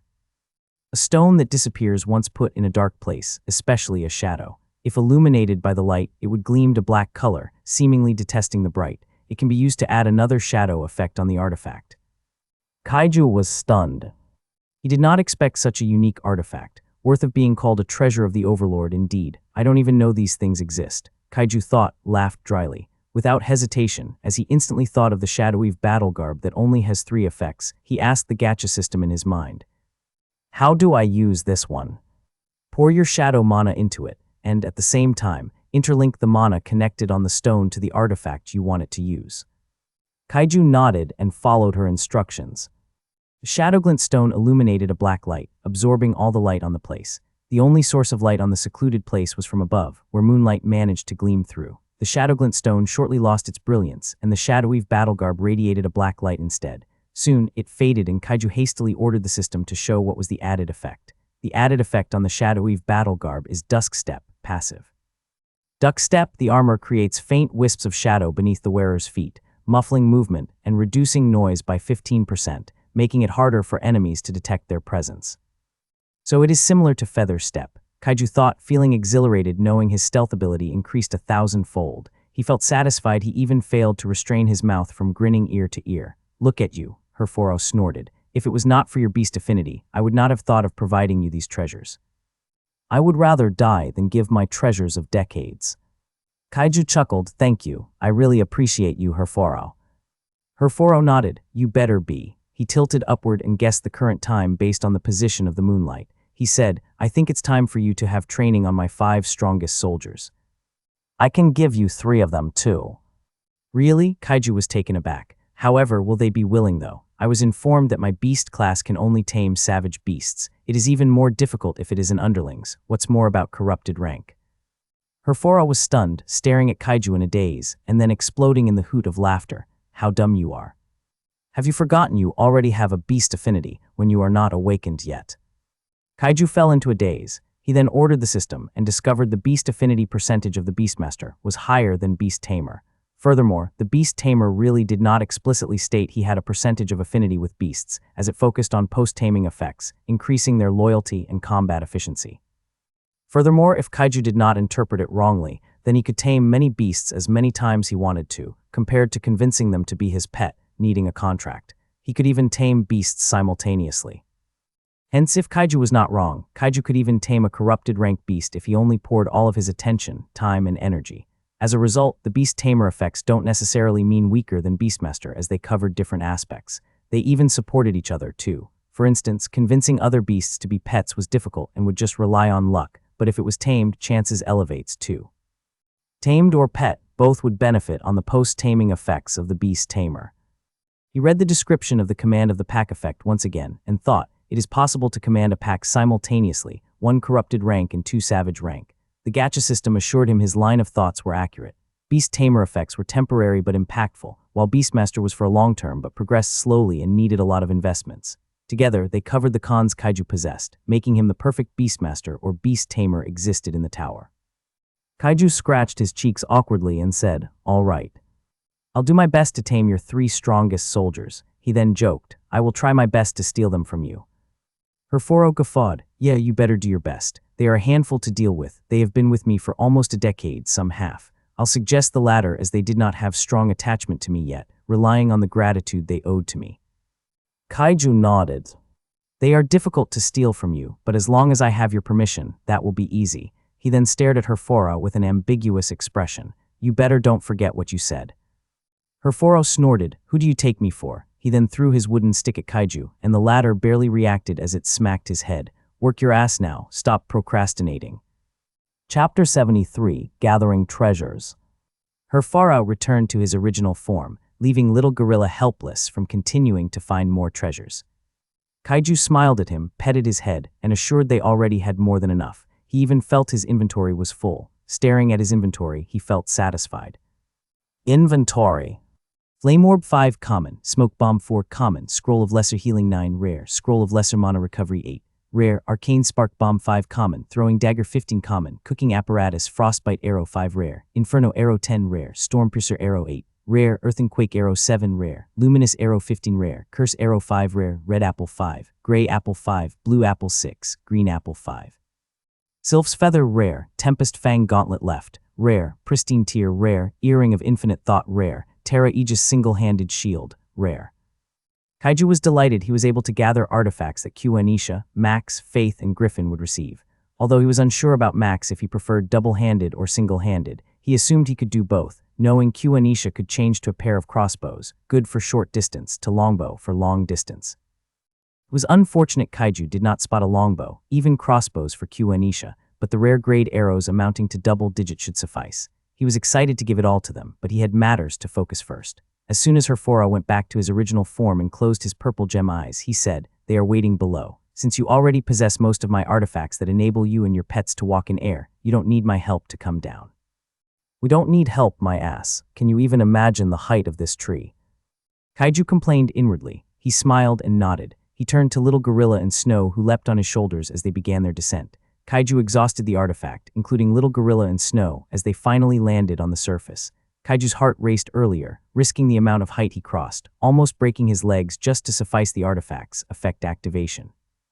Although it did not explicitly stated there were limits, they obviously had, as durability even began to decrease. All rare grade has 150 durability points. The gacha system did not include it as it was full when he wore it. Now the Zephyrstride boots barely had 10 durability points left, so he did not have a choice but to spend 140 luck points to recover it fully. He grumbled in annoyance, blaming Herforo inwardly. "What do you want me to do?" "Slap you with my tail downward," Herforo snorted. "You could at least have a way to send us back, don't you?" Snow complained on Kaiju's stead. "I unfortunately don't." "How about your soldiers visiting you then?" Kaiju asked, genuinely perplexed. "Some died, some took a year to return to land." Herforo grinned. "Do you think you have that time?" Kaiju rolled his eyes and turned his back against the colossal trunk, facing 5 corrupted rank serpents. Among them was who Kaiju felt familiar with, the corrupted rank who led them to Herforo. He smiled at him, and he returned the courtesy without putting on airs. Kaiju took the chance to scrutinize him. The corrupted rank has a deep blue scale, not unnatural given that even the other corrupted rank serpents have unique, different colors. His eyes were aqua color, bringing with water mana. Kaiju could guess the element he primarily possessed, aside from poison, innate talent of serpent beasts. "What is your name?" Kaiju did not have problems communicating with beasts. The corrupted rank replied, "I am number 5.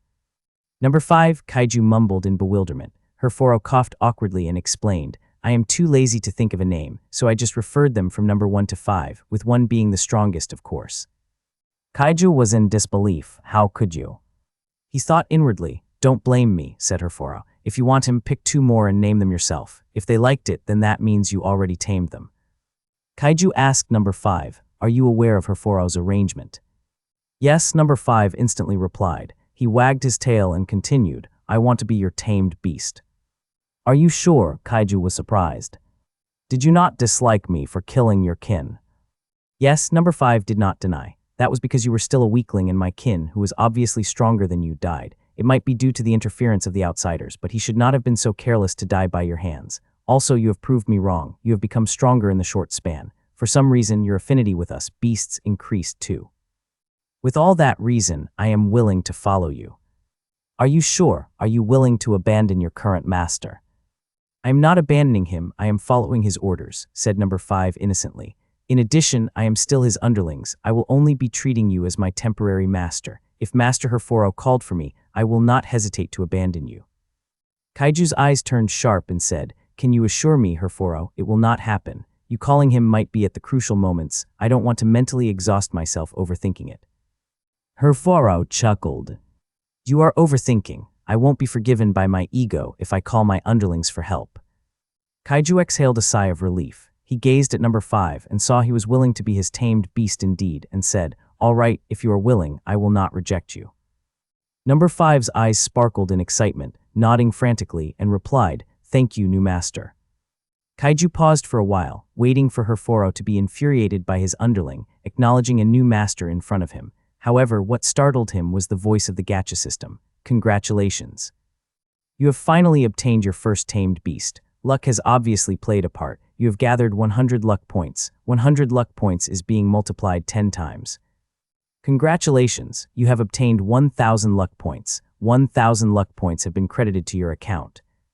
Kaiju was really glad that the gacha system had a function that multiplied the luck points he obtained. Without it, it would have taken a long time to buy many rare draws and even possibly an epic draw while he had just carried it for half a year. Chapter 74, Aqua. You have finally obtained a tamed beast, Abyssal Serpent. Without waiting for Kaiju to instruct the gacha system to expand the information regarding his first tamed beast, the gacha system already loaded Kaiju with a wall of texts. Tamed beast. Abyssal Serpent, corrupted rank. Description: an ordinary serpent ascended to corrupted rank after eating a fruit related to the water element of Herforo's tree. It has become an abyssal serpent, a type of serpent who can live in the depths or bed of the ocean, especially 10,000 and 20,000 feet. All of its abilities are enhanced if it is near water. It is now your tamed beast, so take care of it. Loyalty, 55%. Abilities. Tidal Surge unleashes a powerful torrent of water capable of sweeping enemies off their feet or breaking defenses. It reduced the enemy's resistance to cold-based attacks. Abyssal Shroud conjures a thick mist that envelops the area, obscuring vision and muffling sound. The serpent becomes nearly invisible within the mist. Drowning Grasp coils around enemies and creates a sphere of high-pressure water around them, suffocating and crushing them simultaneously. Hydroclasm. Aqua generates multiple high-pressure water jets, striking enemies with precision and power from a distance. Ocean's Will temporarily connects to the elemental essence of water, granting the serpent the ability to control nearby bodies of water. It can summon waves, form water shields, or manipulate currents. Kaiju hummed in delight, reading number 5's abilities. It was overpowered and could work well even with snow, especially the hydroclasm, where he could generate multiple high-pressure water jets. Snow could freeze the water jets, making it more impactful and deadly. Without doubt, number 5 could synchronize with snow. However, Kaiju was now conflicted if it was fine to add number 5 in the battle formation he and his pets worked hard to perfect. If number 5 was to be added, it would now take some time for Kaiju to adjust. He ruminated for a while and shook his head. It is easy for number 5 to adapt and us to him. We still have a week left anyway, Kaiju thought. He continued to read until he read the Ocean's Will and quickly thought of Lucy. Lucy was a creation mage, and as far as he recalled, Lucy could create almost every element. She balanced everything, making the main 4 elements as her primary elements, and others such as light, shadow, and ice as secondary.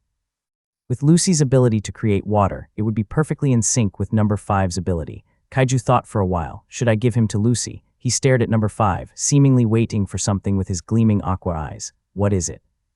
He is obviously asking for a name, said Herforo, rolling his eyes. Kaiju nodded and tilted his head sideways, pondering. I'm really not good at naming. Kaiju glanced at Snow. I named her Snow because she reminded me of one, even though I have not seen it up close. I named him Little Gorilla because when I saw him, he was just a wounded little gorilla. Of course, now, they have grown up. Kaiju smiled brightly and then stared at number 5. Now, looking at you, you made me recall of a water, so I'm thinking of calling you Aqua, but it is feminine. Number 5, no. Aqua suddenly shook his head and replied, I like it, master.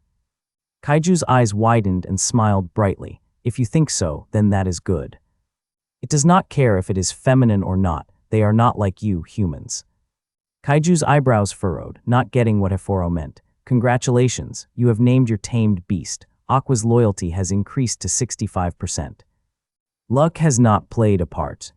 Of course, you are not getting luck points. Kaiju rolled his eyes and thought, she is at it again. He shrugged. After pondering for a while, he asked Aqua, I can recommend you to work with my fellow teammates. She can generate water, and with her aid, your power will increase to 2, no, perhaps 3-fold. Aqua's eyes gleamed. He lowered his head, however, and replied, don't you want me in your team, master? Kaiju was stunned. He smiled and said, no, I just want the best for you. You can shine more if it is in the other hands, so why will I restrict you? Of course, the decision is still in your hands.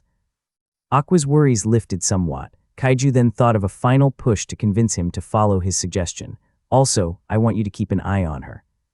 You see, me and Heforo are thinking she might be up to something. You can report to me, but of course you have to act like normal. Can you do it? Kaiju's grinned. Aqua's blue gems gleamed in excitement, nodding his head frantically. Of course, master, you can rely on me. Kaiju nodded. That's good, of course you don't have to be so wary of her. We are only suspecting her. She is not bad entirely, you see. Even Snow was her pupil. Aqua stared at Snow in surprise. He admired Snow for possessing an ancient bloodline, so when he learned that Snow was under the tutelage of the person he was about to work with, Aqua had a change of mind. I see. I will just watch any suspicious actions of her, but I must treat her as my new master at the same time. Kaiju was stunned. He stared at Aqua in an ambiguous expression. Why can he easily acknowledge others as his master? I mean, should I still be surprised? Kaiju didn't know whether to laugh or cry. Kaiju said, yes, you can learn from her while keeping tabs of her suspicious actions. Of course, don't make it too obvious, just act innocent. Aqua nodded frantically. He said, for some reason, I am thrilled to accept this mission, master. Don't worry, I will not disappoint you. Of course, I know you will not, Kaiju chuckled. He then swept his gaze to other serpents. Some had a distant gaze, some had a curious gaze. Obviously, the former had deep attachments to Heforo, while the latter knew what Heforo meant. He said to Aqua, I am even thinking of choosing the other two to be a companion of my friends too, of course if they are. Chapter 75, Zephyr. Who wants to follow me? Kaiju asked. That is not how you tame a beast. Shut up, Kaiju rolled his eyes. The other 4 were not familiar with Kaiju compared to Aqua, so they did not nod their head. 3 of them were not even moved, while the remaining was just staring at him curiously. Kaiju smiled at him and walked towards him. When he halted, the serpent continued to stare at him, so Kaiju took the chance to scrutinize him. Compared to Aqua, the scales of the serpent were light green, brimming with wind elements. Kaiju instantly thought of Griffin and might have thought this serpent would be a best ally for him. He asked, what is your name? Number 4. I should have expected that. Kaiju shook his head and smiled. Do you want to follow me? That depends if you are stronger than me. Kaiju was stunned and then suddenly vanished. He appeared behind number 4 and was about to grab him, but number 4 blinked as well, emerging behind his back. Kaiju was taken aback, chuckled, and they continued to attempt grabbing behind their back. Kaiju knew they were testing their mana points reserves. Of course, that was based on the blink skill, but when it comes to agility, Kaiju was faster.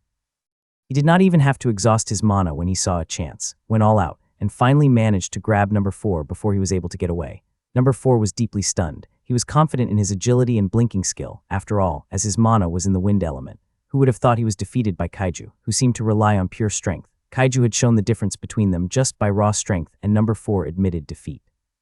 Number 4 said, I admit defeat. I am willing to follow you. However, if you have the same arrangement with number, Aqua to me, that person is better be stronger than you. Kaiju chuckled, he is even my teacher. Number 4 was stunned. Since Kaiju confidently claimed it was his teacher, obviously powerful than him, and he seemed to recommend Aqua earlier to someone who could bring out his full potential, number 4 did not doubt to follow Kaiju's suggestion anymore. All right, I am willing to be that person's companion. That's good, Kaiju was jubilant. However, it quickly dwindled down. Will Griffin even allow someone to follow him? That man seemed to rather work alone. Kaiju felt conflicted. He shook his head and sighed. You will see, it does not hurt to allow number 4 to join my ranks anyway. You can now name me. Number 4 was not willing to always call him master like Aqua, so he refrained. Kaiju stared at him, smiled, and pondered for a while. He then recalled that most of the artifact in the wind element always has Zephyr on it, so he said, "Why not Zephyr?" Zephyr lowered his head, but the radiant gleaming on his light green eyes was difficult to hide. He stared at Kaiju and nodded. "I liked it." "That is good," Kaiju nodded. "You have tamed another corrupted rank beast. Luck has played a part. You have obtained 100 luck points." Yawn. 100 luck points is being multiplied 10 times. Congratulations, you have obtained 1,000 luck points. 1,000 luck points has been credited to your status, please check. Kaiju's eyebrows furrowed, catching the gacha system slacking. However, he did not mind. Show me Zephyr's status. Zephyr Tempest Serpent, corrupted rank. Loyalty 58%. Description: once an ordinary serpent, but luckily granted a rare grade fruit, awakening the wind element by Herforo. Herforo discerned his affinity with the wind, and given Zephyr's intelligence, he decided to bestow him an award, but at the same time a heavy responsibility.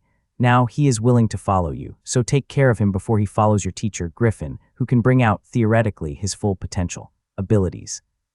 Gale Slash: Zephyr uses rapid, whip-like movements of its tail to generate cutting wind blades that slice through enemies from a distance. Cyclonic Vortex: creates a localized tornado by rapidly spinning its body in midair, pulling in nearby enemies and debris. Sky Dancer: Zephyr manipulates wind currents to temporarily lift itself off the ground, gliding gracefully through the air.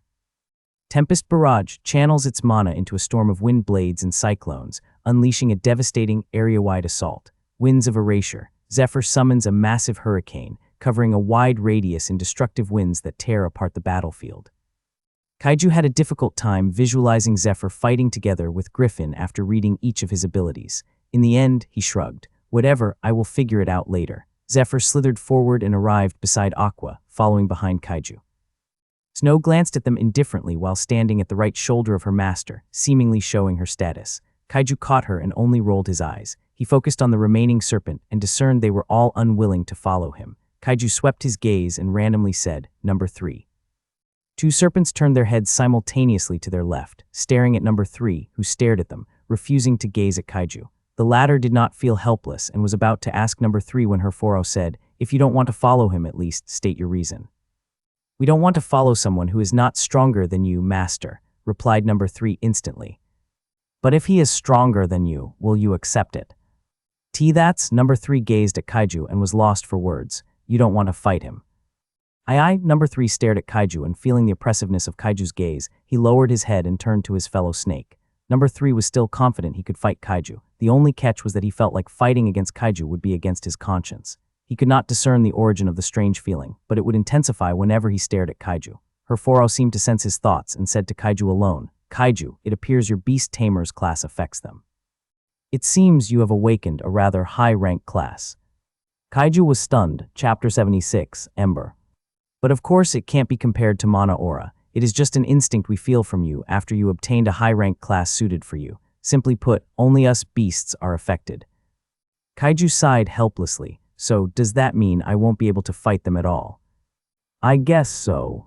The other serpents were not aware of the conversation between Herforo and Kaiju, as they were also communicating with each other. Finally, their conversation concluded, and it was not number 3 who was about to speak. It was the serpent on the first right, obviously number 1. "All right, I am willing to follow you on his stead, human, on account of Master Herforo." "Are you sure? Aren't you the strongest in Herforo's rank, and also the most loyal to him?" "That is the reason why I am willing to follow you." He lowered his head with a downcast expression and continued, "I may not be useful to the master in the future, so it is better to be useful on his other plans. Since you have gained his trust, it doesn't hurt to feel the same way towards you."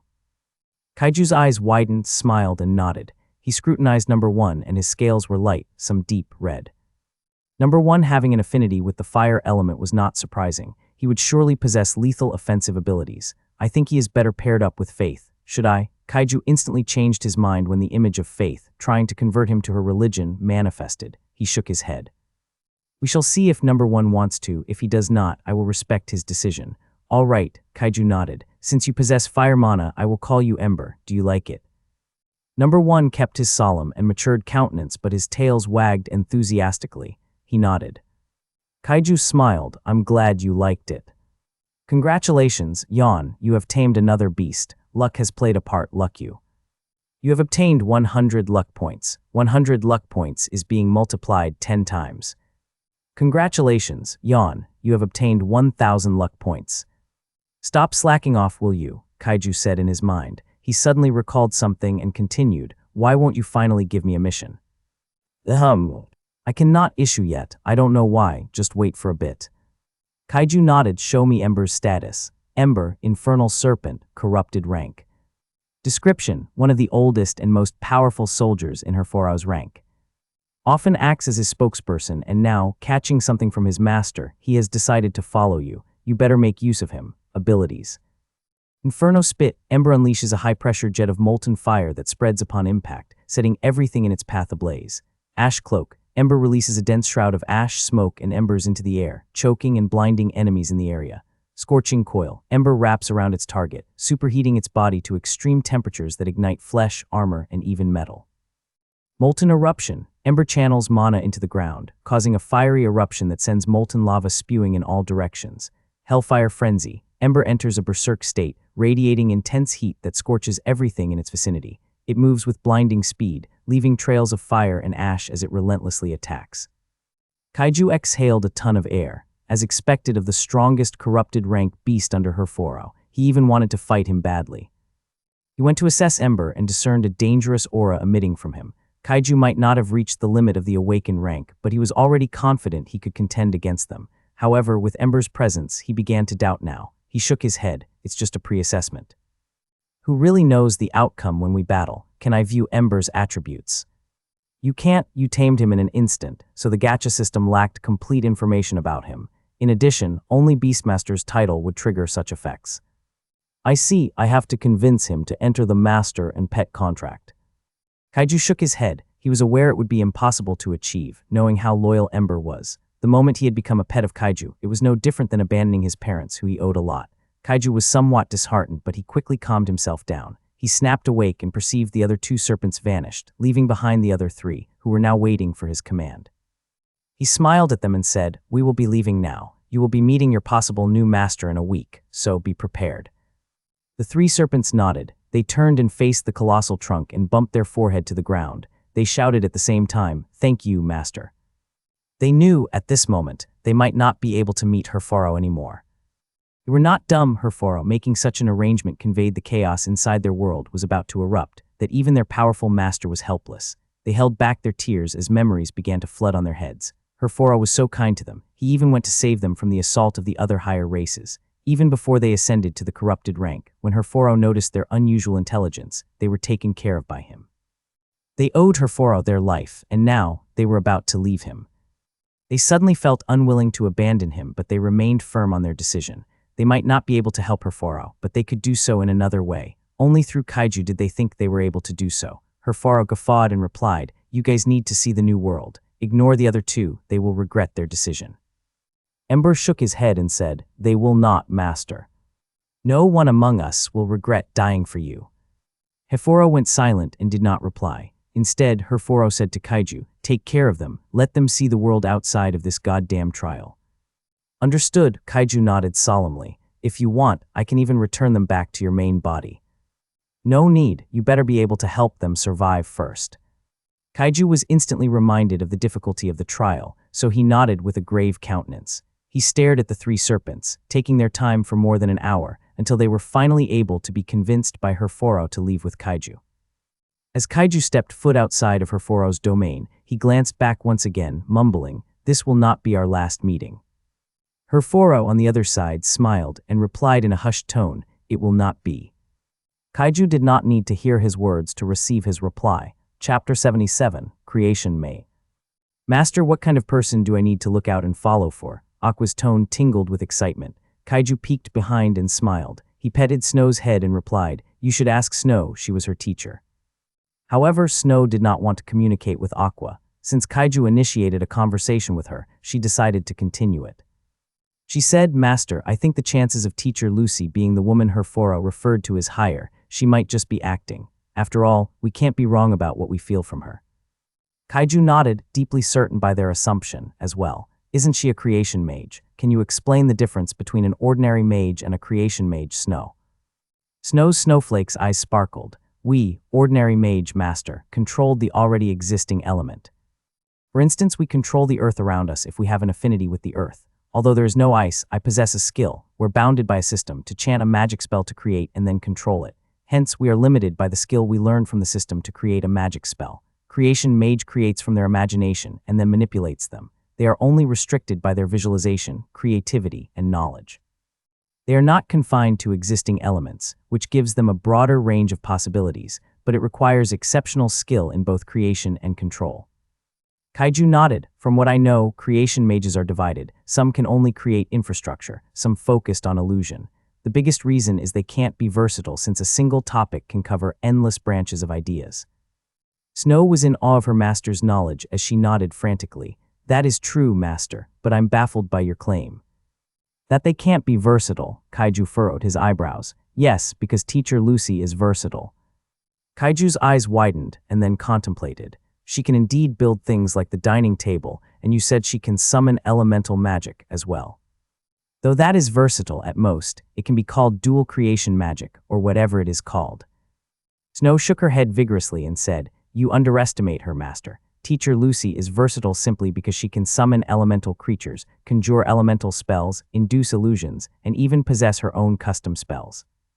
How is that possible? Kaiju was taken aback. I can't believe it either, master. Snow shook her head. I was surprised too. It just showed her exceptional talent in her visualization, creativity, and knowledge. Does it also contribute to her mastery relating to the creation mage? She indeed said that to me before. Snow's eyes rolled upward, tilting her head sideways, contemplating. However, master, even mastery still depends on the owner, right? I guess. Lucy's way as a creation mage focused on being versatile, so it supported her style. I see. Kaiju then recalled something. Snow, your ice poison magic mastery is still common grade, right? How come you learned rare grade skills, yet your mastery still has not ascended to advance? Snow sighed in defeat. I also don't know, master, but I have reached the bottleneck long ago. To be honest, it is already surprising that I progress quickly. Perhaps it all contributes to teacher Lucy's guidance, so give me more time. Kaiju chuckled. Don't be pressured, Snow. You always have enough time. But I think once your mastery ascends to advance, it might just be more passive. Snow nodded. It will be master compared to yours. Snow, Kaiju's tone suddenly turned grave, startling Snow. What is it, master? What if there will be a time where you fight against Lucy? Will you do it? I don't think I can win, Snow giggled, but for the sake of your survival, I can die for you. Kaiju rolled his eyes. If ever there is a time you will fight her, Snow, I don't think you will be fighting the Lucy you know. That is what I also assume. That is why I can fight her without worrying about my conscience. Snow chortled. Of course, that is if I can win. Aqua, who had been keeping quiet all the time, failed to restrain the urge to intervene. So what does this Lucy look like?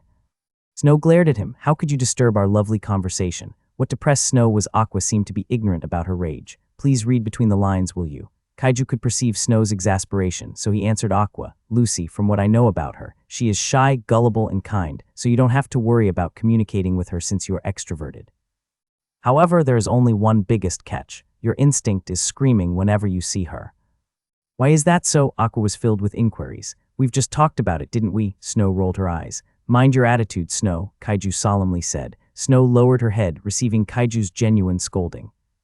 It indeed appeared her temperament was getting worse lately, and her master only reminded her about it. Kaiju was not once sorry and continued to converse with Aqua. That is what you need to find out. Don't forget my instructions, all right? Don't make your suspicions too obvious. Aqua nodded frantically. He tilted his head upward, moved his lips upward, and boasted, You can count on me, master. If she is really what master and you speculated, what will you do? Ember asked. Kaiju was stunned. Yeah, what will we? No, I do. He knew Heforo would be useless on this revelation. He suddenly recalled his conversation with Heforo and bitterly smiled.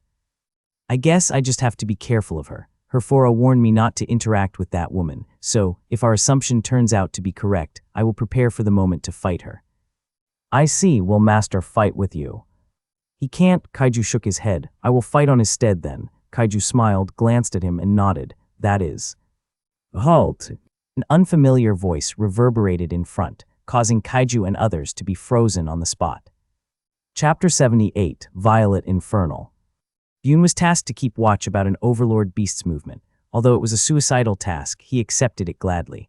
Bune was confident to survive from the Overlord Beast's attack, simply because his flame was colored violet, more potent compared to red and blue flame. Only white and black flame could overpower it. Furthermore, Bune has the bloodline of his foreparent, an ancient rank monster. Bune was talented among the violet infernals, too. With all that reason, even he deluded himself that the Overlord Beast should have feared him. Ironically, he avoided fighting even the corrupted rank under Herforo, simply not wanting to alarm the latter, even though Herforo was already aware of Bune's presence. Since Bune did not attack, Herforo let him be. Bune just badly wanted to deny he was terrified of Herforo. One night, Bune suddenly encountered Kaiju, a low-class human, and observed him from a distance. He even grinned when Kaiju stumbled upon Herforo's territory, and amusedly believed Kaiju was about to receive his retributions for intruding. However, his imagination was shattered when he saw the corrupted rank serpent under Herforo excitedly meeting Kaiju, and even invited him inside Herforo's territory. He wanted to follow badly, but his intuition was screaming in danger. He was vexed. How could a low-class human enter that Overlord's territory? It even appears that Overlord wants to meet him too. What is so special about him? Bune spent an hour racking his brains. Suddenly, the violet flame dancing atop his head, acting like his hair, exploded forth, seemingly realizing something. Is it because of that white serpent on his shoulder? Why is there a gorilla too? What was that human? Can he tame beasts? The wisps of violet flame floating inside his sockets intensified. Did he perhaps already tame that Overlord? How is that possible? If that is the case, then he is badly dangerous. He instantly forgot his judgment of Kaiju being a low-class human after landing a terrifying conclusion. He was now conflicted. Should I report this to the leader or not? After hesitating for another hour, he decided to see and wait. There is no way a mere human can tame an Overlord beast. There might be some other reason. At the same time, Bune sensed another presence, and his innate being screamed in repulsion. Bune turned his head in a particular direction, where light was radiating and his lips curled in disgust. He tried his best to ignore it since it was acting the same. Is he curious about that human too? Infernals. Kaiju was alarmed. He instantly recalled about the infernal he met 6 months ago and knew they were not the same. The infernal in front of him was emitting a violet flame, obviously many times stronger. Kaiju heightened his guard as he said, "What is it?" Bune's ghastly face turned ugly. He said, "Who are you?" His voice was brimming with arrogance. He spotted another 2 serpents, including the serpent who invited Kaiju to Herforo's territory, and speculated Kaiju must have built a good relationship with Herforo. Since his other task, if possible, was to befriend Herforo and make it their invaluable ally, Bune wanted to extract information from Kaiju's ways. Kaiju's eyebrows furrowed. He was not the same helpless Kaiju anymore. His ego had been built, too. He said, "Isn't it a courtesy to state your name before asking others?" "Why you?" Bune's hair exploded with violet flame, emitting heat, even reaching Kaiju. However, Kaiju has pain tolerance, so his face did not change a bit. Bune observed his facial expression and knew Kaiju was not easy to deal with. Since he was the one who needed something from him, he restrained himself, burying the hatred deep in his heart as he said, "I am Bune, how about you?" Kaiju was surprised that the arrogant higher races took a step back, but he managed to compose himself and replied, "I am Kaiju. Do you need something?" Bune stared at Kaiju with an ambiguous expression in silence for a while. His thoughts, however, were running wild. Right. What do I need from him? What do I need to ask? Bune felt conflicted. I have to ask about that Overlord Beast, the Overlord Beast. Do you know him? Aqua, Zephyr, and Ember interrupted. They knew, just like any other higher races, that Bune wanted to control their master. That was what their master had said, who was not entirely wrong, who would not want to control an existence more powerful than them. In fact, the higher races already knew that whoever managed to ally Herforo first would be the one to have a higher chance of completing the trial. Bune was taken aback by their action and was deeply enraged. To think TP bare their fangs towards me. However, he knew he had to compromise with them, as gaining the trust of an overlord was a massive boon inside the trial. He smiled, his face was so awkward as he said, "I just want to know more about him. Who knows? We can be friends, too." Kaiju was not an idiot. He already saw through their intentions. In fact, he was not that different from the other higher races, and they were right. After all, Kaiju benefited greatly from befriending Herforo, obtaining his treasures. Of course, Kaiju was already content with it. The other higher races might be more greedy. Kaiju calmed the 3 serpents and assured them he would take care of the situations onward. He turned to Bune and he was about to say something when his eyes flashed with cold glint. He summoned Bloodthorn and coated it with condensed shadow mana, swiping the dagger without holding back. Clang! The dagger surprisingly was not able to cut the light arrow in half, as Kaiju was only able to deflect it. Kaiju analyzed the light arrow and was shaken to perceive it disintegrated into particles of light. That was purely made of light elements. Light manipulation. Kaiju had a bad feeling about it. Chapter 79, Luminari. What are you doing? Bune turned around and glared at the light heading in their direction. However, he was ignored as light arrows bombarded Kaiju. The latter was taken aback, summoning the Frostfang dagger while evading some of the arrows. Little Gorilla helped as well, deflecting the arrows with his staff. Although he has not ascended his staff mastery to advance, the skill, Radiant Fervor, condensed the light mana on the staff. Snow activated Icicle Spine's skill, limiting them to deflecting more arrows to conserve her mana points.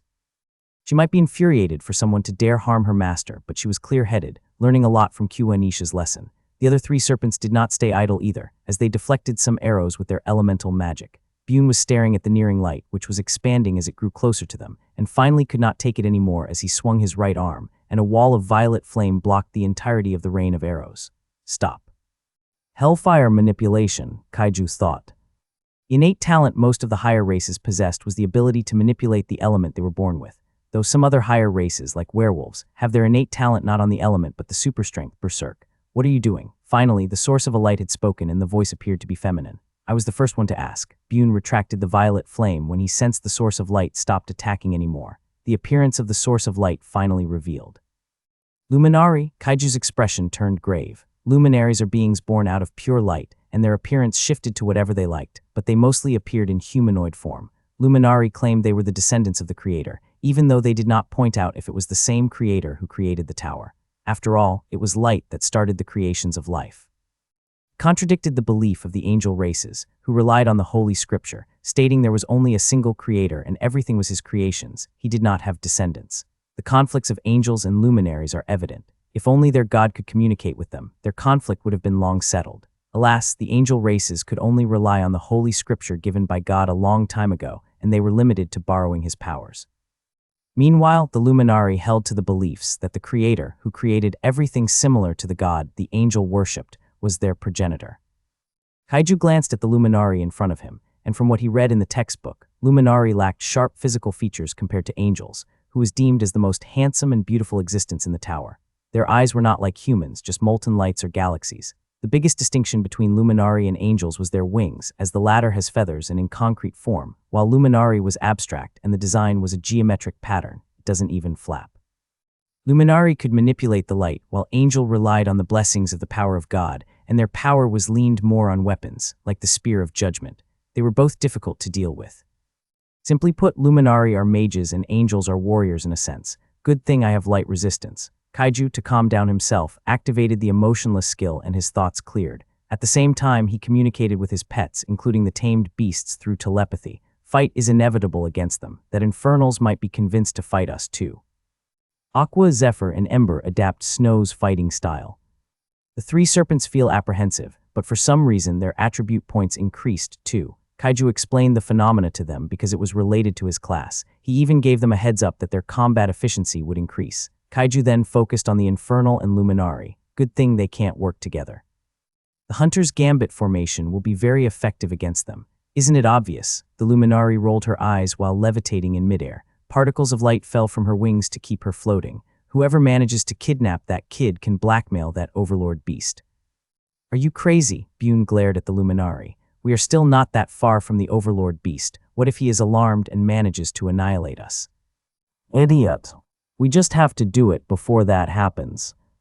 Bune was about to retort when the Luminari closed her eyes and her body discharged intense, dazzling light. Crazy, crazy, crazy. She went crazy. Bune, that conversation was over and he had to blink 5 meters away. He was still affected by the expanding, fierce, blazing light, but he intensified the hellfire, coating his body to resist it. He stared at the Luminari in disbelief. She is really not kidding. She activated her bloodline awakening. Is she mad? When someone activated their bloodline awakening, it is similar to the berserk skill of the werewolves, where once it loses its effects, they would be vulnerable and be weakened for a period of time. Worse, they might be unconscious if they overdone it. Hence, most of the bloodline bearers reserve the bloodline awakening until the last moments. In addition, most of the bloodline depends on the rank of their ancestor, and most of the other higher races present have an ancient rank bloodline. Luminari was the same. Most of the bloodline awakening elevated their powers, making it more passive. The Luminari's bloodline awakening was obviously radiating more pure light energy to her surroundings, benefiting their allies and harming their enemies. Under the light's presence, Bune could already feel the suppression of the Luminari's bloodline awakening. even feeling blinded, causing him to lose the presence of the Luminari. Pure light with a cleansing effect was their nemesis, so Bune knew that Luminari was difficult to deal with. If he wanted to contend with the Luminari, he has to activate his Bloodline Awakening too. Just as he was deciding, he was taken aback when another Bloodline Awakening activated. It was similar to the Luminari, but it was different. It was, after all, another Bloodline Awakening of the light element. He turned to the direction of the newly Bloodline Awakening and was shaken when he was familiar with the location. Did he have a Bloodline Awakening too? Chapter 80, Kaiju's Counterattack. Bune couldn't process his thoughts correctly, failing to recall Kaiju's shadow condensed mana on the Bloodthorn earlier to deflect the Luminari's arrow. Bloodline Awakening was, in fact, from Little Gorilla, who did not even hesitate. His skin radiated an intense, dazzling light similar to the Luminari. However, compared to the latter, the dazzling light was the reflection of being absorbed by Little Gorilla's skin, whereas the Luminari diffused light. The absorbed light by Little Gorilla formed a barrier that he could manipulate freely. At this point, he was aware of his role and did not hesitate to expand the barrier on his allies. At the same time, Little Gorilla released an aura, similar to the mana aura of an overlord, but instead of oppression, the aura that Little Gorilla recognized as allies received a boost on their durability and stamina regeneration. Kaiju discerned the buffness of his durability, and when he glanced at Little Gorilla, he knew Little Gorilla's defense sword. Even he doubted if he could manage to leave a scratch if he sliced his skin with all of his strength. He grinned. He glanced at the Luminari and was not affected by the blinding light, still seeing her almost inconspicuous silhouette. Little Gorilla is her nemesis. Kaiju suddenly perceived the effects of light resistance taking effect and his lips curved even more. And me, Kaiju saw the disbelief in the Luminari's expression. It was already surprising he managed to catch the Luminari, as the latter blended with the light he created, but Kaiju could even spot the subtle change in her movement. If Bune was aware of it, he would be shocked. How is this possible? The Luminari was deeply shaken and roared. She did not expect to encounter another bloodline awakening that countered hers, causing her to begin hesitating. At this moment, Kaiju knew he had to make a move. I must kill her. He had already decided, for the Luminari had witnessed something she should not have. The matter of Little Gorilla possessing a bloodline awakening must be kept a secret, as to repeat the similar situation in the future, where the enemies would be caught by surprise, increasing their chances of winning. Kaiju utilized the effect of the light resistance skill at first to analyze the dazzling light in front of him. Radiant Affinity improves understanding of light-based magic, allowing the user to analyze, absorb, or manipulate light energy under certain conditions. Kaiju experimented with the light, especially using his shadow mana to counter it, but the light was too strong. His condensed mana could only swallow a bit of light. His condensed mana from the advanced dagger mastery did not cost mana points, as the mana cost and mana recovery points were equalized. Kaiju was a bit disheartened by the result, but he continued his experiment. At the same time, Snow and the other serpents were waiting to make a move. The latter was observing Snow, who was hesitating whether to activate her bloodline awakening. However, she was aware she would be fighting against the Infernal to counterattack him, like what Little Gorilla did to the Luminari. Hence she kept observing, even squinting her eyes just to stare at the all-dazzling white direction of Bune. If she sensed Bune would activate his bloodline awakening, she would not hesitate to follow too. She issued a command to the other serpents: we must keep an eye on the Infernal. Snow was following the Hunter's Gambit formation. Since Little Gorilla already grabbed the attention of the enemy, her role would be to distract the Infernal while her master was trying to ambush the Luminari. The other serpents would follow her, and if possible, cease the life of the Infernal. As she was waiting, her master said, "Snow, poison me." She was stunned, but then did not hesitate to bite her master's neck, overflowing Kaiju's veins with poison. At the same time, the ring on Kaiju's finger gleams with an emerald glow, harnessing the harmful effects of poison to enhance his physical strength. Kaiju rubbed the ring to instruct it to increase his physical strength instead of durability. Slowly, Kaiju could perceive the strengthening effects of the ring of venomous resilience, assessing the overflowing power by tightening his fists. As soon as Snow was finished, and the effect of the ring of venomous resilience reached the peak, Kaiju discerned his strength increased more than twofold. This should suffice. If earlier I can only deflect the arrows, I can now surely slice it, Kaiju confidently assumed. The condensed mana would be useless without the weight behind the force of his attack. So, as Kaiju admitted his mana condensation was a bit weaker compared to the Luminari, he came out on top when it came to strength. Kaiju did not want to waste any more time and readied himself. He still wore the Shadow Veil hood, despite knowing all of its effects were entirely useless against the light emitted by Little Gorilla and Luminari, leaving not a single speck of shadow on the surroundings. Kaiju utilized the effects of the Zephyrstride boots to rush out of the Little Gorilla's barrier. After all, he did not want to use Blink to conserve mana. Kaiju then used the wind platform to run in midair, attempting to reach the Luminari. Luminari perceived his presence and was infuriated. She shouted, "Why are you not affected by the light?" She could perceive Kaiju was staring right through her, meaning he was not even blinded by the light. Out of rage, she manipulated the light with her right hand to transform into a growing beam. The growing beam was more potent compared to arrows she bombarded Kaiju earlier, as the former was a single target attack. She did not want to underestimate her enemy anymore, despite believing earlier that a single judgment beam could annihilate Kaiju. At the same time, with her left hand, she moved her index finger intricately and then swept it upward. Kaiju concentrated on the growing beam and his eyes squinted, perceiving the danger emitted by it. However, he was more terrified by the Luminari's left hand, and when he tilted his head upward to glance where it was pointing, his face turned ashen. A powerful storm of countless beams of light were formed. Although it was nothing compared to the growing, more concentrated beams of light on her right hand, just receiving one from it would wound him. Now, imagine thousands of those raining down on him. Chapter 81, Third Eye. Kaiju gazed at the growing concentrated beam. With his emotionless skill, his facial expression did not change a bit, affecting the Luminari when she spotted it. She snorted, "Keep acting." In fact, Kaiju was calculating like crazy in his mind. When the growing concentrated beam reached the peak, he thought, "Since I've obtained a boost in my strength, this will be like deflecting the arrow earlier." However, what worried Kaiju more was the raining beams above. His durability did not increase like his strength, so once one beam hit the part where it was not covered with muscles, it would be fatal. There's still 10 meters between us. The radius of the rain of beams are pretty much the same too. Kaiju knew that the mastery of the Luminari's light manipulation ascended to advance, causing her to manipulate the rain of beams just enough it would not reach her, as if she would be damaged by her light.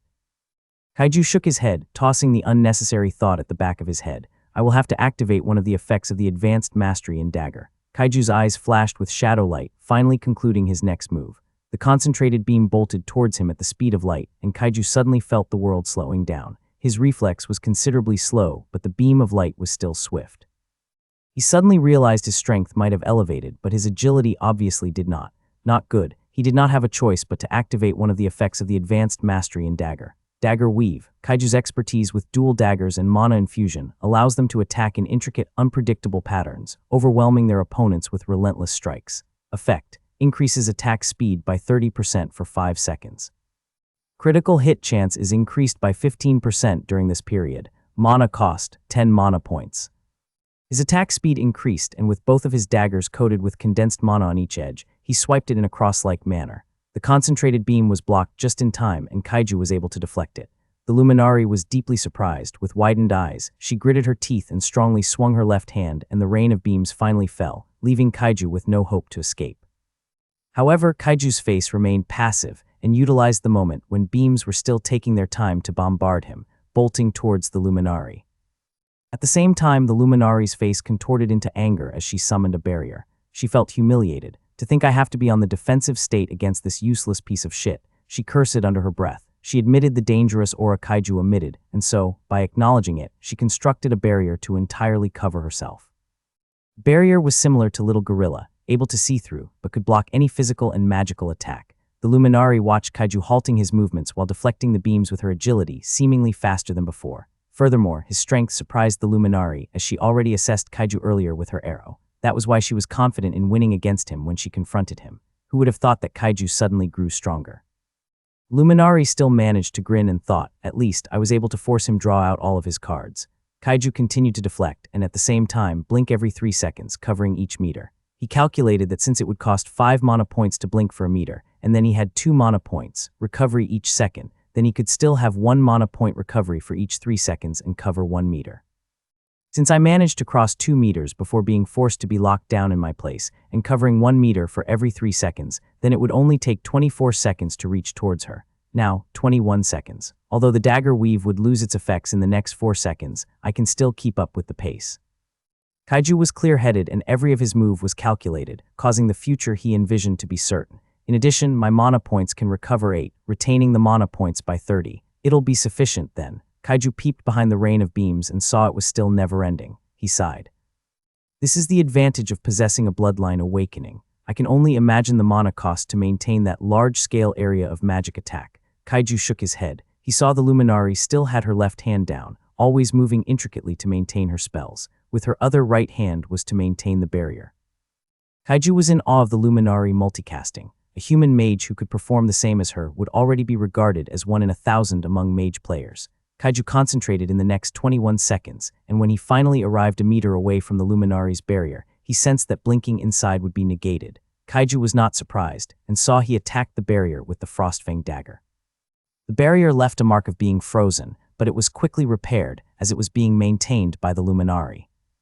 Kaiju clucked his tongue and was about to intensify the attack when he sensed the rain of beams seemed to have become concentrated towards him, intensifying the quantity. Kaiju felt annoyed and finally stopped attacking the barrier. As he was about to formulate another plan inside his head, a voice reverberated in his mind. "It is ready, Master. I can pull her attention now." Kaiju was taken aback. He had forgotten about their battle formation, where the hunter's anchor would have to taunt the enemy towards him. It could not be helped. He did not have an idea how little gorilla would be able to achieve it in such a distance. Come to think of it, I did not read the description and effects of his bloodline awakening, similar to snow. Indeed, there was still another effect of little gorilla's bloodline awakening, totaling to 3. The third effect would only be activated once. He opened his third eye. Chapter 82, Scorchblood Lineage. Third Golden Eye. Enemies reflected by the Simian King's third Golden Eye find their magic and combat potency diminished. Reduces enemy attack power and magic potency by 30% for 3 seconds. Little Gorilla informed Kaiju about the effect of his third Golden Eye, and the latter was stunned. "Nice one," Kaiju exclaimed with an indifferent tone, baffling Little Gorilla. However, the latter was not given a chance to ponder about it as he opened his third eye, and it discharged a dense beam of light, bolting towards the Luminari. The Luminari was taken aback and stared at the dense beam of light in a daze. It was exuding a feeling that once she was exposed by it, death would be imminent. She poured more mana on her barrier to strengthen it, but alas, the dense beam of light seemed to have ignored it and went straight towards her. She suddenly found her magic potency dropped considerably, causing the rain of beams to shrink in diameter. In addition, the mana she needed to expend inflated too. Despite the endless mana provided by the Bloodline Awakening, the infinity was beyond her control. That goddamn gorilla, what was even that? The Luminari glared at the little gorilla and saw its third eye was continuously being discharged. "I have to get out of here," she thought, but she had forgotten something. Kaiju stared at her with his expressionless face, and her heart skipped a beat. Kaiju activated one of the effects of the advanced dagger mastery to attack the barrier. Ethereal penetration. Monocondensed daggers can bypass barriers and shields by vibrating at a high frequency, destabilizing magical constructs. Effect. Negates enemy barriers and shields for 3 seconds after activation. Mana cost, 9 mana points. Kaiju also activated the dagger weave once again, and it was more than enough for the ethereal penetration to penetrate the barrier. The Luminari was shaken to see her barrier was being cut like a tofu, eventually creating a space where Kaiju could blink inside. "Wait a minute," she quivered in terror. She glanced at Kaiju's face once again and was horrified for some reason to see the usual expressionless face. "Why you?" Kaiju suddenly vanished and appeared behind her back. She knew, despite being born out of light, known for having a movement of speed of light, she would be too late to react against Kaiju's backstab. "Do you dare?" Her words were cut short, however, as Kaiju activated the Silent Kill simultaneously with his 2 daggers. Silent Kill. By concentrating mana at the tip of their blade, Kaiju delivers a deadly, precise thrust capable of targeting vital points or weak spots in armor. Effect. Deals double damage when striking an enemy's weak point. Ignore critical resistance effects. Mana cost, 5 mana points. The effects of Bloodthorn and Frostfang Dagger soon took effect, cementing the death of the Luminari as certain. Bloodthorn pierced through her neck, erupting yellow blood, while the Frostfang Dagger penetrated her heart, freezing the blood flow while releasing toxic inside her body. The Luminari was in disbelief. To think she would die in the hands of the lower race, she could not believe it. Furthermore, she was the only remaining Luminari existing in the hellish trial, which caused her to be desperate in allying with the Overlord Beast. Dazzling tear crawled out of her eyelids, sliding down her cheeks, and fell once her body disintegrated into the particles of light. She recalled her comrades, who died in the hands of the other higher races. She vowed to them she would complete the trial on their behalf, but to think she would die, not by the hands of the other higher races at that. In fact, the other higher races did not think the Luminari only had one contestant. However, they knew their numbers must have decreased, as it was difficult to spot even one of them. Since they had another agenda and conflicts against the other higher races, they did not put a lot of mind into it. The dazzling light blinding 100 meters in diameter was soon shrinking. Kaiju stared at the tear of the Luminari that soon disintegrated into the particles of light with an indifferent face. He glanced at Little Gorilla and forced a smile at him. However, Little Gorilla smiled awkwardly when he perceived Kaiju was forcing a smile, for despite his lips curving upward, his eyes were soulless. He scratched the back of his head, knowing Kaiju meant his gratitude. Kaiju was indeed thankful for little gorilla's help, especially that dense beam of light enough to cover the human-sized Luminari. Although Kaiju could have activated the ethereal penetration when he neared the barrier of the Luminari, with the latter's pool of mana, it would have been proven useless. In fact, Kaiju thought in a split of seconds to retreat and asked for Snow's backups. Indeed, being a Beastmaster was convenient. He could not fight alone. Felt embarrassed at the thought of always needing an aid, but since he was not like Griffin, he swallowed his pride. At least he was proud of his pets, who were on the same level as him, able to fight by his side. At the same time, he wondered why Snow did not make a move. He swept his gaze. Still the vicinity was being exposed by little gorilla and the trace of the Luminari's light. He spotted Snow. The latter, with 3 other pets, stared with intense focus at the direction of the Violet Infernal. Kaiju glanced at the Violet Infernal curiously, and the latter's expression seemed to have been ruminating a lot, so he obviously must not have been aware of the death of the Luminari yet. However, when he appeared to have finally decided something, Kaiju's eyes slightly widened. Bune's gaze became firm, spread his arms, closed his eyes, and mumbled, "Bloodline awakening, scorchblood lineage." The violet flame coating on his body burst forth, turning the nearby life into ashes. The violet flame became a deep violet hue.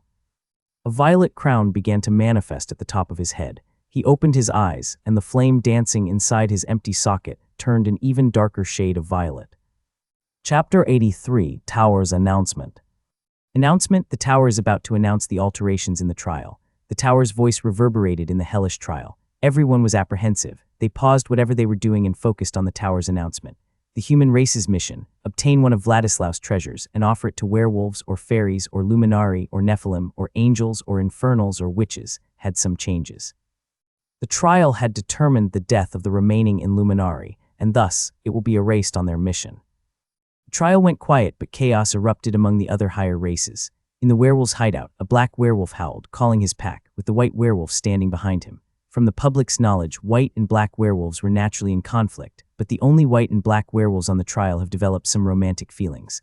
The black werewolf became the alpha, and the white was his romantic partner. Together, they ruled the werewolves' packs inside the hellish trial. The werewolves' race was among the races, except humans, to possess billions of population in and out of the tower. So it was not surprising they were the highest participants inside the trial. Even though many werewolves perished from the hands of the other higher races, some died mysteriously. A blue werewolf ran on all fours and was the first to arrive, and then kneeled in front of the black werewolf and kept lowering his head. The black werewolf merely cast a glance at him, and then sat on a chair made by the skull of their enemies, varies from monsters and beasts. He said, "Who do you think killed it?" The blue werewolf did not respond, for the black werewolf never once talked to them with a soft tone. The white werewolf replied, "Maybe the angel race." "I thought the same." Silence ensued as they waited for 5 minutes, and finally all the packs had gathered. In total, there were 5 blue werewolves, 4 brown werewolves, and 3 gray werewolves. The black werewolf swept his bloody crimson eyes at them and asked, "Where is Flint?" One of the gray werewolf responded, "His scent disappeared. He died." The black werewolf closed his eyes and said, "It doesn't matter. Bluff, replace Flint's possession." The blue werewolves were silent for a second before one of them replied, "Yes, Your Majesty." In fact, the black werewolf never recalled their name at all and was just calling random names. The packs were aware of this, and thus they already knew who he was referring to, or who wanted to be the name the black werewolf spouted. The black werewolf's bloody crimson eyes narrowed and said, "Keep an eye, especially that human who can control the beast. He can control us as well, so he must die." "Understood," everyone replied. However, they retained their position. "Who do you think killed the Luminari?" The werewolves did not respond for a minute, and that was the answer the black werewolf needed. No matter, the less the competitor, the better. "Blake." "It's Blake," one of the blue werewolves corrected inwardly. "Your Majesty, I will be reporting." One by one, the blue werewolves reported their investigation on the other higher races, and the black werewolf's expression throughout did not change. The blue werewolves were tense until they heaved a sigh of relief when they were dismissed. When every werewolves left and continued their job, the black werewolf stood up. He turned around and his expression softened when he met the gaze of the white werewolf. He caressed her hair and said, "After we complete the trial, we will unite our race and rule the tower." The white werewolf smiled lovingly and replied, "Not only will we rule the tower, we will conquer it." In the heat of the moment, they kissed, and the white werewolf managed to restrain the black werewolf from going further. Blake, the blue werewolf, ran on all fours for minutes and suddenly halted. His expression turned ambiguous as he looked left and right suspiciously. He then closed his eyes and sniffed around. He mumbled, "There's no one around this area." He then stopped entirely and his appearance suddenly radiated a dim glow. It went from blue, violet, red, and green until his body framework suddenly shrank and grew wings. The transformation went smoothly and she grew an ample amount of breasts while flapping her glamorous wings to keep floating. She opened her eyes and it revealed countless memories of Blake and other races she transformed. Suddenly it reflected the image of Bune, surprisingly even his memories when he was a child. It then played when she encountered Bune, observing the Overlord Beasts area in the eyes of Blake. Before she was about to transform, she altered her appearance to Blake first and then created a phantom of it. The phantom, once fully formed, suddenly opened its eyes and acted like Blake, though his facial expression remained ambiguous. It then decided to stay and hide the dark area, especially in the bushes, while she transformed into Bune. Bune smiled and turned into the direction where the memories revealed the location of the Infernal's hideouts. He then walked in the opposite direction of the werewolves' hideouts and acted like nothing happened. Blake continued to hide, but often changed his place every now and then. His senses were sharp, able to avoid his presence by avoiding nearby creatures. Only the werewolves could catch his scent, but even then, he made sure he would act like he did not want to communicate with them. Higher races were filled with relief when their competitor went down by one race. Even then, their preparations for the war against Vladislaus and possibly the other higher races were still taking place. They seemed to form a silent agreement not to incite any conflicts as the date for the humans to raid the burg was approaching. They were also even convincing humans to give the treasures to them, annoying even Griffin and others. They could only assure everyone would receive it. They obviously could feel the pressure. However, unknown to everyone, due to the place near Herforo being isolated and the place of the hellish trial was massive to begin with, a battle was raging. Chapter 84, Snow's Bloodline Awakening. Bloodline Awakening, Scorchblood Lineage. The violet flame coating Bune's body erupted in a 5-meter radius, eroding every life present. Hellfire intensified and gradually expanded, even causing the barrier produced by Little Gorilla to be slowly melting. Little Gorilla's face turned ugly. His radiant skin effect from his bloodline awakening was supposedly limited to protecting his skin, but due to the light he absorbed by the Luminari earlier, he was able to expand it and protect Snow, Master, and the other serpents. However, since the Luminari died, the radiant skin was obviously turning normal. Apparently, his barrier would not last to protect Snow and the other serpents. At the same time, his bloodline awakening effect was beginning to dwindle after going all out against the Luminari, and thankfully, his master was able to murder her just in time before the third eye deactivated. He turned to Snow and he did not even have to say something when Snow mumbled, "Bloodline awakening, frostbite basilisk." Little Gorilla heaved a sigh of relief. However, Snow suddenly rushed forward at Bune while shouting, "Don't come near me in a 5-meter radius." Little Gorilla was stunned and scrutinized Snow, to which he discerned the diffusing poison and frost from Snow's body. He turned to the other serpents and said, "Attack in a distance. Also, detect the poison and frost Snow released. If possible, don't follow the path she traversed. Disperse." The other serpents nodded and dispersed in all directions, trying to surround Bune. However, they did not even reach 10 meters from him, yet when they perceived their scales were burning hot. Hence, they halted and glanced at Snow, seemingly not being affected at all. They narrowed their vision and caught the frost being scattered from her body. They were also stunned to perceive that the poisoned Snow was diffusing froze the hellfire on the surroundings. Ember mumbled, "So this is bloodline awakening." He shook his head in a depressing manner. "We are useless here." "Not yet," Kaiju's voice echoed behind their backs. They simultaneously turned their head behind and saw him taking out a single-handed shield to Little Gorilla, and the latter had his aura altered. He grasped the staff with his right hand and the single-handed shield on his left hand. He glanced at Bune and jumped forward, running slowly at Bune. Kaiju then glanced at the 3 serpents and instructed, "Follow him behind. He can tank the damage left by Snow and that violet infernal." The other 3 serpents nodded solemnly and followed Little Gorilla, slowly taking his step. Thankfully, his strength was enough to carry the heavy armor and the single-handed shield that was meant for Max. Kaiju was forced to give it to Little Gorilla. Although the single-handed shield was suitable for Little Gorilla, the latter rejected it, stating he wanted to be more offensive with his staff. Obviously, he did not want to go full tank and support. He wanted to be useful, at the very least, too. Kaiju saw through his intentions as he knew his pets well. However, due to the current circumstances, when Kaiju perceived that the hellfire dispersed by the violet infernal was so hot to the point it even corroded the light diffused by Little Gorilla, as he was obviously not a mage and not even a full tank, even Little Gorilla was aware he needed the single-handed shield. What only worried Kaiju about was the state of the artifact after the battle. "Please, don't destroy it," He could not even tell those words to little gorilla, as survival was more important than an artifact. Kaiju shook his head and observed the battlefield. Snow was battling the Violet Infernal alone, where the latter was manipulating his hellfire to bombard Snow with it. However, Snow was agile and was even able to alter the terrain as she slid through the earth while assaulting the Violet Infernal with her sharp icicles. Kaiju scrutinized the sharp icicles and perceived they were more potent than before. Obviously, her bloodline awakening affected her magic attack. He spotted Little Gorilla growing closer, and it seemed Snow had appeared often near Little Gorilla, especially when Snow felt exhausted. At the same time, Snow was able to tank some of the hellfire without problem thanks to her bloodline awakening, countering it. Bune summoned a ball of fire and threw it at Little Gorilla. He then focused on attacking Snow with various projectiles while being stuck on the location. After all, Snow altered the terrain of his surroundings. Of course, it was slowly being burned by his hellfire, but it was slow. He glanced at Snow and clucked his tongue in annoyance. Who would have thought there is another bloodline awakening possessor here? What is going on? Two beasts with bloodline awakening. You were just a tamed beast of that human at that. What's so special about that human? He couldn't concentrate on the battle at all. At the same time, the ball of fire finally landed on the single-handed shield, where Little Gorilla dropped it for better grip on his footing. The ball of fire suddenly exploded, and the single-handed shield swallowed the impact. Kaiju's heart ached when he saw it. The single-handed shield effects activated. The shield released a burst of stone shards, heading for the Violet Infernal. The Violet Infernal merely glanced at it and harumphed. With a wave of his hand, a wall of hellfire manifested, turning into a wave to smolder the stone shards and pushing Snow away. Snow was exasperated and went forward again, becoming more and more desperate.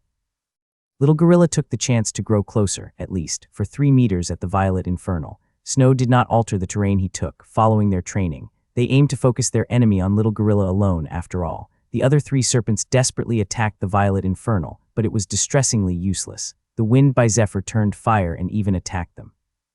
Water by Aqua was instantly evaporated, the fire by Ember. Even though he just activated Hellfire Frenzy and attacked the Violet Infernal with Molten Eruption, the Violet Infernal welcomed those attacks like it was nothing. They were corrupted rank beasts, same with Snow and the Violet Infernal, yet they were entirely useless. However, only Aqua and Zephyr were disheartened. Ember noticed something on Aqua's attack, especially the powerful torrent of water and high-pressured jets, and his eyes lit up. He turned to them and said, "Aqua, try to blend your attack in an area where the frost is the thickest. Zephyr, amplify the frost with your wind." Chapter 85, Thermal Overload. Kaiju perceived that the battle seemed to be in a stalemate, and was even surprised to hear Ember instructing Aqua and Zephyr to coordinate their magic attack with Snow's Bloodline Awakening's effects. He admired Ember's ability to adapt. He took the chance to instruct the Gacha system to show Snow's Bloodline Awakening's effects for better understanding. Effects of Bloodline Awakening. Corrupted rank. Frosted poison glands increases the toxicity and chilling effect of venom, making frostbite symptoms more severe and reducing the enemy's agility significantly. Icy suppression. Snow emits a chilling aura that suppresses enemy abilities, reducing their power while in her presence, decreases enemies' magic and skill potency. Prolonged exposure amplifies the suppression effect. Noxious domain. Snow permeates her poison silently in a 5-meter radius. It does not recognize allies or foes. Any who breathe would be poisoned immediately. Snow poison's potency elevates. Kaiju was stunned to think her bloodline awakening is simply like ascending through the ranks. He assumed, as the effects of Snow's bloodline awakening was too passive but practical in battling against powerful creatures. With the bloodline awakening, it was even possible to become a realm breaker. He observed the battlefield and perceived the effects of icy suppression, which Zephyr was taking advantage of, elevating its effects with his wind element. Kaiju then recalled the abilities of Zephyr, and was aware he would not be able to use them due to the disadvantageous situation. He had to get close, and most of his deadly skills can affect allies, especially Wind of Erasure. Kaiju glanced at Ember, and even though his abilities were useless against the enemies with fire resistance, his leadership ability was proven valuable in the situation. As a result, with Snow's attacks, backed by Little Gorilla and the other serpents, the Violet Infernal was totally locked down. He glanced at the Violet Infernal and knew the latter still had tricks up his sleeves. He was only flaunting his hellfire manipulations, blocking the powerful torrent of ice and jet ice by Aqua and Snow's sharp icicles, while trying to counterattack. Kaiju's vision narrowed. It's not that he did not want to use them, but he just cannot, unless he gives up on manipulating the hellfire to defend and cast a magic attack that might take a second, enough for Snow to take advantage of. He was filled with relief, knowing that the hunter's gambit was effective. In addition, it was only effective since Snow's sharp icicles seemed to have been never-ending. Kaiju noticed it and furrowed his eyebrows. Is it also the effects of the bloodline awakening, too, to possess a limitless supply of mana. That is correct. I did not include it since all of the Bloodline Awakening possess the same effects of never-ending mana. Kaiju nodded and did not mind the gacha system's way of doing things. He was still waiting and observing, wanting to get information from the battlefield. He suddenly noticed that the poison emitted by Snow, as the latter kept the distance between her and the Violet Infernal in 5 meters, slowly affected the Violet Infernal. Bune was instantly aware of the poison seeping through his bodies, and surprisingly even swallowing his hellfire. His countenance turned grave. Why is this poison so damn potent? My hellfire can't even burn it. What the hell? Does this mean that the damn serpent's bloodline awakening is in poison too? Bune wasn't given enough time to ponder more as Snow increased the intensity of her bombardment. Damn it, I don't have a choice but to fight all out. What only restrained him from revealing all of his cards was once he failed, he would die. However, he was forced to reveal it. Thermal overload. It was one of the effects of advanced hellfire manipulation mastery. His attributes would not increase, but his hellfire would become more potent, but at the same time, it would damage his body if he overused it. Despite his body being a perfect conductor to carry the hellfire, becoming their innate talent, there was still a limit. Hence the Violet Infernal wanted to avoid using it. The heat became unbearably hot. Aqua and the other serpents' attack became useless. Furthermore, the radiant skin and the single-handed shield alone could not entirely stop the heat from affecting them.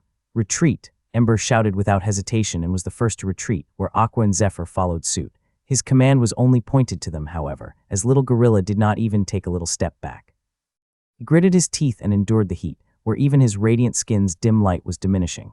His eyes narrowed and focused at bearing the heat for the other serpents to escape. The Violet Infernal released 2 chains with each of his hands and attacked him in Snow with it. Little Gorilla bore the impact with the single-handed shield and blood poured out of his mouth. Suddenly, he was hesitating, but it only lasted a split second before his eyes flashed with determination. When the chain was about to hit him, he threw the single-handed shield aside, knowing it would break and it might dishearten his master. He wanted to prevent that from happening. The chain landed on his heavy armor instead, but the impact could be more felt, causing his inside to be disturbed. However, the hellfire left a trace in his heavy armor, dropping its durability to almost 0 in just 1 attack. It survived nonetheless, and it was all Little Gorilla needed. His half-closed third eye earlier abruptly opened, releasing a dense beam of light, heading towards the Infernal. Blood crawled out of its eyelids as his pair of eyes glanced at Snow, who did not hesitate to take the chance and bolted forward at the Violet Infernal. Snow, knowing it was a crucial moment, did not hesitate but to rush forward, aiming to bite the Violet Infernal. She observed earlier that the chilling aura she released was sufficient to block the hellfire. Although she noticed now it could only slow down due to the sudden intensity of the heat, it was more than enough to bite at the Violet Infernal.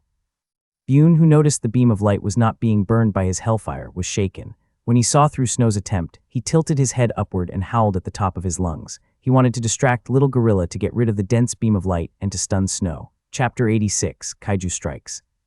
Before the thermal overload, Kaiju was done analyzing the battlefield. He glanced at his mana points and saw it was finally recovered to the brim.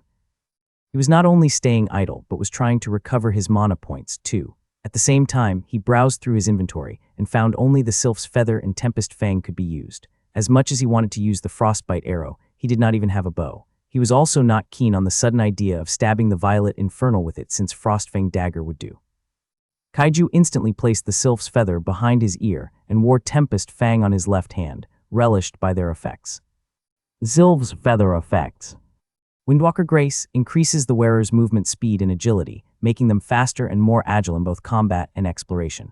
Breeze Step grants the ability to create a cushion of air beneath the wearer's feet, allowing short bursts of gliding or reducing fall damage. Sylph's Whisper enhances auditory perception by amplifying sounds carried by the wind. The wearer can detect faint noises or distant conversations. Arrow Shield surrounds the wearer with a subtle barrier of wind that reduces incoming projectile damage. Tempest Fang Gauntlet effects. Gale Parry enhances precision and speed when parrying or deflecting attacks, creating a small gust of wind to unbalance opponents upon successful deflection. Wind Stride increases the wearer's agility, improving footwork and allowing smoother, faster movements during combat. Breeze Shift grants the ability to produce a short, controlled burst of wind from the gauntlet to boost strikes, increasing attack speed and enabling longer thrusting reach for a brief moment. Cooldown, 15 seconds. Arrow Barrier summons a temporary shield of wind around the gauntlet, reducing damage from ranged projectiles like arrows or light magic attacks. Duration, 10 seconds. Cooldown, 1 minute. The gacha system's voice echoed in his head. Note, I have decided to get rid of the specific percentage of the effects, as it could be gauged by feeling anyway. You're right, I also don't mind. It just gives me more time to read it. Kaiju closed and opened his left fist repeatedly, assessing his current strength. He then jumped to perceive if the feather would detach behind his ear, but it appeared it was even glued. He was about to continue experimenting with the artifacts, when the Sylph's whisper effects activated, catching the noise of the thermal overload. His face turned ugly, observing the deep violet intensifying, affecting Little Gorilla and the others.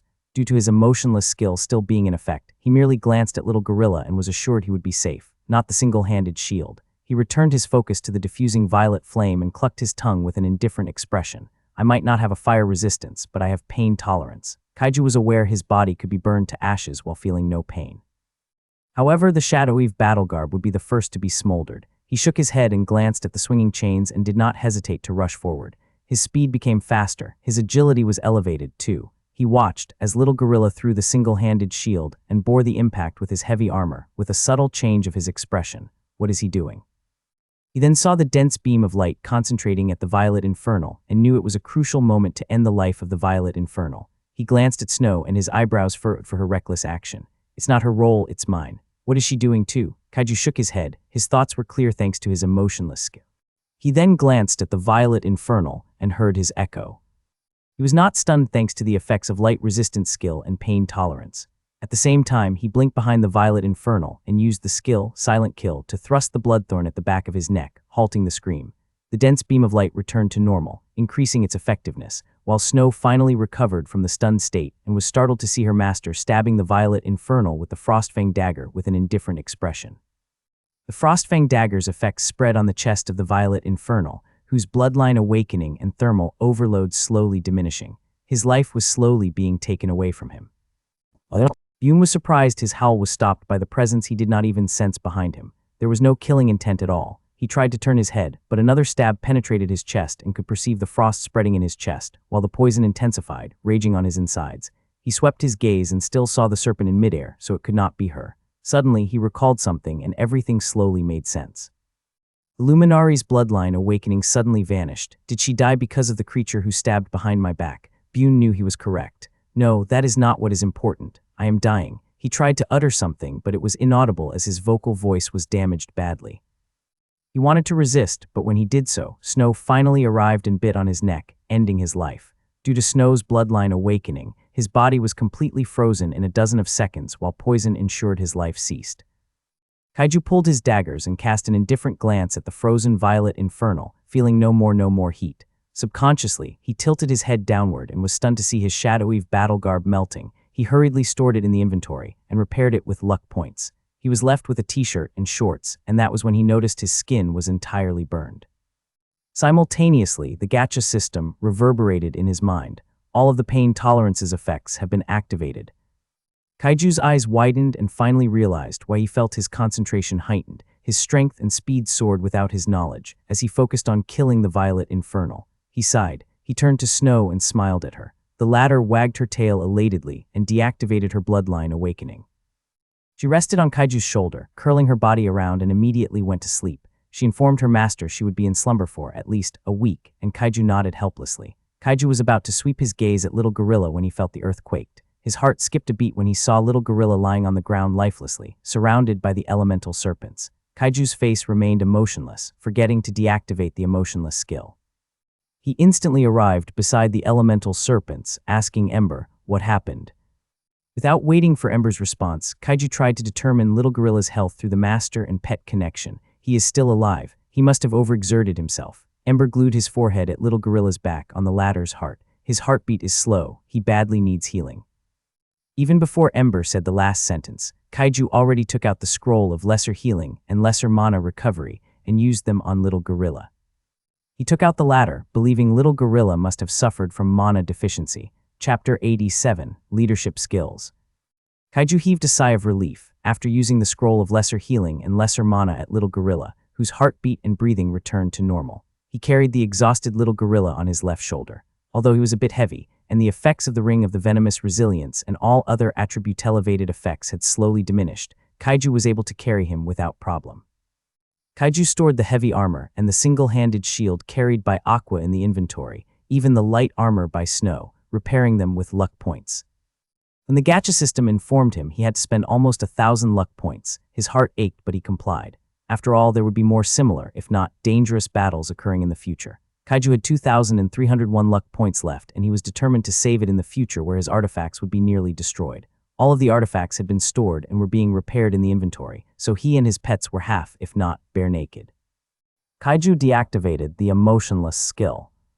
However, even then, the aftereffects were still present, not entirely bad though. Kaiju glanced at the aftermath behind, and with an indifferent expression did not even bother clearing them up and left with the other serpents.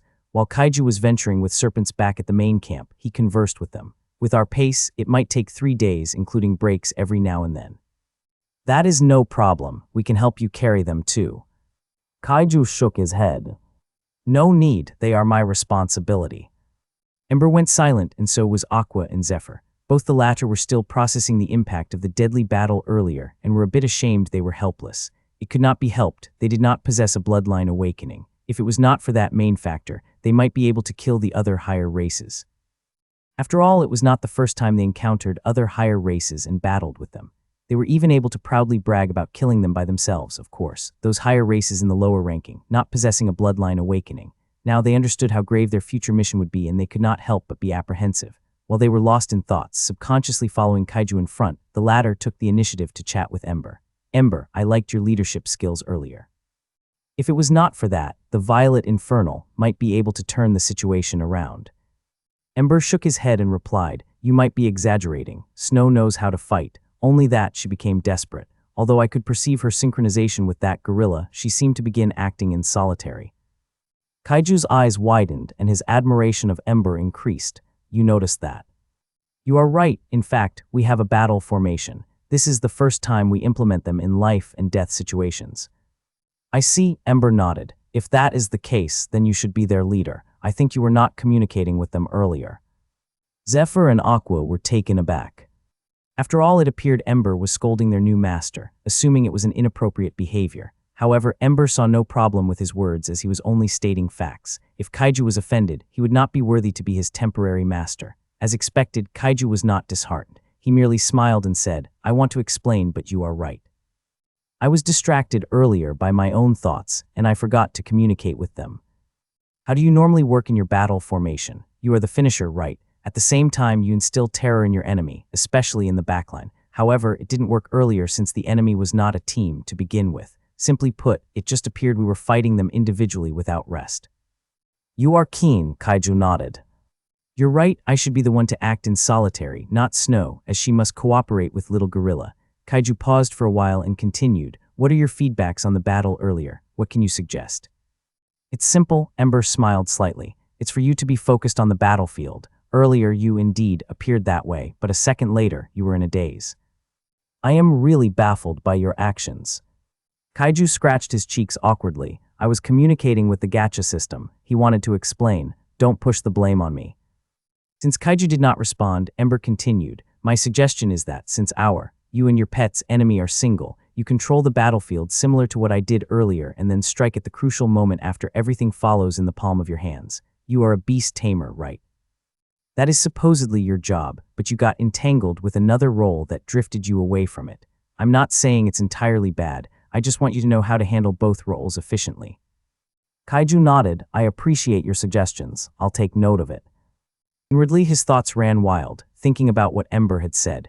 Indeed, he was supposed to be a beast tamer, but earlier he was not acting like one. He even kept his thoughts alone, just rarely communicating with Little Gorilla. He did not even consult Little Gorilla if he could still handle the repercussions of activating the Golden Third Eye the second time. It was stupid of him to question Little Gorilla and Snow's actions, yet he actually did not say anything to them during that moment. It conveyed how detached he was to them. Ironically, he trained the battle formation with Anisha as the only enemy, similar to the situation earlier, yet he still failed.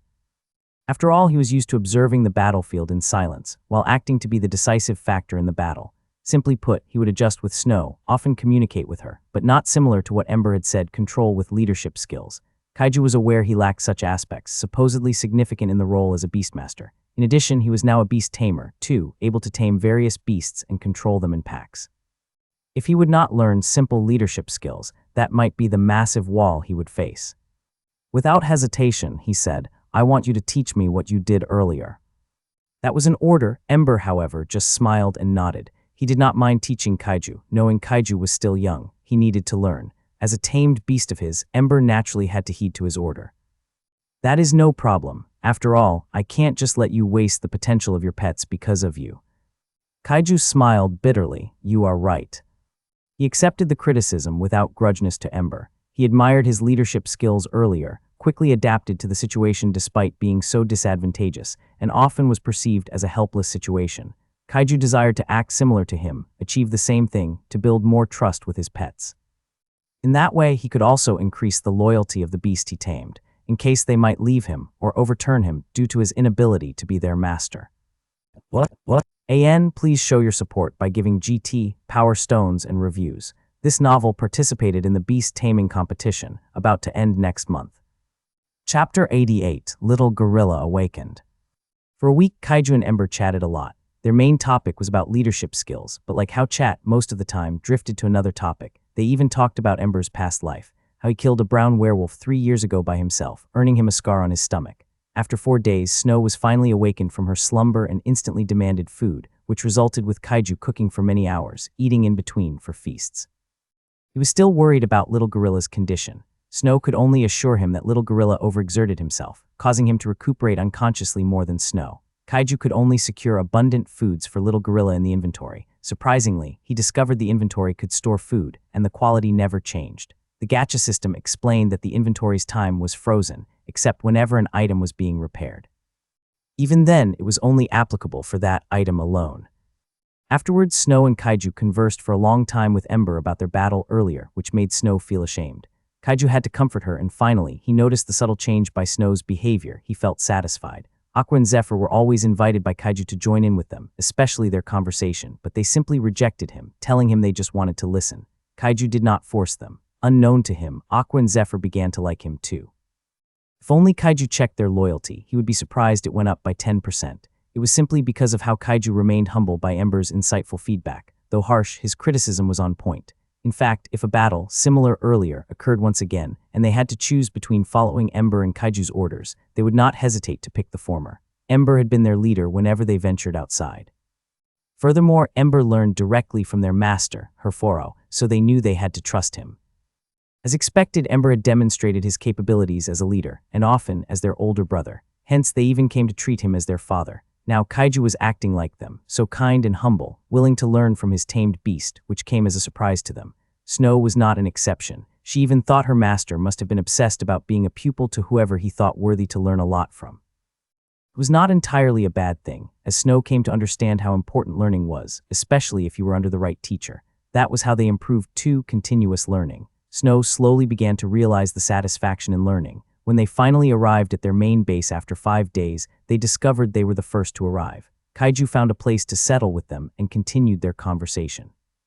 Kaiju introduced to them their possible companion for the next 2 days. After a week, it was actually already more than a day since the agreed time by Q and Isha, and they were still not present. Kaiju wasn't worried. They might have been preoccupied by something. He even thought they might have been battling against other higher races. However, he was confident they would be able to win. What Kaiju failed to realize was he had never met the strongest among the other higher races present. The Violet Infernal he met earlier was not even the peak of their group. In the case of Luminari, it was always often the weakest who survived due to the care of the strong. Little Gorilla had finally awakened, but unfortunately, he informed Kaiju he was still in the vulnerable state. He felt weak and sensitive. One gentle touch triggered an immense pain. Little Gorilla stated it was because he absorbed light mana too much for his body to handle. Kaiju then reminded Little Gorilla not to risk his life once again if they could deal with the enemies without the need to do so. Little Gorilla nodded heavily. His master was indeed right. He carried the burden alone when he had comrades to begin with. However, he did not regret it either. When Kaiju narrated what happened to Little Gorilla, when the latter used the third golden eye once again, Little Gorilla realized that Kaiju would be in a sorry state on his stead if he did not activate them. After all, Kaiju did not have fire resistance skill, but his skin was already completely burned. Kaiju did not even bother to use the scroll of lesser healing and relied on his regenerative abilities from his passive resistance skills. Little Gorilla did not hold back about his observation and told his master to take care of his body. Kaiju chuckled and said, If you think about it, it would not be bad as I would be able to learn a fire resistance skill. Look now, I did not even obtain one, even just a common grade. Little Gorilla rolled his eyes and did not even bother to argue with Kaiju anymore. Kaiju did not mind and simply smiled. He said, "You really don't have to worry about me." He recalled something and lightly smacked Little Gorilla's head. "Did you think I had forgotten you had thrown the single-handed shield at the last moment to prevent it from breaking?" Little Gorilla felt he was wronged and explained, "I still have the heavy armor anyway. Even I feel my heart ache if it breaks. After all, that was supposedly a gift for Big Brother Max. It would be a pity if it was only him who would not be able to receive a gift. Well, if saving you with it was the reason, he would not mind. No, if I can save it anyway, why won't I?" Kaiju furrowed his eyebrows and stared at Little Gorilla in silence. Little Gorilla did not meet his gaze, but he remained committed to what he said. Kaiju was amused by his behavior. Did they have this behavior before? That was then, Kaiju recalled. During the 3 months he spent time with them, Little Gorilla had always been kind. He was, as always, acting like a big brother, especially to Snow. He was mature enough to adapt to Snow's antics. Often, Kaiju would even catch Little Gorilla looking out for him. Although Kaiju was not used to someone caring for him, ever since he met Snow, he grew accustomed to it to the point overlooked Little Gorilla's behavior. Come to think of it, Faith's religion has always been about being kind. Kaiju shook his head, tossing the unnecessary thoughts at the back of his head as he focused on the present. He smiled at Little Gorilla and said, "If Max would come to know about what you did, especially your teacher, Faith, they would be glad." Little Gorilla was taken aback, stared at his master for a while, and shook his head. "They didn't need to, at least for me. There's no reason for you to do so." Kaiju shook his head. "They at least have to know about it." Little Gorilla did not reply. Kaiju took the chance, when he recalled it, to converse with Little Gorilla about Ember's feedback on their battle earlier. Little Gorilla was intrigued. His countenance grew solemn by Ember's critiques as he seriously listened. His expression was similar to when he was listening to Herforo's yapping before. Chapter 89, Stone of Tranquility. Surprisingly, the first to arrive was Lucy. As soon as she saw Kaiju, she quickly greeted him and levitated forward to him. Kaiju's heart raced and his emotion went into turmoil, so he hastily activated the emotionless skill. Lucy noticed the conspicuous change in his emotion and her eyebrows furrowed. She asked, "Did you activate a skill? Why?" Kaiju could finally think straight. After all, the moment he saw Lucy, the conversation with Heforo instantly appeared on his mind. The fact that just mentioning the name Lucy caused Heforo in a sorry state made him even feel terrified in calling her name. Kaiju shook his head. "Nothing." Lucy stared at Kaiju in silence, but since Kaiju's face remained indifferent and just met her gaze, she didn't dwell on it as she said with a bright smile, "All right, it's nice to see you once again." She peeked at the serpents behind Kaiju curiously and asked, "Who are these little friends? You have tamed them." Yes, Kaiju nodded and turned his body slightly, gesturing the serpents to slither forward. Aqua and Zephyr were sizing her up curiously, while Ember's face remained ambiguous, but he would occasionally steal a glance at Lucy and Kaiju. In an instant, he grasped something. Lucy waved her hand with a bright smile on her face and said, "Hello." "Hello," Aqua responded with a shy smile on his face. Zephyr followed suit. Kaiju introduced them to her. "This is Aqua, Zephyr, and Ember." He forced a slight smile on his impassive face. "Obviously, even without me pointing which is which, you already know, right?" Lucy laughed adorably and said, "Of course, not a bad name. Suited for them." "Thank you," replied Kaiju with an indifferent tone. Lucy was surprised by Kaiju's apathetic response but did not mind. He might have just been up to something. She thought and focused on Ember first. "You are Ember, correct?" "Nice to meet you. I am Lucy. You seem to be the older among the group." "Likewise," Ember nodded politely, "and I am indeed the oldest among the group." "Ember is wise," Kaiju nodded. "I am even learning from him." "You are," Lucy's eyes sparkled. Yes, Kaiju turned to Aqua and saw him appearing so excited, staring at Lucy. This guy's acting is too good, or perhaps I'm just overthinking. Kaiju shook his head and said, "In fact, I am planning to let these guys choose to follow who can bring their potential to the fullest." Lucy was curious why Kaiju seemingly pointed at Aqua while saying some shocking words. She stared at Aqua in silence, who, in return, stared at her with dazzling eyes. With her intelligence, she instantly grasped what Kaiju was trying to say. "You are smart, Kaiju." Lucy's tone quivered in excitement. "However, I did not expect you to let them go. It might have taken an ample amount of time and effort to tame them, right?" "Not really," Kaiju's eyebrows furrowed. Why does it appear she didn't know about Herforo, though? Is she really not the Lucy who Herforo feared? She might just be acting. Kaiju heaved a sigh of relief for some reason. After all, there was a higher chance Lucy was not the same person her Foro feared. Nevertheless, he already instructed Aqua to observe her just in case. Beasts are not a tail or in a cage. They are meant to be free. Then he glanced at Little Gorilla and Snow and said, if they wish to be free, I would gladly give them the freedom they deserved. Little Gorilla and Snow hurriedly shook their heads. Kaiju's words were outrageous, for they had already formed a master and pet contract with them. Even if they roam free, their heart would always seek for him. Kaiju simply forced a smile at their response. They now wore their heavy armor and light armor, as he even wore the shadowy battle garb because it had been repaired 3 days ago. At the same time, it made him recall about the gifts he would give to Lucy and others. I'll wait for the others to arrive first. Kaiju had decided. All right. If that is what you want, I hope you won't regret it. Lucy excitedly levitated in front of Aqua and said, don't worry, little guy. With my creation magic, I can amplify your magic attacks. To be your companion is an honor, Master. Aqua shouted and leapt at Lucy, landing on her right shoulder. Aqua had been wanting to act like Snow, resting on his new master's shoulder. Ember, Zephyr, and the rest were dumbfounded. They thought simultaneously shameless. Kaiju shook his head and said, the rest will be decided later. Anyway, I also have a gift. What is it? Lucy's enthusiastic voice echoed. That will also be given later. Kaiju smiled enigmatically. He had already deactivated the emotionless skill as he knew he could now control his emotions. Lucy was dispirited somewhat, but then her enthusiasm returned as she waved her black wooden staff and an item emerged.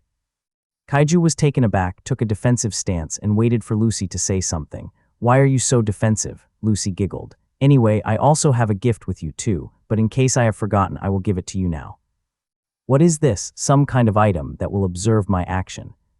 Kaiju had no doubt such an artifact existed. He scrutinized the artifact and discovered it appeared like an ordinary stone. Appraise it with your system. Lucy beamed a smile. However, the gacha system had long provided Kaiju with information about the stone, and Kaiju was deeply surprised. Stone of Tranquility, rare.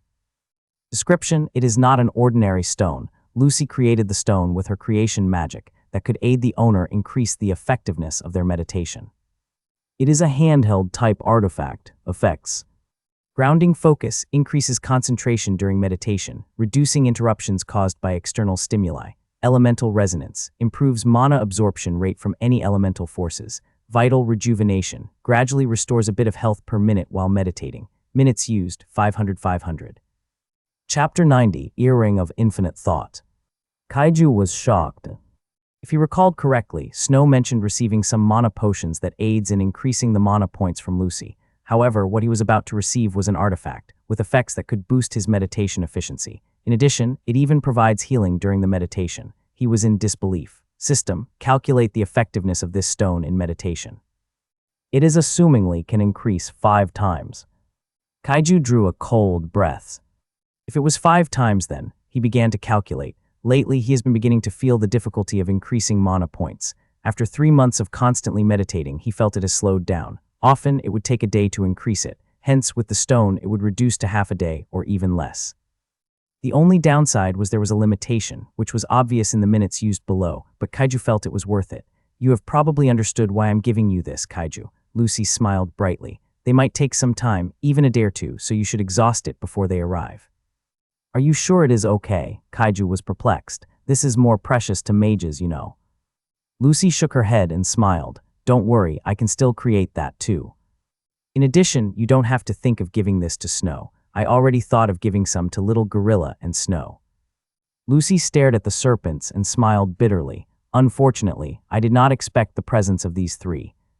We are fine, Ember shook his head. Yes, I can share mine to them anyway, said Little Gorilla.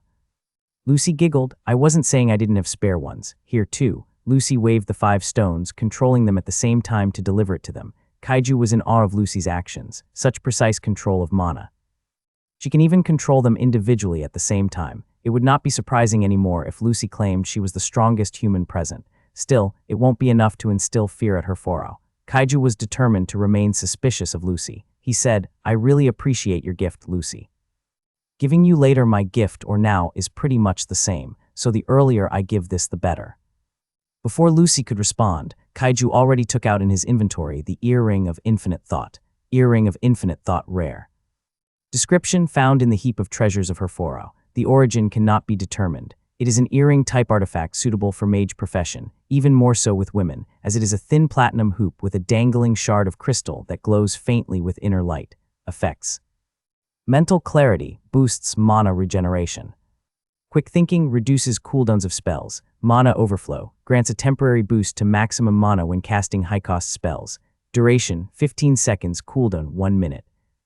Cognitive shield absorbs damage taken and redirects it to mana loss instead. Durability 150-150. This was the only artifact Kaiju didn't use in the battle earlier, as he did not want to sacrifice more artifacts. It wasn't useful for him anyway, the finisher. Of course, it might have been useful for Snow, but he did not find a chance during the battle. In addition, he had to pierce his ear just to wear it. Pretty. Lucy instantly fell in love with the earrings as she received it carefully with her hands. He stared at Kaiju with teary eyes and asked, "Are you sure this is for me? Who else is suitable to wear it?" Faith. Kaiju shook his head and said, "I still have an artifact suited for her too, and it is as pretty as that earring." Lucy heaved a sigh of relief and then stared at the earring with a loving gaze. She embraced it closer to her heart while her black wooden staff levitated beside her. She stared at Kaiju on the brink of weeping. "Thank you." Kaiju smiled, "You're welcome." Damn, she really meant it. Just how emotional is she? Kaiju was clearly taken aback by her behavior. Snow slithered forward as Lucy was trying to wear the earring on her right ear. She leapt and landed at Kaiju's right shoulder, saying with a jovial tone, "It looks pretty on you, Teacher Lucy." Lucy was surprised and stared at Snow, feeling something different from her. She replied, "Thank you, that armor looks pretty on you too." Snow's eyes sparkled in excitement. "Thank you." "All right," Kaiju petted her. "We shall meditate and use the stone given by Lucy now. Of course, we have to thank her first." Kaiju turned to Lucy and bowed slightly. "Thank you." Lucy panicked as a result. Don't, your gift is better than mine." Kaiju smiled and did not respond. Ember said, "Thank you," followed by the other serpents, Lucy and Little Gorilla being the last. "May he bless you and reward you by your kindness." Lucy smiled and bowed at Little Gorilla's blessings. When she finally wore the earring, she created a mirror through mana and inspected it. "It's really pretty," she mumbled. "It looks good on you, it's perfect." Kaiju complimented sincerely. "Thank you," Lucy smiled. Kaiju nodded and faced his back against her, finding a suitable spot to meditate. Everyone except Aqua followed suit. When they sat in the lotus position and entered the meditative state, Lucy turned to Aqua sitting beside her arm and asked, "You won't follow them?" "There's no hurry," Aqua shook his head. He stared at Lucy with sparkling eyes and said, "I want to know about you first." Lucy giggled, petted his head lovingly, and replied, "No problem." Lucy, with Aqua on her shoulder, levitated upward and landed on a branch with a fair distance with Kaiju and the other serpents. After all, they wanted to guard them, but at the same time, chatted a lot with each other. Aqua appeared to have forgotten about Kaiju's instructions and adapted quickly, building relationships with Lucy, who he couldn't stop calling his master. Chapter 91, Griffin's Bizarre Encounter. 8 hours later, Kaiju opened his eyelids slowly. His eyes slowly regained clarity. Without even asking the gacha system to show the current status of his mana points, he was already astonished. After all, just in 8 hours straight of meditating with the Stone of Tranquility, his mana points increased at the astonishing 5 mana points. Kaiju could still recall how difficult to increase even a mana point by meditating the whole day. There were many factors about it. He lacked concentration, his visualization was easily broken for some reason, and it would escalate if he became frustrated. His mana core has obviously become more demanding. The absorption rate didn't improve, resulting in not adapting with the growing gluttonous mana core. How unbelievable. If only I had many of these, it might not be possible to max my mana points before the fateful day. "I unfortunately don't have that many, Kaiju," said Lucy over the distance in a depressing tone. With her heightened senses, she obviously heard what Kaiju had mumbled. In addition, she can amplify her voice with her mana, causing her normal voice to be reached even at such a distance. Kaiju was startled, then found Lucy sitting on a branch from afar with her head lowered. It appeared she felt guilty for not providing Kaiju enough of Stone of Tranquility, while he gave him the earrings, obviously more valuable than her gift. Kaiju chuckled, "You are overthinking. It is obviously difficult for you to create those." Lucy heaved a sigh of relief and said, "You are right. In fact, I have to exhaust my mana points 2 times to create it. These are the spare after I maxed out my mana points." "You have maxed out your mana points." Kaiju was in disbelief. Lucy felt flattered. She scratched her cheeks awkwardly. "Why, yes." Kaiju's stomach growled and smiled bitterly. He He swept his gaze with the others and saw they were slowly opening their eyes. He was baffled where Aqua was. He was meditating 4 hours ago, said Lucy. We were chatting, so he was late. Kaiju nodded. Since I'm hungry and others are about to finish their meditation, let us eat then. I still have many extra foods I stored in my inventory.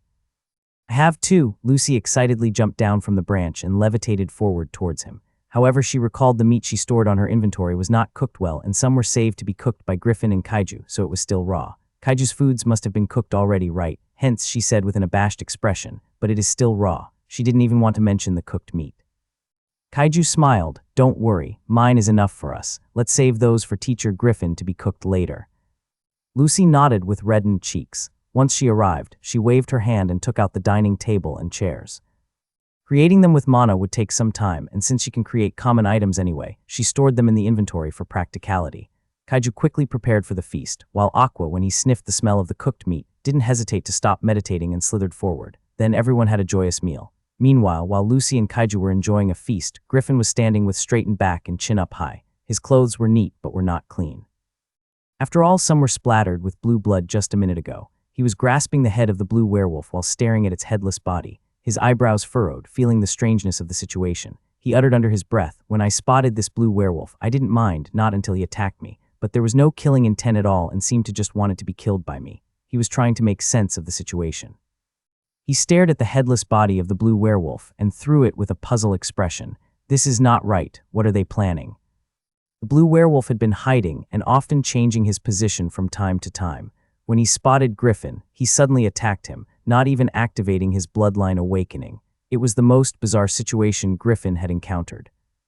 After all, this was not the first time he encountered a blue werewolf. He even killed one before. That one, he activated his bloodline awakening and went all out. Griffin thought, are they trying to incite a war between us and them? It doesn't make sense. He shook his head, just in case, I must get rid of this. He took out a glowing, fiery orb from his inventory and threw it at the blue werewolf. The explosion rang out, and due to the distance, he was covered as well. When the smoke settled and dissipated, with some fires still continuing to spread through leaves and bushes, the figure of Griffin appearing unharmed emerged. There was a tangible white barrier protecting him. With an indifferent expression, he spent his mana to spread the wind and extinguish the fire before it spread. He decided not to busy himself with it anymore, and just thought that the blue werewolf must have felt despair in the trial that it decided to end its life. Which is bullshit. Griffin snorted and turned around, going to the direction where he was about to meet Kaiju and others. To distract himself, he recalled his pupil and smiled. How is he now? Did he break through to advanced mastery in daggers? Although I told him to reach out to me once he felt hitting the bottleneck, knowing Anisha, he did not need me anymore. I wonder if he has got stronger. His eyes flashed an amused glint.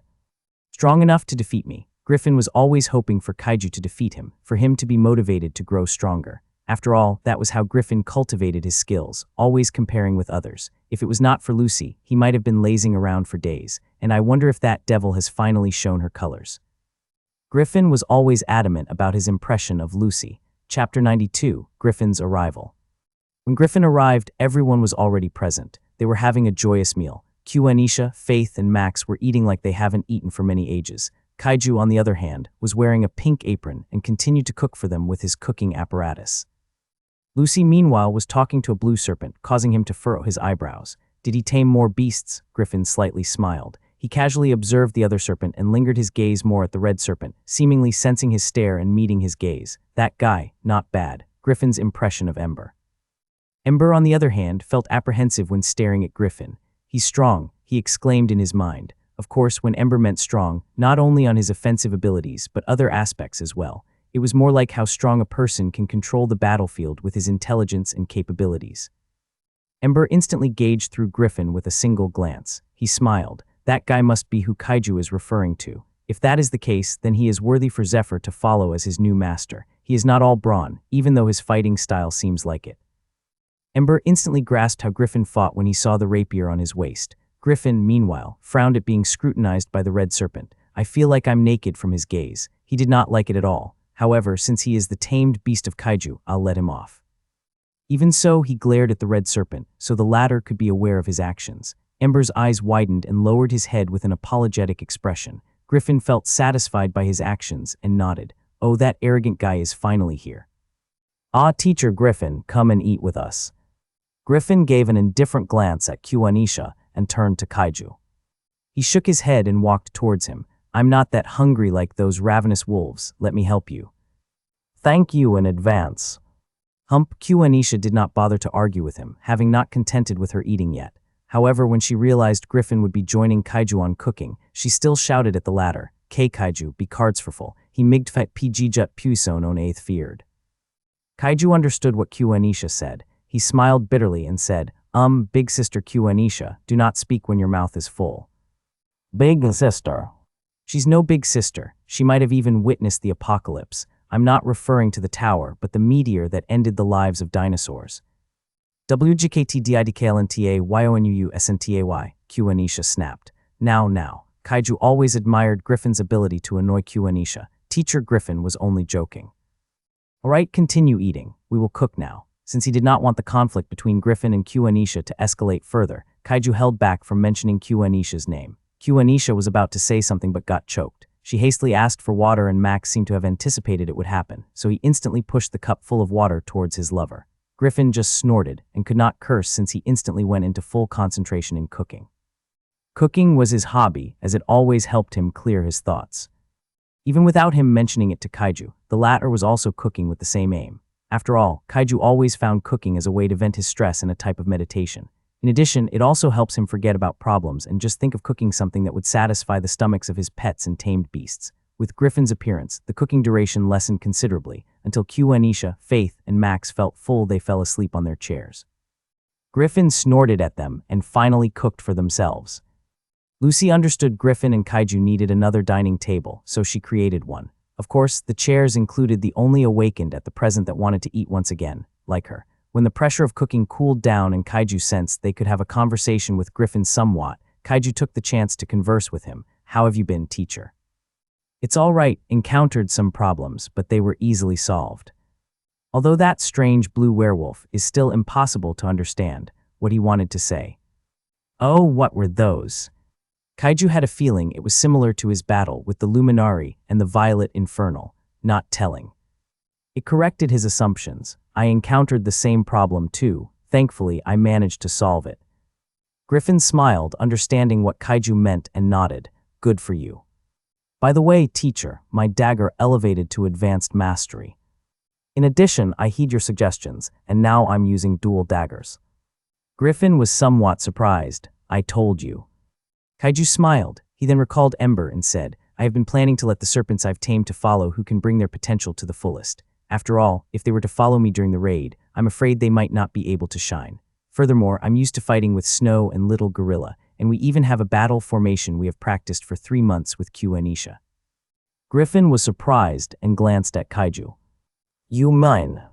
You're right, Kaiju turned to Zephyr, standing beside Ember, observing them and continued, have you seen that green serpent? I think he can fight with you well since he is also a wind element.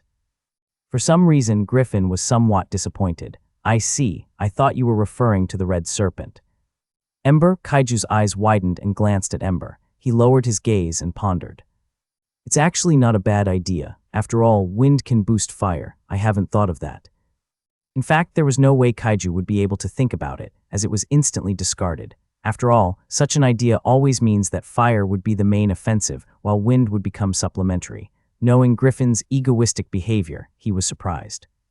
Yes, but how you phrase it is wrong. Griffin focused on the cooking and continued, my wind will be strong because of his fire. Kaiju's eyes widened and nodded. You're right, if Ember were to follow you, who do you think best Zephyr can follow? Griffin said with an indifferent tone, just toss him at Anisha. They haven't told you the plan yet. Kaiju was stunned. He indeed had not told them, yet since they instantly joined their feast and now went to sleep. Furthermore, he didn't ask them yet, primarily because it was not the right time. He bitterly smiled and said, I'll go with your suggestion. Griffin nodded with an impassive face and continued to cook. Once they were done, Griffin and Kaiju prepared the feast on the new dining table prepared by Lucy. The latter greeted Griffin, and he only responded indifferently. Lucy did not mind and ate with them. At the same time, Kaiju told Ember while they were eating, Ember, you will follow Griffin. Zephyr will decide later. Zephyr and Ember were taken aback. The former was somewhat dispirited, while Ember just glanced at Griffin and continued to eat. Kaiju felt his heart ached when he saw Zephyr's response, but he didn't have a choice, lest Zephyr might be discarded by Griffin's nonchalant attitude. Chapter 93, The Plan. Time passed and the feast had finally concluded. Everyone just woke up and now gathered in the middle of the bonfire, sitting with the colossal log severed in the half. They did not ask Lucy to create a comfortable chair as they wanted to feel the nature's vibes. Q, Anisha, and Max sat beside each other in one log. Lucy sat with Aqua in another log. Griffin and Kaiju sat in one log, with little Gorilla and Snow sitting beside him, and Zephyr and Ember accompanied Faith in one log. Kaiju haven't given them the gift yet, and Lucy did not tell them about it. Of course, Q, Anisha, and others noticed her earring and complimented her. Kaiju wanted to give them the gifts as soon as possible, but he was curious about the plan mentioned by Griffin, which was about to be discussed with Q, Anisha, leading to the current situation. Q, Anisha broke the silence and said, "I have trained Kaiju and his pets to work alone." Kaiju was stunned. He only noticed that the battle formation indeed worked with Snow and Little Gorilla. Others were out of the equation. Does that mean he would be raiding the berg with Snow and Little Gorilla alone? Q, Anisha stared at him, and as though hearing his thoughts, smiled, saying, "That's right, Kaiju. I believe, like Griffin, you can raid the berg in one area alone." Q, Anisha then took out an ordinary long arrow and drew on the soil. At first, since there were 7 treasures, I decided that me, Max, and Faith would gather 2. Lucy and Griffin can try to gather another while working in solitary, while Kaiju and his beasts would snatch 1. 2 for us, possibly 2 each for Lucy and Griffin, and 1 for Kaiju equaled 7. However, everything changed with the sudden announcement of the trial. Q, Anisha finally finished her drawing and turned to them. "There will be no changes. Kaiju, if you sense another treasure, try to get it." Kaiju nodded solemnly. "Anyway, before I proceed to the main plan, has anyone gotten rid of the other higher races listening to us?" Not far from Kaiju and Griffin in the west direction, werewolves gathered in a rather humorous manner. After all, most of them were sleeping. 3 brown werewolves were lazing on the colossal branch, while 2 gray werewolves were leaning their back at the enormous trunk below. While lazing at the branch in the crown of the gargantuan tree was a blue werewolf, whistling from time to time. With their exceptional hearing sense, they were listening to the conversation with Q, Anisha, and others.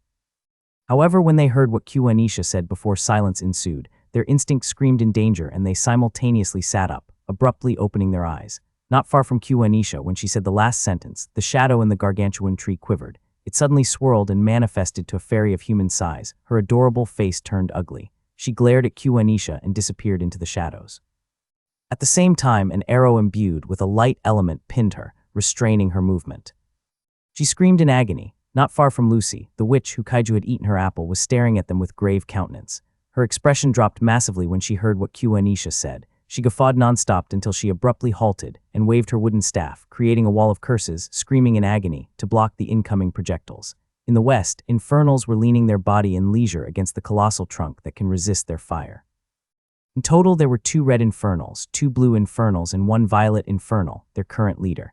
They were rather a bit closer at Faith, seemingly not caring if the latter was aware of their presence. Unlike the werewolves, they did not have exceptional hearing, so they had to be at least 50 meters closer to them. Of course, they were wary of the humans because, for some reason, they threatened them. Nevertheless, they only shrugged, believing the humans present was the best the human race could produce, while even theirs were back at their camp, waiting for their report. When they heard what Q, Anisha had said, they were furious. They revealed their presence, but what welcomed them was a pillar of light, enveloping them one by one. When Kaiju heard the question, he was taken aback. However, he was quick. He instantly activated his emotionless skill. He then swept his eyes and saw Q, Anisha made her move, standing up, pulling the longbow from her back and knocked the arrow in an instant. A light arrow manifested and disappeared. A gust of wind burst forth suddenly, barely closing his eyes. However, Kaiju knew it wasn't produced by the light arrow alone. He turned to his right and saw Griffin had disappeared. He might have made his move already. Kaiju was at a loss for what to do next, turning his head at Lucy and spotting her empty presence.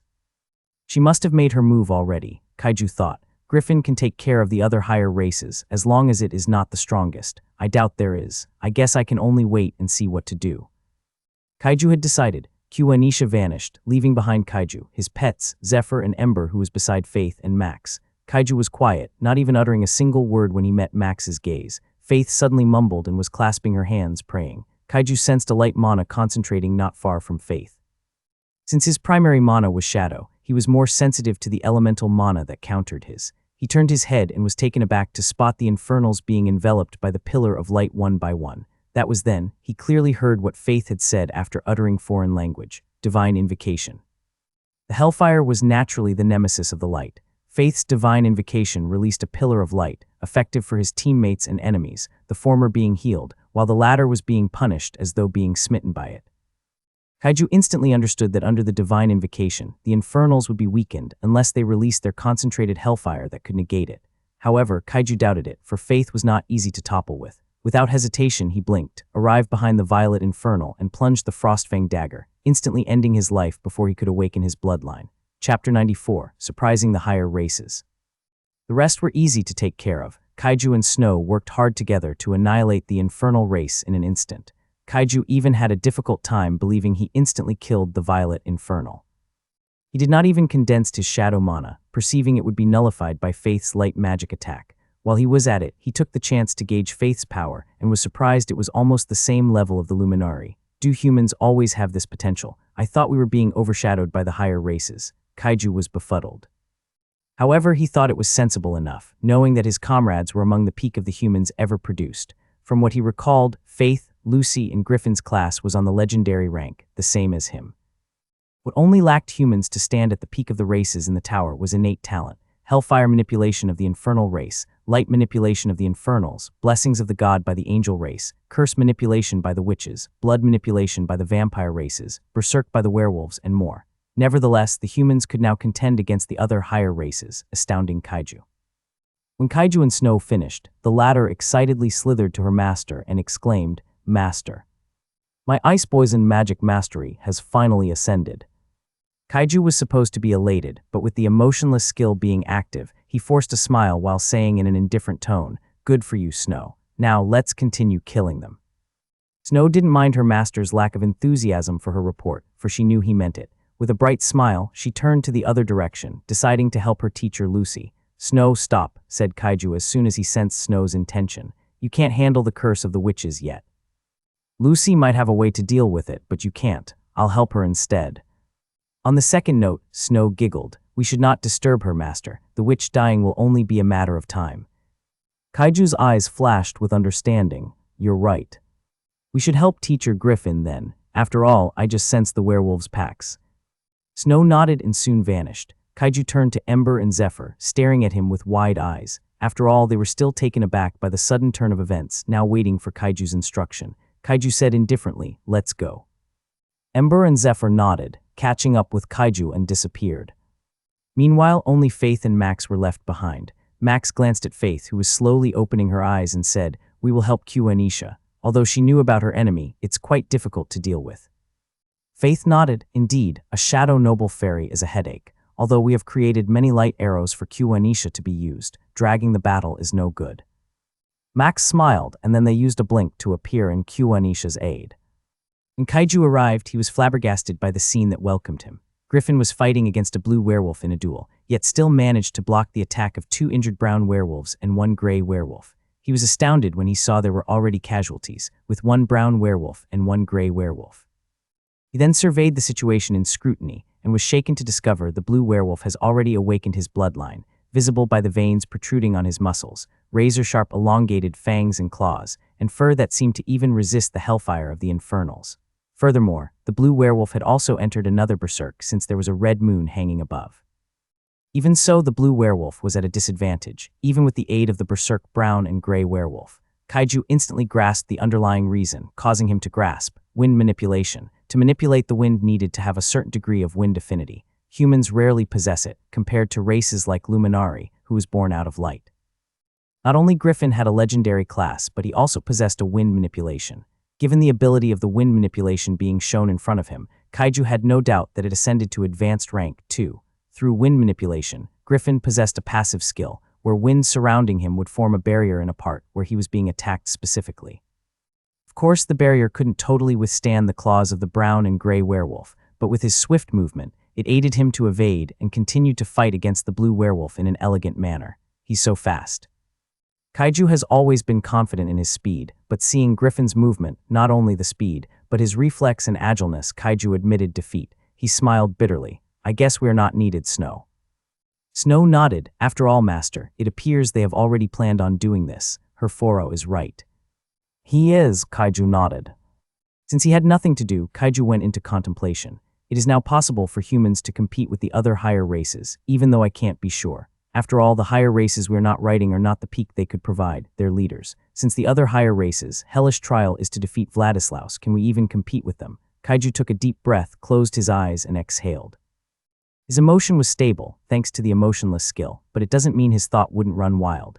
If the higher races' attention focused on us before we can even confront Vladislaus, can we take them all? Why did Anisha and the rest feel confident? Are they delusional, or they simply have the ability to back them up? Kaiju still has many questions he wanted to have answered before they raided the burg. Snow broke his line of thoughts, saying, "Master, Griffin is about to finish." Kaiju was finally awakened and was dumbfounded to see the sight in front of him. Chapter 95, the most dangerous individual in the trial.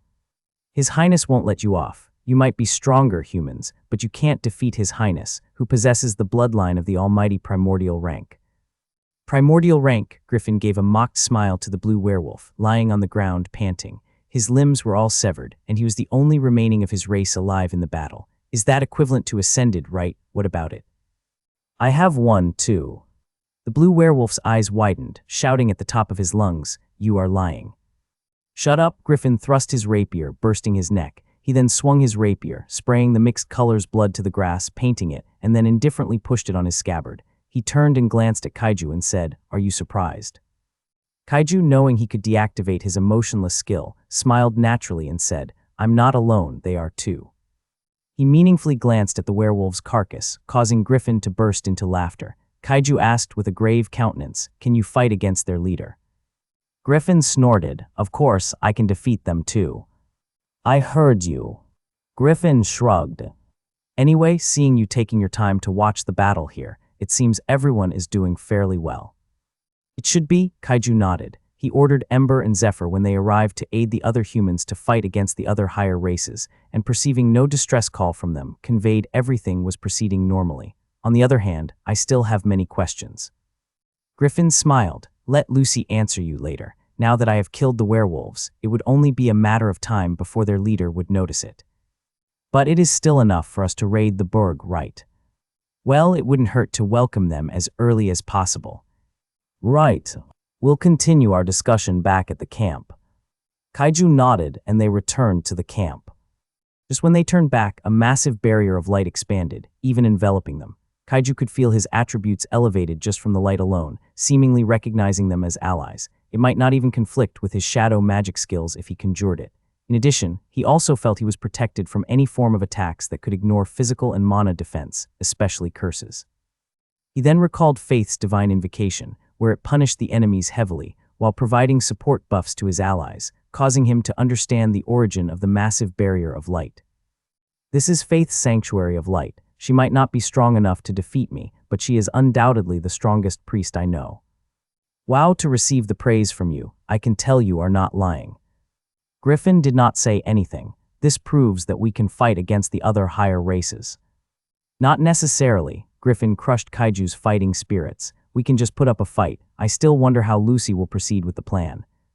Lucy, Kaiju's heart skipped a beat. "She created the plan." "Yes," Griffin stared at the back of Kaiju, who suddenly halted his movements. "What's wrong?" Kaiju asked, not answering his question. "She planned it all." Griffin nodded, seeing Kaiju turning his back, and stared at him with an ambiguous expression, made him feel something was wrong. She was the one who raised the idea of competing with the other higher races and defeating Vladislaus by ourselves. And kill the higher races who dare to stop us. I don't know. Kaiju sucked the cold air. He had to activate the emotionless skill once again to control his emotions and perhaps avoid the attention of the Lucy Herforo feared. Is she really that Lucy? Kaiju's suspicions instantly soared. She wants to kill everyone inside the trial. Damn it, what's wrong? Griffin asked. Have you noticed something about that devil? Devil? Kaiju turned his back against him and continued walking. He recalled the words of Herforo, narrating how he was terrified of Lucy, forcing him to smile. That might be the right word. Griffin stared at Kaiju for a long time, pondering. He doesn't seem to want me to tell what he knows. I won't force him, he thought. However, a sudden curiosity compelled him to ask Kaiju, is she stronger than me? Kaiju replied in a grave tone, undoubtedly. Griffin was appalled. It doesn't seem he is lying. There's no reason to in the first place. Griffin thought, surprisingly infuriated, not at Kaiju but at himself for remaining to be weak. Wait, Lucy being stronger than me should be a happy occasion, so why is he so serious? Griffin had a bad feeling. Why does it appear to be a bad idea? Be careful, she might be more greedy than what she planned. What? Griffin was taken aback. What does he mean? He was trying to make sense with Kaiju's words, not until he realized when they arrived at the camp. He means no way. Griffin found it difficult to believe his conclusion. He glanced at Kaiju with a solemn countenance and thought, it can't be. However, that was plausible, if Lucy was a devil and connected it to Kaiju's words, that is. He shook his head and remained silent. I must prepare. At this moment, he realized that the most dangerous individual in the trial was not Vladislaus, nor the leaders of the higher races present, nor the overlord-rank beast he came across long ago and strangely let him go. It was Lucy. Kaiju glanced at Griffin, seemingly engrossed in his own thoughts. He sensed Griffin's intense stare earlier as he was conversing with Snow like nothing happened. He must have caught on to what I have said. Kaiju then recalled Anisha's words earlier, sharing the plan. He grinned and chuckled. Griffin, me, and Lucy should not be surprising if we have to work alone by ourselves and snatch the treasure, but Lucy is. He then recalled Aqua would be accompanying Lucy and couldn't help but be worried. What if he died because of me? Should I just stop him then? At this point, Kaiju was now facing another dilemma at hand. What? AN, please show your support by giving GT, Power Stones, and reviews. This novel participated in the Beast Taming competition, about to end next month. Chapter 96, Rank Breaker. Everyone returned. Anisha was the only one who suffered the most, evident by her worn-out clothes. However, with Faith's healing abilities, not even bruises remained. Anisha glanced at Kaiju and then swept her gaze at Griffin, snorting. What a show-off. However, surprisingly, Griffin ignored her, as though he was lost in his own world, surprising her. Anisha shook her head and ignored Griffin, taking the chance to evaluate her current appearance. Her light armor's durability dropped, so she had to change it with the spare one. Thankfully, she was prepared. She changed to a fiery light armor, altering her entire aura earlier after wearing light green armor. Behind her was Max and Faith, the latter drinking a mana potion. Her expression remained solemn, though seemingly not exhausted at all. They then noticed the strange atmosphere and stared at Griffin with a bewildered expression. Max asked, "What's wrong, Griffin?" Griffin was surprisingly taken aback, distracted by his own thoughts. He lingered his gaze for a while, taking some time to compose himself, and replied in his usual indifferent tone, "Nothing." Max furrowed his eyebrows and tilted his head. "Did you get injured, or one of the werewolves managed to get away?" "Ah, it must be, dear," Anisha snorted. Griffin shook his head and did not say anything anymore, closing his eyes to meditate. Max and Anisha glanced at each other, feeling something had changed with Griffin. By communicating through their eyes, they knew they must not force Griffin to say something he doesn't want to. They then focused on Kaiju in silence, but often caught his eyes glancing at his pet, seemingly communicating with her. They did not want to disturb her, so they waited. "What took Lucy so long?" Anisha asked. "The witch must be strong." "Anyway, how are you so confident she would be able to defeat the witch? They are so tricky to deal with," Max asked. After all, despite the witches living in solitary, rarely interacting with their own races, they stood at the peak of the tower due to their affinity with the curse manipulation, which was difficult to deal with. "Well, she said she can create something that can attract the curse. It's really amazing." "It seems like she can do everything." Kaiju glanced at them but quickly focused on Snow. He recalled his conversation with her Foro. "She is everything." His heart raced. He shook his head and continued to act like he was conversing with Snow, while thinking if he allowed Aqua to continue following Lucy. The familiar feminine, innocent voice echoed. Everyone turned simultaneously and seemed not to be surprised to discern Lucy unharmed after her duel with the witch. On her shoulder was Aqua, his eyes sparkling in excitement. He shouted at them, "Lucy is so strong." She played the witch until she felt embarrassed and ended herself. Lucy's face reddened, lowered her head and eyes, mumbling, "I was just gauging the capabilities of the witch." "Only you can dare to measure the power of the higher races." Anisha exploded in the hoot of laughter. "I admit you three have long surpassed us. I won't be surprised anymore if we can complete the trial and possibly even follow your plan, Lucy." Lucy beamed a smile and nodded. Kaiju suddenly recalled that he actually had not been told about the plan yet, so he asked, "What is really the plan?" Lucy glanced at Kaiju in surprise and then felt embarrassed. I actually haven't told you about the plan yet. I am sorry." "It's fine," Kaiju shook his head. Lucy nodded and continued. "From what I have heard from the stories of my grandmother, she said that in a trial, there will always be a player who breaks the mission limit of the trial and achieves great feats. Later on, they became prominent figures in the tower. It is always that way the higher races retain their status." After our discussion with Q and Isha, we have concluded that from the higher races' movements, they will aim to complete the trial without cooperating with the highest races for rewards. We have also assumed that the rewards we will receive by completing the hellish trial will certainly be worse than the rewards of the higher races. We, humans, are competitive by nature, so why won't we compete with them too? We can then show to them we are worthy to be placed in their eyes, and it will only be a matter of time before we stand at the peak of the tower. Kaiju stared at her in silence, trying his best not to move his facial muscles. He listened attentively, nodding. That is a brilliant plan. He tilted his head and stared at Lucy with inquisitive eyes. I am convinced. However, how will we accomplish that? Lucy smiled, turned to Q and Isha, as the latter nodded with a bright smile. Q and Isha said, that's why we have to get rid of them, Kaiju. Kaiju was perplexed. When he saw Lucy was floating towards him, his heart skipped a beat. Terror slowly crept to his heart, causing him to activate his emotionless skill. He gazed at Lucy with an expressionless face, making Lucy halt. She lowered her gaze and said in a quivering tone, please don't look at me like that.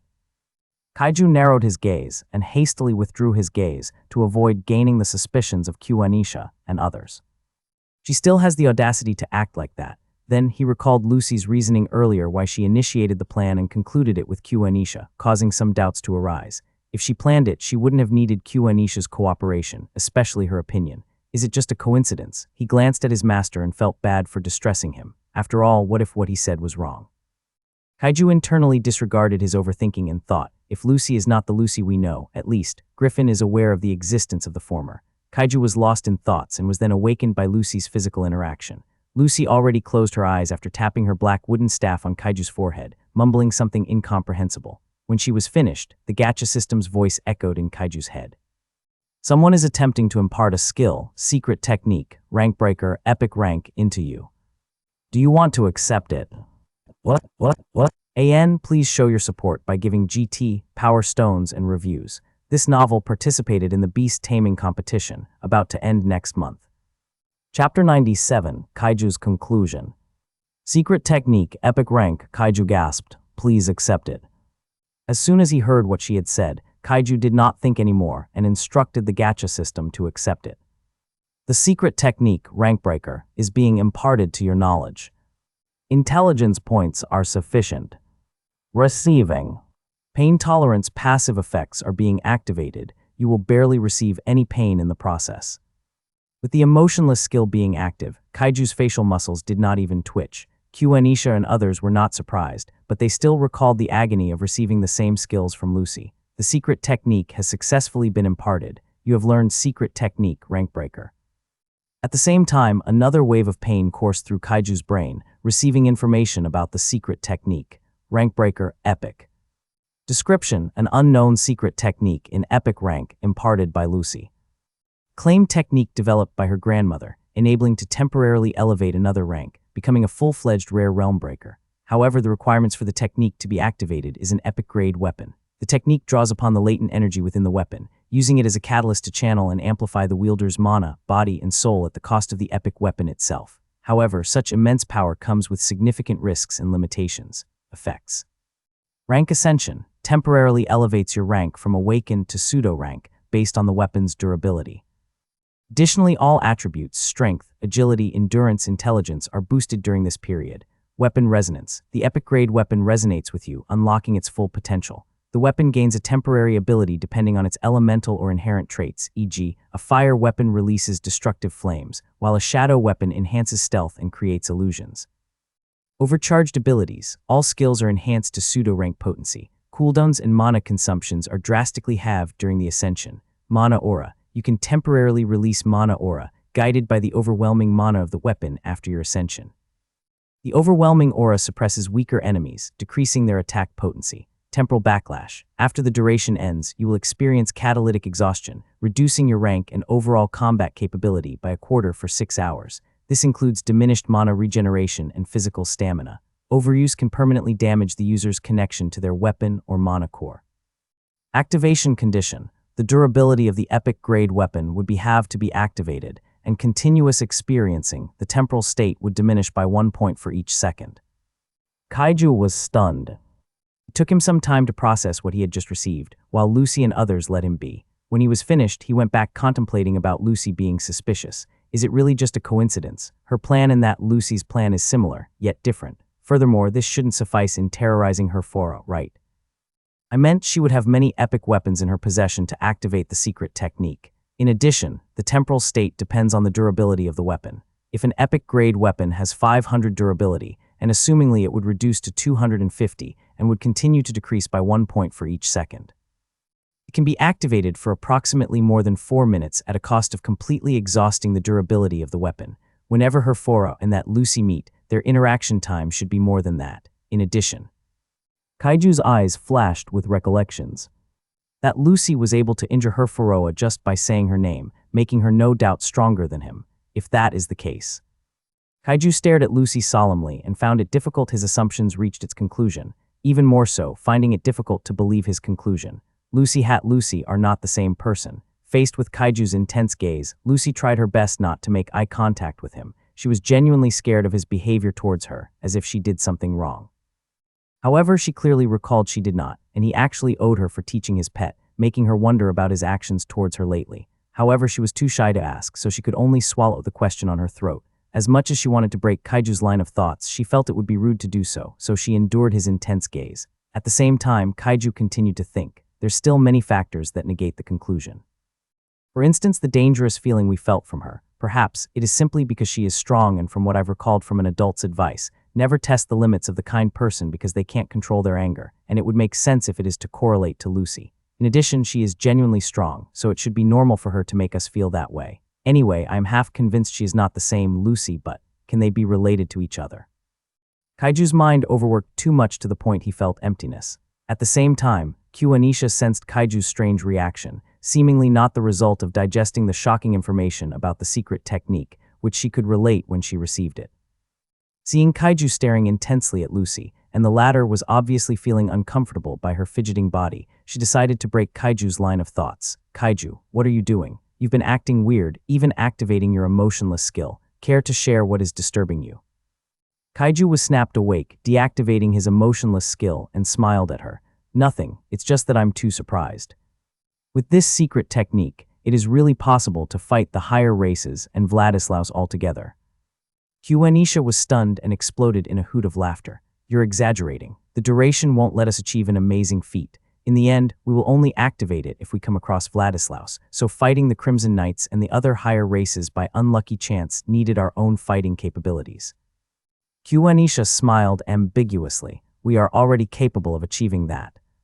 Chapter 98, Kaiju's Gifts. Although we might not be as strong as you guys, Anisha paused, meaningfully glanced for each second at Faith, Griffin, Lucy, and Kaiju and continued, but we can still put up a fight against them. That's right, said Max with a smile. We might not have a legendary class, but we still have an epic class. That is why we need Faith in our formation to fight against them. You all can solo them anyway. Kaiju stared at them and then to Anisha, remembering her words. If he recalled correctly, he could not defeat Anisha before, even with the aid of his pets, though it might be different if his pets went all out. But now Kaiju had no doubt he could even take Anisha alone. In addition, Anisha was a pure long-range archer, and her crossbows were only her secondary weapon in case of close combat. Her profession was naturally the prey of the assassin profession. That is why Kaiju admired her capabilities to be so vigilant, as she was aware she was the main target to weaken the team. Anisha was deadly in her own league. Griffin stood up and indifferently said, I'll go now. He didn't even need to use blink, for with his speed, he already disappeared. However, before he left, Kaiju shouted, Teacher, I still have a gift for you. Griffin halted. He turned at Kaiju with his usual nonchalance. Nevertheless, his temperament and aura seemed to have a significant change, causing Anisha and others to be surprised. Kaiju did not take some time to act mysterious as he hastily pulled out from the inventory the Sylph's Feather and Tempest Fang Gauntlet. He prepared 2 rare-grade artifacts for his teacher, causing the latter to be surprised. This is, he had forgotten his worries when his eyes landed on the artifacts. This is my gift for you. Kaiju instantly arrived in front of Griffin, causing the latter to be stunned. He was familiarized with Kaiju's speed just by seeing him walking, yet with the 2 artifacts, his speed soared. It showed how powerful the effects of the artifacts were. Griffin didn't dilly-dally and accepted the artifact, wearing it without hesitation. Although he felt weird placing the Sylph's Feather above his ear, he did not mind, as long as it could boost his strength. At the same time, he received the appraisal of the tower system, causing his eyes to widen. He stared at Kaiju for a moment and smiled slightly. Thank you. Kaiju was delighted and nodded with a smile. Griffin nodded, then focused on the artifacts, familiarizing with it. Kaiju took the moment to pull out the gifts from the inventory, causing a wave of anticipation from those who haven't received them yet. Kaiju glanced at the nearest person, Q-Anisha, and walked towards him. Obviously, the sylph's feather and the gauntlet boosted his speed earlier, but now that he wasn't wearing them, Kaiju appeared to be walking slowly. So knowing Q-Anisha was the next to receive the gifts, and spotting so many arrows in different colors in Kaiju's hands, she blinked in front of him. "These are for me, right? Who else? Shameless." Kaiju and Q-Anisha simultaneously turned their heads and saw the absence of Griffin, leaving behind his word directed at Q-Anisha. Q-Anisha snorted and then smiled at Kaiju, grabbing his attention. "Thank you." Kaiju nodded and pushed the arrows towards Q-Anisha, to which the latter accepted and hastily stored them in her inventory. At the same time, Kaiju received information from the system about the status of his inventory, diminishing after giving them to others. That was then, Kaiju realized he had not given the apples to Griffin yet, and the latter had long disappeared. He could not discern his presence at all. Kaiju asked Q-Anisha, did Teacher Griffin had already maxed out his attribute points, including the mana points. "I still have an apple that could boost any attribute points depending on the color of the apple." Cough. Kaiju was taken aback to hear the noise of Griffin coughing behind his back. Griffin indifferently stared at Kaiju and said, "Unlike Lucy, I don't have any means to max out my mana points, even intelligence and durability points. If possible, can you provide those?" Kaiju was stunned. He never expected Griffin's behavior at this moment. Is he perhaps desperate in becoming stronger? Kaiju felt it would make sense, especially as his master was very competitive. However, he was guilty, knowing he misled him into thinking Lucy was stronger than him, though he was still uncertain. "Shameless," Q-Anisha shouted and guffawed. Griffin ignored him, waiting for Kaiju, and the latter hastily pulled out 3 apples, violet, gray, and blue. He pushed each one by one with descriptions. This violet provides 15 attribute points in intelligence and additional 3 attribute points for 30 minutes, this one for durability, and this one for blue, same effects as violet. Everyone gasped, their eyes popped out of their socket. Q-Anisha exclaimed, "You are kidding." Everyone nodded. Griffin stared at the apples in a daze, then hastily ate them as though he was afraid it would escape from his hands. When he finished, under the intense gaze of others, he mumbled, "Indeed, my attribute points increased that much." He was feeling the overflowing power, strengthening his intelligence, his body's durability, and even his mana core grew bigger and stronger. Now raiding the berg was the perfect way to solidify his foundation. Griffin glanced at Kaiju and felt immensely grateful. He said, lowering his head a bit, "Thank you." He then vanished. "What?" "Shameless," Q-Anisha shouted. She then glanced at Kaiju and stared at him intensely. Kaiju laughed awkwardly, scratching his cheeks, and replied, "Don't worry, I have more than enough for everyone. I even haven't eaten too, saving it for the right time." Everyone heaved a sigh of relief. Kaiju then recalled something and said awkwardly, Did Teacher Griffin truly leave now? I still have a scroll of lesser mana recovery and healing that might be useful to him." "You should have said so." Griffin suddenly appeared again, bringing a gust of wind, causing everyone to squint. Everyone was speechless by his shamelessness. Chapter 99, The Humans Disperse. Kaiju chuckled and then instantly gave Griffin 2 scrolls of lesser healing and mana each. Once he stored it on his inventory, he stared at Kaiju for a second, and the latter was lost. He understood and replied, "That's all."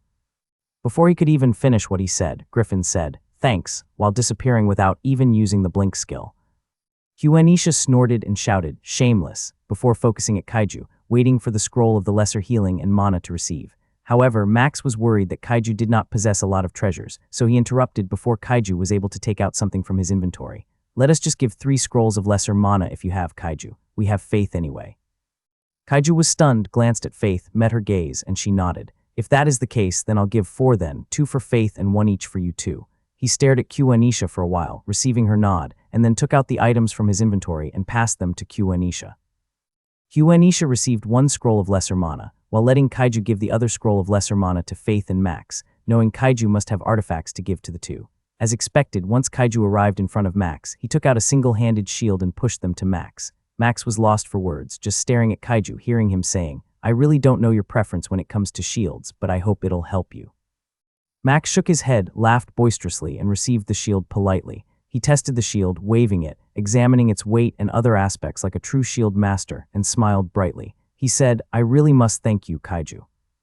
I really like it. I might be using it as my main shield now." "Whatever suits you, big brother Max," Kaiju exclaimed. He understood that everyone was being hasty at raiding the berg now. Griffin was already at it, so Lucy might be next. Hennek, he walked towards Lucy, and before he was able to say anything, Lucy said, "Just give me the scrolls of lesser healing. I have mana potion and scrolls relating to mana." Kaiju was stunned, smiled, and nodded. "All right, I'll give you 3 then." Lucy was taken aback and nodded with a bright smile. Not only did she receive 3 scrolls of lesser healing, she also received red, green, and gray apples, stunning her. She fell into a daze, glanced at Kaiju, and blushed. "Am I easy to see through?" Kaiju was startled, laughed, and shook his head. "It's easy to understand that mages lack such attributes, though I know you are not that far from maxing them all." Lucy nodded. If what Griffin said was true, then I might be able to max them all. Kaiju was astonished. "I see. I hope I'll be able to catch up to you soon." Lucy smiled and nodded. "You will." Lucy turned to Aqua, the latter glanced at Kaiju, receiving his approval, and they soon disappeared to raid the burg. Kaiju then turned to Faith, walking towards her, and the latter appeared to be reserved. Kaiju felt strange to spot her lack of enthusiasm. Perhaps Faith was feeling the pressure now, too. This gift might be the best way to cheer her up. Faith was waiting for Kaiju to arrive before her, seemingly just staring at him with an ambiguous expression.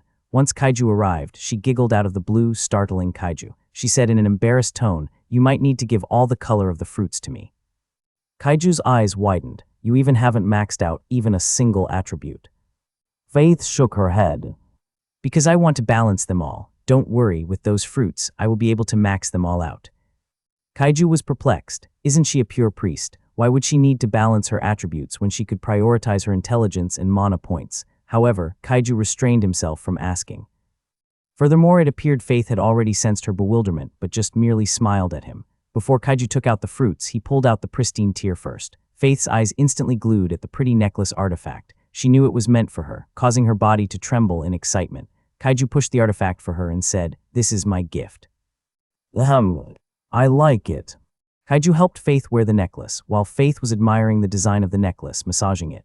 Kaiju chuckled at her actions and said nothing. Kaiju then gave the fruits to Faith, and the latter stored it in the inventory, stating she would only eat it later. Kaiju nodded. Before Kaiju was able to give the other fruits to Q, Anisha, and Max, Faith grabbed his shadowy battle garb and said, "Take care." Kaiju was taken aback, nodded, and smiled brightly. "I will. Also, what is it? If you manage to survive, can you consider converting to my religion?"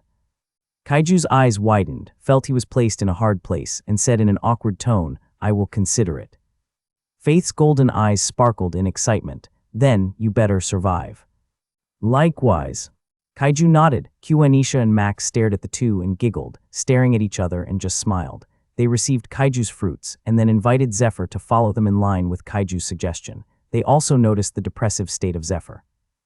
Kaiju felt helpless when he saw his state. After all, when he saw the absence of Ember, he knew that Griffin must have chosen Ember to be his companion, not Zephyr, hurting the latter. Hence, he cast a glance at Q, Anisha, and Max with eyes that convey his plea. They nodded in assurance, inviting Zephyr to be their companion, and disappeared into the darkness. Kaiju glanced at the direction where Griffin disappeared. He must have been really pressured now.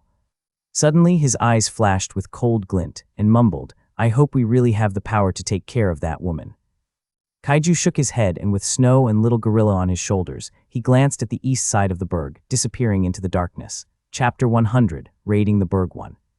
First time Kaiju spotted the burg was when he arrived at the trial, floating above the canopy of the gigantic crown of trees. Afterwards, he had never spotted it due to the darkness, as even the sunlight in the hellish trial could not be compared to the sun. Kaiju received the information from them about the direction of the burg, and now he was nearing it. At the same time, he was baffled by the absence of the thralls, even now that he was now close to the walls of the castle. If I recall correctly, they stated that the Bloodbound must have been preparing against our raid. I must be cautious henceforth. Kaiju mumbled, scrutinizing the burg as he got closer. He then realized it was tall, needed at least hundreds of him to stand each other to arrive at the peak. It even went higher than the canopy of the gargantuan tree. Kaiju then touched the walls and felt its hardness. It was gray, seemingly created by a cement, but the materials were by no means ordinary. Kaiju took out the Bloodthorn dagger and slashed the wall. Spark flew all over. Kaiju's heart ached, almost deluding himself that his Bloodthorn was broken. He glanced at the durability points of the Bloodthorn and heaved a sigh of relief. It only decreased by 10 points. He then stored it in the inventory to repair. He fell into deep contemplation while sliding his fingers at the wall. The wall seemed to be made of enormous bricks glued together. The wall appeared to have grown older as green grass grew, but even then the toughness of the walls remained impossible to be destroyed. Then there's only one way. Kaiju tilted his head upward and recalled her furrow. He then slid his gaze and spotted different branches that could act as a platform for him to jump. Of course, there were the wind platform effects by the Zephyrstride boots, but Kaiju preferred the traditional way. Without hesitation, he glanced at Snow and Little Gorilla, who remained silent and vigilant, and then leapt at the nearest branch. Kaiju took half an hour to reach the peak, but he was welcomed by a swift projectile bolting towards him. Agile as he was, he shifted his body midair, dodging the projectile with ease. At the same time, he spotted the culprit with the aid of the Shadow Veil Hood's effects, enhanced night vision. A thrall, Kaiju's eyes flashed with killing intent. This was not the first time he encountered a thrall, but this was certainly the first time he encountered a seemingly crafty one. What was that? Kaiju tried to recall what the projectile was. The thrall, grotesque as similar to he encountered, standing at the peak of the walls, suddenly pulled one of its claws and hurled it towards him. With its monstrous strength, it was swift, not as fast as Kaiju though. Damn it, is it that smart it sacrifices its claws just to attack me at a distance? What is it trying to achieve? After all, Kaiju was able to dodge it with ease, and could easily approach the thrall in an instant. However, he was surprised by another claw acting like an arrow bolted towards him in a different direction, but obviously came from the tower. He then recalled Q-Anisha's lessons and growled. They really are tricky to deal with. At the same time, Little Gorilla managed to arrive at the peak of the wall walk, where countless thralls surprisingly gathered, seemingly waiting for their arrival. Although they were only at the savage rank, their sheer numbers sufficed to bring despair to a single corrupted rank, especially Little Gorilla. However, Little Gorilla was indifferent, exhausting his mana points to activate and maintain the Zealot's protection for him. Now that he had garnered their attention, he became the cynosure of all thralls' eyes, not hesitating to hurl their claws towards him. Little Gorilla swung his staff, not even bringing a shield, and then blocked some of the projectiles outside of his barrier's range. Although his staff mastery was only at the basic rank, it was now the perfect time to hone it.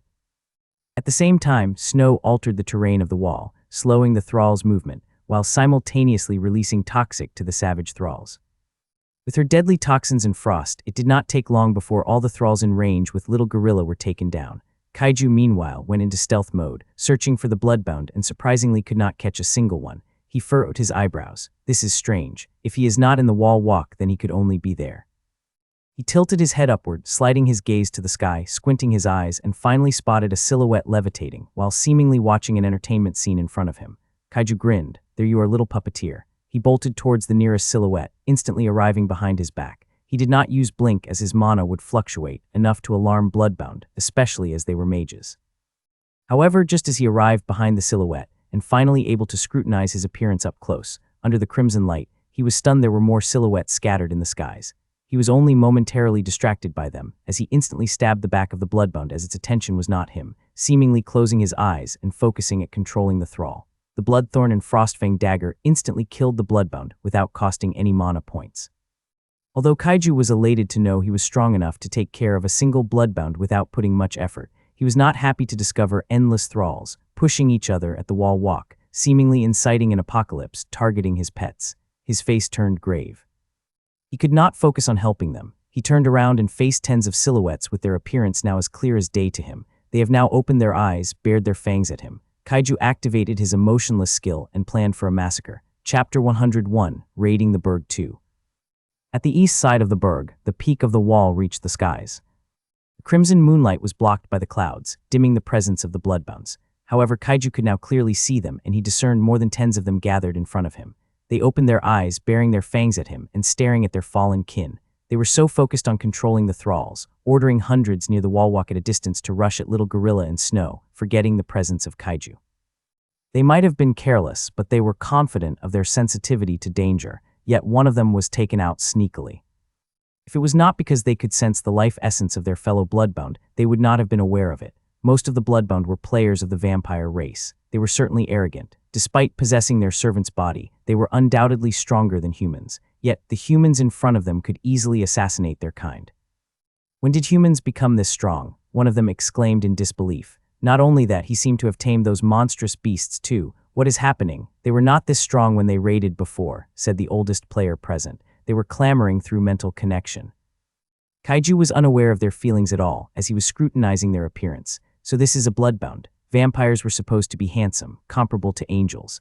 However, bloodbound Crimson Knights and thralls were obviously not a noble of the vampire race, like a failed mutated version.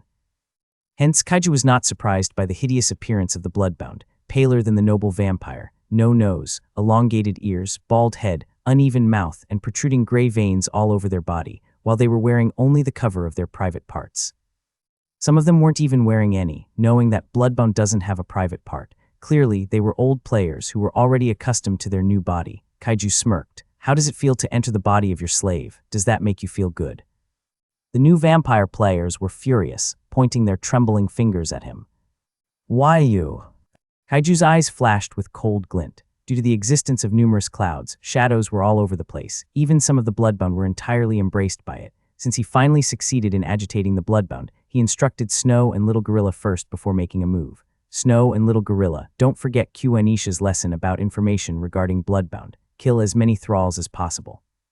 I will try my best to occupy them.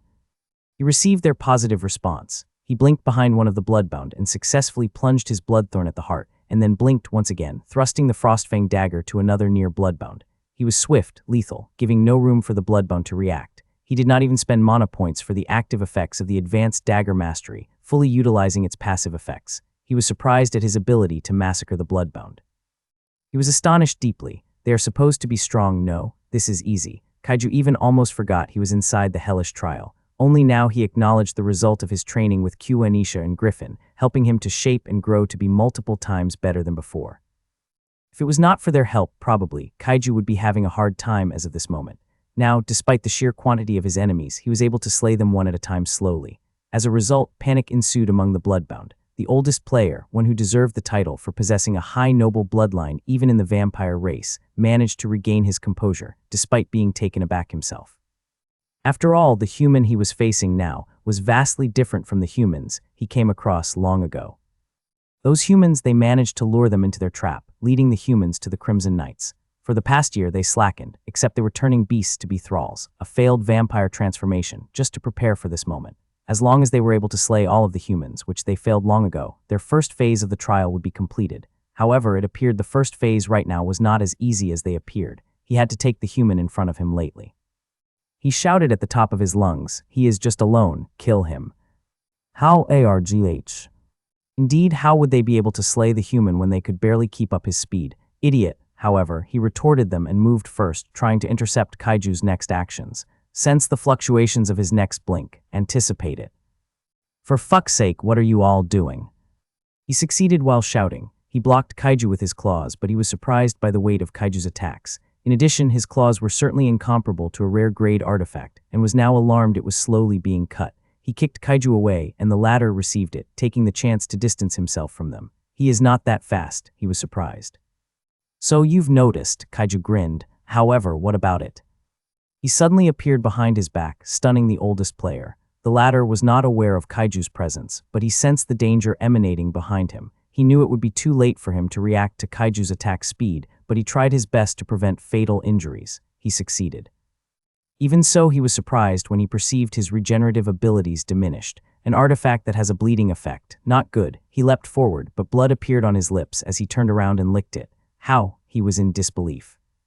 He did not sense the mana fluctuation behind him. Kaiju's response was a smirk. He did not bother to explain. He used the effects of the Shadow Veil Umbral Step, which allowed him to teleport at a short distance through the shadows. He noticed before that Umbral Step and Blink have a massive difference. Umbral Step made him instantly teleport at a limited distance as long as there was a shadow, while Blink needed to form a shadow mana at the precise location so he could travel towards it, even if it was in the shadow. That was why the bloodbound could sense the mana fluctuations whenever he blinked. However, Umbral Step was a different case, and that was crucial for Kaiju to injure their leader. The oldest player knew it would be impossible to take care of the single human if they would continue to be careless and panicking. Hence, he instructed the remaining players alive. The humans have the abilities to stop our regenerative abilities. He is not fast, but his presence faints for some reason. This is now the right time to use our ultimate card. They did not hesitate to follow his command, turning their heads simultaneously at the wallwalk. However, their faces turned ugly when they saw the situation. Kaiju was not able to catch the leader's order since they were communicating mentally. However, their movements sufficed in understanding their next move. Receiving the report of Snow and Little Gorilla, he grinned. Too bad, we are already aware of it. Bloodbound has two powers, mentally controlling the thralls, boosting their powers and intelligence as a result, and sacrificing the thralls to achieve a near immortality and attribute boost. However, from what he learned from Anisha, they needed to sacrifice dozens of thralls, but at present there were only 2 or 3 dozens of thralls. Kaiju was elated and even praised Snow and Little Gorilla for a job well done. The oldest player was taken aback, gnashed his teeth in anger, staring at Kaiju filled with hatred. He recalled he battled Anisha and others long ago, and that information should have been passed to Kaiju. Damn it, you were not this strong long ago, he shouted. Kaiju was stunned, then recalled he battled thralls before. He grinned. This is the result of underestimating us. Now, getting scared, huh? As if. The oldest player did not hesitate to sacrifice every thralls, causing the latter on the wallwalk to kill themselves. Their blood seemed to have come alive, slithered towards the oldest player, and Kaiju was not able to stop it. After all, he perceived that the blood's sheer quantity could overwhelm him. He stared at the leader solemnly and did not hesitate to attempt halting his transformation. However, the other bloodbound tried to obstruct him. The situation was different now. If attacking was as easy as flipping his fingers, defending from them has become difficult. He could not use Blink either, as they could anticipate the location and appeared beside him. He was helpless, so he ordered his pets to aid him. At the same time, he took out 2 flame orbs and threw them at the bloodbound, trying to attack him. He was surprised, however, when a shield manifested, entirely blocking the explosion. The bloodbound players were like him. They obviously had inventory and stores. Due to the special circumstances, they were forced to fight like how a bloodbound would. Hence, as soon as they managed to stop the explosion, they stored it in the inventory and continued to assault Kaiju. Kaiju had no choice but to slay them. With the appearance of Snow and Little Gorilla, it became even easier. However, the oldest player was also given enough time to complete his transformation, sending chills down Kaiju's spine. Chapter 102, Raiding the Berg 3. Due to the restrictions of possessing the bloodbound body, I can't activate my bloodline awakening, but this is enough. The oldest player concluded after assessing his current state. At least I have regained my blood manipulation. However, it has been a long time since he manipulated blood. When Kaiju discerned his transformation, his face remained indifferent. After Snow slayed the remaining bloodbound, he faced the leader and stared at him coldly. The leader's body framework grew larger, 2 horns protruded on his bald head, and his skin was not paler than before. Furthermore, there was a swirling blood moving around his body, as though he was in control of it.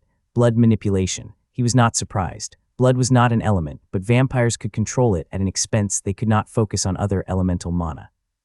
Due to their innate affinity in controlling the blood, they could even transform blood as their mana to store on their mana core. Bloodbound did not have blood manipulation mastery, as only the noble vampires possessed it.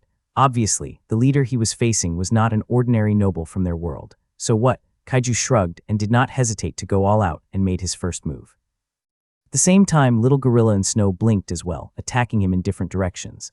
The bloodbound grinned, confident in his newfound power. He shaped the blood surrounding him to a barrier, protecting Kaiju and his pet's assault. He was smooth and quick, solidifying the blood before he bore the impact.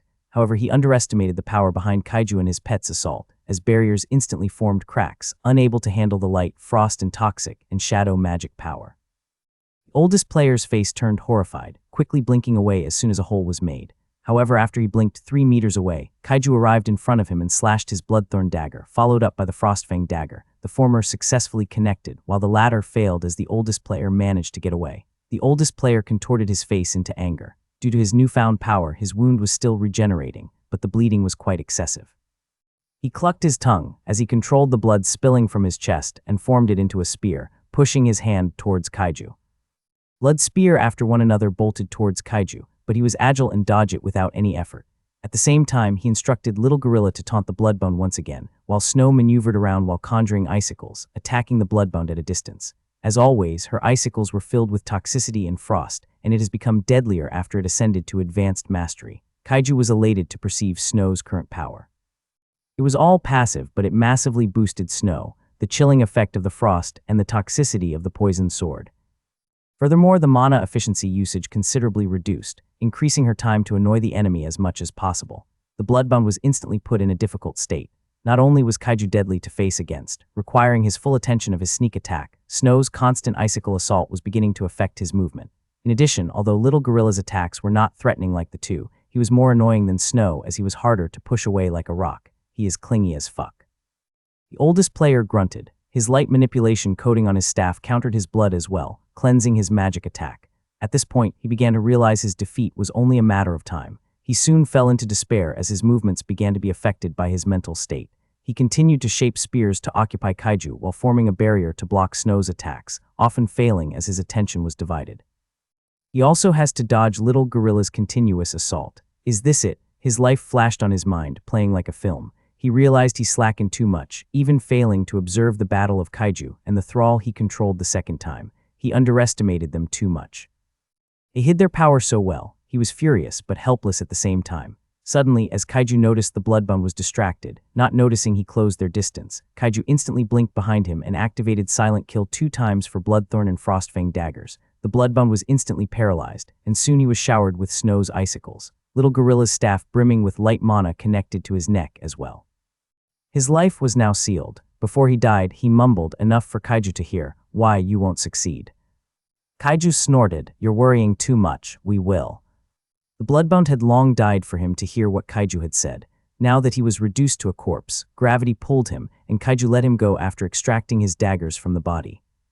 Although the gravity pressured him, even affecting his performance as he was battling in the skies, he gradually got used to it. He even noticed that Little Gorilla and Snow were being affected by it. He said, "Let us treat it as if we are fighting against Herforo." They glanced at him, then grasped what he meant to say and nodded frantically. After all, mana aura can oppress, affecting the overall performance of the enemy. Battling in the skies was a perfect way to get accustomed to it. After all, their next battle would be the Crimson Knights. "Our battle won't be easy for the next time," said kaiju when his pets leapt on his shoulders. He deactivated his emotionless skill and instructed Little Gorilla, "Search for the treasure." Little Gorilla has the skill Divine Forager, which kaiju forgot to bring up with Q Anisha and others. Divine Forager, Elevated Forage Finder, rare. Description: now imbued with divine guidance, the gorilla can locate sacred or corrupted resources, including rare herbs, holy fruits, or divine relics. Mana cost: 2 mana points for each second. Little Gorilla nodded, activating the Divine Forager, and his already golden eyes burned with gold fire. 2 seconds later, he deactivated the skill, and then solemnly pointed forward, to the heart of the berg. Kaiju clucked his tongue and smiled. I guess they knew their tricks won't work twice.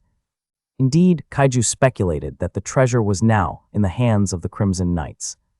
Chapter 103, Raiding the Berg 4.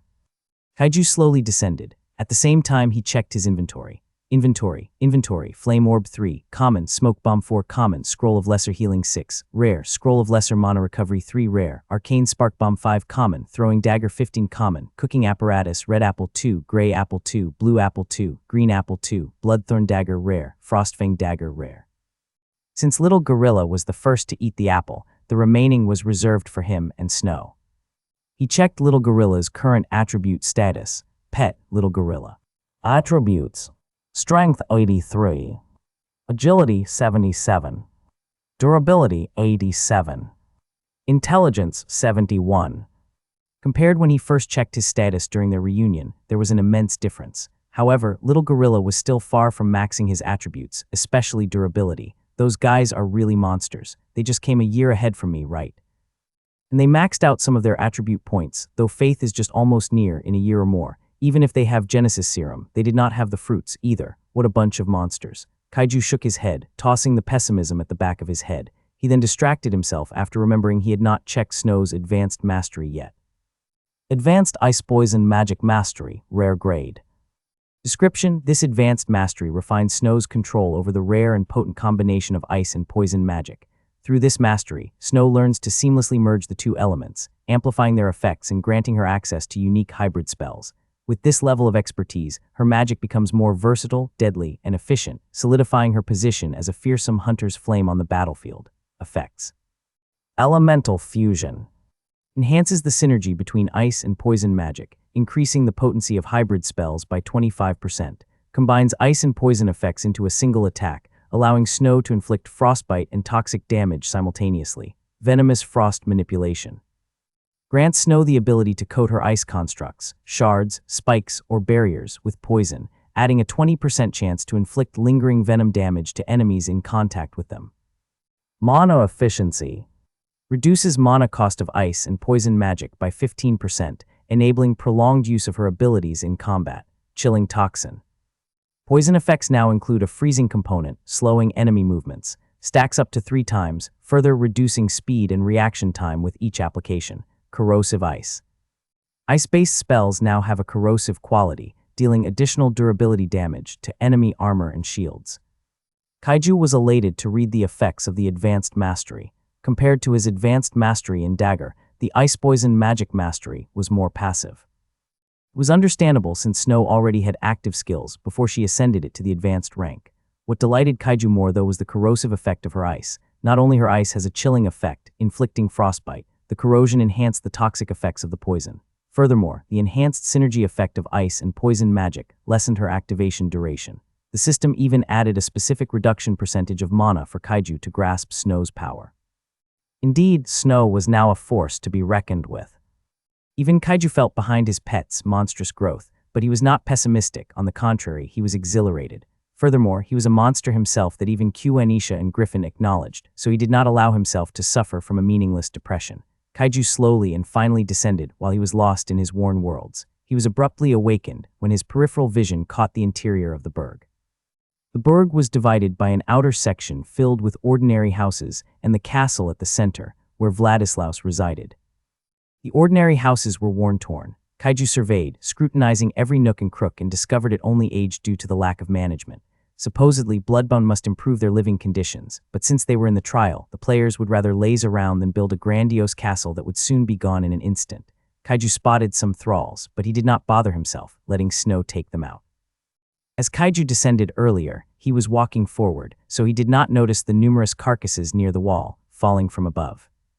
Suddenly, Kaiju's eyes flashed with cold glint, instructing Snow to take down the nearby Bloodbound, sleeping. The Bloodbound must have not received the message of his raid and was now in slumber. Of course, Kaiju didn't mind putting his slumber into eternity. Kaiju now rarely encountered intense battles like before, as he was able to take them out. Soon, he was near the castle of Vladislaus. The castle of Vladislaus did not have a wall, as the outer section directly connected to his castle. However, Kaiju knew why there was no need for a wall. It would be a living thing that would stop anyone from entering the castle without permission. Kaiju's senses were heightened as he sauntered forward. Little Gorilla and Snow covered the areas his eyes would not be able to, being vigilant and protective towards their master. Finally, when Kaiju reached a certain distance, he halted. He was literally just 100 meters away from one of the open doors leading inside the castle. Kaiju was aware there was a trap waiting for him, and his intuition corrected his assumption. He did not even bother to say something, activating his emotionless skill while squinting his eyes, staring at the entrance. The castle of Vladislaus has a design similar to the Renaissance. However, his castle was forlorn and bleak. He even spotted cobwebs in some corner. Kaiju's main focus was not to admire the castle, but to gaze at the shadow for dozens of seconds without blinking. Finally, he decided to take his first step, but producing noise louder than before. He then stopped. He opened his eyes wide and was finally welcomed by a dense killing intent exuding inside the entrance. He smiled coldly, finally seeing the appearance of the Crimson Knight. Bloodbound was taller, but they were 6 feet at most. However, the Crimson Knight was approximately 10 feet tall, and his body framework was bulkier than a thrall. He was wearing heavy armor and an enormous double-headed axe on his right hand. Every step made the earth tremble, and everything only calmed down when it halted, facing Kaiju while baring his fangs, releasing a toxic gas when he breathed.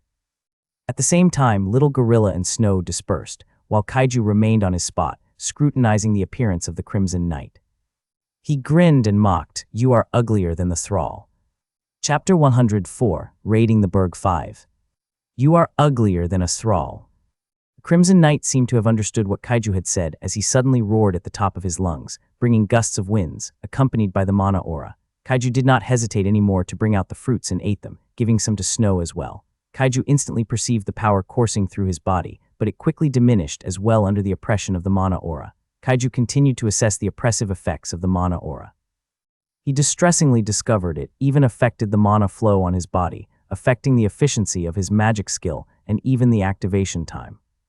It seemed like Kaiju received a lot of debuffs. However, Kaiju was not pessimistic as he placed his entire concentration on the Crimson Knight. He instructed Snow and Little Gorilla, "Now let us fight like what we practice. Also save the Bloodline Awakening. It is best to activate it in our fight against Vladislaus. Now go." Little Gorilla leapt forward, not using Blink for mana reserves. At the same time as his face turned ugly, he activated the Zealot's protection, depressingly discovered its durability was reduced. Faced against the Crimson Knight, who leapt towards him as well, he was filled with trepidation if he could even withstand the attacks of the Crimson Knight without the Bloodline Awakening. Nevertheless, he only had to follow his master's command. If you can evade, then do so. We'll try to intercept his attacks and lessen your burden. Little Gorilla nodded frantically, focusing on the Crimson Knight, who was about to swing his axe.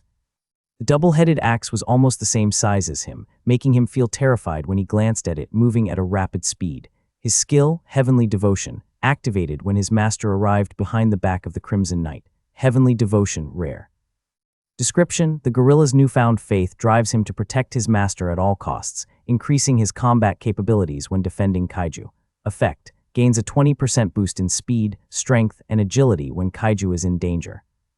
The little gorilla took a deep breath, staring at the welcoming double-headed axe. He would not be surprised if it would even cut him in half despite wearing heavy armor.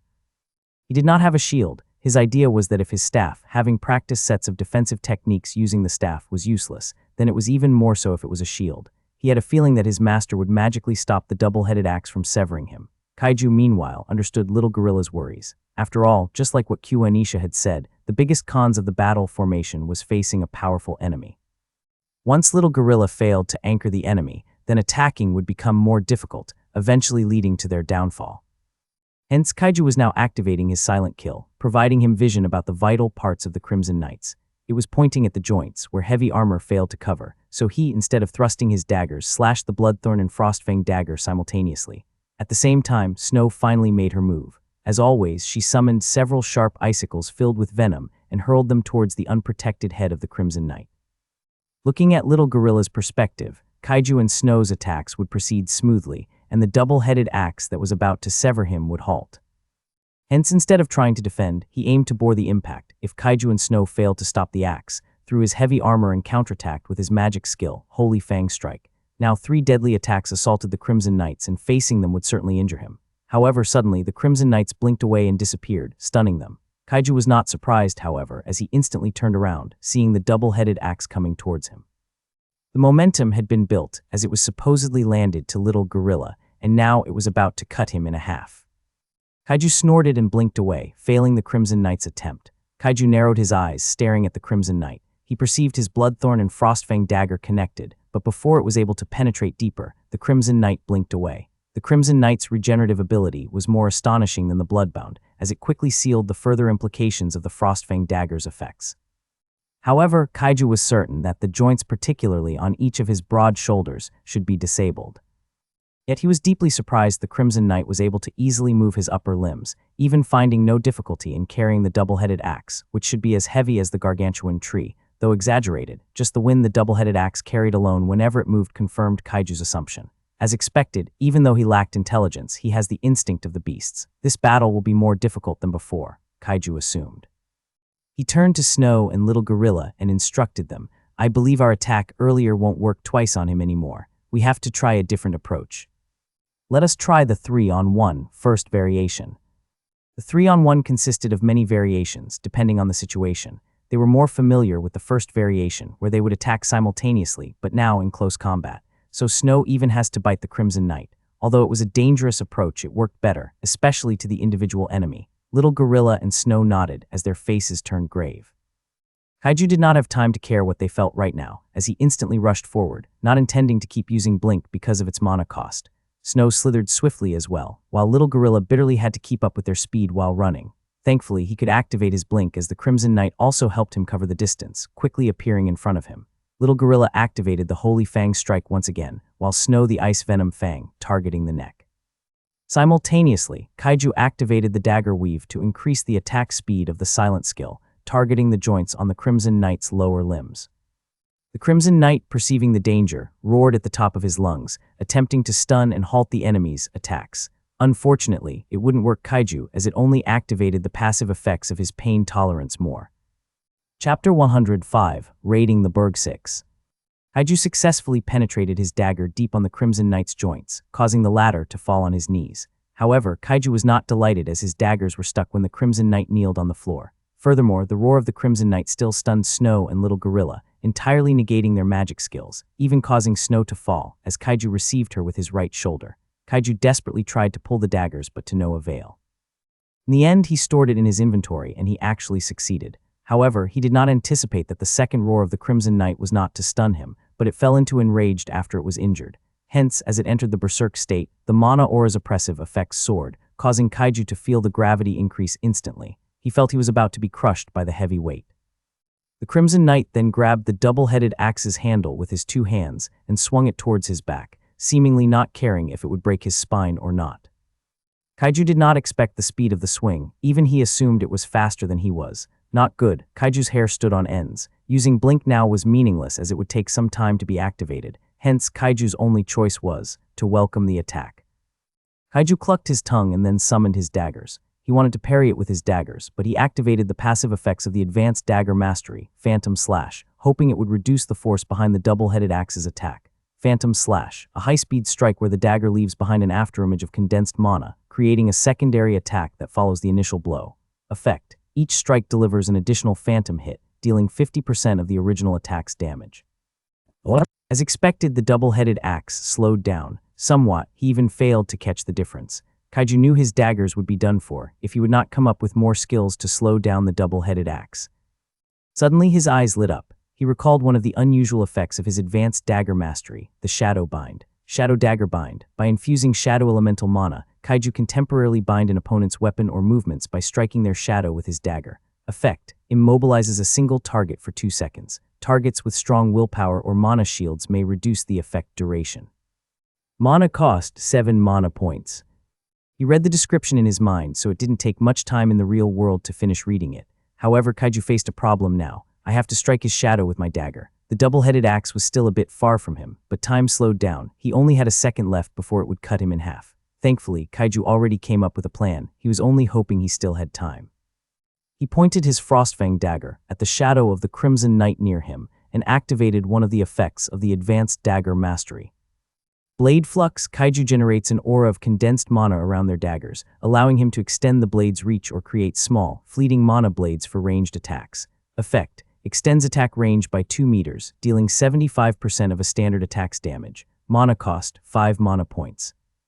Kaiju's Frostfang dagger was condensed with shadow mana. It suddenly extended and reached the shadow of the Crimson Knight. He then activated the Shadow Dagger Bind. He opened his eyes wide, and the double-headed axe abruptly halted a milliliter away from his raven-black pupils. If he was closing his eyes, his eyelids would have been cut.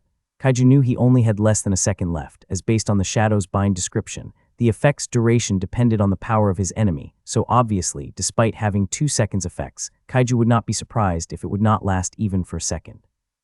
So Kaiju gritted his teeth, not still using the blink because it was restricted due to the special situations, but swung his Bloodthorn and the Frostfang daggers at the same time. Half a second later, the Shadow Bind effect was broken, and under the overwhelming strength of the Berserk Crimson Knight, the double-headed axe collided with the daggers. Kaiju felt his insides were shaken when he received the impact. He then perceived the durability points of the daggers instantly almost reduced to 0. He was filled with relief that the reduction was halted when he was blown away. Kaiju collided with the worn-torn houses, causing him to disappear from the smoke and dust he created. He received the injuries with indifferent expression, despite knowing how injured his body was. He felt his upper limbs numb, and he would not be surprised if it was broken. However, Kaiju did not despair, as he narrowed his eyes and tried to see through the thick dusts. He said, "Target his vitals, Snow." Snow, who was hovering behind the Crimson Knight, after she leapt upward when her master was blown away, was filled with rage. Her eyes turned bloody crimson as she activated her magic skill, Icicle Spines. Icicle Spines, rare. Description: Snow ejects sharp ice spines coated with venom from her body, damaging and poisoning all enemies within close range. This is an emergency defense skill to repel attackers. Mana cost: 5 mana points. Before, the mana cost of the Icicle Spines skill was 7, but it reduced after the Ice Poison Magic Mastery ascended to Advance. Furthermore, all of his magic skills were reduced to 2 points. In addition, Snow could simultaneously activate multiple magic skills with the help of the Advanced Mastery, so she activated the Glacial Venom Barrage, releasing venomous frost, enveloping the Crimson Knight. The icicle spines she released from her body were controlled and precisely targeted the Crimson Knight. Although she could not target the vital parts, at least, she was able to concentrate the icicle spines on her enemy. Chapter 106, Raiding the Burg 7. Due to the sharpness of the icicle spines, even the tough body of the Crimson Knight, it smoothly penetrated the vital parts on his body, especially his neck. The Crimson Knight instantly felt his neck was numb, while being assaulted by a toxin more lethal than Kaiju could produce by his Frostfang dagger.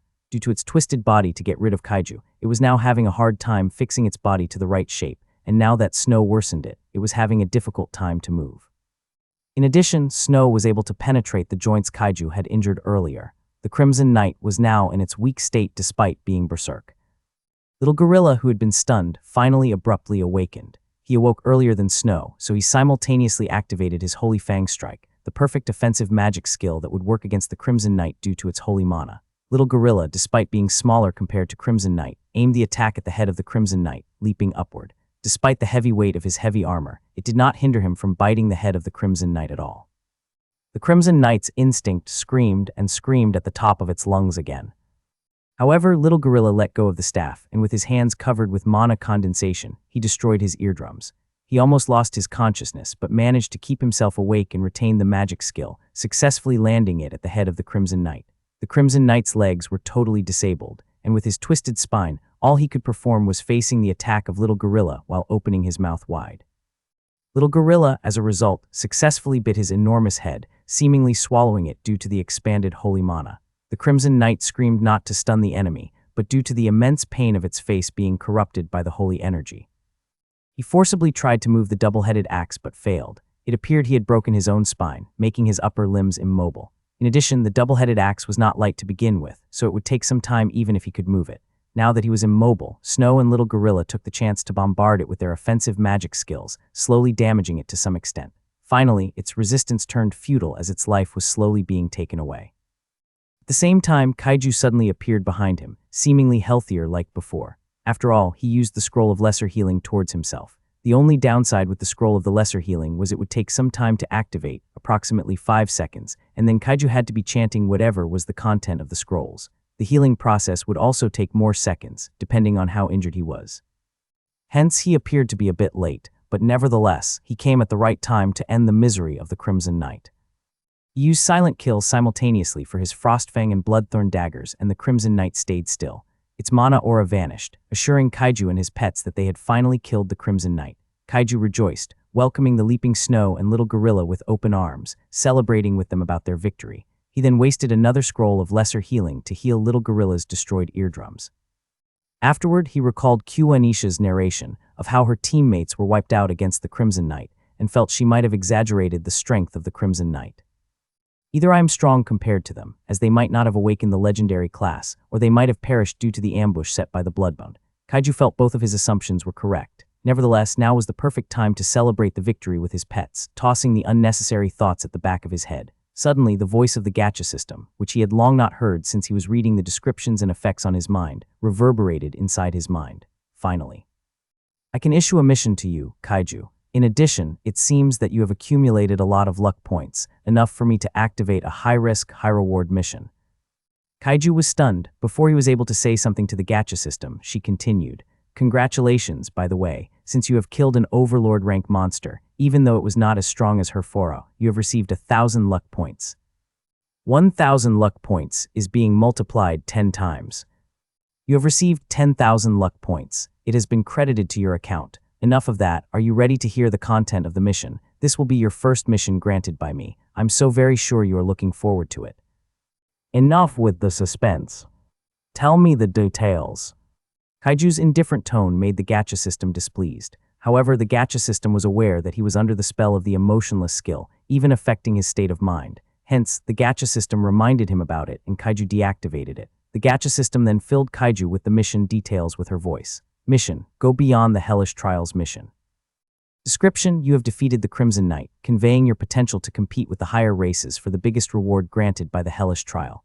Finding the treasure will only be a matter of time. However, like what her Foro had said, you don't have to follow it. Hence, your mission will be to own the treasure and fight Vladislaus with the other humans. If you want to, you can even fight it, defeat it, and acquire the rewards alone. As greedy as you can be, this is allowed.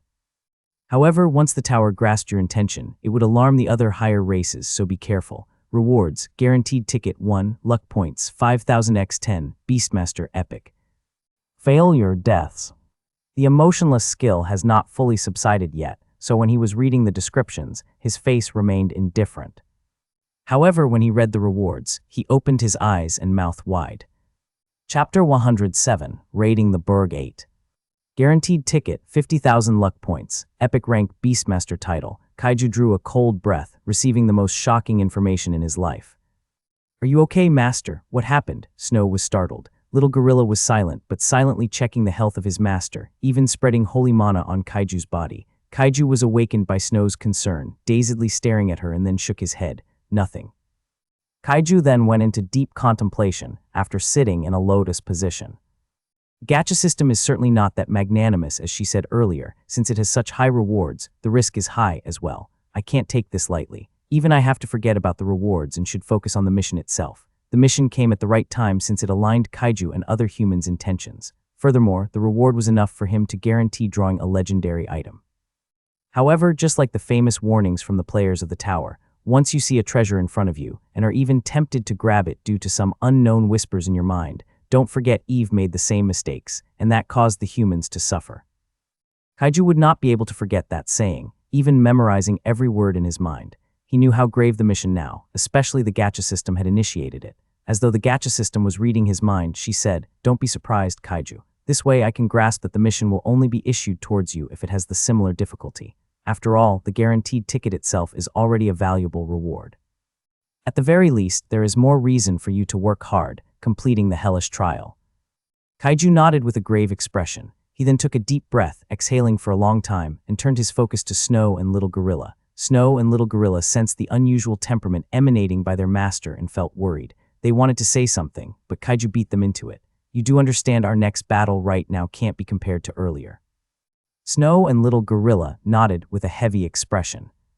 Suddenly, Kaiju chuckled and joked. If earlier against the Bloodbound, that was an easy difficulty, and against the Crimson Knight was a hard difficulty, then the next will be the hellish difficulty. They were stunned, taking some time to process Kaiju's joke. However, out of courtesy, they still giggled, feeling like it was funny despite not knowing the entire context. "Are you excited to experience the hellish difficulty?" Snow and Little Gorilla hesitated and nodded, seemingly out of choice. Kaiju chuckled and nodded. "I feel the same." Kaiju then ordered Little Gorilla to find the treasure.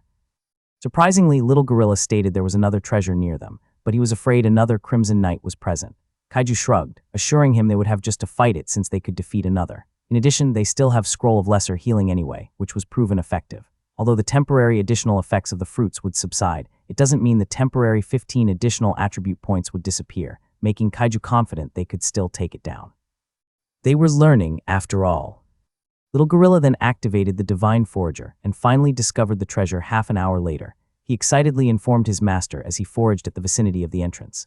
At first, he even shivered when he stepped forward, feeling the aura of the Vladisulaus from afar. He gulped, just imagining fighting against such a fearsome creature. In the end, fear overcame him as soon as he found the treasure and was now being embraced by him, running towards his master. Kaiju was excited as well, bolting towards him. Little Gorilla opened his palm and the aura of a shadow mana exploded from the ring, continuing to be exuded by it. Little Gorilla had to condense his hand with holy mana to avoid being corrupted. Perhaps only Kaiju was able to wear it, as the elemental mana was greatly compatible with him. Kaiju received it with trembling hands.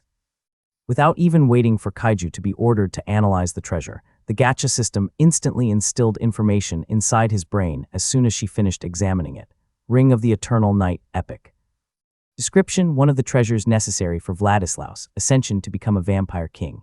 This obsidian ring, crowned with a dark, swirling gemstone, radiates a chilling aura of supremacy. Its very presence commands fear and reverence, embodying the unyielding dominance of Vladislaus over the shadows and his vassals. The ring is both a source of immense power and a relic of his cursed rule, empowering its wearer to embody the true essence of Eternal Night. Effects: Sovereign of Shadows passive. It grants absolute control on every lesser shadow-aligned creature in 50 radius. The wearer can shape the shadow on their will. Under the passive effects, the nearby enemies exposed will fear the wearer, suffering the oppressive effects akin to a mana aura. Eternal Dominance passive increases the effectiveness of shadow abilities by 40%. Knight's Reclamation active, cooldown, 3 minutes. The wearer temporarily taps into Vladislaus' ancient power, summoning a storm of shadows within a 20-meter radius, lasting for 15 seconds.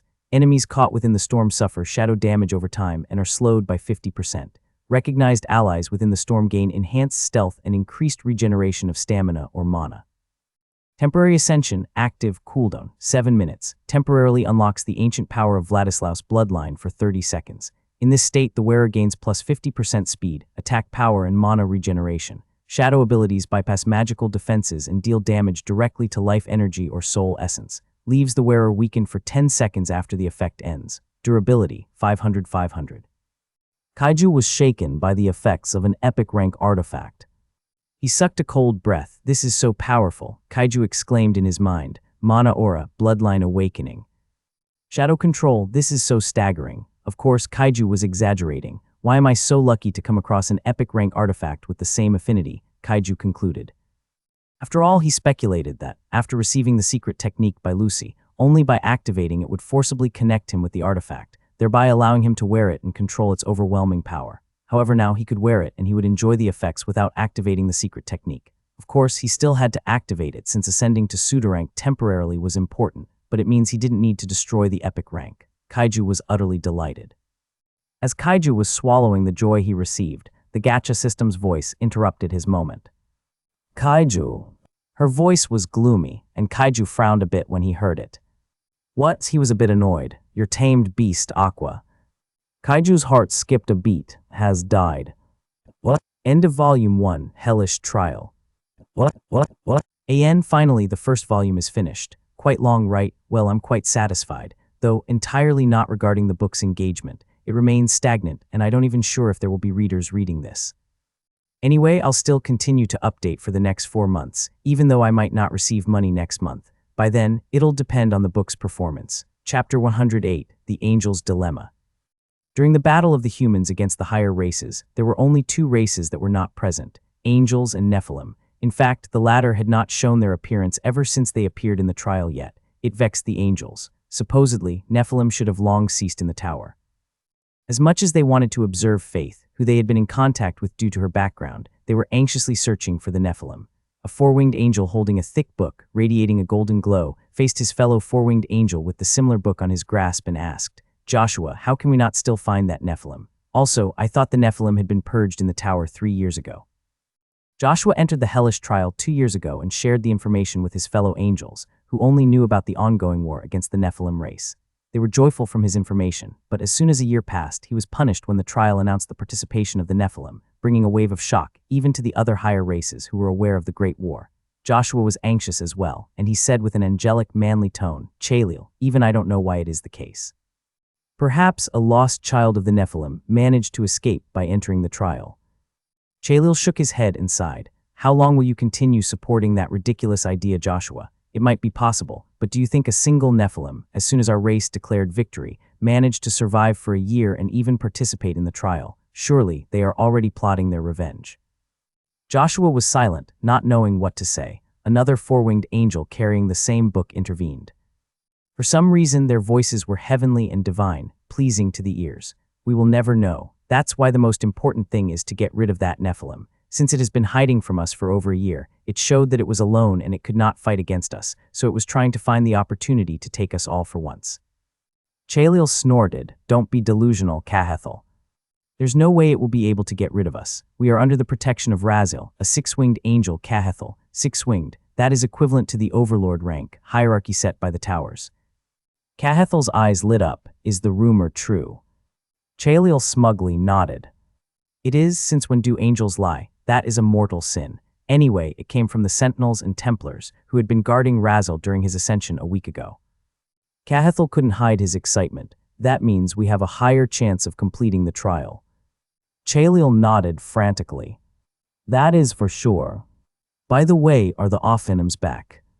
Professions of the angel races only consists of 4, Ophanim, equivalent to archer profession for humans, Sentinels, the guardian of the angels, focusing on divine barriers or fortification, Templars, the sword of the angels, responsible for divine judgment through force, and Choir, equivalent to priest profession for humans, providing healing and support for the other profession.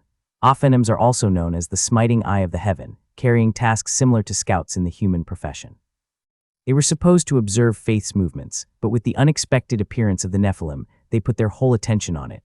After all, there were only 2 Ophanims in the hellish trial. Just as they were wondering about the Ophanims, the choir simultaneously turned their heads and saw 2 4-winged angels flying towards them. Their faces were drained of color when they saw the disheveled state of the Ophanims, seemingly suffering from the intense battle. Their faces were burned and it was even sizzling. In addition, their light armor was being corroded by purple liquid, and it seemed the Ophanims could not get rid of it. only slowing its progress through light mana condensation. Worst, one of the Ophanim was flying a bit slow compared to the other, having the latter no choice but to carry her. They are injured. Obviously. What are we waiting for? Provide aid, heal. They simultaneously cast heal over a distance, and the two Ophanims were enveloped by light.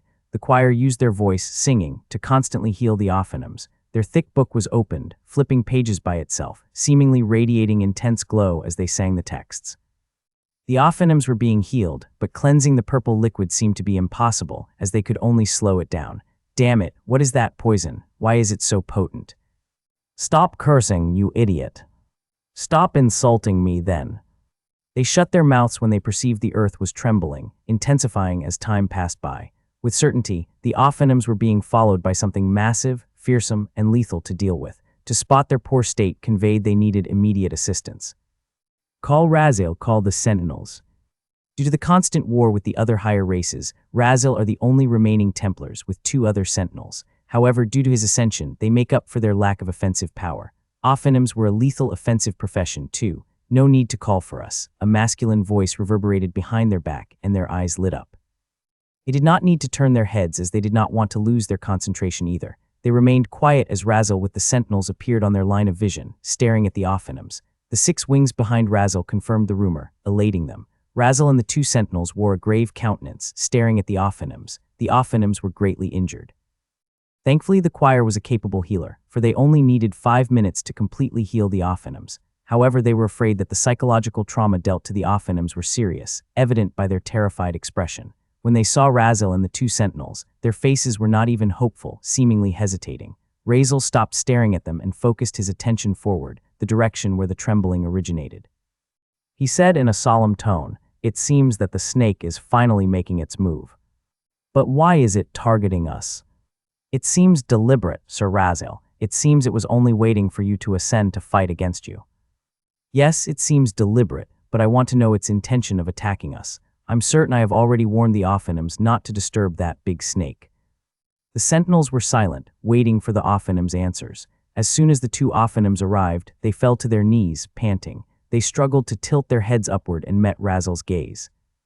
"It wants to attack us, Sir Raziel. We tried to compromise, but we were instantly attacked. We almost died." Raziel's eyes flashed with cold glint. However, staring at the debilitated state of his allies, his heart ached and said in a soft tone, "Don't worry, I will avenge you."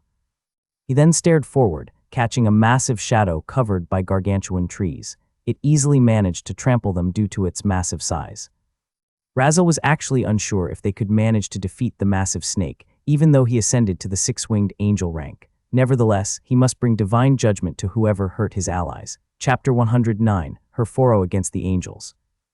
Raziel acknowledged the power of the massive serpent, despite ascending to the same rank as the latter, simply because he had just recently ascended, while the massive serpent had long solidified its foundation and might even maxed out its stats, now aiming for a breakthrough to the mythic rank. If he has bloodline awakening of the ancient rank, then the massive serpent must have possessed the same. In addition, their elemental mana countered each other. Simply put, whoever was the strongest one. Despite all the odds, Raziel was determined to bring judgment to the massive serpent. His eyes flashed with cold glint. Munkar and Hadriel protect the choir. Micah and Layla go behind the choir and recuperate. "Once you're ready, back me up. Choir, support me with your spells while trying to weaken that massive serpent from time to time. I might not be able to defeat it alone, but with you all I am confident I can." As soon as Raziel finished issuing orders, the Sentinels grabbed the Ophanims and leapt towards the choir. The choir were still healing the Ophanim, but then they decided to stop and focused on recovering their mana to support Raziel. After all, the Ophanim was already healed, and with the aid of Raziel, they managed to cleanse the poison. Raziel then pulled out from his inventory a peak rare grade sword and unsheathed it. He then coated it with mana condensation and closed his eyes. The golden sword was already radiating a blinding light, but when he closed his eyes and chanted a prayer to activate his magic skill, it intensified, almost blinding the other angels. They were in awe witnessing Raziel's current power. If it was not for the Sentinels, summoning a barrier that blocked the light from blinding them, they might not be able to see what was in front of them. Raziel then spread his 6 wings and flapped upward. He chanted another magic skill once again, and his wings were suddenly blessed with golden light. Levitating in the sky, he finally scrutinized the appearance of the massive serpent. Herforo halted and tilted his head upward, staring at the golden light in the sky. It reminded him of the Luminari Kaiju battle. That guy can't attack from a distance compared to the angels earlier. Herforo concluded and activated a magic skill that coated his body with his poison. At the same time, he released his mana aura and Razel did the same. The light and purple poison's tangible mana aura collided with each other, trying to push each other. In the end, the purple poison pushed the light 5 meters before they dissolved into nothingness. Mana aura might have been useless if they fought against each other, but it was useful in amplifying their mana condensation and long-range magic attack. As soon as their mana aura showdown was completed, Razel did not waste any more time and bolted swiftly towards Herforo. He used his magic skill, Judgment Strike, augmenting his sword with strength, speed, durability, sharpness, and more. Simultaneously, the sword was also buffed with the support, as their singing intensified, making the sword even tremble from the excitement, receiving many powerful buffs. With it, his Judgment Strike was a threat to Herforo. Latter wore a solemn expression and bared his fangs, coating it with purple liquid poison. He then attempted to bite Razel's sword. Suddenly, Razel vanished and blinked at the top of Herforo with precise movement. Herforo was stunned by the extreme control of Razel's blink, as blink have many conditions to be activated. However, once one obtained a level of mastery, those conditions would lessen. For instance, flying at a rapid speed could actually cancel the blink. However, Razel showed his Overlord rank level of mastery of the blink skill, surprising Herforo. Blink also has size limits. Once broken, the mana required to be activated would increase. Since Herforo was 20 meters tall, he would need to waste 20 mana points. That was why he did not master the blink skill. Obviously, blink was something the Templars of the Angel race must have to master. Since Herforo did not want to waste an absurd amount of mana points, he stacks a layer of defensive magic skill above his head. However, Razel disappeared again and the choir's voice came at the right time, suddenly attacking Razel's ear with the sharpness of their high pitch, muddling him for a bit. In the end, the level of the coordination of the angels, ending him wounded by Razel's strike on his back. How careless, he grumbled, coating the lacerated wound behind his back with liquid purple poison. It might not be able to heal, but it could close the lacerated wound. In addition, the latter was not that fatal. However, he was surprised it would take some time to cleanse the corruptive effects of the light mana entering his body. He was enraged and roared. The roar was so loud it stunned the choir, losing the supportive magic skills they had been casting towards Razel. Instead of taking the chance to attack Razel, Herforo set his eyes on the choir filled with killing intent. He turned towards them, opened his mouth, and spat a 5 meters ball of purple liquid filled with poison, more potent as it came from his inside. Razel saw the deadly ball, bolting towards the choir at a rapid speed. As much as he was confident to split it in half, that would cost mana points, and he might be left with almost nothing. After all, the single attack to wound Herforo almost drained it to half. Since the deadly ball was already far from him, using blink would cost more mana points. Augmenting himself with speed would cost mana points too. If he tried to pursue it, Herforo would certainly take the chance to attack him. Hence, he knew he had to leave the task of defending the choir to the sentinels. He didn't even have to shout and just stared at them who brought out their shield, summoning layers of barrier, enveloping the choir and the recuperating Ophanims behind their back. They stood in front of the choir, who had just recovered, now staring at the incoming deadly ball with precise movement. Even if they tried to blink, their current mana points were not enough to blink 5 meters away. In addition, if they dispersed, they might lose the privilege to be protected by the sentinels, and the chances of the deadly ball scattering, once it collided to the floor, would suffice in killing them. They helplessly stared at the sentinels with hopeful eyes, while augmenting the sentinels with more defensive buff. The sentinels augmented their rare grade shield and condensed it to form a thick barrier, carrying 75% of the shield stats to expand it upward. Their shield was now on its peak defensive status, even though they failed to achieve it before. It was all because of the help of the choir, and they did not restrain themselves anymore, knowing how deadly the purple ball was. As soon as they finished constructing the best defensive stata, filled with layers of golden barrier on top of the rare grade shield, they bore the impact of the deadly ball. Heavy, they exclaimed in their mind at the same time, perceiving their limbs becoming numb after the collision.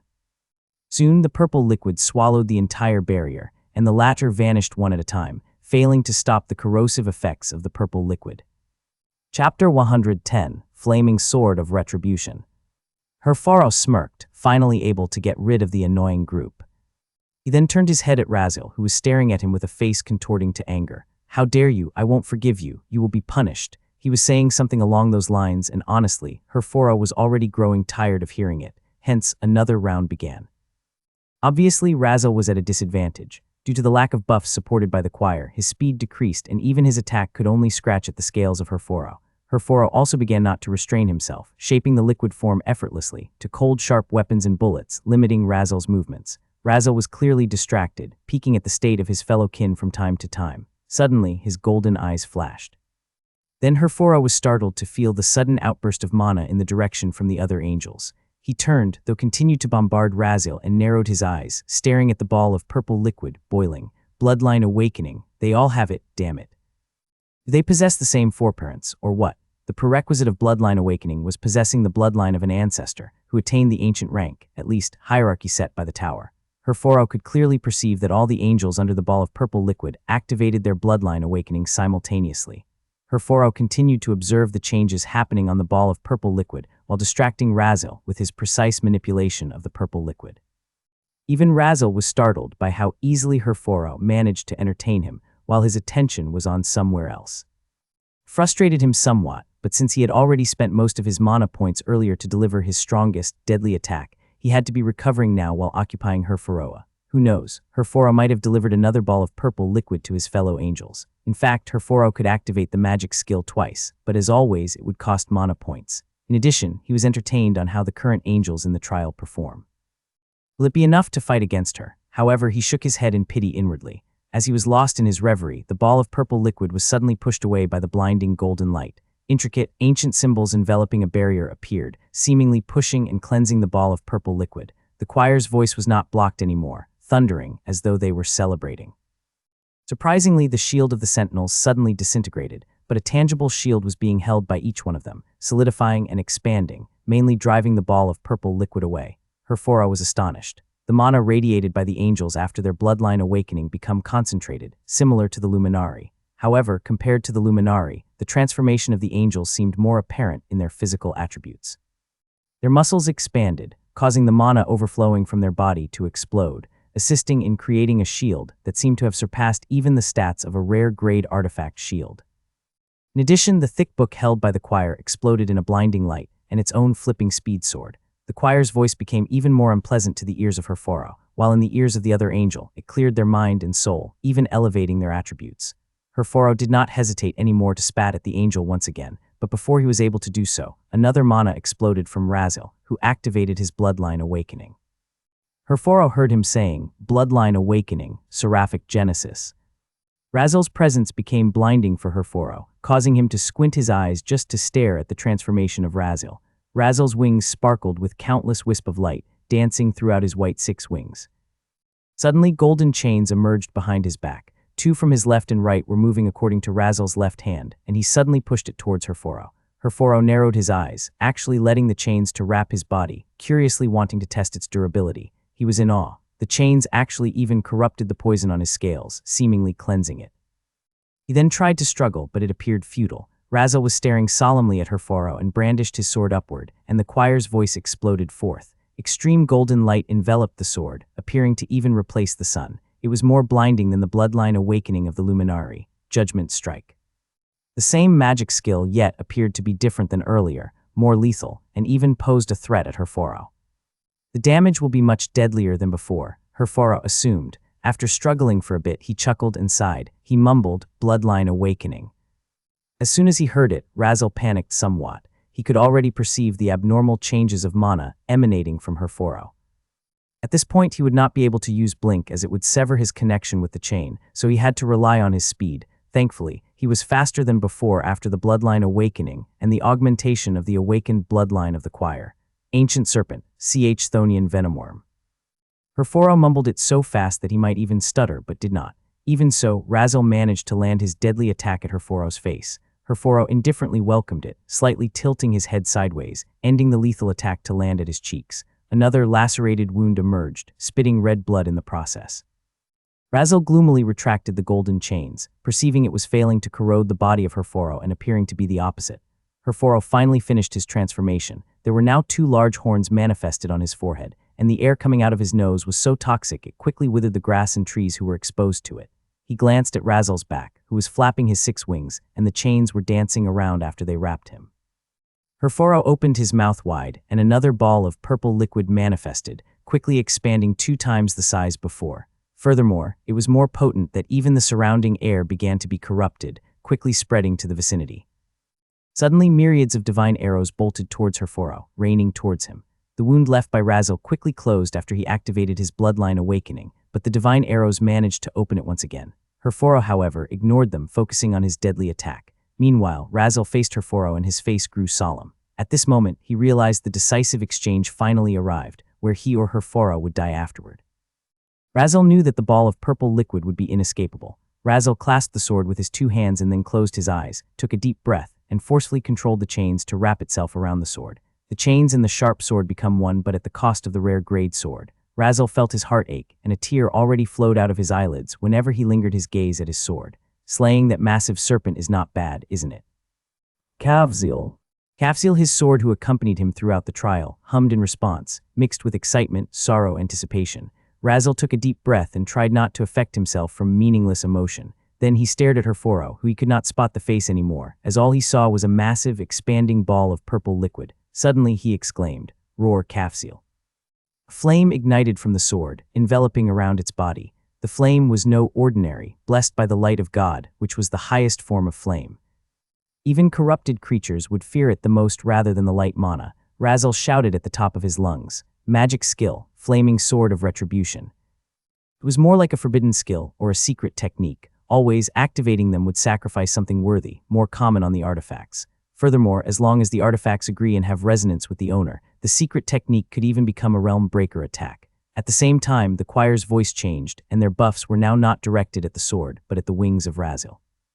They knew that augmenting at the sword would be futile, as it had already reached the peak it could obtain. In addition, Razel would likely need the augmentation of speed since he had already exhausted his mana to blink around a 10 meters ball of purple liquid in diameter. Herforo, who sensed the sudden change of Razel, was taken aback. With his unique eyes, he managed to see through the ball of purple liquid and spotted the flames dancing around Razel's sword. Flames. Fire, not an ordinary fire either. Herforo was shaken. "That can cut me in half." Suddenly, Herforo was terrified. Despite accepting death, he feared death at the moment for some reason. That momentary distraction caused him to lose concentration at expanding the ball of purple liquid and subconsciously pushed it towards Razel. Razel has already finished his preparation. His speed had already been augmented to the peak. Hence, as soon as Herforo released the ball of purple liquid, he flapped his wings and vanished entirely. His speed broke the speed of sound. Herforo even lost him for a moment, not until his ball of purple liquid was cut in half. A flame did it, swinging around, creating a half-crescent shape of a moon. Herforo couldn't help but admire how beautiful the scene was. Before he knew it, he followed the ball of purple liquid, his head detached from his body. He wasn't even given a chance to feel the pain as the flame instantly burned the wound. The world turned upside down and Herforo caught the glimpse of the blue moon. This is it. He recalled Kaiju's image and his pets and smiled. "May you succeed." He closed his eyes. Death isn't bad at all. Why was I afraid of it? That was Herforo's last thoughts as Razel arrived above his head and shouted at the top of his lungs, swinging the sword downward, cutting his head vertically. Chapter 111, Tower's Announcement. Razel clasped his flaming sword tightly, staring at the severed head of the massive snake falling to the ground. He perceived no signs of life, and it should have been worthy of celebration, but sorrow was painted on his face. He continued to flap his wings, levitating in the sky, while suddenly the flame roaring on his sword began to dwindle. Kafzil, he stared at the flaming sword in anguish. His sword hummed in response, trying to intensify its flame as a form of communication with Razel. Razel went quiet, receiving the farewell of Kafzil, failing to restrain from weeping. Soon, the flames faded alongside the sharp part of the sword. The hilt began to turn into ashes as well, causing him to grasp dust. Razel closed his eyes, recalling his journey with Kafzil, and took a deep breath, exhaling for a long time. His bloodline awakening deactivated, feeling weary all of a sudden. The momentum of his wings flapping decreased, but Razel held on. He then gripped the dust and condensed his light mana on his palm, enveloping the dust, dissipating it. Razel mumbled and said in a gentle tone, while his heart screamed in pain, "Rest in peace, Kafzil. Enjoy your eternal rest on his hand. May you live to the fullest in his paradise." His heart was in peace, assuring himself that Kafzil would be in heaven now. He opened his eyes and began to descend. However, he suddenly felt his energy was totally sapped, causing him to fail to flap his wings and fall to the ground. "Sir Razel," one of the Ophanim bolted towards him, catching Razel just before he collided to the cold ground. Razel was closing his eyes, not responding, but one of the Ophanim perceived that Razel was meditating to replenish his mana points. He could not be disturbed. Hence, as the Ophanim helped Razel sit in a lotus position, he stood beside him, observing. Suddenly, his eyes lit up. Beast core of an overlord rank. The value of any core depended on the rank of the owner. The beast core below corrupted rank was pretty much useless. Beast core on the corrupted rank and above contained the purest form of mana. It has been filtered. However, the Ophanim realized something. He smacked his face lightly. The beast core of that massive serpent has an element incompatible for us. Indeed, unless he wanted to poison Raziel, he would have to find another beast core that has a light element as a primary source of elemental mana. He shook his head and finally retrieved the remaining low-grade mana potion on his inventory. The low-grade mana potion cost a lot in the store, so his heart ached when he decided to give it to Raziel. However, as long as he was able to recover his fellow angels, he swallowed the stinginess on his throat. "Don't worry. I have one and have already consumed it," said Raziel, startling him from his stupor. He did not notice Raziel had already drank a mana potion as he fell into deep contemplation. He stared at Raziel and noticed he was still closing his eyes, meditating, digesting the mana potion. He could only remain quiet. Raziel broke the silence, asking, "How are the others?" The Ophanim replied, "They are fine. Although they've received minor injuries, even Munkar and Hadriel had to sacrifice their shields to protect us. They should be able to have a full recovery by next week, at least." Raziel nodded. It was normal that they needed a week to recover, as he even needed it. After all, the repercussions of activating the Bloodline Awakening would even temporarily decrease his attributes, needing to recuperate for some time to recover them. The stamina recovery potion might have solved the problem, but he wanted to save it in the future. It was not like the stamina recovery potion would be able to instantly solve it. Raziel said, "That's good. Tell them to gather after an hour." The Ophanim nodded solemnly. He knew why Raziel was in a rush. A massive-scale battle earlier would certainly have alarmed the other higher races. If they spotted their current state, they might even take the chance to attack them. Just thinking of battling against them while they just survived from a deadly battle made the Ophanim shudder. Just as silence ensued, another familiar yet rarely echoed voice of the tower reverberated once again. Their heart skipped a beat, feeling something was wrong. It has been detected that the human race is not complying with the mission requirements. The tower will not restrict them, welcoming them to elevate the difficulty of their trial. After they have collected the treasures, they are now attempting to challenge Vladislaus, who is about to awaken. Their intentions alter the mission of the other races. Announcement: due to the unexpected course of events, the tower has decided to alter the mission of the other race. The tower was silent for a second before it continued. Mission: due to the sudden shocking movements of the human races, your mission is either to cooperate or compete with them to defeat Vladislaus. The rewards will depend on your contribution in killing Vladislaus. Raziel and the Ophanim were greatly surprised. The tower's announcement was utterly unexpected and beyond their expectations. Raziel abruptly opened his eyes, trying to process what he had just heard, and glanced at the Ophanim. The Ophanim was pretty and attractive, but Raziel was not dazzled by her appearance as he asked, "Did you hear that, Micah?" Micah glanced at Raziel in a daze, nodding subconsciously. She mumbled, "Unbelievable. Where did they get the guts to do it?" Also, given by the announcement of the tower, it appeared they even defeated the Crimson Knight. But Crimson Knight and Vladislaus are entirely different beings. Raziel chuckled and nodded. "You are right. However, knowing about humans, they are not idiots, unless they have the confidence to do it." But Raziel was lost for words. "Have you contacted Faith?" Micah shook her head. "After we communicated with her a year ago, we placed our full attention to the Nephilim." Raziel nodded. "It appears Faith has been placed in a difficult position. She promised us she would give the treasure to us, but since she had to cooperate with her fellow humans." Micah nodded and felt pity for Faith. Micah stared at him solemnly and asked, "What should we do?" Raziel chuckled. "What else? Cooperate with them. Are you sure? What if she will?" Faith's faith towards God is undeniable. I'll bet my wings if she has betrayed her faith. I know the moment I saw her, she would rather die than lose her faith. Micah envied Faith somewhat after hearing Raziel's excellent impression of the latter. However, she would not deny Raziel's claim, even she felt the same. Furthermore, the fact Raziel bet his wings conveyed he placed Faith on a high regard. "If that is what you think, then we'll cooperate with her. If the other humans don't want to, we. Let us decide in the future," Raziel intervened. "For now, we must heed to the Burg as soon as possible." Micah nodded. They might not have time to recuperate for a week. It was not the only angel race who were deeply shaken by the announcement of the tower. The remaining witch cursed at the shamelessness of the human race and called the Warlock. It was the only remaining Warlock who survived in the hellish trial and became her eternal servant. The Warlock was as massive as Thrall, but they were not grotesque, their face was not small, their body framework was not uneven. They were bulky, the veins enveloped their body like a roots in the ground. They have fierce expression, but their eyes were not bloody, even concealing the calmness behind the ocean pupils.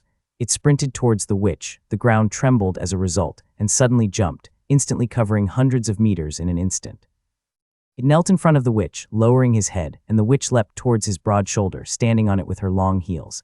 The witch wore a black and white dress with designs of rose and thorns slithering every part. When the purple moonlight revealed her face, compared to the old, malformed face which Kaiju encountered, she was actually pretty. Her face was even milky white. She possessed a charm that would stun others.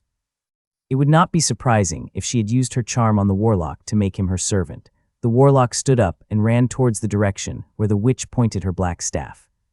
The black werewolf swiped his claws at the colossal trunk of the gargantuan tree with a twisted expression. He huffed, trying to control his rage. Suddenly, the colossal trunk had finally realized it was cut and divided into 3 sections, slowly detaching each other. The gargantuan tree's crown shook, and slowly it fell sideways. Once it collided to the ground, a wave of thundering noise reverberated, accompanied by the gust of wind, smacking towards the black and white werewolf. The white werewolf stared at the black werewolf with a concerned expression on her face. She remained quiet, however, watching her lover venting his expressions. "How dare they?" he shouted. He turned to his lover and tried to calm himself.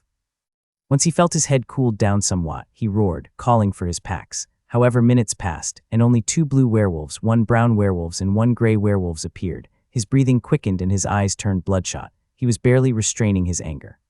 "Where are the rest?"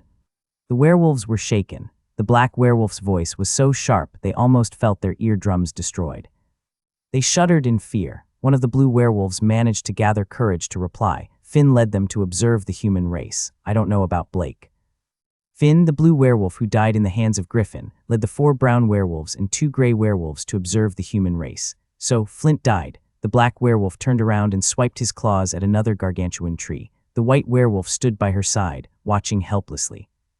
Useless. In another place, the occurrence was pretty similar in the infernal race. After all, they lost the same amount of their kin to the human race. The black infernal and the white infernal, both were boys, were arguing. In the end, they compromised and decided to take out their anger on the human race in the burg. They did not hesitate to rush towards the burg. Although they were confident that the human race must have been bluffing about trying to kill Vladislaus, the tower already confirmed that absurd idea. They did not have a concrete plan, but they knew that the moment they saw the human race, they would instantly kill them. The werewolves and the other higher race, except the angel race, had the similar intention. The storm brewing in the burg has begun to form. Chapter 112, Maxing Out Attributes. Aqua died. "What nonsense are you spouting, gacha system?" Kaiju couldn't help but blurted it out. Little Gorilla and Snow, who were celebrating after finding the treasure, were deeply startled. They stared at their master with face painted with worries, while Kaiju was only subconsciously aware of their gaze, but his whole attention was on the gacha system. The gacha system patiently explained, "It is really strange, Kaiju. Although they are your tamed beast, your soul connection with them has already been established. I can still determine their life essence even when they are far away. However, I suddenly feel the connection between you and Aqua severed. It was so strange that I had to confirm it for 5 minutes, even wasting some of your luck points until I was assured that it was Aqua and he. The only assumption would be he died, unless he found another beast tamer, but it is unlikely. Of course, we can come up many conjecture as many as possible, but him dying was." "Stop with the dying, gacha system. If you think he died, then he did." Kaiju would not doubt the capabilities of the gacha system. The latter already stated she used some of his luck points to confirm the occurrence, so the likelihood that Aqua died was higher. He gritted his teeth and began to think wildly. Kaiju was not the type of person to deny reality. How could he die, even if he did not? Why would our soul connection be severed? Out of us, Lucy is the strongest, no doubt. If I can even defeat the Crimson Knight while my pets weren't even activating their bloodline awakening, she could undoubtedly defeat it. What went wrong? Did she meet Vladislaus early? There's no announcement from the system yet that he has already awakened. Perhaps she met Lucy, that's likely. Gacha system, did you hear something aside from the sudden severance of our connection?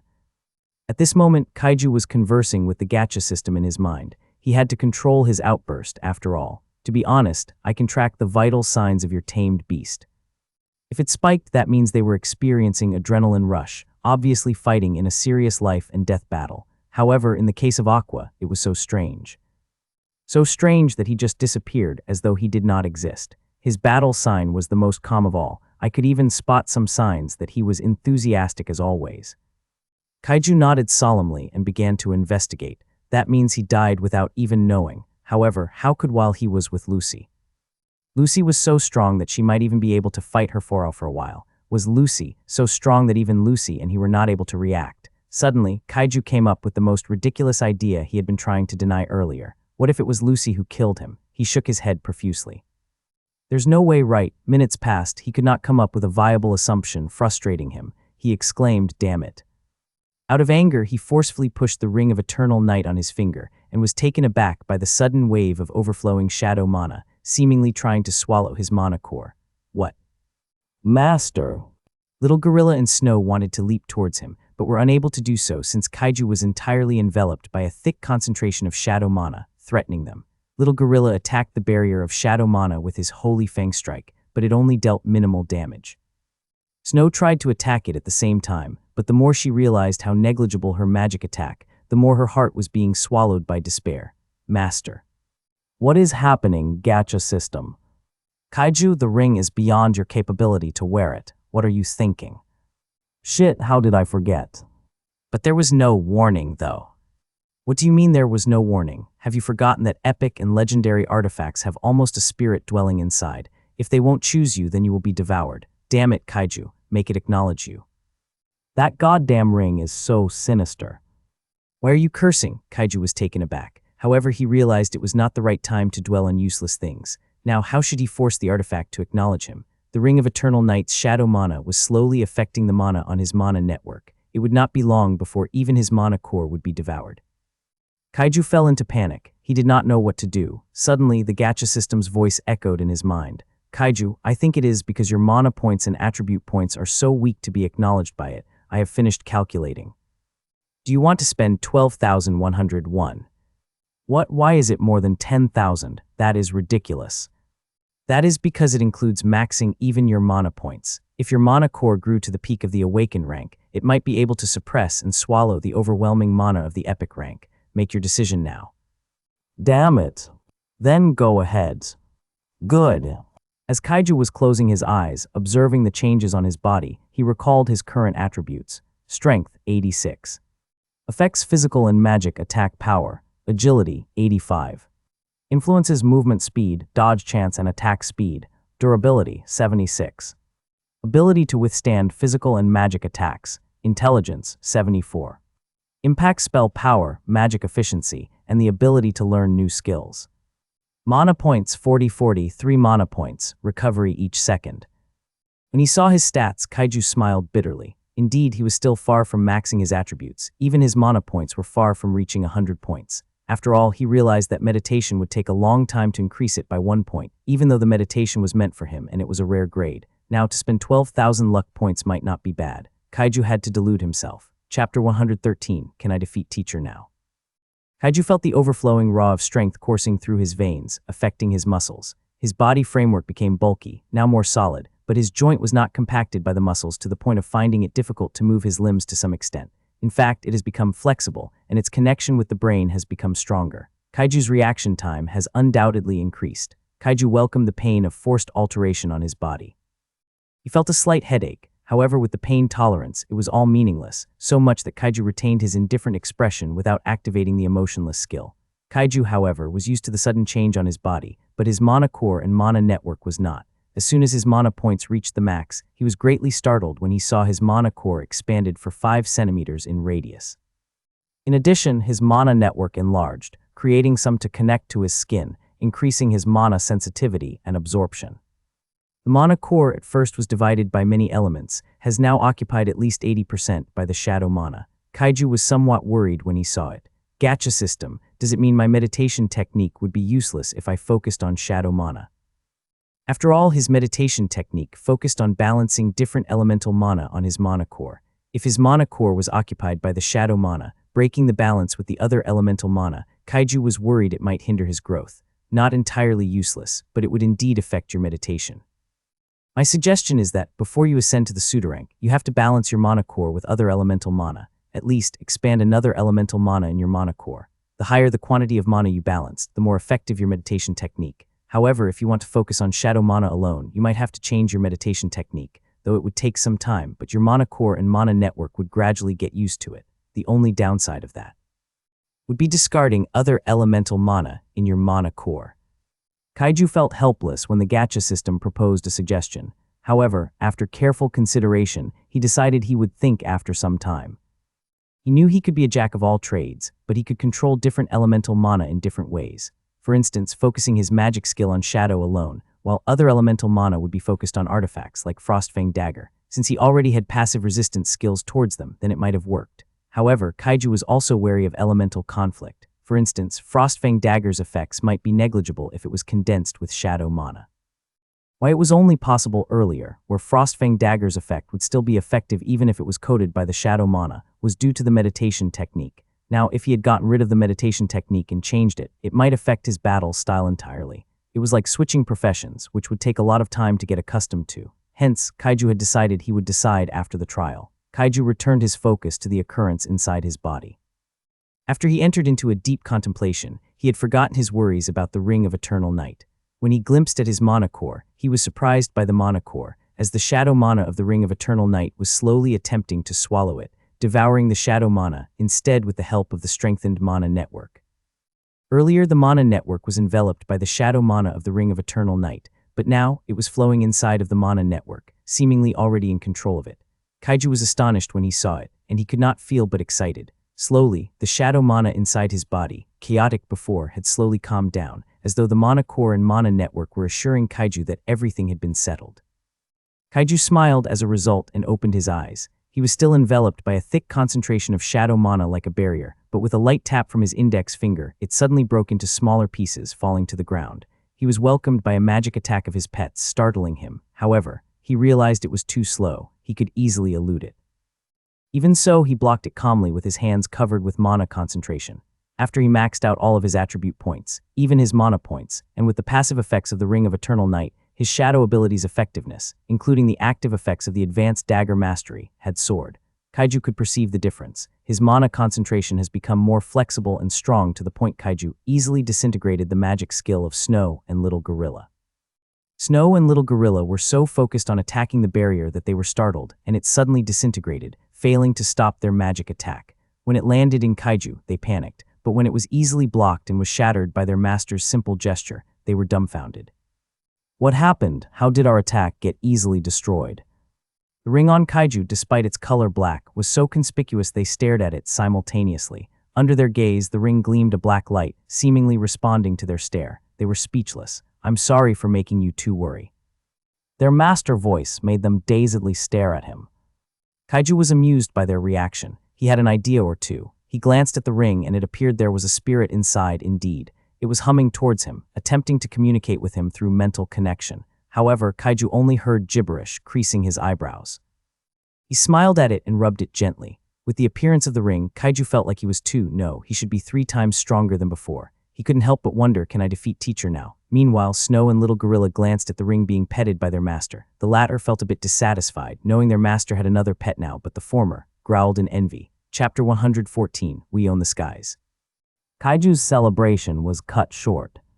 He returned his focus to the death of Aqua inside. Perhaps due to the long-term side effects of constantly using the emotionless skill, he barely felt his heart ache. He also knew that his delayed emotional response might have played a factor in it. Of course, it did not mean he would not avenge Aqua. Whoever killed him, even if it was Lucy, would not get away with it. Just recalling his interaction with Aqua made him determined to bring justice to his death. Kaiju was about to say something to his pets when the tower's voice reverberated once again. It has been detected that the human race is not complying with the mission requirements. The tower will not restrict them, welcoming them to elevate the difficulty of their trial. He also heard the mission of the other higher races. He was surprised, but he anticipated it. Nevertheless, based on the tower's words, Anisha and others might have defeated the Crimson Knights already and had acquired the treasure. If he was finished, they should be as well. For some reason, Kaiju recalled his interaction with Faith. He was a bit suspicious of Faith's down mood, but he did not dwell on it further when he speculated Faith must be nervous in participating in the trial. After all, at any moment, there was a high chance some of them would die in the process. Worst, the human race might be wiped out. However, after hearing the tower's announcement, Kaiju was enlightened somewhat. What if Faith's gloominess contributed to her special connection with the angel race? After all, the angel race and human race were allies, specifically those who followed the same god of the angel race. Kaiju would not be surprised if Faith had already promised them to give the treasures to them. Kaiju's eyes flashed. What if she will betray us? He soon realized it was an absurd idea and shook his head with a smile. I guess that's why Faith was so gloomy. She can't betray the human race, but it seemed she had already betrayed the angel race now. What will she do? Kaiju soon realized those worries were left in the future. All the answers he was wanting now would be answered once they met. Kaiju dwells on the death of the Aqua for a while and he frowned. Lucy, if I meet her and she appears alive and well, there will be something wrong with Aqua's death. There is a high chance she has something to do with his death. He soon realized he was now consumed on his overthinking and was abruptly awakened by Snow and Little Gorilla's intense stare. Earlier they were staring and growling at the ring, not putting his mind into it, but why were they staring at him intensely now? Oh right, we have to decide our next move. Little Gorilla, earlier you stated you have spotted another treasure. Let's go now. Little Gorilla nodded. There's no problem. However, my problem, Master, is that you should be careful next time in dealing with epic-grade artifacts. We can't afford the same thing to happen. Kaiju was stunned. He then nodded with a smile. You're right. If the next epic-grade artifact would be a different element, but he has a passive resistance towards it, he knew he could not wear it. After all, his passive resistance was only on rare grade, while the artifact was epic grade, enough to corrupt his mana network and mana core. What he did earlier was purely suicide and have only survived out of luck. Suddenly, the gacha system's voice echoed in his mind. I have finished calculating the luck points you have gathered earlier, Kaiju. Since it was due to luck you have managed to wear an epic grade, you have collected 350 luck points. After it is multiplied 10 times, you have 3,500 luck points. Not bad for an exchange, right? Kaiju's eyes lit up and nodded. You're the best, gacha system. Iya tilde.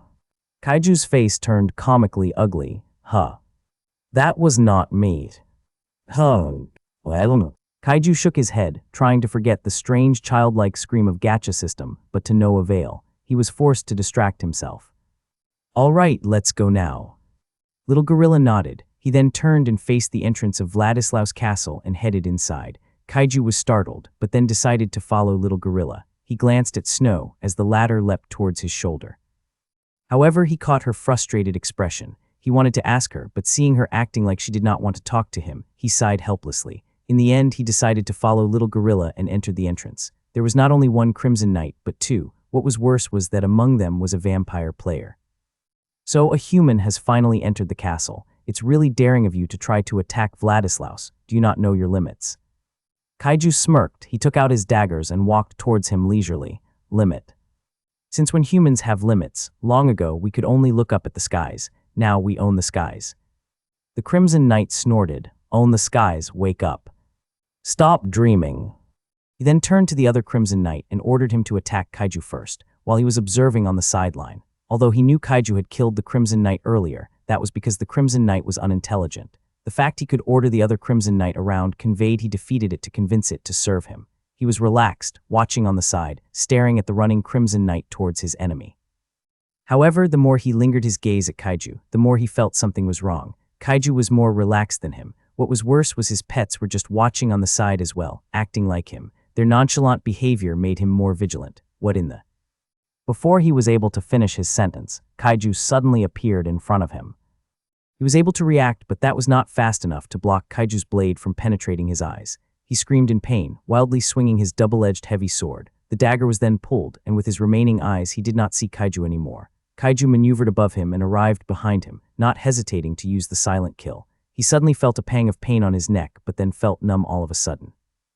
Then another wave of pain coursed through his body and mind, causing him to realize he had been pierced by daggers in the neck twice. The excessive bleeding caused him to feel dizzy, and in the end, he fell to the ground, lifeless. The Crimson Knight had just realized what happened after it turned around when it heard the scream of its kin as it lost Kaiju earlier. It was dumbfounded and terrified when it saw the lifeless body of its kin.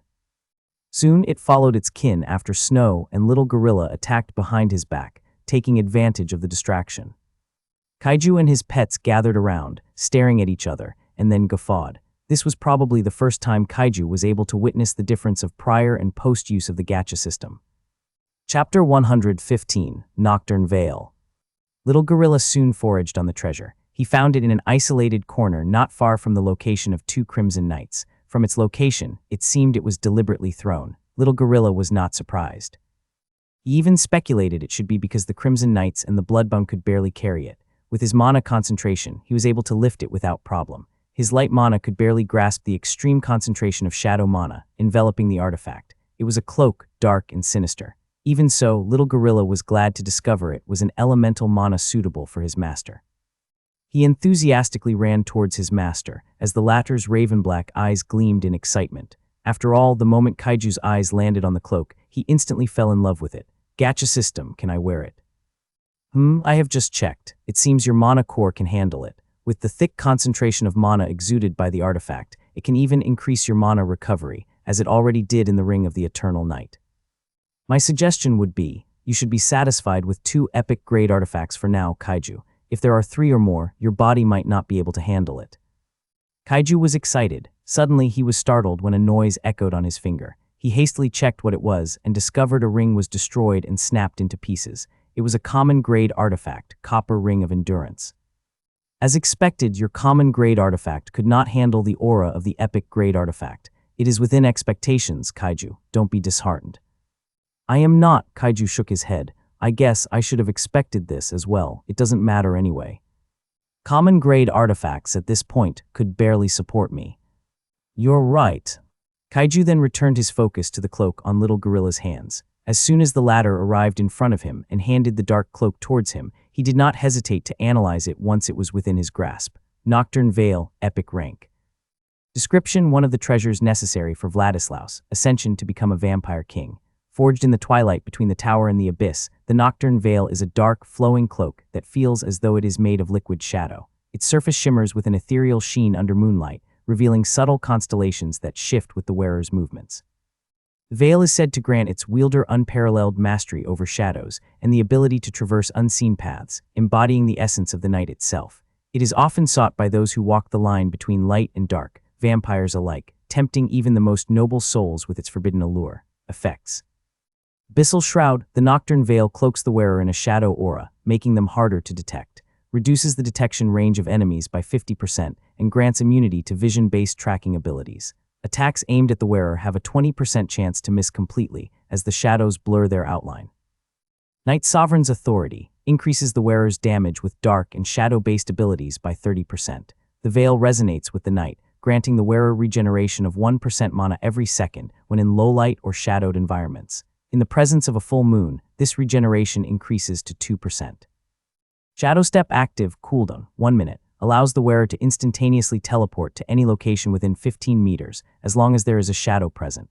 After teleporting, the wearer becomes invisible for 5 seconds or until they attack. Grants a 30% movement speed boost for 5 seconds after reappearing. Eclipse Ward active, cooldown, 3 minutes. Summons a dome of shadowy mist in a 20-meter radius for 15 seconds. Inside the dome, the wearer and allies gain stealth and increased movement speed.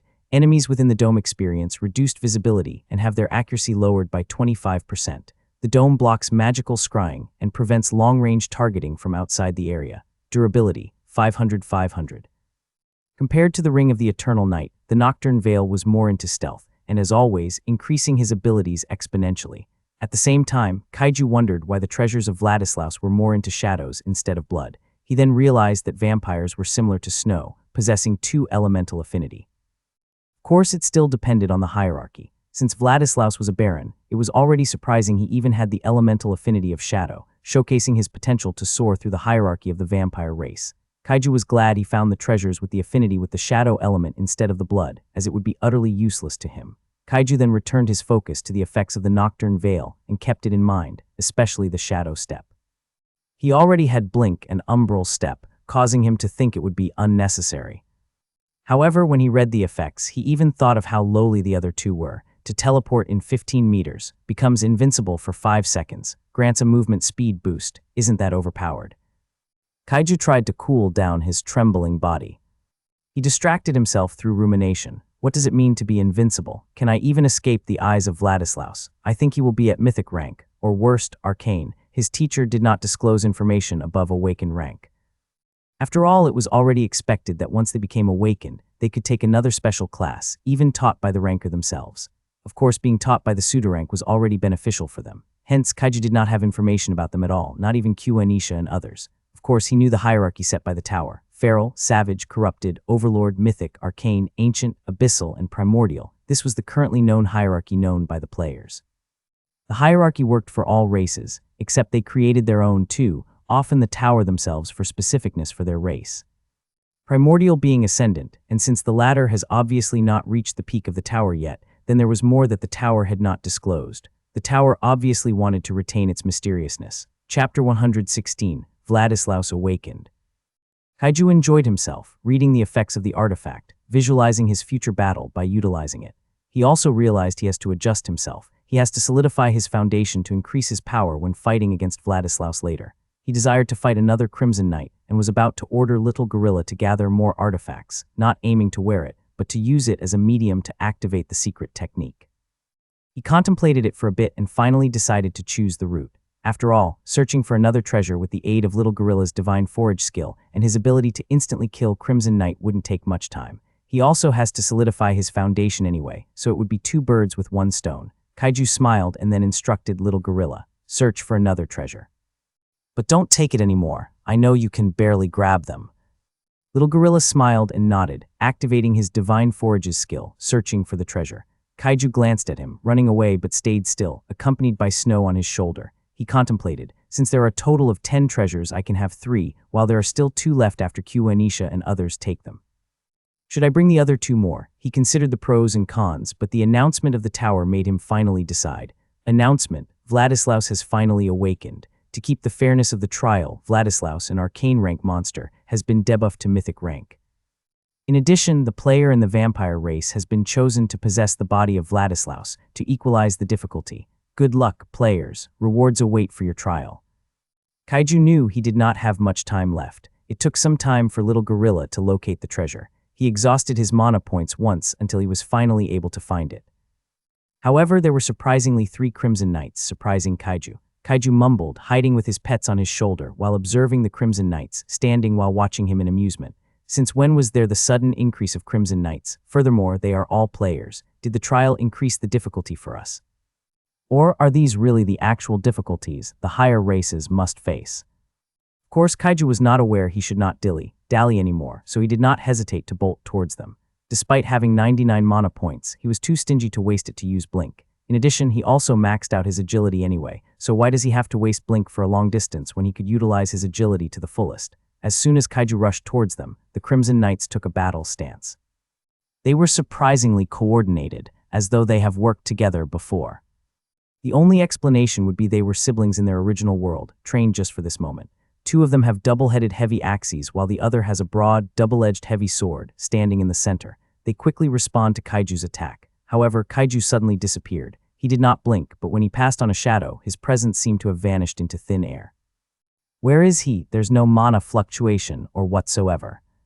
Indeed, Kaiju did not use a magic skill. He just disappeared. The Crimson Knights were not dumb. They instantly knew Kaiju had an affinity with the shadow element. However, it did not make sense as to how Kaiju was able to escape their vision, as they could see through dark corners. It was like Kaiju became a shadow himself. Suddenly, they finally felt a mana fluctuation behind their back, but the blink was too fast. Kaiju's appearance and Kaiju's magic activation skill was beyond their expectations. They did not expect to encounter an existence who mastered the blink skill, and it was from a human at that. They attempted to shift their body to the best of their abilities, attempting to prevent Kaiju from striking their vital parts of the body. However, they did not expect Kaiju to be so swift and lethal. He thrust his dagger at the Crimson Knight standing in the center, while his other dagger actually reached another Crimson Knight who was more than a meter away. Kaiju used the blade flux effects of the advanced dagger mastery, combining it with the silent kill, instantly ending the life of the Crimson Knight. The remaining Crimson Knight was not spared either, as another Kaiju appeared behind him and thrusted 2 daggers made out of shadow mana simultaneously on his neck. Kaiju used his magic skill, Phantom Ambush. Shockingly, even his Phantom, who carried half of his attack damage, was able to kill the Crimson Knight instantly. He speculated his power must have multiplied at least 4 times. Kaiju was beyond elated to assess and discover his newfound power. The body of the Crimson Knight fell to the ground one after another. Little Gorilla and Snow were having a hard time accepting what transpired in front of them. They were shocked, but most importantly, they were exhilarated to discover the current power of their master. So powerful. They visualized their master fighting the bloodline that awakened Luminari and the Violet Infernal at the same time, and still believed their master was able to defeat them. That might be true, as Kaiju's 2 epic great artifacts were equivalent to 2 bloodline awakening being activated. As soon as the battle was finished, they rushed towards their master, leapt on his embrace, and exclaimed simultaneously, "Master, you're so strong." Kaiju was now strong. He was able to control the mana fluctuations of the artifacts that could have affected and unintentionally harmed his pets. He already gained the acknowledgement of the artifact spirits, after all. Kaiju smiled at them, felt his heart warm. With the aid of the epic-grade artifacts, he did not need to activate his emotionless skill. It feels good to feel emotion once in a while now, Kaiju thought. He then ordered Little Gorilla to search for the treasure and followed him. This time, Kaiju followed Little Gorilla and they found a phylactery lying on a table. It seemed it was taken care of by the Crimson Knights. If they were able to wear it, the battle might not have been so easy. Despite thinking his idea could jeopardize him, Kaiju excited him still. Chapter 117, Vermilion Phylactery. Kaiju concentrated his shadow mana on his hands, enabling him to grab the phylactery. He patiently waited for the gacha system to analyze the artifact and provide him information about it. Vermilion Phylactery, Epic. Descriptions: one of the treasures necessary for Vladislaus' ascension to become a vampire king. A blood-red crystal phylactery, encased in a lattice of obsidian veins that pulse with an eerie glow. It is said to be the crystallized essence of a Viscount vampire, forged through the sacrifices of maidens of the other race, 1,000 of them, in fact.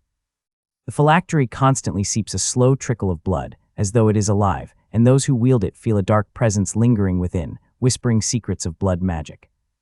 It was feared that the artifact does not merely store power, but hungers for it, growing stronger with each life it siphons. Effects: Crimson Rejuvenation. The phylactery absorbs the blood of slain enemies, converting it into life force for the wielder. Upon killing an opponent, a portion of health and stamina is instantly restored and wounds rapidly heal. Sanguine Dominion grants mastery over blood manipulation, allowing the user to solidify, corrode, or control the blood of others within a limited range. Can be used to restrain foes, enhance attacks, or even drain vitality directly.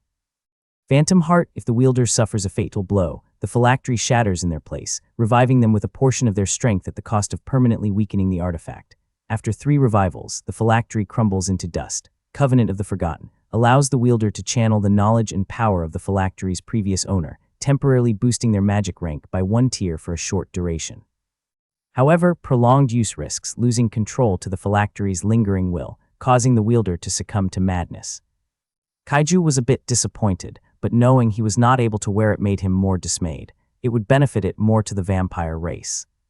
If only one of the Crimson Knights wore it, the battle might last for a while. This also confirms Kaiju's speculation that even an epic-grade artifact does not always increase the attribute points, still dependent on the artifact, of course. It doesn't mean that the artifact was not worthy of its rank. The very fact that it could produce an effect that has higher impact than rare grade already conveyed it was worthy of its rank. In addition, wearing it has requirements, so obviously, one has to be worthy of wearing it.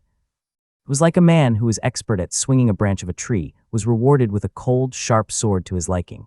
Just the first effects alone, Crimson Rejuvenation, could make anyone an unstoppable killing machine if they would have to face large quantities of weak enemies. Kaiju stored it in his inventory. However, the gacha system might have some disagreement with him. If you store it in your inventory, it might corrupt other artifacts. Unless you want to waste some space for the artifact to be isolated from others. Go ahead. Then I'm afraid your inventory is already full. Kaiju was stunned and smiled. That's fine, I don't have anything to store anyway. It's not like I'm inside Herforo's cave. Fair enough. Kaiju soon visualized his current inventory, and the gacha system presented it in his mind. Inventory: Flame Orb 3, Common, Smoke Bomb 4, Common, Scroll of Lesser Healing 4, Rare, Scroll of Lesser Mana Recovery 3, Rare, Arcane Spark Bomb 5, Common, Throwing Dagger 15, Common, Cooking Apparatus, Bloodthorn Dagger, Rare, Frostfang Dagger, Rare, Vermilion Phylactery, Epic. Kaiju missed a bit of how many artifacts were stored in his inventory. He was glad, however, he used it all, giving some to his friends, only his obligations. Of course, he was glad that an epic-grade artifact had finally been stored on his inventory. Come to think of it, I barely used the Flame Orb and the Smoke Bomb, even the Arcane Spark Bomb. I should have given them to Q Anisha. Kaiju felt his heart ache, just believing that Vermilion Phylactery might destroy them, similar to the Copper Ring of Endurance earlier. He shook his head. I should find a time to use them earlier, even if it is inconvenient. After all, I can't just let it die without having a purpose in life. Kaiju chuckled on his train of thoughts. He finally returned to reality. He perceived the presence of his pets on his shoulder and smiled. He uttered under his breath, "Finally, we have come this far, Little Gorilla and Snow. After 6 months, away from each other for 3 months, we are about to finally challenge the trial. Are you too excited?" Little Gorilla and Snow nodded frantically. "Master, can we think about the future?"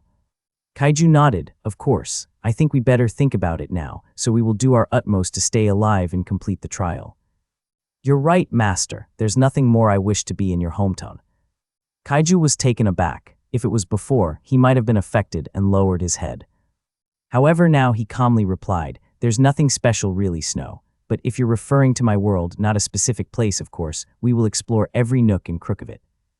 Snow's eyes lit up. Then I'm looking forward to that, master. His voice was filled with enthusiasm. Kaiju was delighted he managed to cheer up Snow. After all, the battle they were about to face was a bloody one.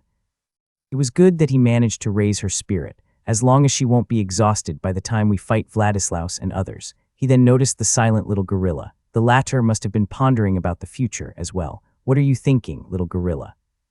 Little gorilla replied, Master, I'm thinking of visiting the church in your world, where faith resided. I want to be baptized. Kaiju was stunned and nodded with a bright smile. Of course, we will go there. We will even ask the company of faith. That's good. The little gorilla now was a bit matured, and Kaiju noticed it. Is he still little gorilla? He shook his head with a silly smile. He's not little anymore, and master. What is it, little gorilla? Will you accompany me? Of course. To be baptized, really? Little gorilla lost his composure as his golden eyes sparkled with excitement. Kaiju was taken aback. He coughed awkwardly and responded, Not that part, of course. I will just be your witness.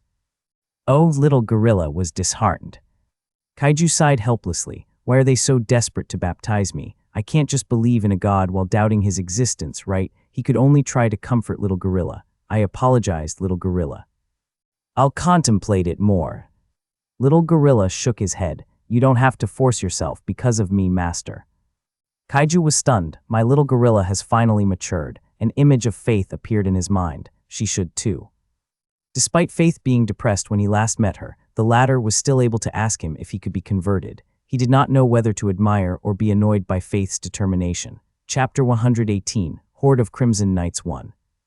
Since Vladislaus has finally awakened, and Kaiju was able to store another treasure to be used for the secret technique later, he had decided to enter Vladislaus' castle. Kaiju would rather call it castle than burg due to its grandiose, classical appearance. Furthermore, the very fact it appeared old suited for the owner of the castle, a vampire. Despite the advanced technology, Kaiju could only watch movies at school, and he was able to watch a movie made prior to the appearance of Tower. Just sauntering in the hallway made him feel like an actor in the movie, and he couldn't help but act like it. Snow and little gorilla gave him strange gazes, but Kaiju ignored them anyway.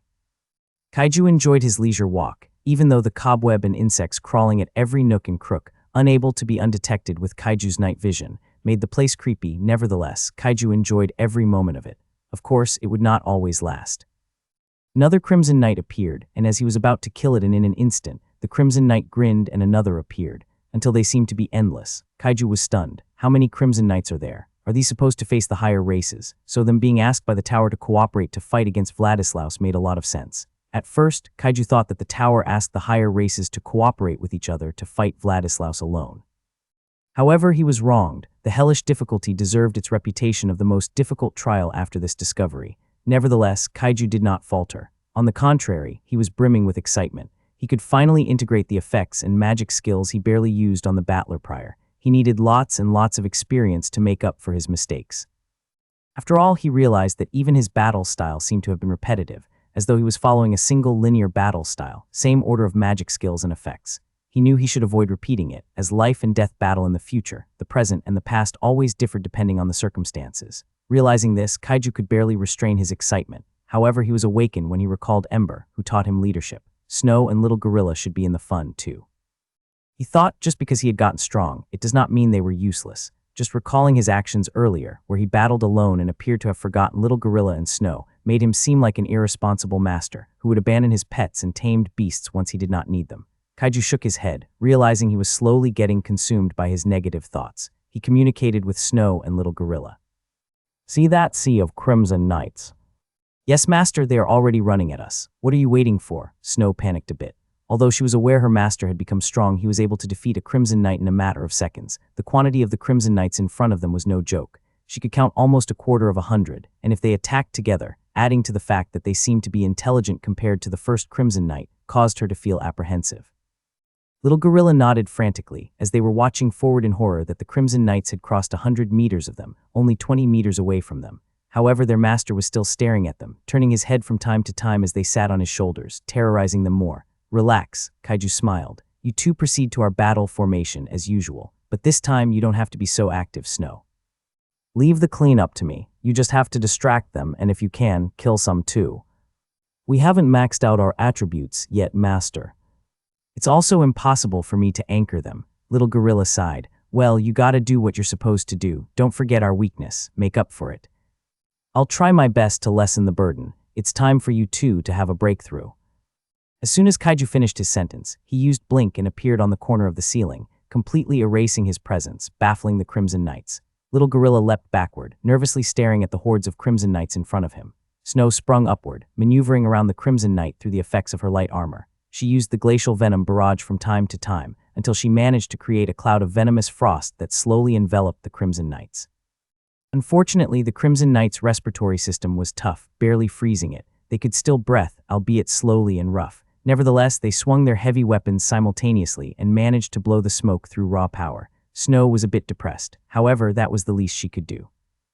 After all, with many mana auras oppressing her, her magic skills, effects drastically reduced, barely dealing any damage to the Crimson Knights. She worriedly glanced at the back and thankfully, her master did not disappoint them. Thud after thud reverberated on the back line, alarming the Crimson Knights. However, Little Gorilla took the chance to attract their attention.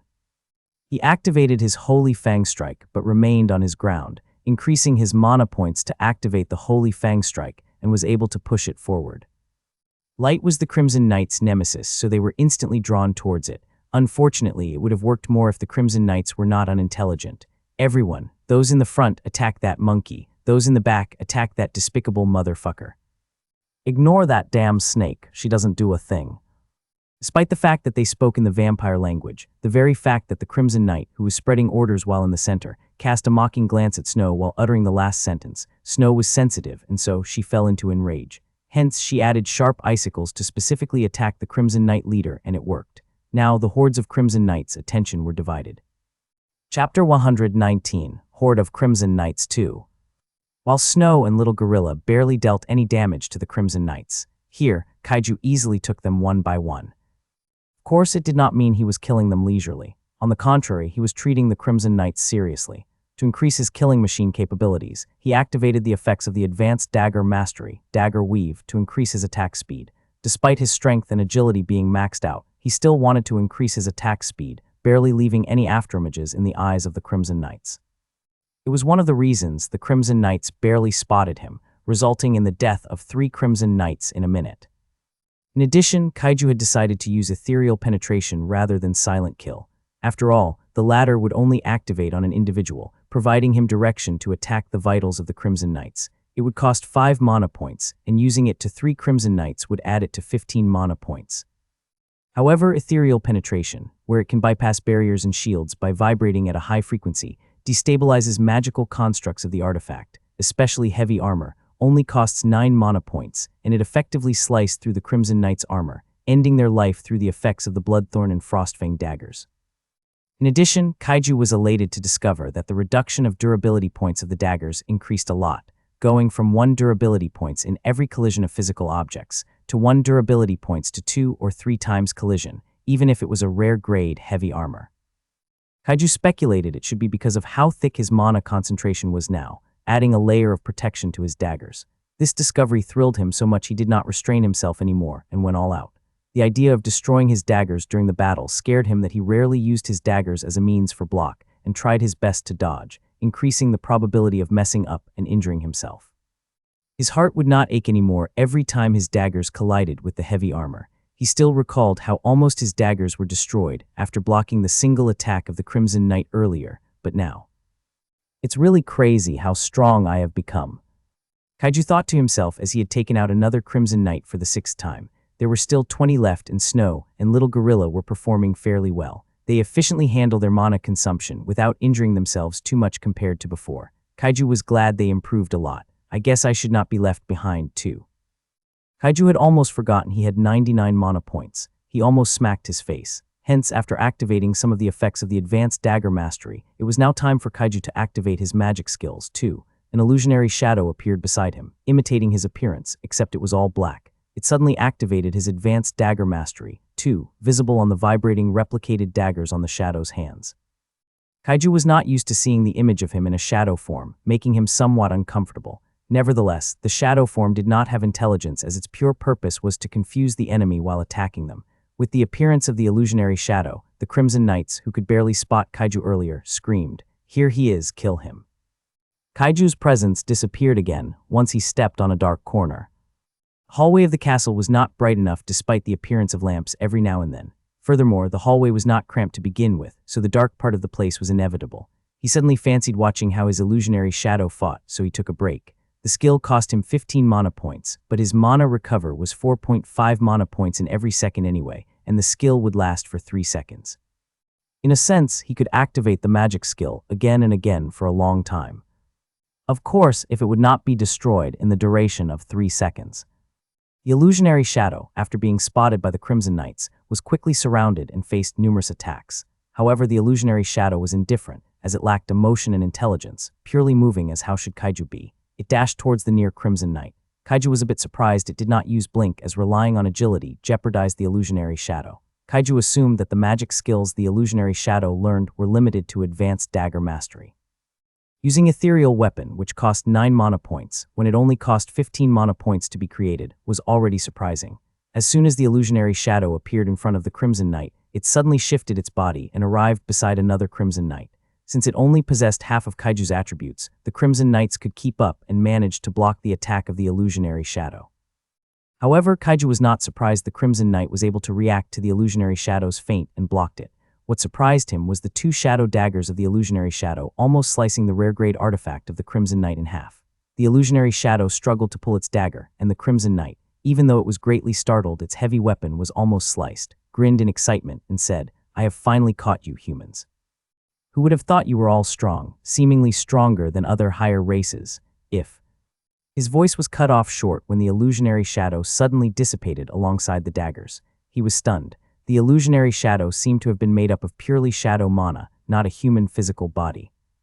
He gritted his teeth and growled, "That was a magic skill." As soon as he said so, his head was sliced in half, as Kaiju was grinning ear to ear hidden behind his shadow veil hood and causing another round of massacre. In just half an hour, the Crimson Knights' corpses littered the hallway, creating a gothic scene, as though warning the future creatures who planned to continue entering Vladislaus Castle through the hallway Kaiju had taken.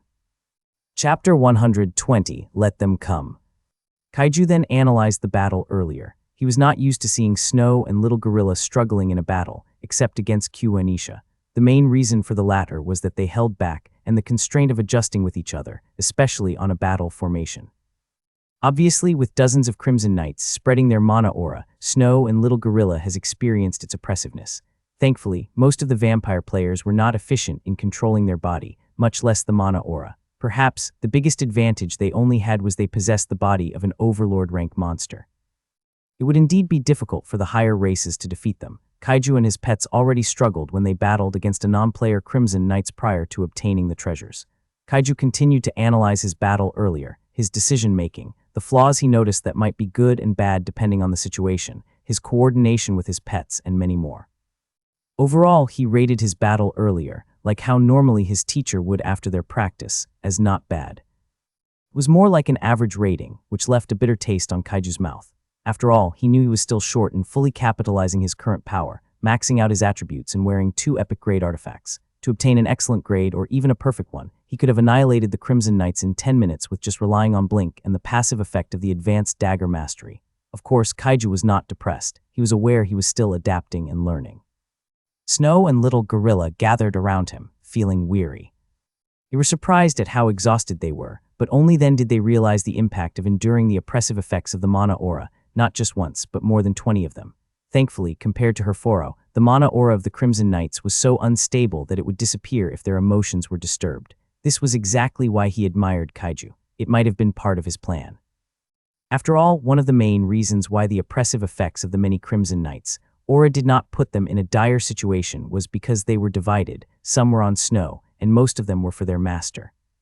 Their master bore most of the impact, thus Snow and Little Gorilla recognized his sacrifice. "Master, you were so strong and cool," Snow cheered. Snow and Little Gorilla leapt on his shoulders and Kaiju patted their heads. He smiled. "Thanks. Master, we were filled with sweat. After you have killed all of the Crimson Knights, we felt so light. Are we the only ones who suffer? Why do you seem so relaxed just like earlier? Snow asked. Little Gorilla was curious as well, but he kept his mouth shut.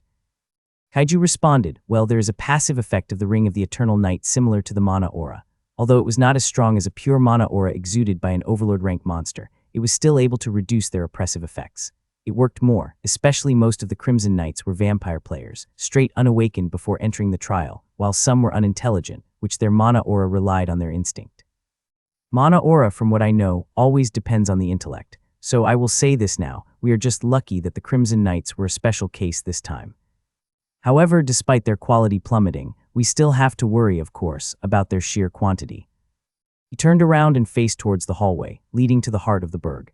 As expected, there were another round of dozens of Crimson Knights, albeit they fell short. Furthermore, the corpses behind Kaiju and his pets affected their mentality, eventually causing Kaiju to instantly annihilate them in less than 10 minutes. Of course, Kaiju was still adamant on his ratings.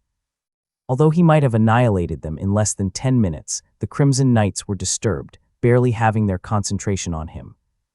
Hence the difficulty decreased. Even so depressed as he may seem, Kaiju remained optimistic. The perfectionist side of his, adapted from his teacher, began to affect his mind. Of course, he knew it was a double-edged sword, so he had to be in control of his mind.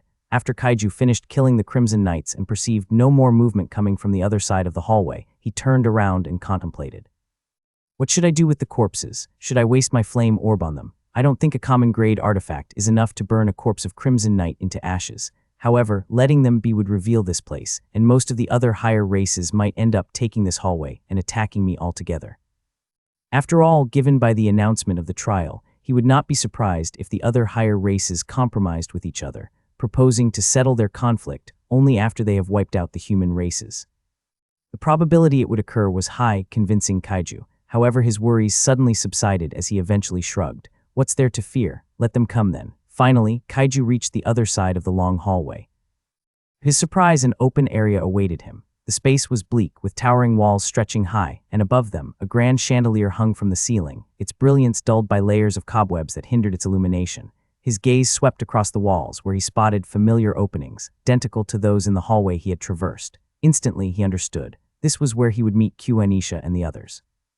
However, their reunion was unlikely to be pleasant. Being the first to arrive, Kaiju took a cautious step inside. The moment his foot met the ground, flames erupted atop the torches affixed to the walls. Their sudden ignition did not dazzle him. Instead, his eyes followed as the torches continued to light one after another, illuminating every dark entrance of the hall. And then another row of torches ahead of him roared to life. Kaiju's heart skipped a beat. The torches were arranged in a ritualistic pattern, revealing a raised platform atop a set of stairs. At its center lay an ancient coffin, surrounded by 4 torches burning with eerie, blood-red flames. As the flickering light bathed the coffin, its intricate carvings became visible. Inscriptions were written in an unmistakable script, one Kaiju instinctively recognized as vampiric. He wasn't entirely sure, but a deep certainty settled in his gut. After all, what other race would a coffin like this belong to if not the vampires? It was common knowledge that vampires rested in coffins when they entered hibernation. And if Kaiju's instincts were correct, if the nagging certainty in his mind was anything to go by, then this coffin could only belong to one being. Vladislaus, and if that were true, then Vladislaus himself might still be inside, slumbering. Kaiju was trying to calm down. He felt trepidation just by staring at the coffin. Just the aura the coffin was exuding alone sufficed to break the effects of the Ring of the Eternal Night. If he already felt that way, what was more to his pets?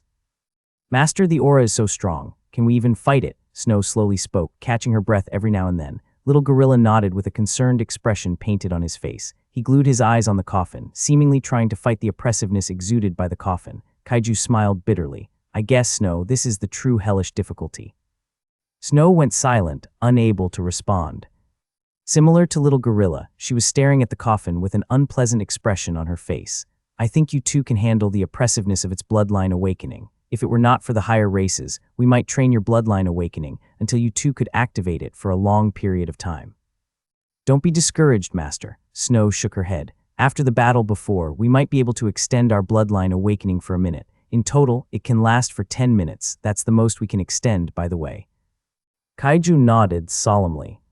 And the consequence is severe, right? Snow did not respond. It will obviously be, but if we manage to complete the trial, the tower might have a way to cure us instantly. Kaiju nodded, I guess so. You have successfully entered the boss room. Please wait for more participants to arrive. For the Vladislaus to be completely awakened, all of the higher races, one will suffice, must be present. Please be patient. Kaiju heaved a sigh of relief. If Vladislaus awakened now, he would not hesitate but to turn around with his tails between his legs and run away as fast as he could. If he was trapped, then he would accept his fate. The tower might be unreasonable as it seems. Well, I don't know. Kaiju then found a wall in the middle of two hallways, keeping him safe from attack on the other side of each hallway, and sat. We will have to adapt to the pressure, Snow, little gorilla. The tower just announced Vladislaus will not be awakened unless all of the players arrive. We are at an advantage. Snow and little gorilla heaved a sigh of relief. Kaiju smiled. Just as he was about to enjoy their presence and was attempting to adapt to the pressure by Vladislaus, the gacha system, who was usually quiet, reverberated inside his mind.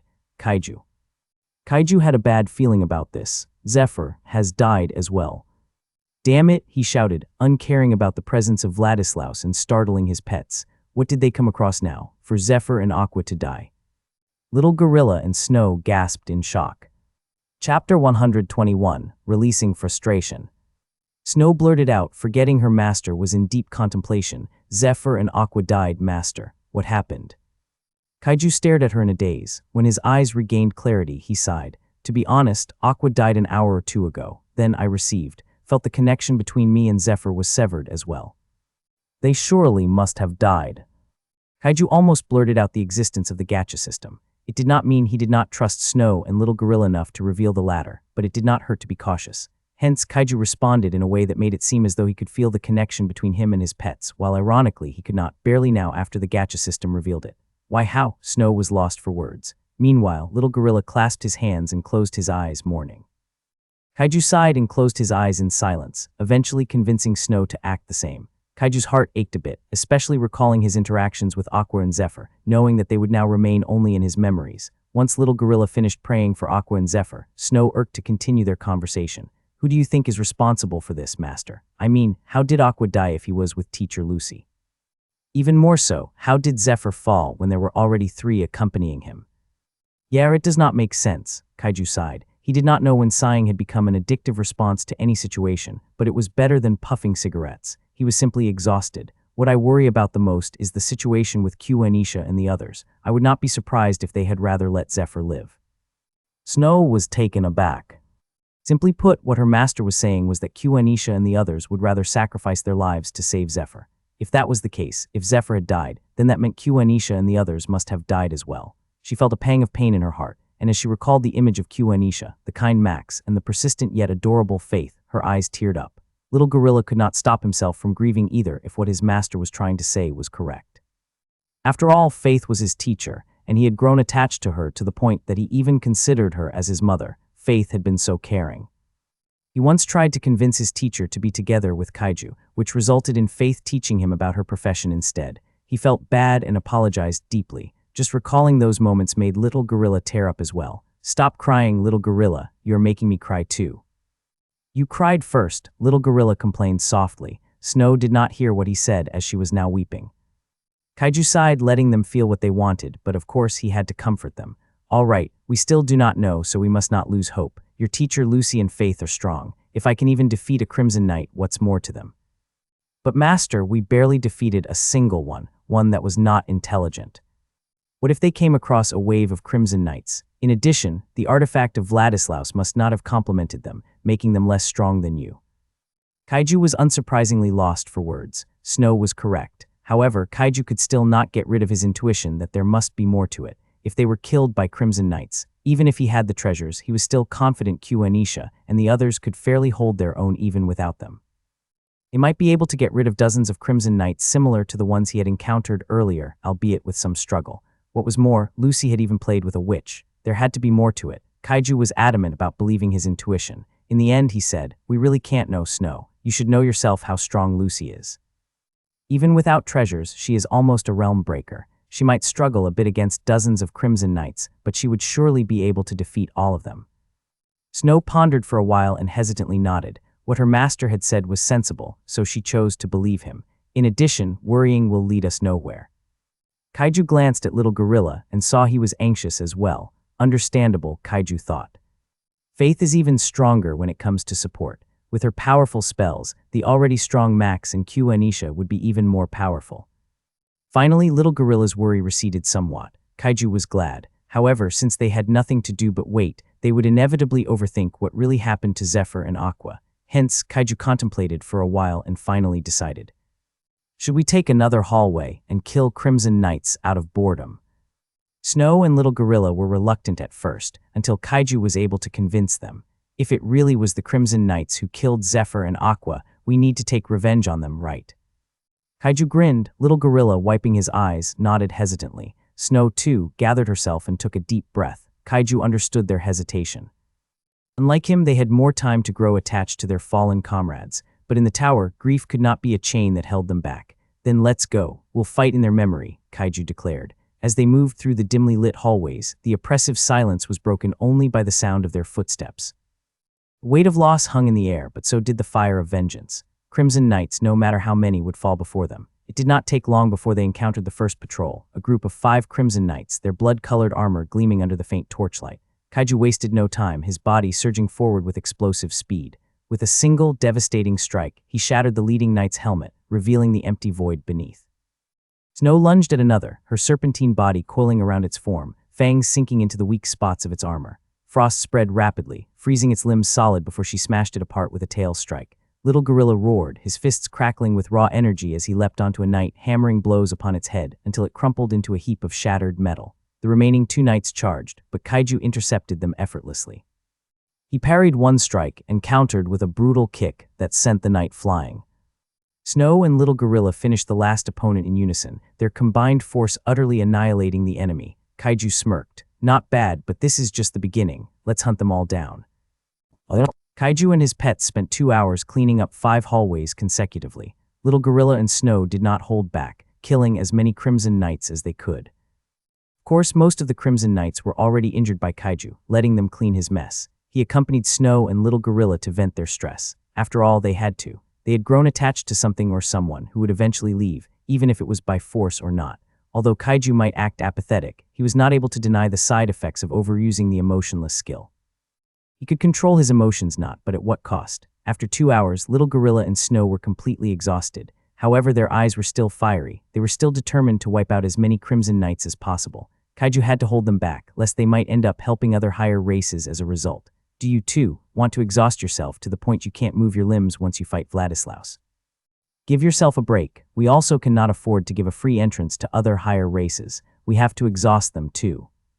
Little Gorilla and Snow hung their heads low, scolded by their master. They were finally convinced to rest with their master, while the latter occasionally conversed with them to distract themselves to the death of Zephyr and Aqua, of course, in the worst imagination of the death of their teachers.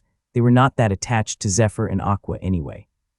Just as Kaiju and their pets were taking their time, while Kaiju was not minding if they would end waking Vladislaus due to their noises, a step reverberated on the hallway next to them. It seemed to belong to a single person, appearing relaxed as well. Kaiju pondered. Usually the other higher races tend to be solitary. It might be. His eyes lit up. Teacher Griffin. The likelihood of Griffin to be the second person to enter the boss room was high. Hence, Kaiju was delighted. Of course, he still stood up, taking his defensive stance, while waiting for the creature to reveal their appearance. Breathtakingly, the creature's step stopped, even though Kaiju tried his best to remain as silent as possible when moving. Nevertheless, the unknown creature continued to walk, not appearing relaxed now, seemingly even lightening the noise. Once he revealed himself and quickly swept his gaze, he was stunned to see the person awaiting for him. Kaiju was stunned. Even though he anticipated it, he still found it unexpected. "Teacher Griffin," he exclaimed lightly, smiling. Griffin was completely taken aback, eyes slightly wide opened, assessing Kaiju, and bitterly smiled. "Pupil, it seems you have gotten stronger again. I guess I have to catch up to your ridiculous growth, too, and continue to stand before you."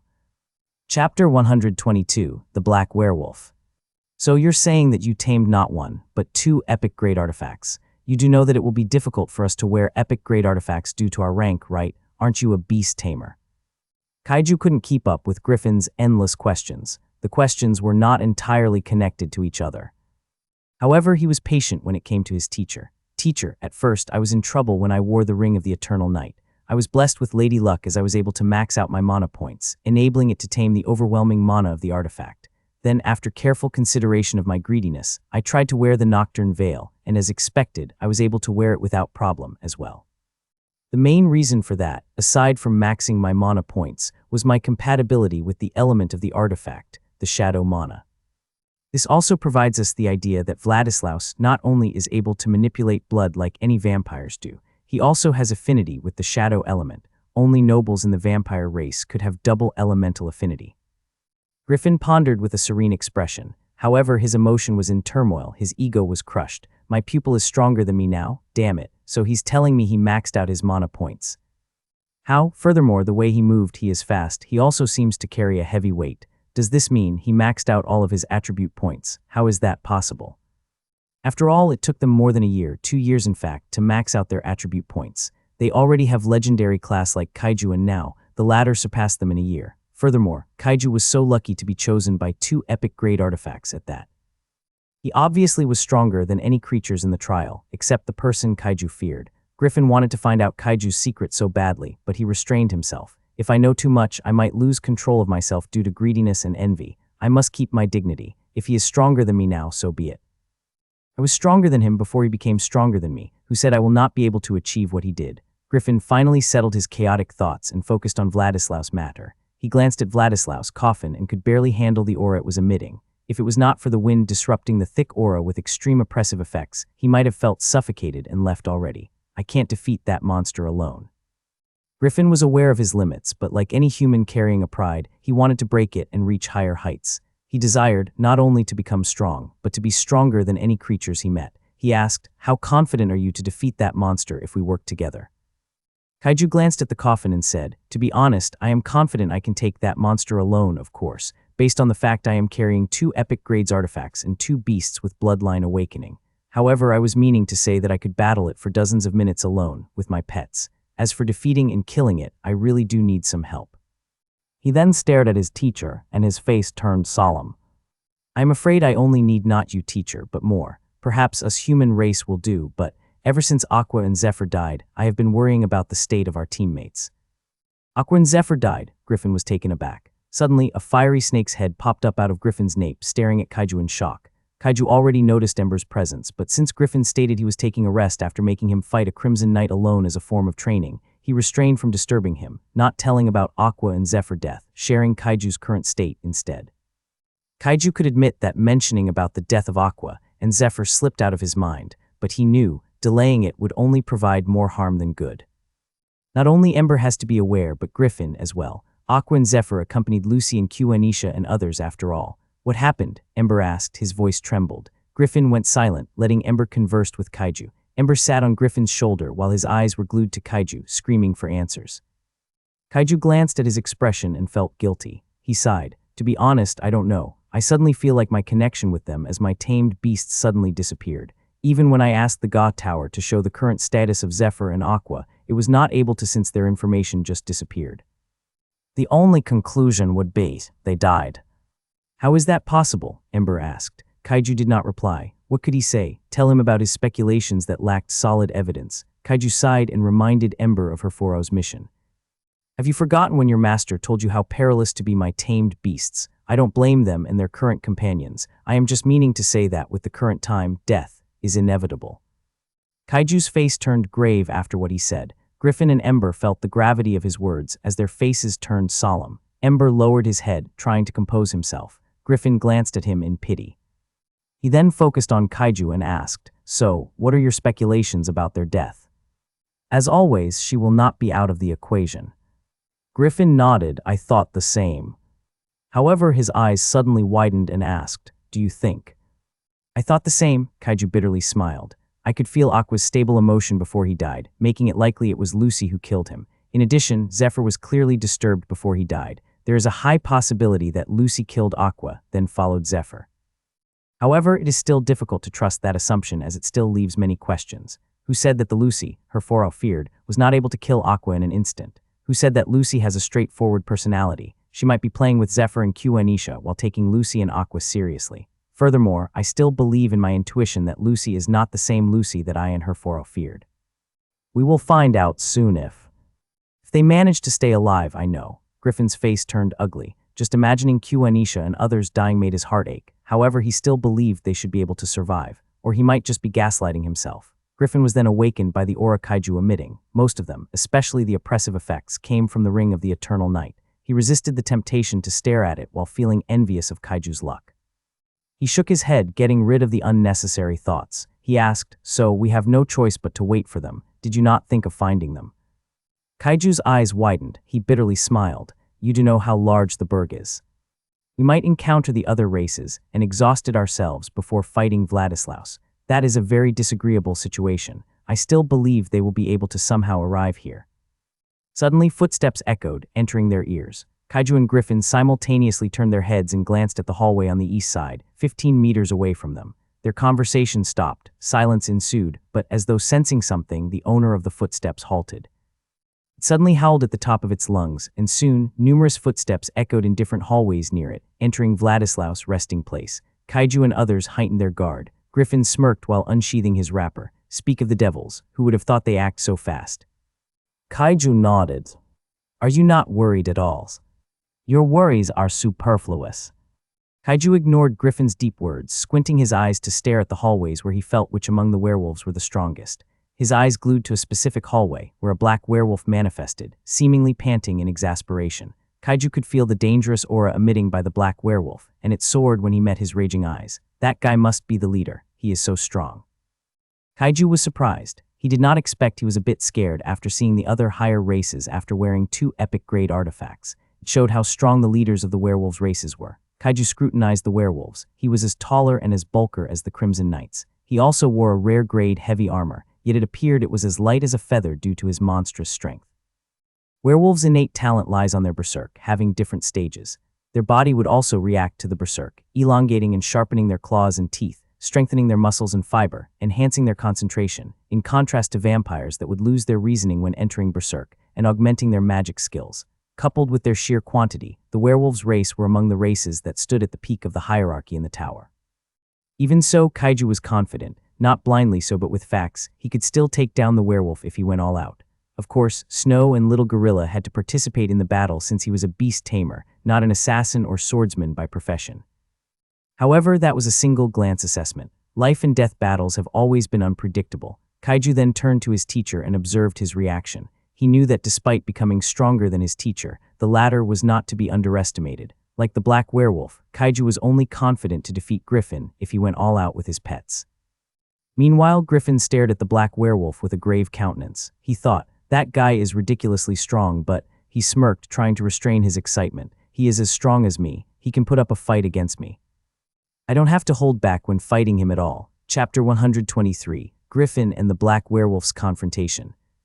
On the other hand, the moment the black werewolf arrived on the other side of the hallway, while restraining his anger when he sniffed the scent of 2 humans, despite how shocking they made it before them, the black werewolf paused and his mind fell into a jumble. What does it mean to discover there were 2 creatures who possessed a threat towards him? It was supposed to only mean they were the leader of the other higher races. But can anyone explain why the human races have 2 freaking monsters?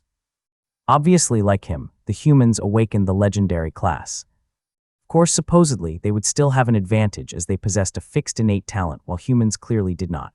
However, staring at the wind seemingly affectionate at a single human made him almost lose his mind. That is clearly wind manipulation. Only fairies has innate talent to manipulate any elements depending on their affinity. And that other human, why does it not seem bad? The black werewolf shook his head frantically and growled at Kaiju. "That guy must be the beast tamer. But why has he become stronger now?" His eyes accidentally glanced at the ring and the veil Kaiju wore and chills crept to his spine. He tamed those artifacts. That guy should supposedly be a beast tamer, right? Not an artifact tamer. What in the world is happening? The black werewolf was losing his mind. However, he soon awakened when a warm sensation tapped his shoulder. It was the white werewolf. The white werewolf, his girlfriend and soon to be his wife, was as strong as him. Together, they could fight against Kaiju and Griffin, but the winner would remain a mystery. Although Kaiju's pets were not as strong as them, it does not mean they would not be able to play a crucial role in a life and death battle. Hence, despite the black werewolf being confident they would win, due to the appearance of Kaiju's pets, he did not feel like it anymore. Of course, he already considered the fact that Kaiju must have a bloodline awakening, as it would only explain his monstrous growth. When one possessed a bloodline, the tower seemed to have blessed them with luck, as they could instantly surpass their peers. The black werewolf was not entirely wrong. Kaiju did not have a bloodline awakening, but he had the effects of the Ring of the Eternal Night temporary ascension, which was pretty similar to the Bloodline Awakening, for he was able to borrow the power of Vladislaus. Of course, for only 30 seconds, but in that span of time, many things could happen, especially in a life-and-death battle. Soon, the werewolves' packs arrived and bared their fangs at Kaiju and Griffin, growling. However, their growls soon dwindle, like dogs who lost their aggressiveness when they noticed that humans seemed to be indifferent. When the black werewolf was awakened from his stupor and glanced dazedly at his packs, his eyes lit up. He grinned, he stared at Kaiju and Griffin with a wide smile. However, it appeared Kaiju and Griffin were nonchalant about their current situation.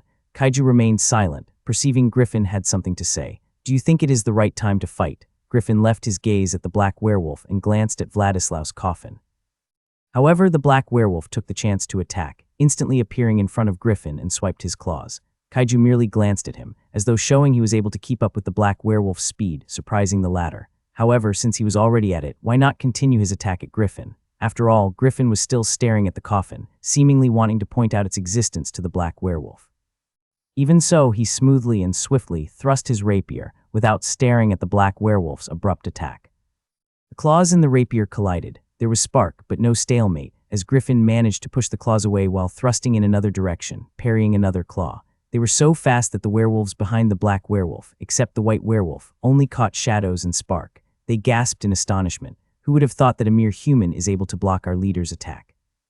Not just once, but twice. The way he blocked seemed to be so stylish too. He even has a time to show off. The black werewolf did not follow up with more attacks. His bloody pupils expanded, seemingly entering another stage of berserk.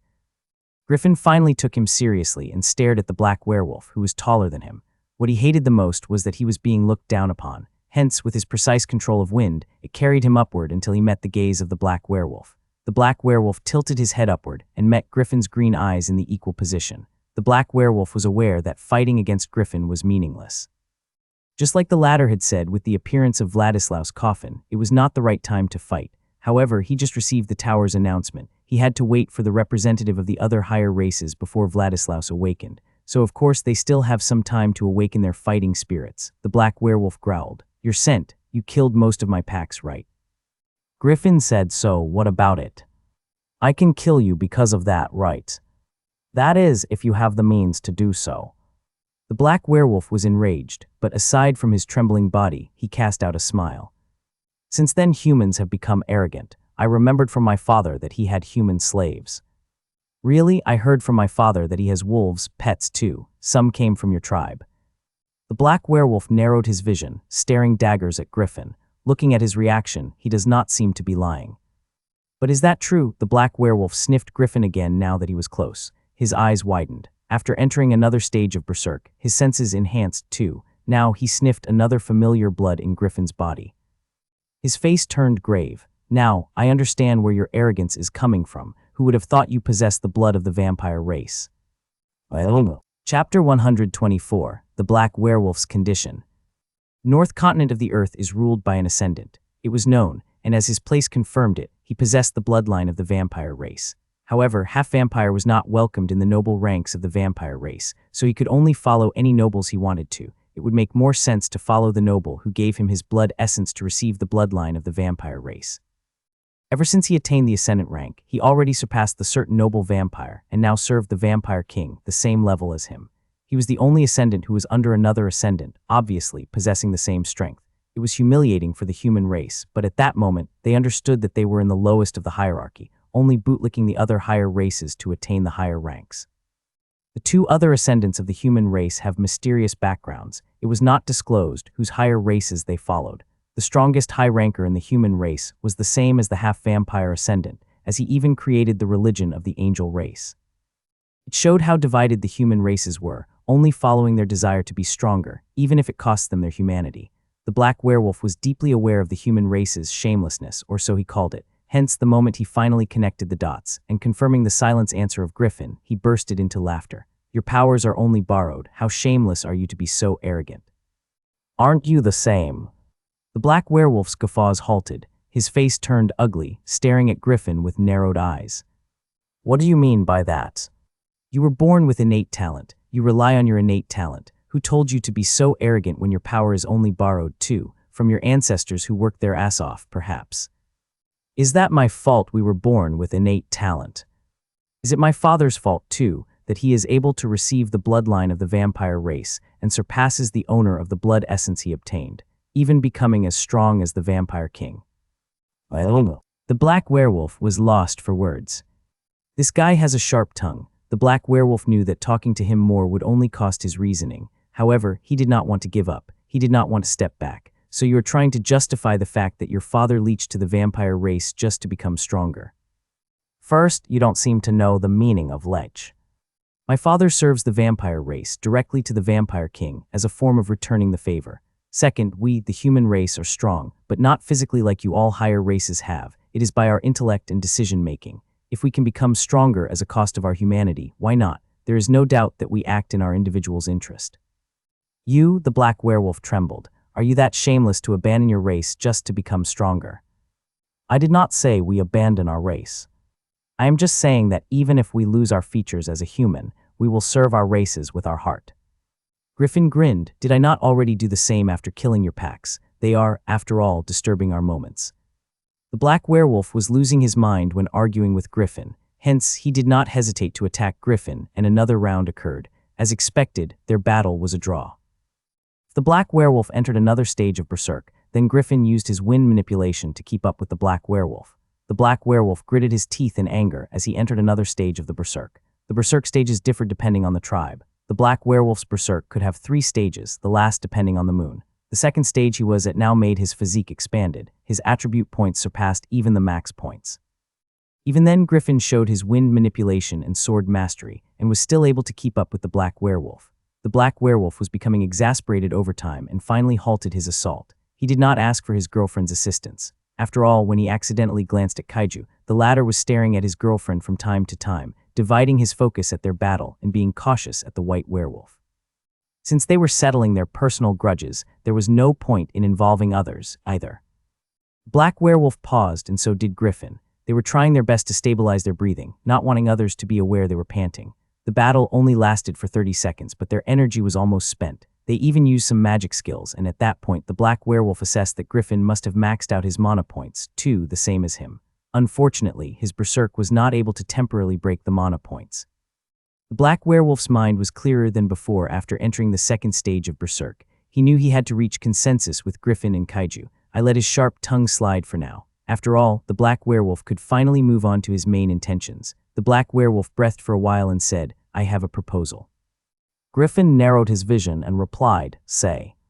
He limited his words to stabilize his breathing. The black werewolf was silent for a while, seemingly pondering, while in fact he was recovering his stamina, so he would not be able to speak while pausing in between. After a while he said, I can work with you to fight Vladislaus and others temporarily, but I have a condition. He was building suspense, but Griffin was only staring at him. The black werewolf did not mind the awkward silence as, while staring at Griffin, he pointed his finger at Kaiju, and the latter's face turned ugly. After all, he noticed something during the battle of the black werewolf and Griffin. The element on his mana condensation. Is that his intention from the start? If only he would let go of a single epic-grade artifact and let me wear it. Chapter 125, Kaiju against the White Werewolf. Kaiju was surprised to discover that the elemental mana the black werewolf had affinity with was shadow. However, what he did not expect was what the black werewolf had said. I should not be surprised. Kaiju shook his head and stared at the black werewolf, who was gazing at him with a mischievous smile. He could sense Griffin was staring at him in silence. He wants me to deal with this dog, I guess. Kaiju grinned. The black werewolf was aware there was no chance for Griffin and Kaiju to let go of the epic-grade artifacts. After all, the 2 epic-grade artifacts were what balanced the strength between the human and the werewolf's race. However, he was surprised by Kaiju's response. He suddenly vanished and arrived behind him, slashing both of his daggers in an exquisite, swift manner. He was a bit lost, cautious of Griffin's movement, for he was near him, and now he has to turn his back against Griffin to parry Kaiju's dagger. He gnashed his teeth and decided to parry Kaiju instead. After all, Kaiju's strength was no joke. It was backed by 2 epic-grade artifacts. Although he might have underestimated Griffin as the latter had not exposed his real power yet, he needed to parry Kaiju's attack first. He did not even need to signal for his girlfriend to make a move, as the latter disappeared and blinked behind Kaiju. However, there was a hiss echoing in a far distance, but then suddenly echoed in the middle of the white werewolf, who was swiping her sharp claws at Kaiju, ejecting icicle spines as a form of counterattack. Kaiju's eyes narrowed, staring at the smirking black werewolf, whose body was actually still facing Griffin, ready to block the latter's attack. Kaiju snorted and vanished once again, arriving in the middle of the white werewolf and Snow, parrying the claws.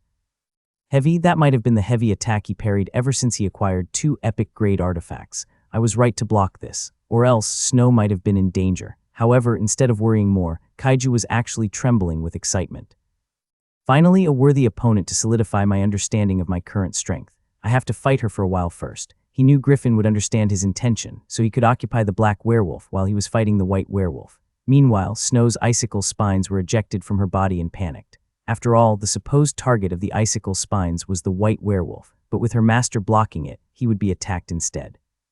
However, what he did not expect was for Kaiju to react swiftly, disappearing and appearing 3 meters away. At the same time, the white werewolf followed him as they battled for a long time. Snow glanced at their silhouette, barely keeping up with their speed. That was when she realized she was saved by her master. If it was not for him appearing and blocking the sharp claws instead of her ejecting icicle spines, hoping to parry the claws, she might have been decimated in many ways. Little Gorilla arrived beside him and said, "What you did was dangerous. I do understand your desire to protect Master, but for now, we will be protected by him. Don't be careless, Snow. You are a burden to him right now." Snow growled and glared at Little Gorilla. When she saw Little Gorilla's eyes filled with concern, she turned her head away and lowered it. "I know," she mumbled in distress. Little Gorilla sighed and said, "It's a fact, Snow. Look, to participate on a battle at that stage is suicide for us. Right now, we must do our best to protect our master in many ways he needs." Snow glanced at the battle between her master and the white werewolf and nodded. She was surprised by the elemental mana the white werewolf used to condense her claws. It was ice mana. What was more depressing was how refined the mana condensation of the white werewolf. Her mana concentration was sharp compared to what she could produce. What Snow hated the most was to admit defeat and admire her enemy's capabilities she was aiming to achieve. She took a deep breath, trying to calm down her chaotic mind, and continued to observe the battle. She wanted to deny it, but she was learning from the battle style of the white werewolf. At this point, Kaiju and the white werewolf were using their skills. The latter was being wounded by Kaiju's skills that produced another splitting image of him. That splitting image was not just a mere illusion. It carried half of Kaiju's strength and some of his skills. Meanwhile, to react with Kaiju's intense attack, the white werewolf howled, entering another berserk stage while activating some of her skills. Bite that was similar to Little Gorilla's Holy Fang Strike, delayed image of her claws attacking similar to Kaiju's Phantom Slash, to which he responded the same to parry it. Their battle continued to intensify, causing Snow to not miss it with a single blink. Of course, she was keeping a check on the werewolf standing on a side, watching the battle of their leader against the human race. They have been growling and complaining over the fact that 2 humans were able to fight against their 2 leaders individually. They were in complete disbelief. Snow just grinned at them. For some reason, she felt relished by the fact that her master kept surprising their enemies. She and Little Gorilla were not an exception, either. That was why they did not regret following their master and became his pets. Furthermore, even if their master would not be ridiculously strong as now, they would still continue to follow the person who changed their lives. The battle did not last long. Ironically, they exhausted their stamina first before their mana points. Kaiju noticed how expert the white werewolf was when it came to her mana consumption. It was like her mana consumption and mana recovery was balanced to the point it was difficult for her to completely spend her mana. Kaiju followed her style and he was exhilarated. Of course, there were some pros and cons, but Kaiju was willing to explore it.